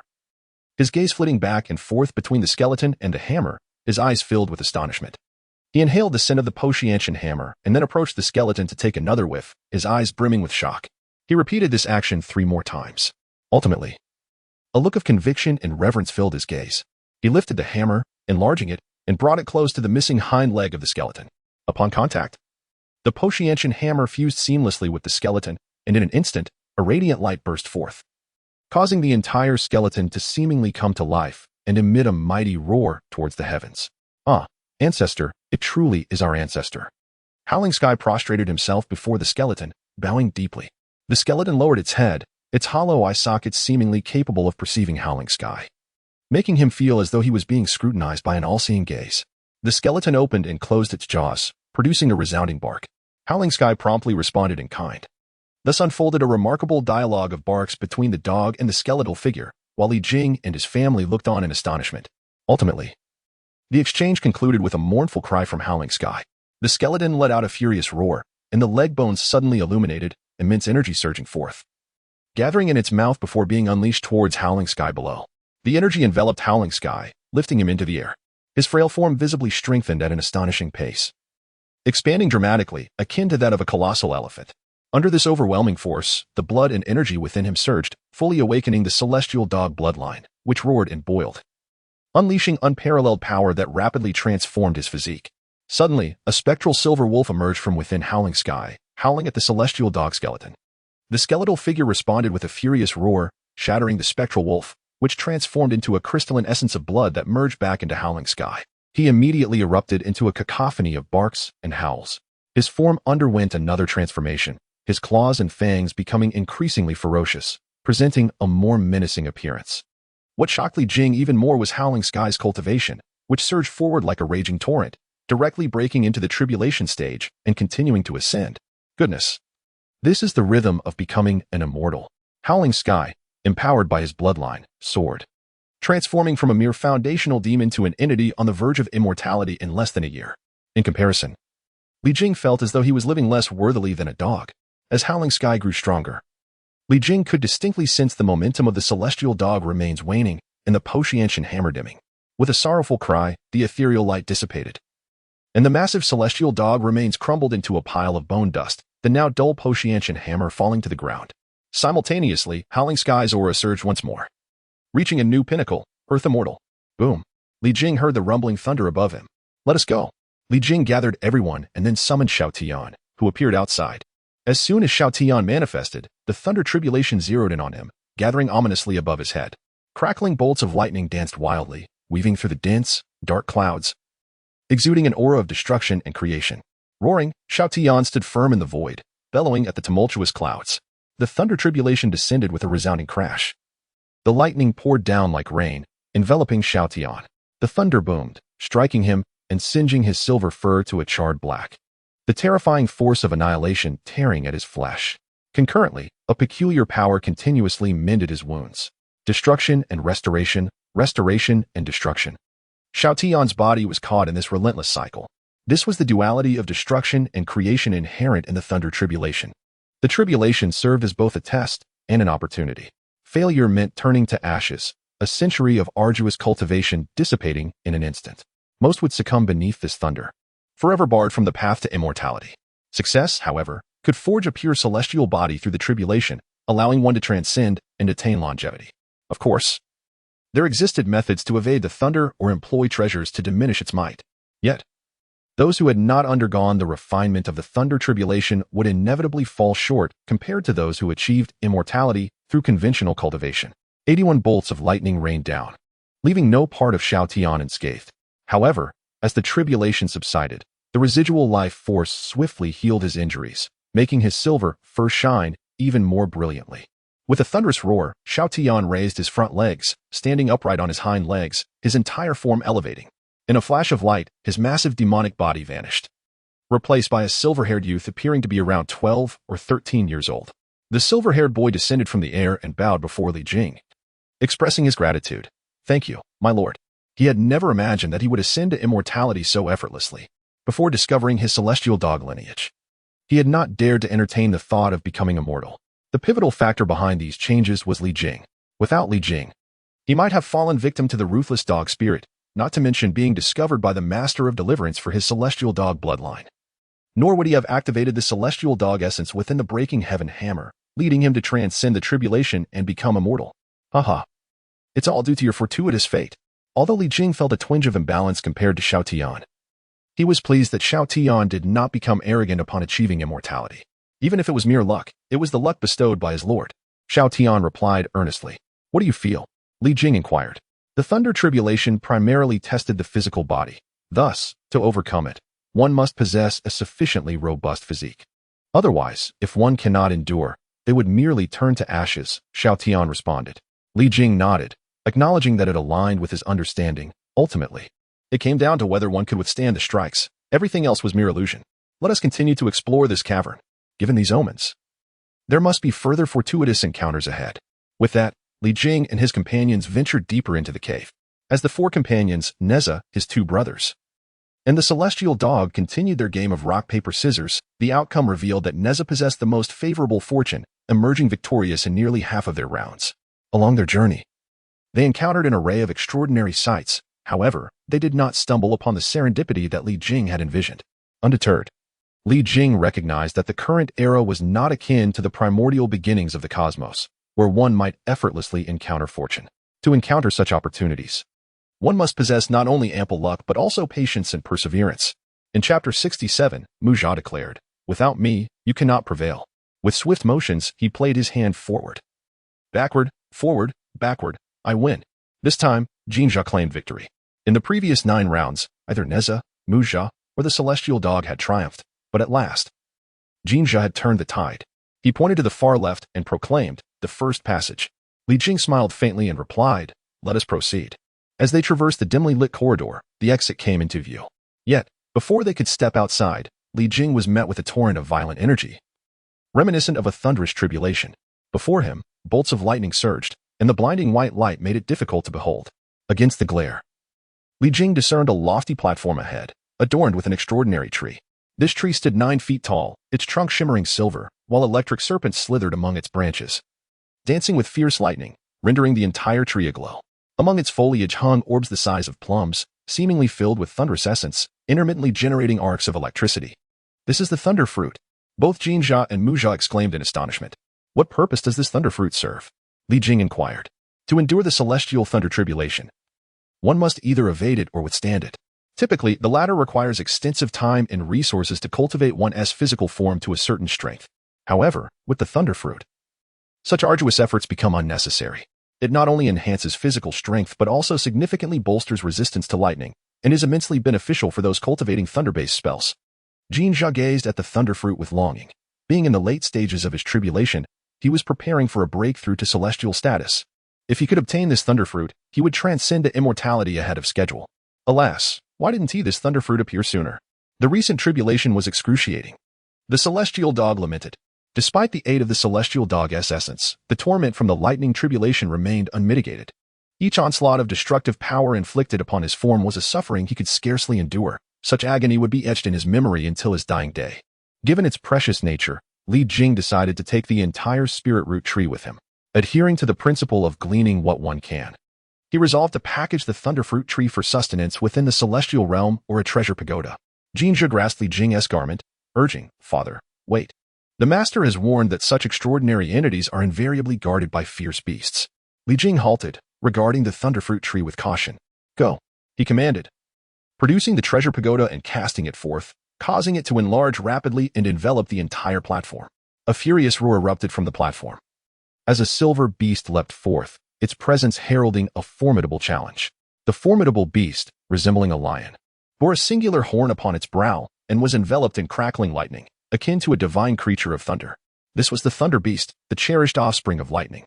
With a crackle, the beast lowered its head, its horn igniting, as torrents of electricity surged forth, coalescing into a terrifying sphere of lightning the size of a barrel.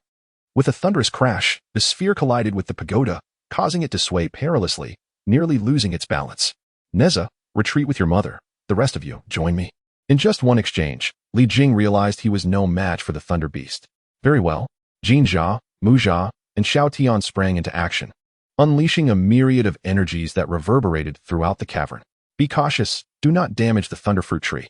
Some energy spilled forth, striking the thunderfruit tree. Fortunately, this tree was no ordinary specimen and remained unharmed. After a fierce battle, Li Jing and his companions found themselves unable to subdue the thunder beast. Xiaotian, you three restrain it and create an opportunity for me.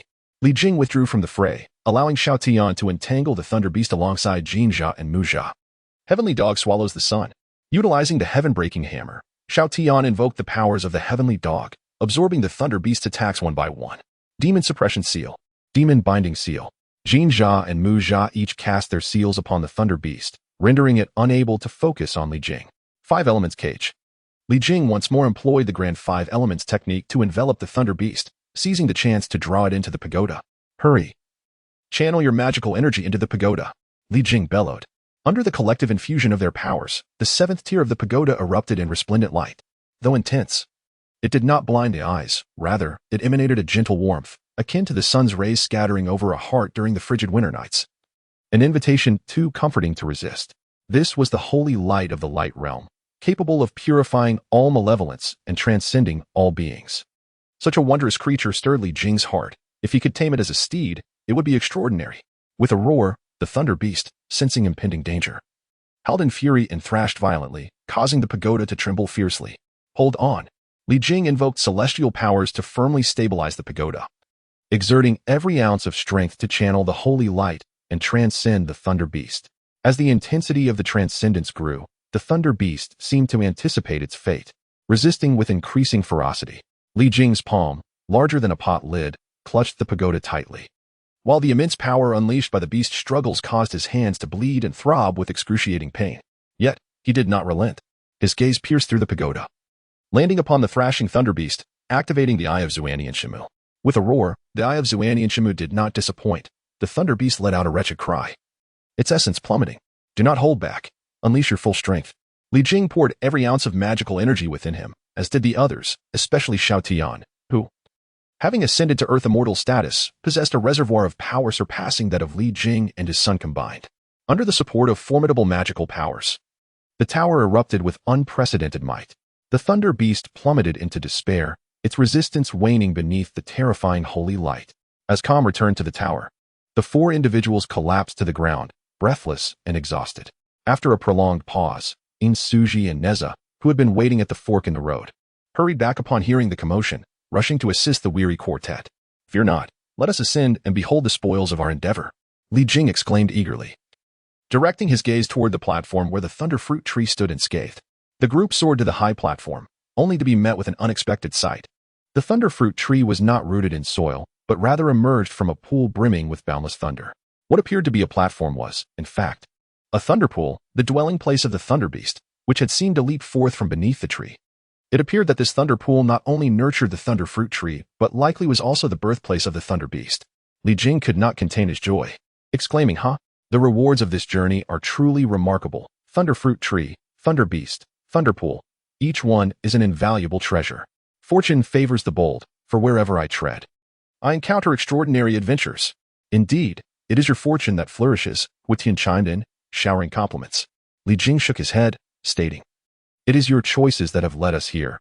It is because of you that I stumbled upon these 3 treasures and secured them. Father, it is primarily my doing. Nezha interjected, eager to take credit, having made choices nearly thrice that of his companions. Without me, even if you were the main contributor, it would have come to naught. Mujia retorted, displeased. But I am the most crucial. Nezha insisted, unwilling to concede. Thus, a lively exchange ensued between the two. Chapter 68. The phantom trickery. Having uprooted the thunder pool and thunder fruit tree to place within their realm, Li Jing and his companions ventured deeper. Due to the earlier quarrel, where Muzha had been persistently countered by Nezha's insistence on his greater contributions, Muzha exerted himself more vigorously during their game of chance. The results indeed improved, yet still paled in comparison to Nezha, the harbinger of luck, leaving him in a state of discontent. Subsequently, they did encounter some rewards, albeit mostly of mediocre quality, primarily comprising materials for forging. Let us return after we examine the next junction. After such a lengthy exploration yielding only average finds, it seemed their luck had been exhausted. Thus, further pursuit appeared futile. Victory! I have won! Muzha exclaimed with exuberance, having achieved a significant choice. He eagerly anticipated that beyond the fork lay a treasure of monumental significance awaiting his family. With a heart brimming with anticipation and trepidation, Muzha followed Li Jing into the second passage, drawing closer to its terminus. Heaven grant us fortune. Surely it must be a remarkable treasure, he silently prayed. Before reaching the exit, a chilling aura enveloped them, causing all to shiver involuntarily. The treasure must surely be of the ice element. Muzha's face flushed with an intense hue. They were not ordinary individuals. Even amidst the biting chill of winter, they remained unfazed. Given the current circumstances, it was evident that an artifact of the ice element lay at the exit. Do not act rashly. Li Jing cautioned the impatient Muzha. He sensed that what awaited them at the exit was not an ice artifact, but rather a malevolent entity. If it were indeed an ice artifact, it would exude a frigid aura, not a sinister coldness. This chilling presence bore a striking resemblance to the bone-chilling atmosphere Li Jing had encountered in the ghost city, evoking a sense of dread. Be cautious, Xiao Tian. We shall advance first, while Jinjia and Muzha follow closely behind. Nezha, ensure your mother is well protected. Li Jing restructured their formation, proceeding with utmost prudence towards the front. As they approached the exit, the anticipated brightness did not materialize. Instead, an oppressive darkness lingered. Observing shadows flitting near the cave's mouth, Li Jing's suspicions deepened. Be alert, he warned. With the precious pagoda poised in his grasp, he was ready to strike at the first sign of danger. Upon exiting the cave, the air was filled with the anguished wails of vengeful spirits and malevolent ghosts, swirling around them like a tempest. Upon sighting Li Jing and Xiao Tian, these sinister apparitions surged forward, drawn as if by the scent of blood. Retreat, Li Jing commanded decisively. These fiends were predominantly at the nascent soul stage, many possessing the forms of avatars or undergoing tribulations. Moreover, Li Jing could sense several terrifying presences lurking in the depths, at least of the earth immortal caliber. He estimated that there were not fewer than 800 of these malevolent beings. Confronted with such a formidable horde, Li Jing had no choice but to withdraw and safeguard the cave's entrance. Li Jing and his companions noted an anomaly. As they retreated from the ghostly realm into the passageway, the malevolent spirits did not follow but instead glared at them with fierce intent. Li Jing pondered. Inching closer to the phantoms, which only heightened their agitation, yet they remained rooted in place. Summoning forth a spark of fire into his palm, he declared, Go forth. Earn some merit. With a gentle push, he sent it toward them. To his dismay, however, the flames elicited no response from the specters. What is happening? Li Jing mused. Baffled. Just days prior in the ghost city, he had wielded remarkable power, vanquishing the ghost matron and even injuring the White Lotus Saint Mother. This situation was entirely different. Could they be attempting to siphon my merit? With a look of disdain, Li Jing retracted the flame, determined not to let them deceive him. Oh, but there is one among you who shall counter your malevolence. A cold smile graced his lips as he waved his hand. Come forth, Thunder Beast. As the Thunder Beast emerged, it crouched before Li Jing, playfully licking his face. Startled, Li Jing found himself unexpectedly drenched. Get away, get away. Dispatch them. Helpless to vent his frustration upon the Thunder Beast, he directed his ire towards the malevolent spirits. Xiao Tian, Jinjia, Muzha, let us charge forth together. Li Jing followed the Thunder Beast as they charged forth, activating the treasure pagoda, which unleashed a divine light of 9 colors, mercilessly annihilating the malevolent spirits in droves. The emergence of these wretched beings awakened the dormant presences, causing a cataclysmic eruption. Though initially startled, Li Jing sighed in relief upon realizing that the adversaries did not immediately engage. However, the attacks from the evil spirits became increasingly coordinated and ferocious. Do not delve too deeply, Li Jing cautioned. Should the formidable spirits choose to strike, they could retreat into the passage at any moment. As the weaker malevolent spirits fell, the remaining foes grew stronger, making the battle all the more arduous for Li Jing and his companions. Retreat, he commanded, leading his comrades back to the passage. In the depths ahead, 3 colossal shadows sat in a protective formation, seemingly indifferent to Li Jing and his party. Could it be that a treasure lay within? Li Jing speculated. If so, what could it possibly be that warranted the protection of 3 Earth immortals alongside such a multitude of wicked spirits? His gaze fixated on the 3 malevolent entities, yearning to penetrate their defenses and uncover the mystery at their core. Xiaotian. Channel 30% of your power into the Thunder Beast, aiding her in unleashing a Thunderball. Under Li Jing's direction, the Thunder Beast coalesced a Thunderball larger than a barrel. Its terrifying destructive force inciting turmoil among the spirits, even causing the one turned away from Li Jing to pivot in response. Release. The Thunderball, infused with the power of 2 Earth immortals, erupted with cataclysmic might, obliterating any malevolent spirit that dared to obstruct its path, leaving them utterly vanquished. The previously turned spirit roared as it charged toward the Thunderball, determined to intercept the dread projectile. Indeed, there is a treasure.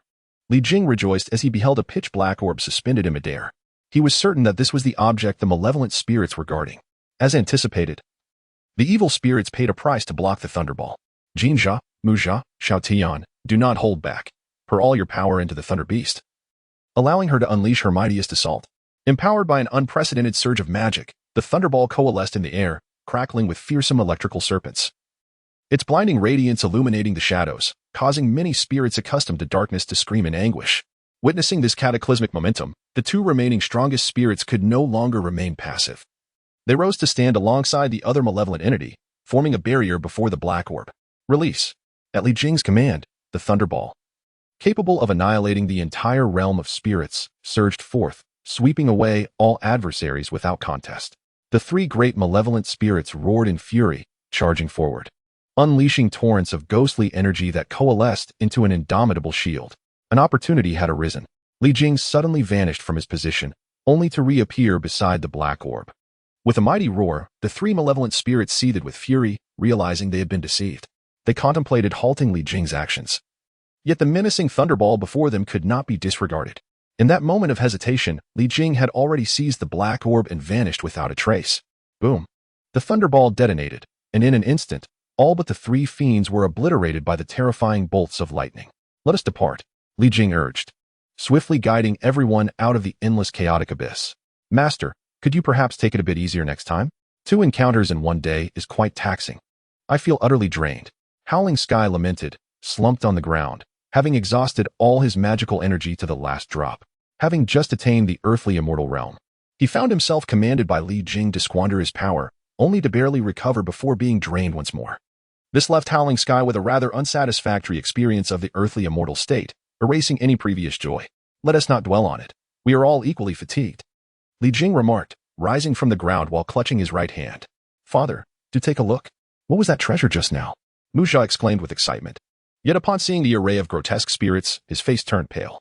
The promised treasure was nowhere to be found. Instead, they had encountered sinister entities. Was this not a slap in the face, suggesting his misfortune? Come, I shall take you to a certain place. We shall examine it further within. Li Jing was not so foolish as to reveal treasures in this desolate wilderness. What if someone were to ambush them from behind?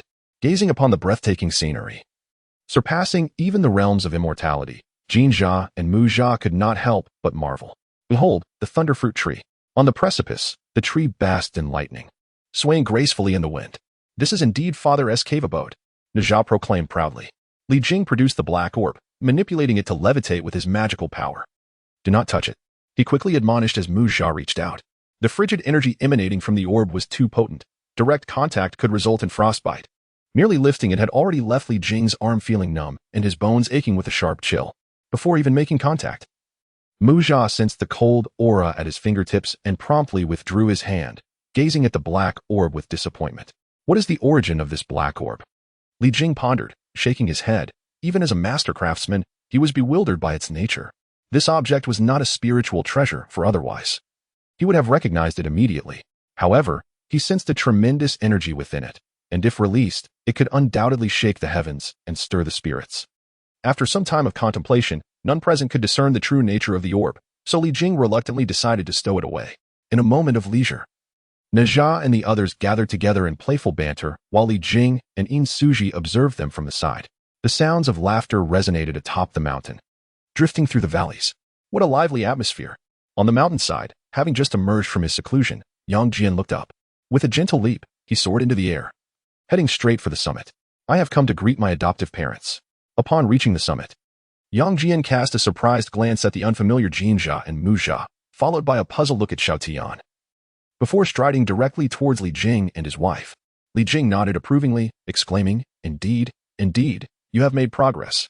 Yang Jian, who had only reached the late foundation stage before his retreat, had now advanced to the mid-golden core stage. Unlike Nezha and Xiao Tian, he had not relied on any extraordinary means, marking a swift advancement, all thanks to his adoptive father's guidance, he said with a clasped fist. Oh, no need for modesty. The master opens the door, but the cultivation depends on the individual. Your efforts are evident to all, Li Jing replied. Among everyone present, Yang Jian had devoted the most time to his secluded training. Allow me to introduce you, Li Jing said, leading Yang Jian to the four individuals. These are Jinja and Muzha. As he pointed to Xiao Tian, the latter feigned a high-pitched voice and asked, Yang Jian, can you guess who I am? Yang Jian looked at him, eyes widening in surprise as he exclaimed, Xiao Tian. How did you know? Xiao Tian wore a frustrated expression, bewildered at being recognized by Yang Jian. You're quite foolish. You called out Yang Jian's name, and with that silver hair of yours, how could he not guess? Nezha interjected disdainfully from the side. Is that true? Xiao Tian asked pitifully. Upon seeing Yang Jian nod, Xiao Tian covered his face with his hands, realizing he had truly shot himself in the foot. The five, of similar age, quickly bonded. Observing this harmonious scene, Li Jing felt a sense of relief. He had previously harbored concerns about potential rifts among them, but it seemed his worries were unfounded. Let us bring them home to stay for a while tomorrow, Li Jing suggested to Yin Suji. After so many years apart, it would be wonderful to live together for a time. This would alleviate Yin Suji's longing and allow these two sons, deprived of a childhood, to enjoy some youthful joy, while also providing Li Jing with system rewards. A win-win situation. No, just being able to see them and spend some time together makes me very happy, Yin Suji replied, her face aglow with a blissful smile as she watched the playful group. Li Jing understood that Yin Suji did not wish to be apart from the children. Rather, she was concerned that bringing Jinja and Muzha to Chintang Pass would hinder their cultivation. It is essential to balance work and rest. A few months of leisure would not impede their training. Noticing the flicker of desire in Yin Suji's eyes, Li Jing continued, Tomorrow, I will inquire with their master. If they all agree, then it shall be done. After their rest, Yang Jian stood alone at the edge of a cliff, the gentle breeze causing his garments and hair to dance in the air, rendering his figure somewhat desolate. His eyes were filled with sorrow, accompanied by a profound yearning, a yearning for power. He had believed that achieving the mid-golden core stage in such a short span was a remarkable feat, yet, unbeknownst to him, during their 2-month separation, Nezha had surpassed him. He knew that Nezha had actually spent even less time in true cultivation than he had. And Xiao Tian's progress was even more astonishing. In the blink of an eye, he became an immortal.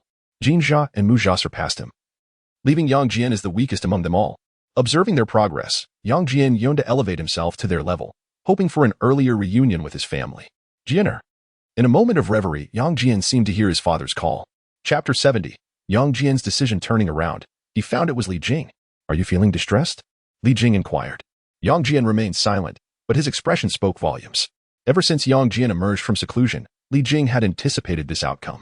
Without comparison, there is no pain. If everyone were on a similar level, Yang Jian would not feel such a sting. However, the disparity was glaringly evident. Given Yang Jian's fervent desire for power, he could hardly avoid feeling tormented. Jianer, do not blame your foster father for dousing your hopes with cold water. Even if you attain immortality, saving your mother will be nearly impossible. What? Yang Jian exclaimed, his eyes reddening and breath becoming erratic, as a wisp of dark energy escaped from his brow. Calm down.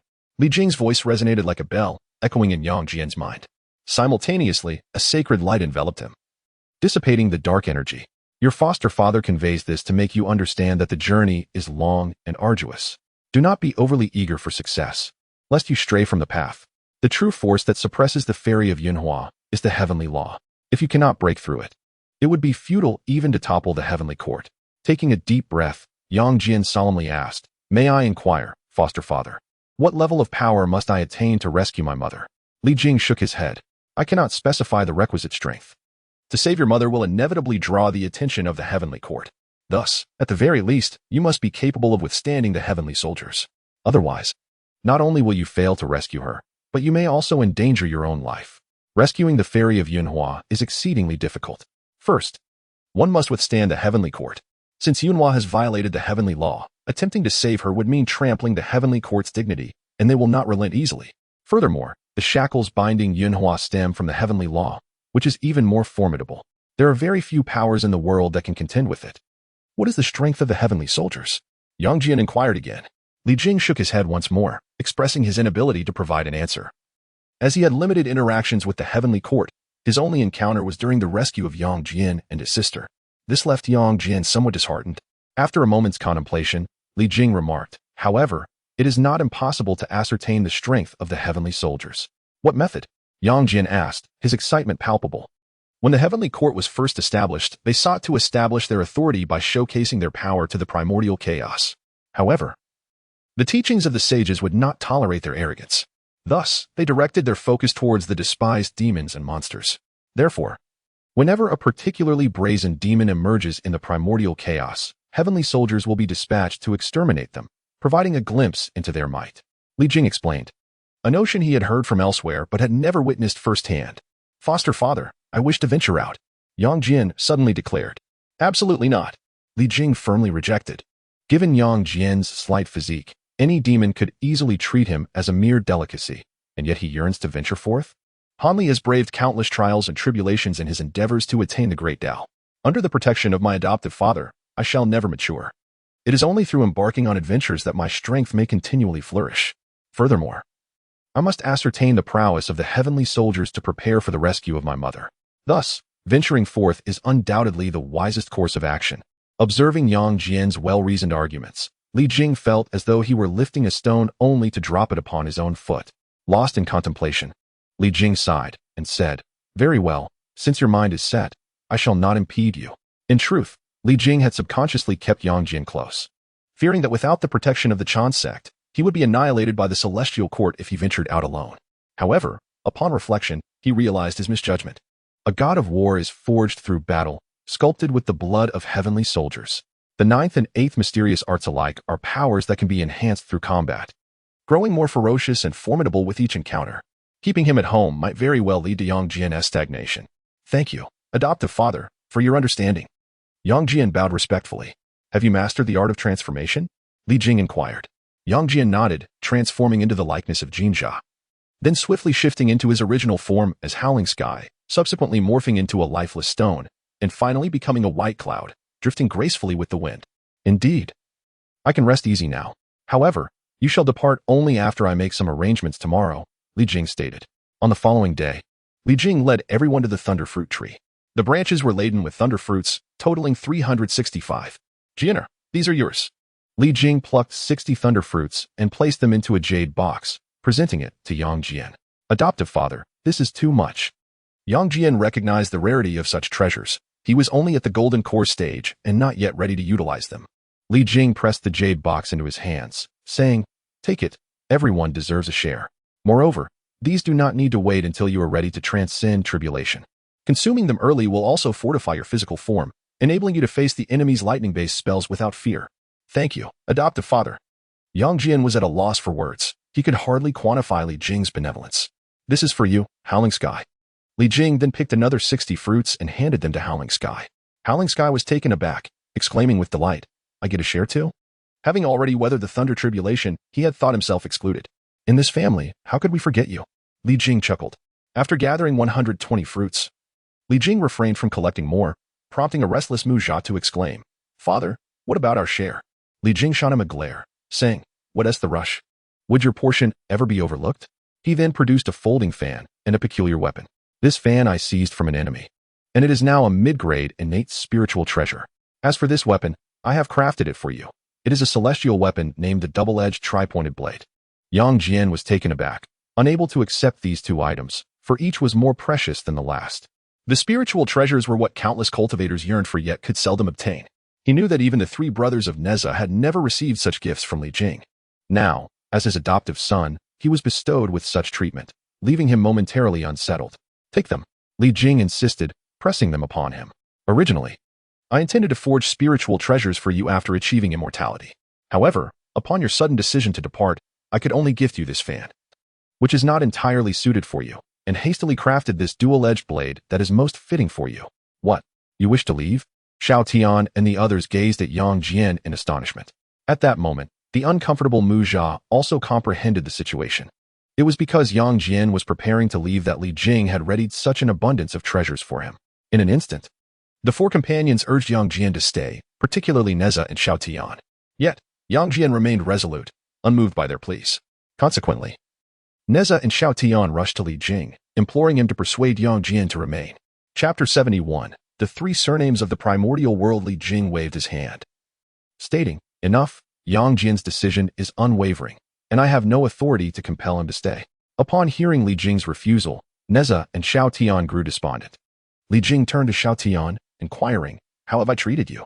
Xiao Tian was momentarily taken aback but replied earnestly, "My lord has treated me as though I were his own flesh and blood, bestowing upon me a kindness that I can never forget, even in death." "Good." Li Jing nodded. "Then I shall allow you to accompany Yang Jian. Do you consent?" Xiao Tian hesitated, then responded, "I am willing." "Adoptive father." "No." Yang Jian interjected. Understanding that Li Jing's intention for Xiao Tian to follow was undoubtedly for his protection, "I have allowed him to accompany you for two reasons. One is for your protection, and the other is to afford Xiao Tian the opportunity for growth," Li Jing explained. "However, I have a stipulation. Xiao Tian may only protect you from those of higher cultivation. If you find yourself needing his assistance against opponents of comparable strength, then you have no need to venture out at all." Li Jing's subsequent words were strikingly harsh.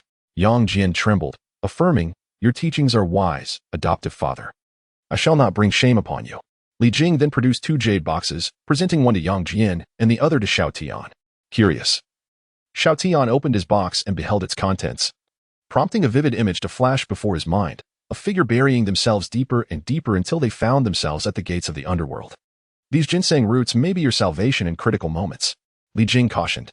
"I must impress upon you both, while traversing the outside world, do not display your wealth, and wield your spiritual treasures sparingly.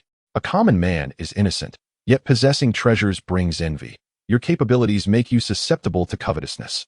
Should you encounter an enemy, if they prove too formidable, flee immediately. Preserving your life is paramount. If confrontation is unavoidable, then do not hold back. Unleash your full power to obliterate them, leaving no trace behind." As the conversation progressed, Li Jing's demeanor abruptly shifted. His usual gentleness vanished, replaced by an aura of terrifying menace that caused Xiao Tian and the others to involuntarily retreat a few steps. "Do you remember?"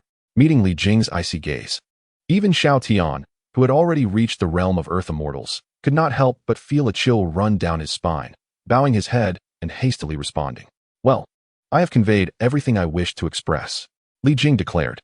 He had given all he could and spoken all he needed to say. If Yang Jian were to be stripped of his destiny and truly perish, there would be nothing more he could do. Nevertheless, Li Jing held firm in his belief that Yang Jian would not easily fall, for the fortune that graced him was far more profound than that of Nezha.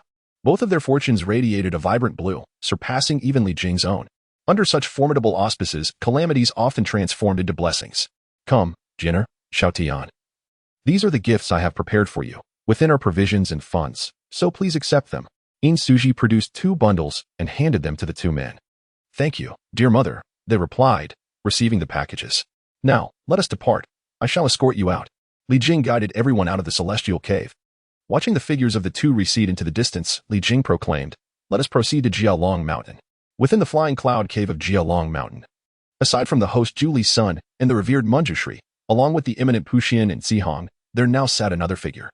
This individual occupied a position even more esteemed than Juli's son, ranking above the four. An ominous and chilling lamp loomed over the heads of the five. "My dear friends, what have you deliberated upon?" the figure inquired. Juli's son shook his head. "The cost of this endeavor is too great. It would be an exercise in futility." Manjushri and the other three fell into silence. The figure seemed to anticipate this and spoke slowly. "The two will offer compensation, a seat among the Buddhas, and 3 among the Bodhisattvas. These 3 bodhisattva positions are not inferior to that of a Buddha. This arrangement has been specifically tailored for you, aligning perfectly with your essence." Juli's son shook his head once more. "This is insufficient. Should we embark on such actions, we may not even survive, let alone attain the Tao. At this juncture, the two will take charge. If this cannot assure our safety, then all their efforts will be in vain. Thus you need not worry, my esteemed friends." The figure reassured. The four exchanged glances, a silent communication unfolding, yet they still appeared somewhat hesitant. "Might we request additional time? This matter is of great significance, and we cannot decide lightly," Juli's son implored. The figure nodded. "Very well, but it must be expeditious. Once this opportunity passes, it shall not return." Having concluded the serious discussion, the figure stowed away the lamp. Moments later, footsteps echoed. It was Zhu Li's son's disciple, who approached the assembly and addressed Manjushri and Puxian, masters. Li Jing seeks an audience outside the cave. Li Jing, the figure murmured. Manjushri and Puxian nodded and rose to head outside. Please wait a moment. I shall also go to see, the figure exclaimed, hastily following the two. Outside the cave, Li Jing awaited in quiet anticipation for Manjushri and Puxian to join him. This time, the disciples of Jiao Lusun were notably more obedient, at least on the surface. Without making him wait long, Li Jing soon saw the revered Manjushri and the esteemed Puxian emerge, accompanied by an unfamiliar Taoist. Li Jing, without any preamble, directly expressed his desire to take Jinjia and Mujia back for a period of rest. The two readily acquiesced, elevating Li Jing's impression of them. However, they subsequently called Jinjia and Mujia aside, likely to impart some important instructions. After the two departed with the boys, the unfamiliar Taoist remained, staring intently at Li Jing, which piqued his curiosity. Might I inquire what guidance you seek, esteemed immortal? Li Jing asked. Although he was unaware of the individual's identity, he surmised that anyone associated with the likes of Puxian must be a high-ranking figure within the Chan sect. I am the Taoist of the burning lamp, came the reply. Ah, the burning lamp. I am honored, Li Jing responded, realizing he was in the presence of the deputy leader. His mind raced. What could the burning lamp want with him? The Taoist smiled kindly and said, I apologize for my abruptness. Come, let us converse over here. He led Li Jing to a nearby stone table to sit. I have traversed the primordial wilderness without taking on disciples, yet upon seeing you for the first time, I felt an instant connection. Thus, I wish to take you as my disciple. Upon hearing this, Li Jing felt a wave of skepticism.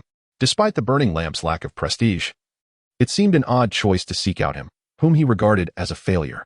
Recalling his memories, Li Jing understood that in the original timeline, he had indeed become the disciple of the burning lamp, effectively becoming a servant to three masters, a disciple of the Taoist of Dui, the burning lamp, and the heavenly king of the celestial court.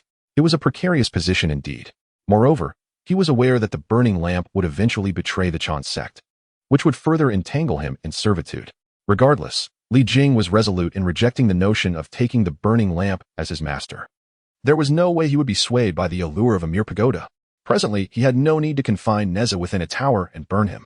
With his determination solidified, Li Jing composed himself and spoke. I am deeply grateful for your consideration, esteemed deputy leader. To have garnered your favor is indeed a blessing of 3 lifetimes. However, a teacher is akin to a second parent. I have already pledged myself to the Taoist of Dui, and I fear I must decline your generous offer.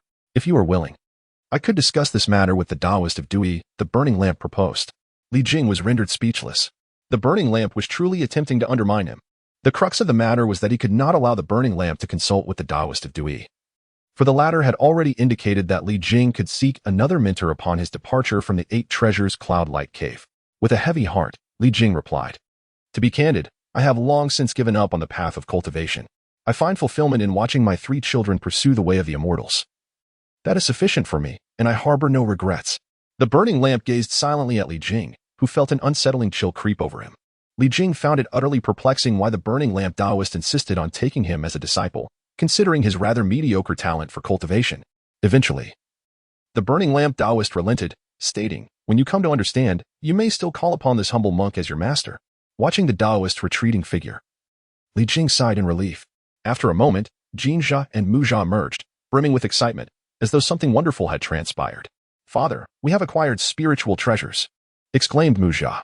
Yes, we both have, Jinjia added, his joy evident. Oh, did your master bestow them upon you? Li Jing inquired. Indeed. My elder brother received the escaped dragon post, while I was gifted the twin wu hooks, Mujia proclaimed, excitedly brandishing the twin wu hooks before Li Jing with great flair. Jinjia also showcased his escaped dragon post, eager to impress Li Jing and the others. When first revealed, this treasure appeared as a modest stick of wood, adorned with 3 iron rings.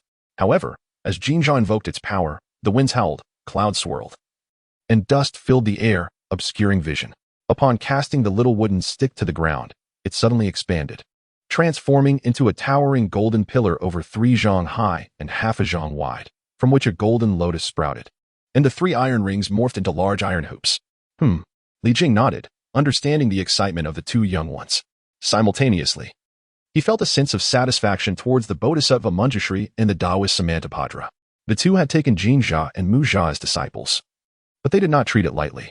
It was evident from their original trajectory that Jinja and Muzha were among the rare disciples of the Chan school who navigated the calamity of the Fengshen with relative stability. Unlike Nezha, who faced severe tribulations, including the destruction of his physical form. From the demeanor of Manjushri and Samantabhadra, Li Jing could sense their distinction from the true man of Taiyi. After displaying their spiritual treasures, Jinja and Muzha remained insatiable, eager to continue showcasing their new acquisitions, prompting Li Jing to urge them to put them away. Let us return home. In the West, following the fierce conflict between the Taoist and the demonic entities, the demon ancestor Rahu detonated the spiritual veins of the West, transforming a once prosperous land into a barren wasteland. It was not until two shameless sages emerged from the West that, through their diligent efforts, the desolate region began to show signs of revival. The most resplendent sight was the sacred Mount Sumeru, which towered above the West. The two sages resided at Mount Sumeru, occasionally venturing out to gather alms, allowing the sacred mountain to flourish and instilling a sense of aspiration among the inhabitants of the West, thereby mitigating the loss of talent from the region. On one particular day, the Sage of Guidance stepped out from Mount Sumeru once more, seeking to scout talent for the Western teachings. Upon exiting the sacred mountain and gazing upon the barrenness of the outside world, the sage's already grim visage grew even more somber. The two brothers had toiled tirelessly for the West, sacrificing their own dignity as sages, yet could only establish a singular sacred site of Mount Sumeru. However, in the eyes of the Westerners, this so-called sacred site paled in comparison to the establishments of certain disciples of the Chan and the intercepting schools, let alone to those of the three pure ones. Nevertheless, the Sage of Guidance soon regained his composure. Over the years, he has long understood the mindset required to confront the circumstances before him. Moreover, an opportunity is about to present itself, a chance for the flourishing of Western teachings. Exiting the confines of Mount Sumeru, the Saint of Guidance chose a direction he often frequented. In this direction, he consistently reaped rewards, and he believed this time would be no exception. For this path leads to the east, the most bountiful realm of primordial chaos, teeming with talent and abundant resources. The saint can traverse vast distances in an instant, crossing mountains and rivers with ease. Yet, the Saint of Guidance remains steadfast, gliding upon auspicious clouds at a leisurely pace, ensuring that he does not overlook potential talents. Whenever he notices individuals below, he pauses to observe. If he deems them worthy, he eloquently engages them, guiding them to his fold. Today, he observed several groups below, unable to resist stopping. Upon closer inspection, he realized that they were embroiled in a fierce battle over a single spiritual fruit. After watching for a while, he shook his head in resignation. None of them possessed the potential he sought. A sense of melancholy washed over him as he witnessed dozens of individuals fighting to the death over a mere ordinary spiritual fruit. This is the reality of the West. The West is impoverished.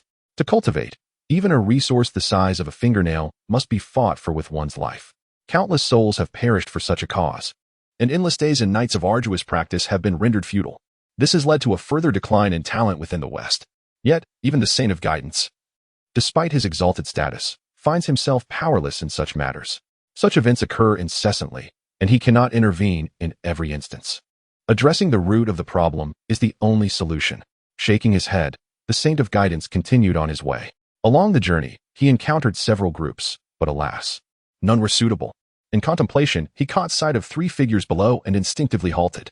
These three consisted of an adult and two youths, one tall and one short. The adult, a man with a gleaming bald head and clad in snow-white robes, exuded an ethereal aura, as if he were a being apart from the world. What particularly caught the attention of the saint was the man's aura. Though not powerful, it was intriguingly profound and oddly familiar. "Master, you always say we are almost there. How much longer must we wait?" The shorter youth lamented. "Junior brother, after all this time, you still lack enlightenment." The taller youth replied regretfully. "I too once doubted our master, but as we journeyed from opulent lands to this impoverished realm, I gradually came to understand. While external possessions can bring us joy, they also weaken our will. Only in this destitute land can we forge a heart of determination as resilient as the primordial chaos. Our master once said, to cultivate the Tao, one must first cultivate the heart. The path to the great Tao is long. No matter how many external treasures one possesses, without a steadfast heart, one will ultimately remain distant from the great Tao." As the tall youth concluded, his aura shifted dramatically, ascending from the mid-stage of foundation establishment to the late stage. The shorter youth was struck dumb, rendered speechless by the sudden change. Previously, both of them had been at the same level of cultivation. The short-statured individual scoffed internally at the arduous path of ascetic training, even suspecting that this teacher was a peculiar sort, deliberately subjecting him to such trials. Had he not been unable to escape or defeat the circumstances, he would have fled long ago. However, he now realized his error. His senior brother stood as a living testament to the possibility of transcendence. While he could discern no glimmer of hope for breakthrough, his brother had suddenly achieved one. Indeed, it is said that the journey of cultivation begins with nurturing the heart. The guiding sage, with fervor, proclaimed as auspicious clouds descended. The Western teachings place great emphasis on the cultivation of one's inner resolve, with meditation and recitation as essential practices aimed at refining the heart. To cultivate the heart is to comprehend the Tao. Once the mind attains clarity, the rest will naturally fall into place. Truly, a profound insight from a fellow cultivator. The guiding sage's gaze fell upon the bald man, filled with satisfaction, transforming his formerly grim visage into one nearly bursting with joy. Merely a humble opinion. I dare not belittle myself, the bald man replied calmly. Ha ha, my friend jested. Such profound wisdom is indeed rare in this world. The guiding sage laughed heartily. May I inquire how you are addressed? The sage asked. I am but a humble seeker of fate. These two are my disciples, Wei Hu and Tu Xing's son. The bald man responded. The guiding sage was momentarily taken aback, then erupted into hearty laughter. Fate is indeed the fruit of karma, as you seek fate. We are kindred spirits, it seems we are truly destined to meet. May I ask how you are addressed? The sage inquired. The bald man bowed slightly, saying, I am known as Jiayin. The seeker of fate quickly returned the gesture. It is a true honor to have the presence of a sage. I am remiss in my manners. Ha ha, no need for formality. You and I share a significant connection. Why not join me atop Mount Shumi for a moment of respite? The guiding sage invited. With the sage's invitation, I cannot decline. The seeker of fate replied. Is this our home? Jinja and Muja gazed at the estate before them, their minds devoid of familiar impressions, as they had departed when they were merely a month old. Yet, despite the strangeness, they could still sense a warm and affectionate atmosphere. Li Jing and In Suji quietly observed the two from behind, allowing them the space to explore. Eldest brother, second brother, come, I shall show you my toys. They are truly delightful. Without further thought, Nezha grasped Jinja and Muja's hands and dashed inside, eager to share his cherished possessions with his long-awaited brothers. Li Jing and his wife followed at a leisurely pace, allowing Nezha to lead the way. Moments later, the air above the Li residence was filled with gasps of astonishment and peals of laughter. The joyous sounds echoed through the Li household well into the night, causing passers-by to pause and listen. That night, the entire Li family lay together on a large bed, enveloped in a shared blanket. The following day, Li Jing awoke with dark circles under his eyes. The previous night, the three brothers had chattered incessantly until the wee hours, and when they finally settled down to sleep, they contorted themselves into all manner of positions. There seemed to be no limit to their creativity, particularly from Jinja and Muja. Li Jing suspected that this may have been a habit formed during their time on Kunlun Mountain. After grooming himself, Li Jing arrived at the military camp. At that moment, the soldiers were fervently engaged in training, with Zheng Luan's Crow troops shining the brightest.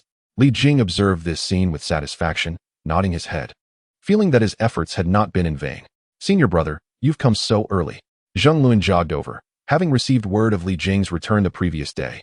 But he did not expect Li Jing to arrive at the camp so soon. Li Jing nodded. Indeed. I woke up early and thought I'd come by to take a look. Has there been any unusual activity lately? There hasn't been anything major within Chintang Pass. However, senior brother, your predictions were remarkably accurate. Indeed, there are formidable figures among the lords of Beihai. And even Grandmaster Wen Zhong has faced setbacks repeatedly. Zheng Luan's eyes were filled with admiration. Li Jing had advised him to pay attention to changes in the situation before he left, and he took their previous wager seriously. Therefore, he was particularly concerned about Grandmaster Wen's endeavors to quell the disturbances in Beihai. Over the past few months, he had gathered some information that further validated Li Jing's foresight. Oh, do elaborate, Li Jing said curiously. He understood that Wen Zhong could not easily suppress the rebellion in Beihai, but he was not fully aware of the specific circumstances. According to the reports, there were 72 factions among the lords of Beihai, led by one Yuan Fudong, a man of great cunning and formidable strength.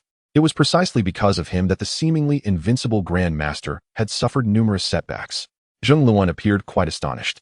Knowing that Grand Master Wen was one of the 4 direct disciples of the Golden Spirit Mother, the most powerful figure in the Shang dynasty, Yuan Fudong. Li Jing was aware of this individual's existence, and he was equally surprised that someone could withstand Wen Zhong, even causing him losses. Indeed, it is said that this person is a demon, Zheng Luan whispered. Logically, as a regional lord, Yuan Fudong would undoubtedly be of the human race. However, if he were not a demon or a monster, how could he possibly resist Wen Zhong? Demon race. A glimmer of insight flashed in Li Jing's eyes, deepening his speculation. You've worked hard lately.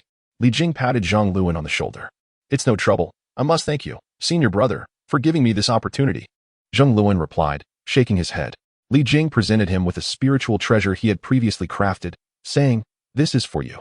Upon seeing the spiritual treasure, Zhang Luan was overwhelmed with excitement, trembling as he accepted it. Li Jing nodded. Indeed, this is a spiritual treasure I forged for you. Its function is quite singular, but it can maximize your innate abilities. Thank you, senior brother. Zhang Luan was at a loss for words to express his gratitude. He had been gathering materials recently, believing he would have to wait a long time to possess a treasure of his own, yet it had come to fruition sooner than he anticipated. Li Jing patted his shoulder, saying, We are brothers. There is no need for formalities. After meandering through the military camp, Li Jing took a brief inspection from the city tower before returning to the Li residence. Before he even stepped through the door, he heard the sound of an argument. Upon discerning the content of the dispute, Li Jing suddenly realized the situation, and he could not help but frown. 3 individuals quarreled over a toy, even the elder brother. Nezha was embroiled in the dispute. He had initially crafted 2 identical toys, but one had been gifted to the young Baoyu, leaving the remaining one for Nezha. Originally, Li Jing intended to prepare 2 more toys for both Nezha and Muzha, ensuring equality among them. However, this morning, the 3 brothers fixated on the same toy, unwilling to yield to one another, which led to their argument.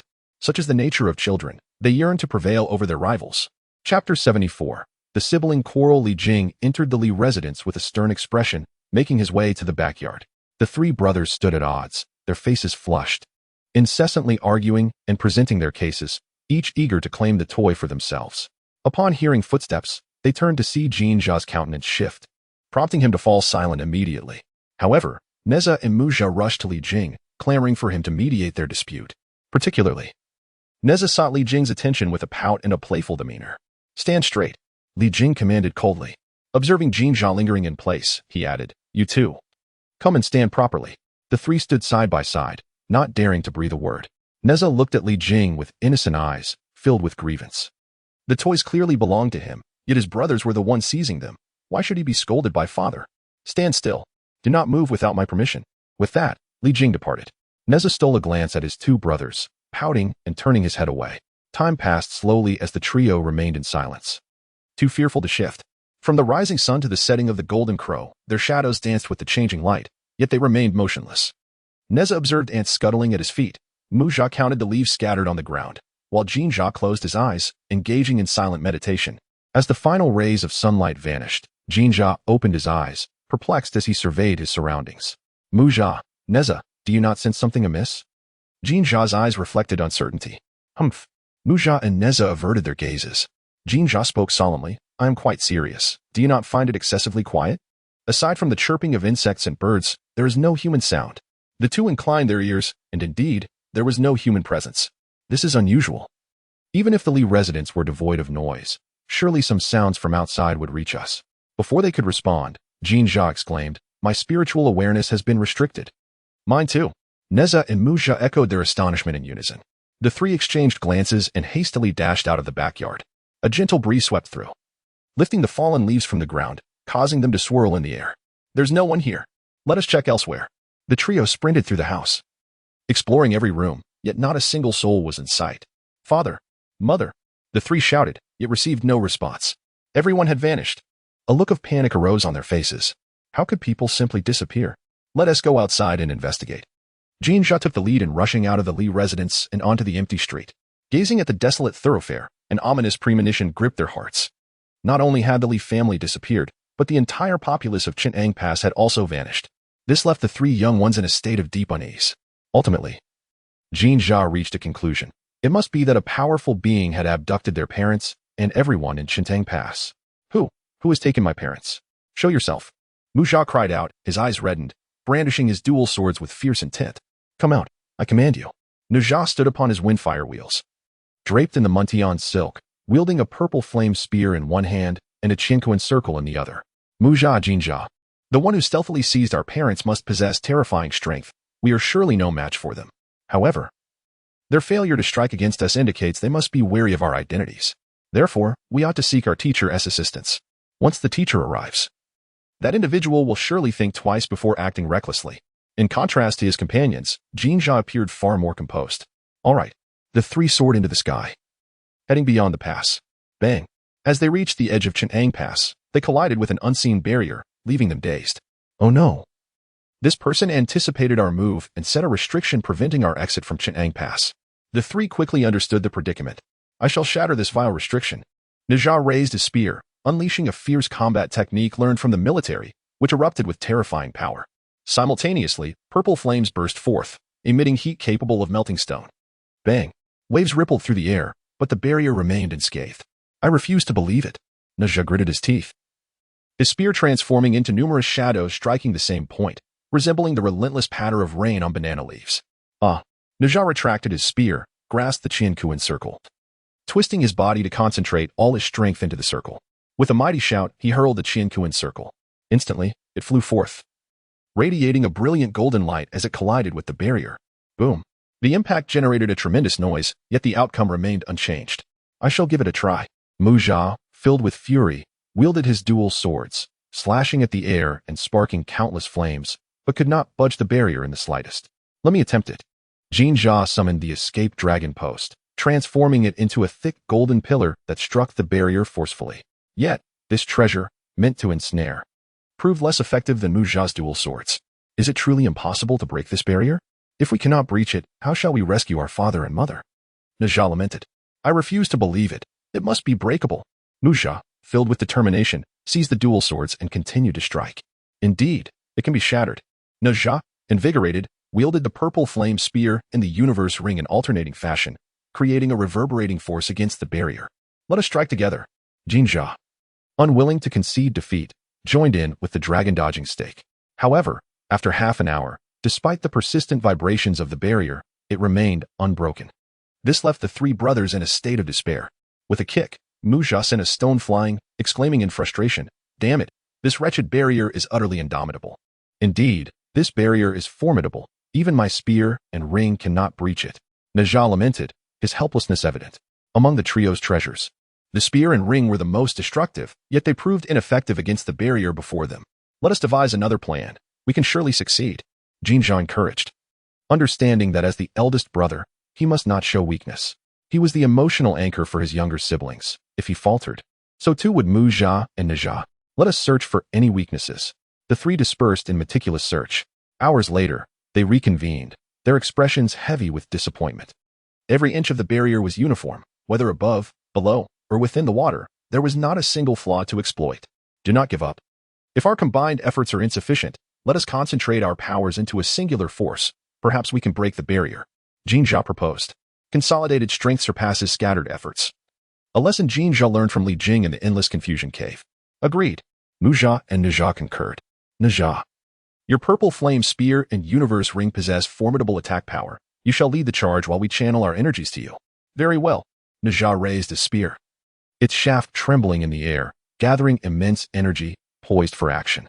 Suddenly, with a thunderous crack, the heavens darkened, and the earth trembled as if the apocalypse had arrived. Molten earth surged, and thunder rained down. Their build-up was abruptly interrupted, and they scrambled to defend against the unforeseen calamity. Cursed fate! The ground beneath transformed into molten lava, leaving them with nowhere to stand. Above, lightning clashed, and being airborne would render them easy targets. Jin Jia hurled the dragon-dodging stake beneath his feet. Nezha, riding the windfire wheel, twirled the merging sky ribbon overhead to block the falling thunder. Mu Jia fared the worst, brandishing his dual swords with no refuge in sight. Mu Jia, Nezha, come quickly. Jin Jia realized that their scattered efforts would only lead to greater exhaustion. They needed to unite to withstand the lava and lightning to conserve their strength. All right. Mu Jia, flustered, dodged the bolts of lightning while trying to approach Jin Jia. Suddenly, Mu Jia, caught off guard, was struck by a bolt and nearly fell into the molten lava. Nezha, swiftly assist Mu Jia. Jin Jia exclaimed. Very well. Nezha nodded, steering his wind fire wheel to approach Mu Jia rapidly. Mystic Silk, go. Under his command, the Mystic Silk swiftly extended, shielding Mu Jia from above. Let us go. Taking advantage of the Mystic Silk's cover, Nezha reached Mu Jia's side, bringing him to join Jin Jia. Well done, Jin Jia said, filled with joy. Beneath their feet lay the escaped dragon stakes, rendering them impervious to the magma, while the Mystic Silk above them rendered the heavenly thunder ineffective. Time is of the essence. Our magical energy has diminished considerably. If it continues to wane, even with our combined strength, we may face failure, Jin Jia urged. Understood. The two nodded in agreement. Musa. Transfer all your magical energy to Nezha. Nezha, retain only a sliver of energy to control the mystic silk. I too shall keep a fraction to maintain the escaped dragon stakes, ensuring our safety, while the remainder will be bestowed upon you. Jinjai instructed. Agreed. Nezha promptly summoned the purple flame serpent spear, and Musa poured forth all his magical energy to Nezha, with Jinjai following suit. Break for me. Nezha unleashed a terrifying aura. His headband shattered, long hair billowing, a dual-colored mark of red and blue appearing on his brow, as the powers of water and fire surged forth, intertwining upon the spear. Boom.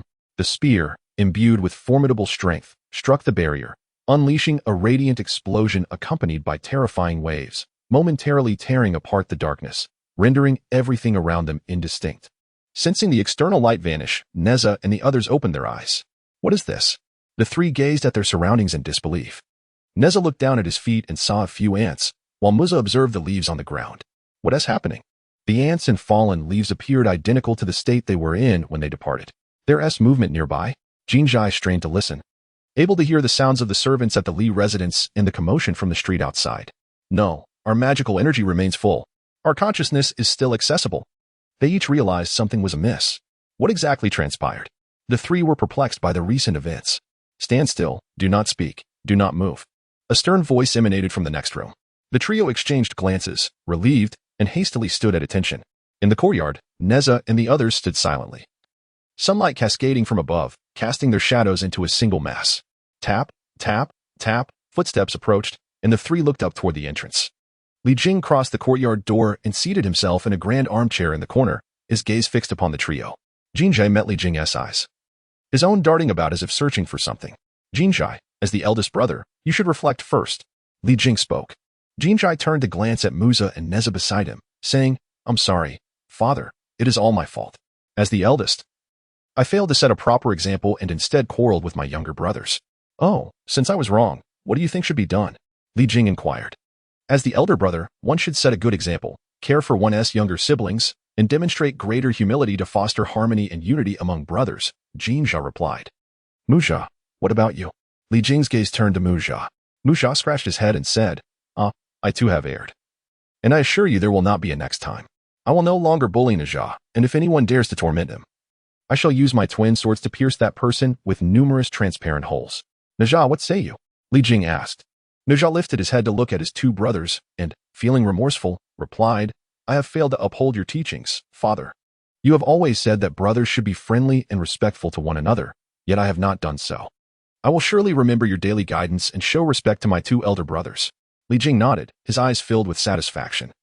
The transformation of the three was a testament to his heartfelt efforts. Come, let us dine.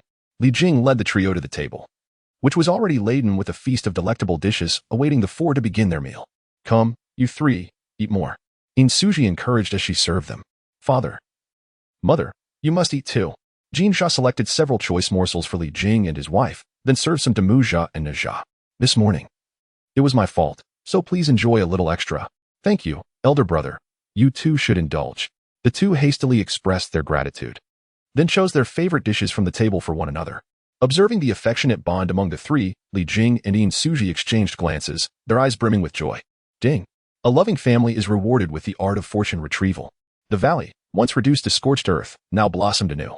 Lush green grass emerged from the fertile ground, carpeting the entire valley. In the center, a dark tree, nurtured by the divine waters, shed its charred bark and sprouted tender branches, Reborn. Yuan Hong knelt at the foot of the tree, gazing at it intently. Hong, I must leave now. Wait for me. Once I avenge you and settle my affairs, I shall return here to be with you. Yuan Hong extended his hands, gently caressing the trunk as one would tenderly stroke a beloved's form. After a moment, Yuan Hong rose and exited the valley, casting a lingering glance back before resolutely departing. Chapter 76. Young the madman Jinjai, Musa, follow me. After the meal, Li Jing led the two into the cave. Sit cross-legged and do not resist. Li Jing faced them, seated, and then, forming a hand seal, conjured a visage of misfortune that flew above their heads. This time, he did not intend to consume their fortune. He was not so deranged as to harm his own sons. The visage of misfortune not only could strip away fortune but also could sever calamity. Li Jing's purpose was to rid the two of their burdensome calamities. As the mainstays of the investiture of the gods, Jinjai and Musa, like Nezha, were both enmeshed in considerable calamities. The heavier the calamity an individual bears, the deeper they become entangled in great tribulations. If one's fortune is insufficient, death and the dissolution of the soul are inevitable. Even with ample fortune, should calamity obscure one's intellect, one may act irrationally, potentially endangering their very existence. Judging by the fortunes of the two, these calamities should not pose a problem for them. Nevertheless, Li Jing remained apprehensive. Moreover, calamity served as nourishment for him. The greater the calamity, the swifter his cultivation progressed. What is this? Nezha and Nezha felt a sudden chill in the air that sent shivers down their spines. It's all right. Do not move. It will soon pass. Li Jing commanded as he manipulated the face of calamity to extract the calamity aura from the two and swiftly devoured it. What is happening? Nezha and Nezha sensed something being drawn from their bodies, yet they did not feel any discomfort. Rather, they experienced a refreshing clarity. As if their minds had been cleansed, the two allowed Li Jing to act upon them, and soon, he had absorbed all the calamity aura for himself. All done, Li Jing said as he lifted them from the ground. Father, what were you just doing? Nezha inquired eagerly. Nezha also gazed at Li Jing with anticipation, hoping for an explanation. I merely helped you rid yourselves of some harmful entities, Li Jing replied, withholding the full truth about the calamity aura, which was a matter of great significance, intimately tied to his own life and worth. It was not that he doubted Nezha and Nezha, but rather that the world was rife with strange methods. Sometimes, even silence could lead to unintended disclosures. Harmful entities? Why did our masters not notice? They wondered. For in their eyes, the venerable Manjushri and Samantabhadra were far superior in cultivation compared to Li Jing. The fact that he detected it while they did not seem quite unreasonable. Indeed, your masters are aware, but this matter is exceptionally unique. Even they could not dispel it. I was merely fortunate to assist you, Li Jing explained. Oh, I see. The two exclaimed in realization. Li Jing affectionately patted their heads, saying, you need not overthink it. Ridding yourselves of this entity will also benefit your cultivation. This was no deception on his part. Being hindered by calamity not only unsettled the mind, but could also obstruct one's training. He speculated that the reason Jiang Zia had languished for 40 years with little progress in his cultivation was due to an even more terrifying calamity aura than that of Shen Gaobao, which impeded his advancement. Of course, this might not be the sole reason. Other factors could also be at play. Otherwise, Shen Gaobao too might have struggled in his cultivation. All right, go out and play with Nezha. As it was a holiday, Li Jing had no intention of making Nezha and the others practice. Children should play. Play is their primary pursuit, while cultivation is but a hobby.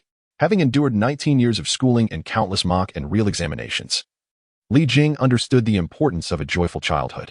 Okay, the two joyfully departed, heading off to enjoy their time with Nezha.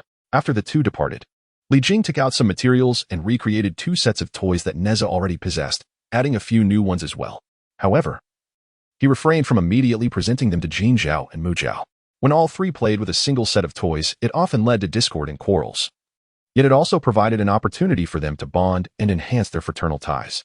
Moreover, Li Jing believed that having experienced the illusion, the trio would be less prone to arguments in the future. Yang Jian, are you all right? Howling Sky observed the battered Yang Jian with eyes full of sympathy. Yang Jian held himself to an even stricter standard than Li Jing. In pursuit of rigorous training, Yang Jian deliberately sought out treacherous terrains, places teeming with malicious demons and monsters. Regardless of their strength, he insisted on engaging in combat. Only when facing insurmountable odds would he seek Howling Sky's assistance. If there was a chance to defeat his opponent, he would not permit Howling Sky to intervene. The Yang Jian ultimately emerged victorious. The aftermath was devastating. After each fierce battle, he found himself in such a state. Just recently, he had fought to the death against a demon newly entering the nascent soul stage. Yet, even Howling Sky had to concede that this method was indeed beneficial for Yang Jian's cultivation. In just half a month, Yang Jian had ascended to the late golden core stage. Enduring excruciating pain, he consumed a thunder fruit, channeling his 9-9 mysterious art, utilizing the destructive power inherent in the thunder fruit to ravage his wounds. He simultaneously harnessed the energies of the art and the regenerative force of the fruit to mend his injuries, thereby strengthening his physique continuously. What a madman! Howling Sky found himself at a loss for words to describe Yang Jian. The current Yang Jian was so reckless that even this earthly immortal felt a twinge of fear. After 2 hours, the rust-like scabs on Yang Jian's body fell away, revealing skin as smooth as porcelain. He exhaled a breath of stagnant air, rising to his feet with renewed vigor. Just 2 or 3 more life and death battles, and I shall touch the threshold of the nascent soul stage. At that moment, he recognized that his decision was profoundly wise. Had he confined himself to arduous training in the celestial realm, even thrice the time would not have sufficed for him to break through to the late golden core stage. Although it was arduous, he deemed it worthwhile. Only by cultivating at such a pace could he swiftly rescue his mother and reunite his family. What perfect timing! Howling Sky sniffed the air and, furrowing his brow, glanced into the distance. In recent days, he and Yang Jian had slain numerous demons. Some were loners, while others had powerful backers. Naturally, these forces would seek vengeance against him and Yang Jian. Should their strength be insufficient, these individuals would serve as sharpening stones for Yang Jian. If they were too strong, Howling Sky would devour them. If they proved excessively powerful, he would have no choice but to flee with Yang Jian. Currently, it was indeed the latter scenario. Yang Jian turned to gaze in the direction Howling Sky was looking, and suddenly a crack appeared on his forehead, revealing an eye that began to rotate within. Indeed, they were being pursued again. Let us depart. They have 3 earthly immortals, and we are not yet their match. As the howling celestial beast revealed its true form, it swiftly carried Yang Jian away. There was no other option. They were unable to fight back. Previously, they had failed to escape in time, leaving them battered and nearly defeated. Yet, from misfortune emerged fortune, for this experience had sharpened their senses, allowing them to detect the approach of their pursuers early on. Cursed be these two. They fled with astonishing speed. No sooner had they departed than 3 individuals arrived at their location. Do these two hold a grudge against my clan? They have already slain several of our kin residing outside. Regardless of past grievances, they are now mortal enemies. I must consume them whole to assuage my burning hatred. We must pursue them swiftly. Our clan is in turmoil, and should I fail in my task, I may become the scapegoat for the clan leader's wrath. With this resolve, the 3 of them soared into the air, chasing after the direction in which the celestial beast and Yang Jian had vanished. Chapter 77. Brother, you are weakened. Joyful moments are fleeting, and before one can blink, a month has elapsed. Aside from attending to official duties, Li Jing spent the remainder of his time in the company of the 3 brothers of Nezha. On this particular day, Li Jing had again set out to manage state affairs, while Yin Suji was occupied with her own responsibilities. As the general's wife, she was engaged in charitable endeavors on behalf of the Li household. Thus, the 3 brothers found themselves relegated to the company of the servants, who they deemed utterly dull. They resolved to seek out more exciting pastimes. Why not visit the military camp? Nezha proposed. Having frequented the camp during his training in martial arts, he was well acquainted with many of the soldiers there. Let us go. I've never been to the military camp, Nezha exclaimed, brimming with enthusiasm. Is that permissible? Jinja, having grown more cautious after recent events, inquired. Yes. Father said we could go as long as we don't disrupt the soldiers' training. Nezha replied. And so, the trio made their way directly to the military camp. Greetings, Master Uncle. Upon entering the camp, they encountered Zheng Luan. Haha, Nezha, are you here to learn something again? Zheng Luan inquired, recalling how Nezha had often visited to hone his skills. No, it's quite boring. We came to see if there's anything fun here. Nezha responded. Zheng Luan shook his head and pointed to a group of soldiers training nearby. There is nothing particularly entertaining, but they are currently practicing archery. If you're interested, you may join them. Nezha's eyes lit up as he glanced at the archers, and he clapped his hands, exclaiming, Yes, let's learn this. Seeing their enthusiasm, Zheng Luan procured several small bows for them and led them to the target range. After demonstrating the necessary techniques, he stepped aside, allowing them to practice freely. With a series of sharp snaps, all 3 bows broke consecutively. Zheng Luan sighed. He recognized that these 3 brothers were no ordinary individuals. Yet he was still taken aback by their ability to snap the bows so effortlessly. The bows in the military camp are not ordinary. Even the most elite warriors would struggle to snap them. Yet, these 3 little monsters managed to do so with ease, indicating that their prowess had been underestimated. Nezha exchanged awkward glances with his companions, all of whom had consumed thunder fruits, significantly enhancing their physical forms. Particularly, Nezha, whose already formidable physique was further augmented by the fruit's refinement, resembled a fearsome beast in human form. Master, could you provide us with another bow? This time, we shall surely control our strength, Nezha said, somewhat sheepishly. Zheng Luan could only procure 3 bows for them. However, such special small bows were exceedingly rare, and he could not find a 4th. Reluctantly, he settled for 3 standard large bows. This is all I have. You probably won't be able to use them. Upon seeing them, Nezha chuckled and picked up a large bow. Watch me. He balanced on one leg, placing the bow on the other, and slowly drew it back. Wow. Nezha, you're so clever, Nezha exclaimed, also picking up a large bow and mimicking Nezha's method. You truly are a whimsical one. Zheng Luan chuckled, never having anticipated that one could draw a bow with their foot. Since you can draw it, let us give it a try. He drew 3 arrows from the quiver and handed them to the trio. Upon receiving the arrows, they again drew back the large bows, aiming at the target ahead. The arrows flew forth, accompanied by the sound of slicing wind. Swoosh, swoosh, swoosh in an unsurprising turn of events. The trio's initial attempt at archery using their feet resulted in all 3 arrows missing the target and landing on the ground. Again, the 3 picked up their arrows once more for another attempt. This time, they adjusted their angles too dramatically, causing the arrows to soar over the target, landing even further away. Once more, unwilling to concede defeat, they grabbed the arrows again. On this occasion, their aim improved, with the arrows landing at the edge of the target. Continue. With further practice, their accuracy significantly increased, drawing closer to the bullseye. Eventually, nearly every arrow struck true. This is too easy. The trio felt a sense of invincibility and isolation akin to that of snow and solitude. Let us stand farther back and see who can still hit the bullseye from a distance. They retreated progressively until they reached a considerable distance, then bent their bows to shoot. However, they soon discovered that the range of the bows was limited, rendering their efforts futile. Consequently, they moved to the maximum effective distance of the large bows. With a simultaneous thud, the sounds of arrows hitting the bullseye rang out, each one striking true in succession.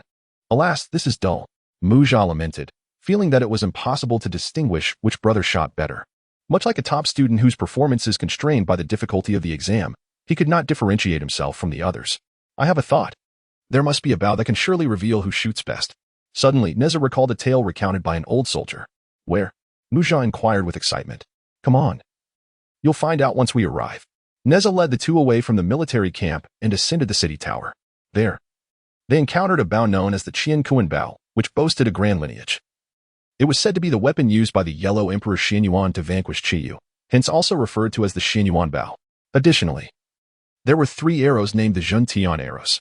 Both were treasures, promising to allow us to unleash our full potential without fear of breakage or insufficient range. Upon entering the grand hall that housed the Qiankuan bow and the Zhentian arrows, they beheld the bow and arrows displayed upon the stone pedestal. The great bow was not finely crafted. Rather, it exuded a rugged aura, adorned with intricate patterns unlike any the trio had ever seen. Let me have a try. Nezha eagerly approached the table, but, being only as tall as the pedestal, he had to climb upon it. He extended a hand to grasp the great bow, and an icy chill coursed through his palm. Ouch!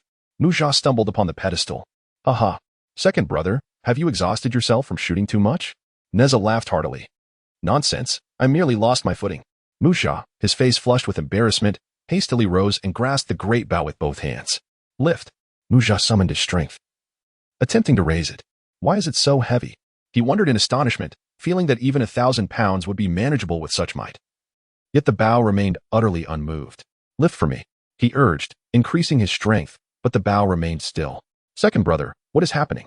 Nezha stood dumbfounded. Jinja also appeared equally astonished. He recognized that Nezha was not feigning. Lift. Nezha drew upon his magical power. And only then did the Qiankuan bow rise slowly. This thing is quite heavy, Nezha exclaimed as he leaped down, preparing to shoot. Ugh. Nezha gritted his teeth, yet he could not draw the bowstring, even with magic at his disposal. Open for me, he implored, exerting all his magical energy. But the bow showed no sign of yielding. I shall give it a try. Jinja took the bow, but was caught off guard, nearly losing his balance. Fortunately, he quickly utilized his magic, thus saving himself from embarrassment. What a heavy bow. Jinja attempted to pull back the Qiankuan bow, yet met with the same fate. Even his magical efforts proved futile. Allow me. Nezha stepped forward, grasping the bow. Instantly, the patterns on the bow appeared to come alive, radiating a shimmering glow. Rise. Nezha bellowed. Ouch. Jinja and Nezha gazed at him in astonishment. Nezha scratched his head, looking curiously at the Qiankuan bow in his hands. He sensed that the bow was not heavy at all. His earlier exertion had been excessive, causing him to stumble and fall to the ground. The bow is surprisingly light. Do give it another try? Nezha, with a hint of skepticism, took the Qiankuan bow, and to his astonishment, it felt just as before. Jinja experienced the same. This bow possesses a certain intrigue. Nezha, standing in a golden rooster pose, drew the great bow. To his amazement, the Qiankuan bow gradually yielded, the ethereal energy from the void swiftly converging into the bow itself. Simultaneously, an arrow from the quiver on the stone platform soared forth, knocking itself upon the bowstring. Alas! Upon reaching its limit, Nezha released the string, and in an instant, the arrow transformed into a fleeting streak of light, vanishing from sight. Oh no! The Zhentian arrow has flown away.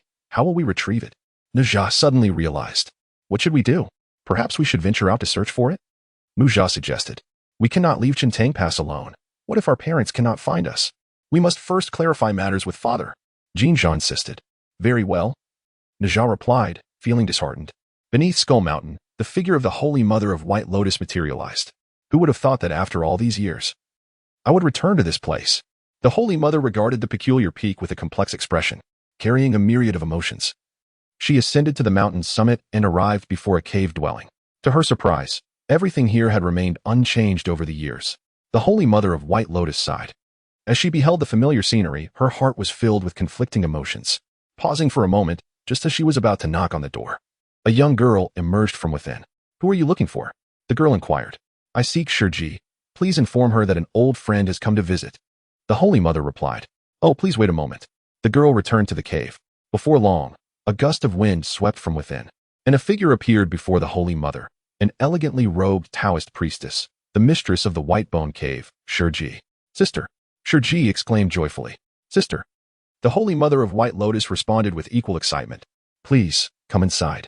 Shiji ushered the Holy Mother into the cave, where they both seated themselves cross-legged on the Taoist platform. Inside the cave, two young girls attended to them, one brewing tea, the other presenting celestial fruits for their enjoyment. Sister, you have finally returned. Do you see? This cave is exactly as it was before. Shiji's emotions were palpable. Your thoughtfulness warms my heart. The Holy Mother's eyes glimmered with gratitude. Having endured countless intrigues and deceptions outside, she was taken aback to find her sister still welcoming her as before, maintaining the cave's every flower and blade of grass unchanged for thousands of years. Every plant and stone here was meticulously arranged by sister herself. In those days, when Ma Yuan seized our cave, although we later reclaimed it, he left it in utter disarray. Sister was deeply saddened for quite some time before restoring it to its present state. Though you have been away for these years, I have always anticipated the day you would return. Yet, I worry that you may feel sorrow upon witnessing the changes that have transpired, which is why I have endeavored to maintain the original appearance. I am grateful to you, dear sister, for preserving this semblance. The Holy Mother of White Lotus remarked. I wonder what brings you back this time? With a sigh, she continued, please, take a closer look. Upon hearing her words, the Lady of Shiji opened her eyes wide and scrutinized her sister's form, only to behold a mere skeletal frame before her. Sister, how have you reverted to this state? Moreover, why has your cultivation regressed? The Lady of Shiji exclaimed in astonishment. When the Holy Mother of White Lotus departed years ago, she was at the pinnacle of the Golden Immortal stage. Now, she had fallen to the initial phase of the same realm. The Lady of Shiji understood that her sister's innate talent was not inferior to her own. Indeed, it might even surpass it, but her fortunes were not as favorable. Consequently, when she sought a master at the Green Escape Palace, she was chosen by the Heavenly Teacher, while the Holy Mother was not, creating a rift in their relationship. The Holy Mother of White Lotus grew increasingly extreme in her actions, resorting to the use of living beings for cultivation, seeking to refine her skeletal form into flesh, all in preparation for her ascension to the Taiyi Golden Immortal stage. The Lady of Shiji, having been guided by the Heavenly Teacher, was well aware that such methods were misguided.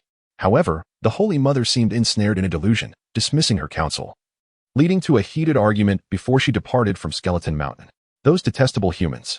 I was on the brink of breaking through to the Deluo Golden Immortal stage when I was grievously injured by one of them. And that strange fire annihilated my 3 flowers, leaving me in this pitiful state. It seems I may never have the opportunity to ascend to the Deluo Golden Immortal. The Holy Mother seethed, her eyes glinting with malice, wishing to exact vengeance upon Li Jing. Which disciple of a great sect is responsible? The Lady of Shiji inquired. Ordinary humans could not possess such formidable strength. Only those affiliated with a great sect might be capable. Perhaps it is the master of the Xian Du from the human sect. It should not be a disciple of a great sect. I am acquainted with those humans. This individual is unknown to me, appearing to possess only modest strength beneath the tribulation stage. Yet, he is exceedingly peculiar, suddenly unleashing the power of a Deluo Golden Immortal, accompanied by an enigmatic flame. The Holy Mother was acutely aware of how her actions had engendered animosity. Thus she had long prepared for potential dangers. Should she encounter a disciple of a great sect, she would undoubtedly flee at once. Is that so? The Lady of Shiji gasped, astonished by the revelation. Indeed, it is as you say. My purpose in coming here is to see if you might assist me. The Holy Mother lamented. Since my initiation into I have sought ways to aid you. After many years, I have finally discovered a method. Now that your essence has been disrupted, it is the perfect opportunity to test whether this method will be of any benefit to you. Oh, it is all my fault. I never expected that you would not harbor resentment but instead continue to think of me. The Holy Mother expressed with a sense of shame. The lady of Shiji grasped her sister's hands, assuring her, "It is of no consequence. We are sisters at heart. You ventured to the mountainside with the young disciple Biyun to gather medicinal herbs, which I have cultivated over many years and are now of great utility. I have preparations to finalize here. By the time you return, I shall be nearly ready as well." Chapter 79, Shiji, Li Jing's Mishap. The young disciple Biyun is the girl encountered by the Holy Mother of the White Lotus outside the Bone Cave. Under her guidance, the Holy Mother arrived at the medicinal fields on the mountainside. Here, a variety of rare herbs were cultivated. The two diligently harvested the herbs requested by Lady Shiji, filling a basket to the brim. "Let us depart." The Holy Mother of the White Lotus, unable to contain her anticipation, felt her declining cultivation weigh heavily upon her. Now, with hope in sight, her excitement surged. As they prepared to leave the fields, a sudden thunderclap shattered the tranquility, and a chilling light appeared in the distance. The Holy Mother sensed a faint familiarity with this cold radiance, reminiscent of the strange flames she had once faced. The light flashed and, in an instant, descended from the heavens, hurtling towards her. Startled, the Holy Mother swiftly evaded, but Biyun, ahead of her, could not escape in time and was pierced through by the cold light, meeting her demise. "Biyun!" The Holy Mother gasped in shock, suddenly realizing her grave error. However, upon identifying the instigator, her gaze filled with resentment and murderous intent. It was an arrow, the very one shot by Nezha, the thunderbolt arrow. The Holy Mother sensed a familiar aura emanating from it. Though faint, she was certain it belonged to that person. Another, more potent aura bore a striking resemblance to the first, leading her to conclude that the archer was undoubtedly connected to him. Cradling Biyun's lifeless body, she returned to the bone cave. Biyun. Lady Shiji, upon witnessing her disciple's sudden and tragic death, was engulfed in anguish. Who could have caused this? She saw no assailant, only the arrow that had slain Biyun, its aura identical to that of her enemy. The Holy Mother replied, "Lady Shiji." Lady Shiji cast her eyes upon the two characters etched upon the arrow, her teeth gritting in fury as she proclaimed, "Thunderbolt arrow, Li Jing, you ungrateful wretch. Not only have you harmed my sisters, but you have also slain my disciple. If I do not avenge this wrong, I shall have lived in vain." Where is father at Chintang Pass? Nezha searched in vain for Li Jing's presence. Little did he know, Li Jing had been invited by Ao Guang to the Dragon Palace. As they prepared to leave Chintang Pass in pursuit of the archer, Li Jing returned just in time to encounter the three. "Where are you headed?" Li Jing inquired. Just as Nezha and the others were about to respond, the skies darkened, and ominous clouds enveloped Chintang Pass in an instant. "Li Jing, come out." A terrifying aura of murderous intent hung above Chintang Pass, leaving its citizens uneasy, like ants in a hot pan, scurrying about. Soon, the principal figures revealed themselves. Li Jing's expression changed drastically upon recognizing the two figures. It was none other than the Holy Mother of the White Lotus and Lady Shiji. Striking a serpent yet failing to vanquish it only invites peril. It is evident that the Holy Mother of the White Lotus seeks vengeance. As for the Lady Shiji, with whom he has had but a few fleeting encounters, he can surmise her intentions by recalling the actions of Nezha and his companions. Li Jing finds himself perplexed by how Nezha and the others managed to draw the Qiankuan bow, and he is equally baffled by the alliance of the Holy Mother and the Lady Shiji. Nevertheless, such details have become inconsequential. Both are now resolute in their quest for retribution and will not relent. Upon spotting the Holy Mother, Li Jing realizes that she, too, has noticed him and his companions. "Surrender your life to me." The Lady Shiji, radiating a palpable aura of menace, charges toward Li Jing, leaving him feeling a chill run down his spine. Logically, the Lady Shiji should not exhibit such ferocity. The sole explanation lies with the Holy Mother. Without time to ponder further, Li Jing swiftly leads his companions to evade her assault. A tremendous crash resounds as the wall crumbles where he had just landed, exposing a gaping breach in the Chintang Pass. "Return to your mother and ensure her safety. Keep your distance." Li Jing instructs the three brothers of Nezha. With reconciliation rendered impossible, he resolves to confront the impending conflict, fully aware of his inevitable defeat, yet he cannot simply flee from his own territory. "Lady Shiji, why do you resort to violence without a word?" Despite the faint hope, Li Jing attempts to persuade her, believing that a dialogue might alleviate some of his burdens. "Humph. You covet my sister's beauty, employing deceit to undermine her foundation, and now you have slain my pupil. Despite my previous goodwill toward you, I shall not spare your life." The Lady Shiji strikes again, causing another segment of the wall to collapse with alarming efficiency. Li Jing is at a loss, realizing that the Lady Shiji and the Holy Mother are indeed sisters. As for the accusation of his lust for the Holy Mother, he surmises that it must be the Holy Mother spreading slander. "Lady Shiji, you're mistaken. I, Li Jing, am of utmost integrity. Ask Ao Guang if you must. As for the death of your pupil, that claim is utterly baseless. Regardless of the circumstances, Li Jing resolves not to accept blame easily, especially since he has yet to gain any advantage. Humph. Do not think to intimidate me with your dragon lineage. What can an outdated race do to me? As for whether you were responsible for my pupil's demise, I shall discern that for myself.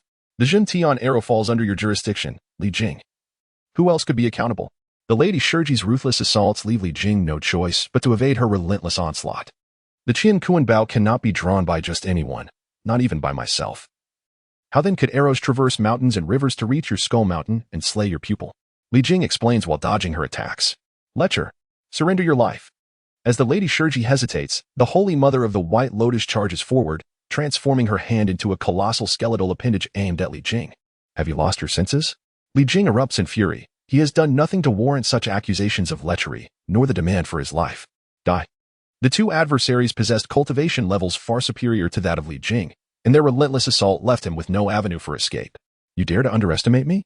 I shall show you the consequences of your folly. With a fierce glare, Li Jing caused the Lady of Shiji to emit a muffled groan and halt, clutching her abdomen. Yet, to his astonishment, the Holy Mother of White Lotus remained unscathed, continuing her pursuit. What was happening? Why had his powers faltered once more? Could it be that the Holy Mother of White Lotus was as perverse as a ghostly matron? Most perplexing to Li Jing was the fact that the Holy Mother's figure showed no sign of change. Li Jing, what have you done, you lecherous rogue? The Lady of Shiji exclaimed in horror, her panic evident as she grasped her belly. However, the absence of any sensation of a fetal presence offered her some solace. As a virtuous maiden, the thought of unexpectedly finding herself with child due to Li Jing's actions was utterly distressing. She exerted her magical prowess in an attempt to counteract his spell, but to no avail. Various healing spells and elixirs yielded no results, intensifying her frustration and deepening her animosity towards him. Such a bizarre incantation could only be wielded by a scoundrel. Li Jing's attempts at justification would be met with dire retribution. I shall ensure he meets a gruesome end, lest he brings misfortune upon others. The Lady of Shiji seethed, determined to rid herself of this predicament. Chapter 80. The infuriating transformation technique. After numerous futile attempts, the Lady of Shiji, enduring excruciating pain, charged forward, her belly protruding. Sister, step aside. I shall personally eliminate this scoundrel. The Holy Mother of White Lotus paused momentarily, halting her assault. Be cautious. This rogue employs insidious tactics, particularly regarding his sudden surge in power. Fear not, I shall manage. The Lady of Shiji brandished a formidable sword, lunging at Li Jing. Faced with the terrifying energy radiating from her blade, Li Jing felt a chill run down his spine. Despite his own magical abilities, he dared not confront her directly and could only evade her strikes. Run all you wish. I shall see how long you can evade. The Lady of Shiji threw a handkerchief into the air, which expanded in the wind to envelop Li Jing. The handkerchief, inscribed with the 8 trigrams, Qian, Kuan, Jin, Sun, Kan, Li, Jin, and Dui, intertwined with the void, nullifying Li Jing's elemental evasion techniques. Perish, you lecher. The Lady of Shiji raised her Taiyi sword, bringing it down upon him. In a moment of desperation, Li Jing executed another evasion technique, vanishing from sight just in time to evade the lethal blow. Where do you think you're going? The Lady of Shiji summoned the 8 trigrams handkerchief once more, aiming to subdue him. However, Li Jing was not foolish enough to remain stationary. With a swift movement, he changed his position, evading her grasp time and again. Despite her relentless pursuit, she could not catch him. Just as Li Jing prepared to exhale in relief, he felt his feet ensnared by a chilling grip. Looking down, he discovered several skeletal claws. The Holy Mother of White Lotus had seized the opportunity to ambush him while he was distracted. You shall perish. The Lady of Shiji's Taiyi sword descended towards his head, while the skeletal hand of the Holy Mother reached for him. Heavenly law and earthly manifestation. The Great 5 Elements technique. Li Jing, harnessing the celestial forces, suddenly expanded in size, his aura surging dramatically as he unleashed the claws at his ankles. Subsequently, he conjured a pagoda using the Great 5 Elements divine technique to shield himself from the onslaught of his 2 adversaries. In an instant, the pagoda was violently uprooted by the attacks of the Golden Immortal and the Taiyi Golden Immortal, crashing into Li Jing's embrace. The terrifying force of the impact caused his chest to cave in, and he coughed up blood. Perverse fiend, prepare to meet your doom. Lady Shiji, wielding the Taiyi sword, advanced relentlessly, offering Li Jing no respite. In a moment of panic, the pagoda was once again sent flying. However, this time Li Jing had the foresight to evade its trajectory. Draw calamity technique. Li Jing extended a finger and pointed at Lady Shiji from a distance. Instinctively, she raised the Bagua Dragon Whisk to defend herself, but found nothing there. Li Jing, at this juncture, you dare to mock me. Lady Shiji's fury intensified as she swung her sword, enveloping Li Jing in a torrent of sword light. Sister, be cautious. This scoundrel possesses cunning methods. We must not underestimate him, reminded the Holy Mother of White Lotus. Li Jing's sudden transformation from Yuan Ing to Great Luo Golden Immortal, and the bizarre flames that accompanied it, remained vividly etched in her memory, instilling a persistent wariness towards him, fearing he might employ such arcane tactics once more. Fear not. He has reached a dead end. He can no longer wield those strange abilities. Lady Shiji retorted. Exercise caution. I will ensnare him, and you shall subdue him swiftly. The Holy Mother of White Lotus, wary from past encounters, took no chances. Regardless of their strategies, Li Jing pressed onward towards the outskirts of Chintang Pass. The walls of Chintang Pass had suffered considerable damage. Continuing the battle atop the fortifications would likely lead to their collapse, rendering the pass indefensible in the face of impending conflict. A path to self-destruction, scoffed the Holy Mother of White Lotus. As a crucial stronghold of the Deshang, Chintang Pass had witnessed numerous battles, burying countless souls beyond its walls. Here, it was the domain of the Holy Mother of White Lotus. Rise, bone formation. In an instant, the heavens trembled, and the ground erupted with an overwhelming surge of death energy, engulfing Li Jing's figure. Bones emerged from the earth, intertwining to form chains that ensnared him. Cursed be this. These bones bind me, rendering me immobile. What is worse, they exude a terrifying death energy that seals my power, preventing me from employing my escape techniques. Sister, act swiftly, cried the Holy Mother of White Lotus, sensing that Li Jing had been cornered, believing he had no chance to employ his elusive methods this time. Die. Li Jing observed the fiery glare in Lady Shiji's eyes, brimmed with murderous intent. Damn it, this draw calamity technique is unreliable. Li Jing's mind teetered on the brink of despair. This spell was specifically designed to target calamity energy, drawing forth the misfortunes of the opponent and summoning their tribulations. It proved most effective against those embroiled in great calamities, as they possessed the most calamity energy. Lady Shiji was indeed such a person, burdened with significant calamity energy. After utilizing the robbery technique, Li Jing found herself engulfed in a tumultuous aura of calamity, which began to cloud her senses and render her irritable. Yet, despite her growing agitation, the impending disaster had yet to descend upon her. Now, it seemed inevitable that Li Jing would meet her demise. Alas, it appeared that she could not escape this tribulation, and a rebirth was unavoidable. Li Jing felt a sense of resignation. It was not death that frightened her. Ever since she had transitioned to the Infinite Catastrophe Sutra, she had ceased to fear mortality. As long as calamity existed in the world, even if she were to perish, she would resurrect in the very heart of the most intense calamity. However, her cultivation would reset to nothing, forcing her to start anew. Do not harm my father. As the Taiyi sword was poised to behead her, a delicate voice rang out. Nezha appeared, soaring on his windfire wheels. Throwing the Qian Kuan circle to momentarily halt the Taiyi sword. You shall also meet your end. The calamity aura surrounding Lady Shiji erupted at the instant Nezha materialized, overwhelming her reason and compelling her to swing her sword at him. Nezha, flee, Li Jing bellowed. She had not anticipated that Nezha would defy her command and rush toward danger. While she could be reborn, Nezha lacked such a capability. Die. The Taiyi sword in Lady Shiji's grasp unleashed a terrifying might, cleaving through Nezha's heavenly silk and sending the purple flame serpent spear flying. Nezha, Li Jing seethed with rage. Yet she found herself powerless to act, forced to watch as the Taiyi sword descended. Buzz. As the Taiyi sword was about to pierce Nezha's forehead, an abrupt stillness enveloped the world, and everything froze in time. Beneath the sword's tip, the mark of water and fire flickered momentarily. The jade pendant, which had been hanging at Nezha's waist, suddenly soared into the air. Die. The pendant erupted with a blinding radiance, rendering all present entranced as a chilling voice emanated from the core of the light. An indescribable aura surged forth, and Li Jing felt as though her very soul were on the verge of freezing. A piercing scream echoed, and Li Jing sensed the chains binding her bones dissipate.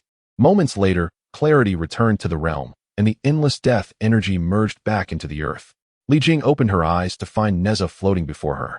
Chapter 81. The Fall of Lady Shiji. Nezha. Nezha.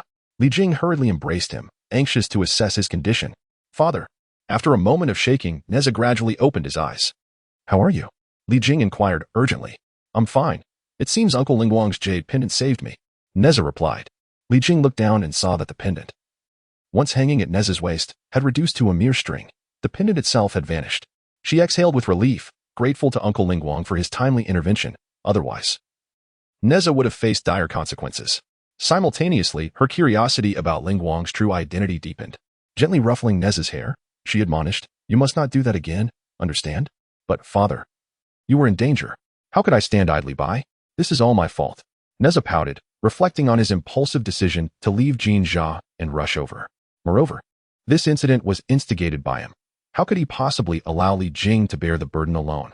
Li Jing delivered a sharp reprimand. In any case, there must not be a next time. You won't always be so fortunate. You are my son. Even if you err, the consequences will be mine to bear as your father. Whatever happens, I will shoulder it.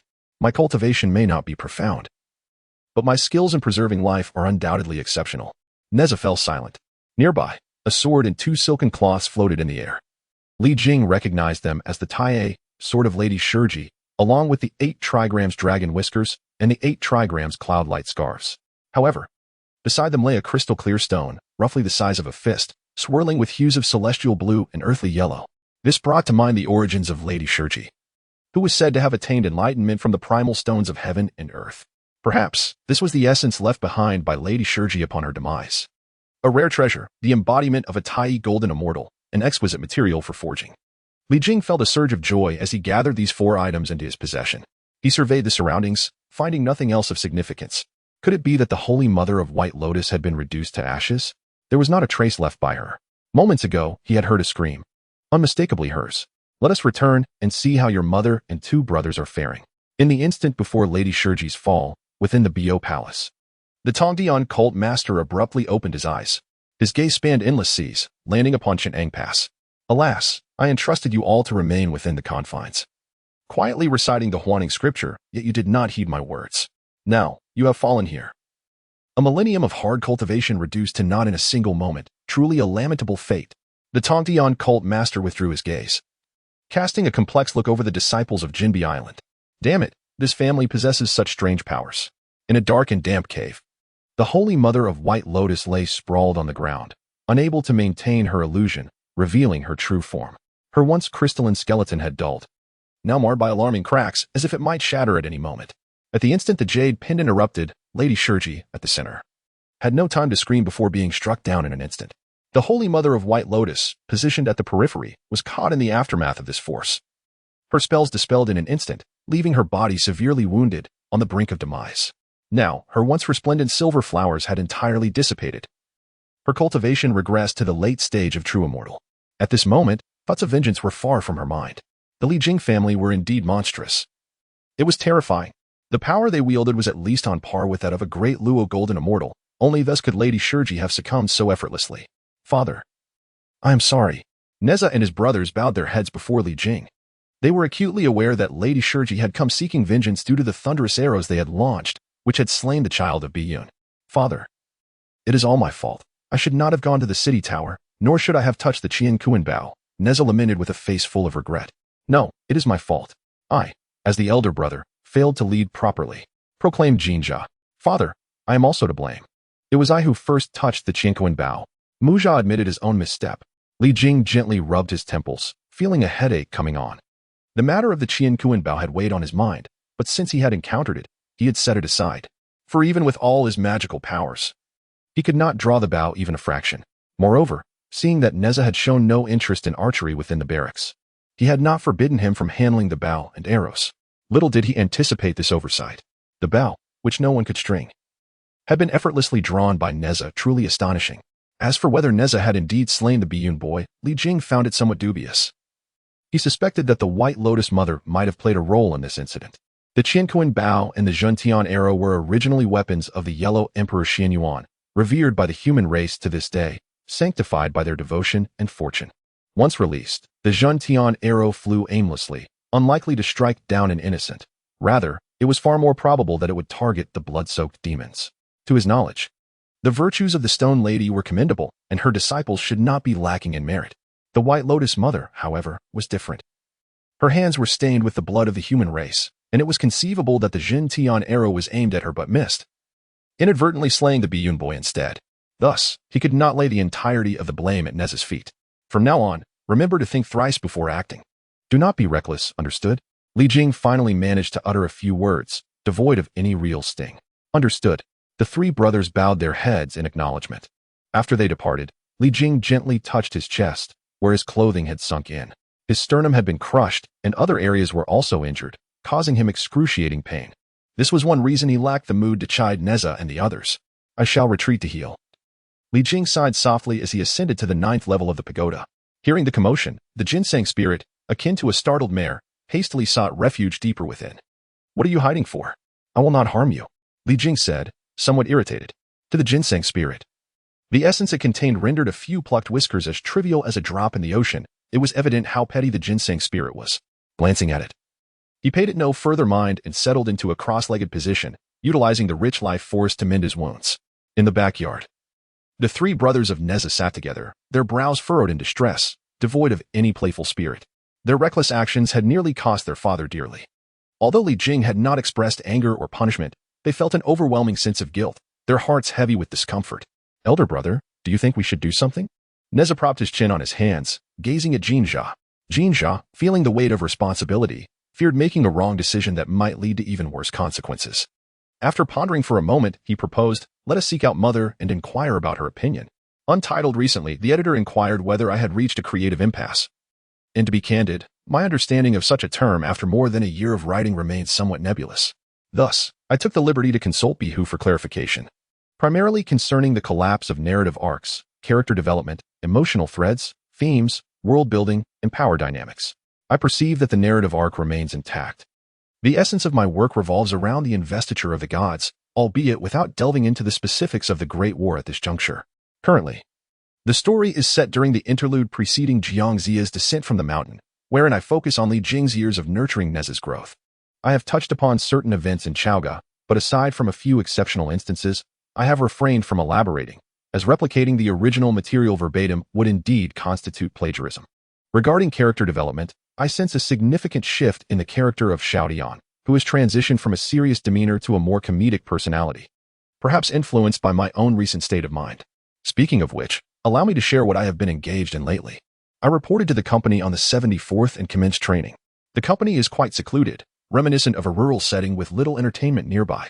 Each morning, I rise at approximately 6:45, have breakfast, and navigate a convoluted route to catch the bus to class. During the 1.5-hour lunch break, I rush to eat, write, and after dinner, I exercise before reviewing material. There is an examination ahead, where good performance correlates with bonuses followed by more writing. Consequently, from Monday to Friday, I find little time to write, dedicating the entirety of my weekends to this craft, aside from exercising and dining. The pressure during this period has been immense, stemming from work, life, and the burden of writing. There have been several instances of waking in the early hours, unable to return to sleep, nearly succumbing to despair. As for the emotional threads, I believe they remain robust. The overarching themes of the investiture of the gods and the affection for one's children are intact. Some may argue that Li Jing's second journey to Kunlun Mountain is superfluous, perceiving it as a mere filler. However, this is not the case. I have subtly laid the groundwork for this journey in the dialogue between In Suji and Nezha in Chapter 3. Within this journey, certain events may seem unnecessary, yet they are pivotal. For instance, the appearance of Odd introduces elements that resonate with the theme of nurturing. The emergence of the ghost city conveys significant information pertinent to the grand backdrop of the investiture of the gods. The character of the Holy Mother of White Lotus serves as a crucial supporting role, propelling subsequent plot developments. Moreover, Nezha's extraordinary encounter at the bottom of the pool not only grants him an advantage, but also touches upon deeper aspects of his identity. The endless confusion cave connects back to Ao Guang, and the treasures acquired therein will prove exceptionally important later on.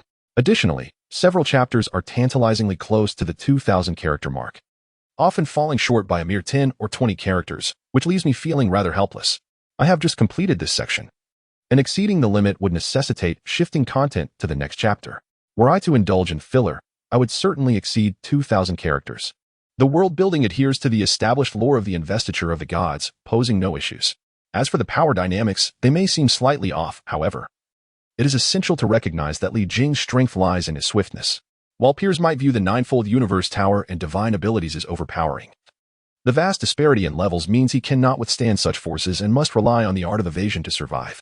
I consulted a seasoned author who remarked that I might be engaging in filler content. I clarified that it was never my intention to do so. However, perhaps due to my personal limitations, you may perceive my writing as such, for which I sincerely apologize and vow to improve in the future. Additionally, I have received notification regarding the book's release, which is set for today or tomorrow. Tomorrow is Friday, and as the weekend approaches, Everyone will have more leisure time to read. Moreover, with the afternoon off on Friday, I will have ample opportunity to write. Thus, I have chosen to release it on Friday at noon, promising 5 updates at that time. With the introduction of a fee, some may choose to abandon the book. That is perfectly understandable. I too have traversed a similar path. After all, not everyone enjoys financial abundance. Life can be arduous, and money is hard-earned. I wish everyone prosperity and hope to journey toward a shared affluence together. However, on Qidian, one can watch videos to earn coins. I must express my discontent, as the platform has become increasingly frustrating. Previously, one could receive 10 coins, but now it is seldom more than 7 or 8. And often the maximum viewing limit is reached after watching a second video. Readers can also sign in or seize gift packages to accrue book coins. And there are rewards for increasing reading time. Therefore, I kindly ask for a moment of support for this book, perhaps with an initial subscription. This book makes its debut on the platform, so I hope the supportive brothers among you will consider reading and offering an initial subscription. My first book underwent several trials before its official release, initially garnering fewer than 100 subscriptions, yet it eventually reached a peak of over 300. My second book fared poorly, receiving only 1 recommendation despite nearly 200,000 words, and currently has an average subscription of merely 80.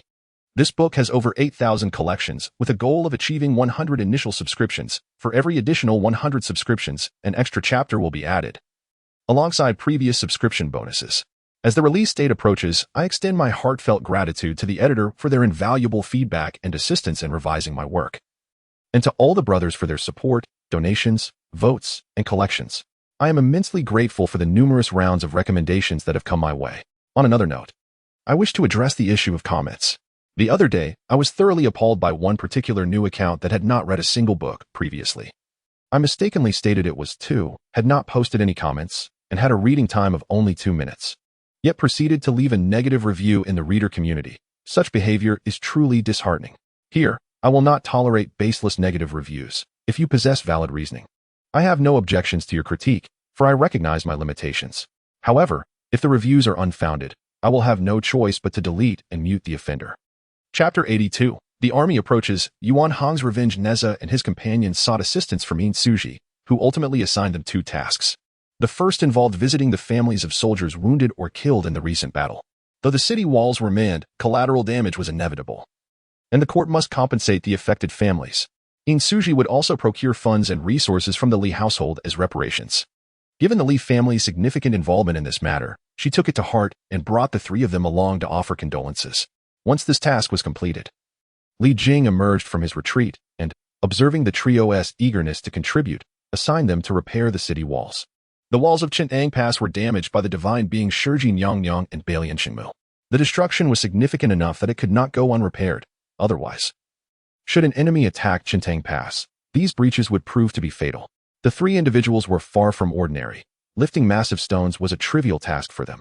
Thus, they could substantially assist in the restoration of the walls. Consequently, a curious scene unfolded at the site, as 3 young children hoisted the enormous stones up and down, drawing a crowd of onlookers. With the aid of these 3 strong men, the pace of the wall's reconstruction accelerated considerably. Nevertheless, it was evident that such repairs could not be completed in just a day or 2, as these formidable workers were only adept at moving bricks, not constructing walls. "Report to the Lord, joyous news," exclaimed a messenger. The newly appointed Dongbo Marquis, Jiang Wenhui, sat in his tent, furrowed in worry, when suddenly shouts echoed from outside. "What is it?" Jiang Wenhui inquired wearily. Since the uprising began, he had led his troops against Yuhan Pass for several months without achieving any success, which left him deeply disheartened. "My lord, scouts have reported that a significant portion of the Chintang Pass walls has collapsed. If we launch a surprise attack now, we could certainly achieve great success," the messenger proclaimed. "Excellent. Heaven is aiding me." Jiang Wenhui leaped from his seat, instantly revitalized. "Mao Zhao, assemble the army immediately and march towards Chintang Pass." "Yes," the messenger replied, departing to rally the forces. "Report, General Zheng. An army is approaching rapidly from 20 miles away and is expected to arrive at Chintang Pass within an hour." Zheng Luan, who was on patrol, was suddenly apprised of the scout's news. "My brother's foresight was accurate. Someone indeed seeks to take advantage of the situation," Zheng Luan mused. He instructed that the news be conveyed to General Yin Hu and ordered preparations to be made to repel the enemy forces. After issuing his commands, Zhang Luan proceeded to the Li residence in search of Li Jing. "Zheng Luan, what brings you here in such haste?" Li Jing asked, having just emerged from seclusion, where he had been diligently cultivating his skills. 3 young rascals have gone to move bricks, and it seems someone intends to strike while the walls are in disrepair. Zhang Luan explained. Ah, let us investigate, Li Jing said, climbing to the battlements, where he focused his vision and beheld a great cloud of dust. With thousands of troops galloping forth, let us proceed according to our plan. Whoever dares to encroach upon my territory shall find out how formidable I can be. Understanding that someone would seize the opportunity, Li Jing had already made his preparations. Yes, Zhang Luan affirmed, descending to make arrangements. As Li Jing observed the approaching army, his mind began to strategize. He surmised that the intruder was none other than Jiang Wenhui. Alone, Jiang Wenhui was not to be feared, though he was courageous. His abilities were limited, as evidenced by his inability to conquer Yuhun Pass over the past decade.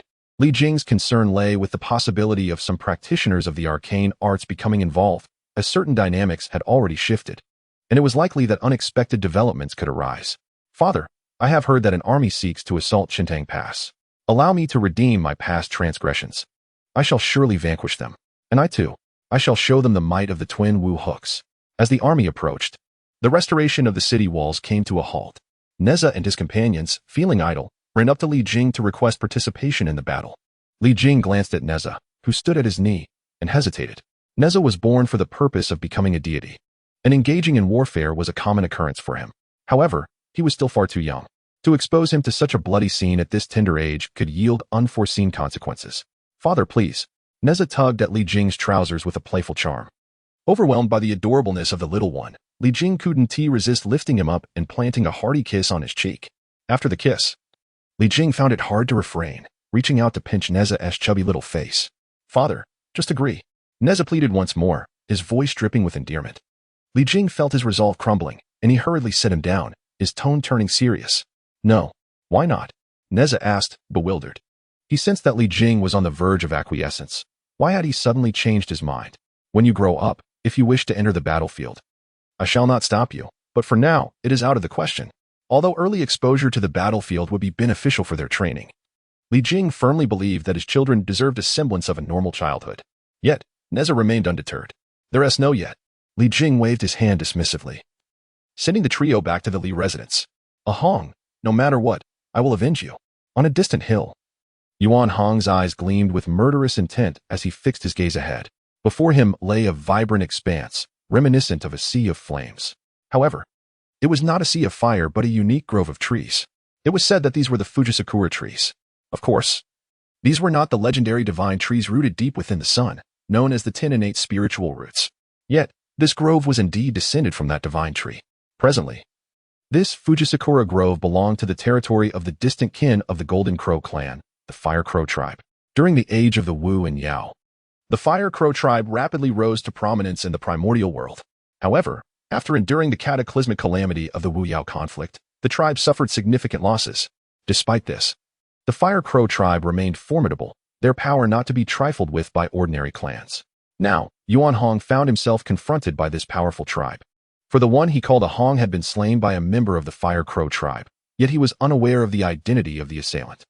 He had vowed to slay whoever was responsible, seeking vengeance for a Hong. Since he did not know which Fire Crow had caused a Hong's demise, he resolved to eradicate the entire tribe. Yuan Hong had been observing from this hill for a considerable time. He dared not directly invade the Fujisakura grove, as that would be tantamount to courting death. He awaited an opportunity, hoping for a lone Fire Crow to emerge. Days passed, regardless of wind or rain, and he maintained his vigil without faltering. At last, the moment arrived. One day, an elderly man with silver hair stepped into the fiery grove, and with that, the opportunity presented itself. The individual entered for half a day, and upon emerging, he was accompanied by an additional person and a crow. This was a small Fire Crow, its body shimmering with a red glow, resembling flames, and appearing exceptionally striking. The newcomer, Yuan Hong, sensed that he was no match for the individual. However, he perceived a chance to eliminate the Fire Crow perched upon that person's shoulder. Yet, the close bond between the man and the crow made it exceedingly difficult to strike. After much contemplation, Yuan Hong resolved to follow them. Remaining in this place would yield no opportunity for vengeance. Thus, it was more prudent to pursue them and await a moment to dispose of the Fire Crow. Harnessing his profound skills, Yuan Hong transformed into a small bird, trailing behind at a distance. To evade detection, he frequently morphed into various other creatures. Thus, he continued his pursuit, traversing countless mountains and rivers.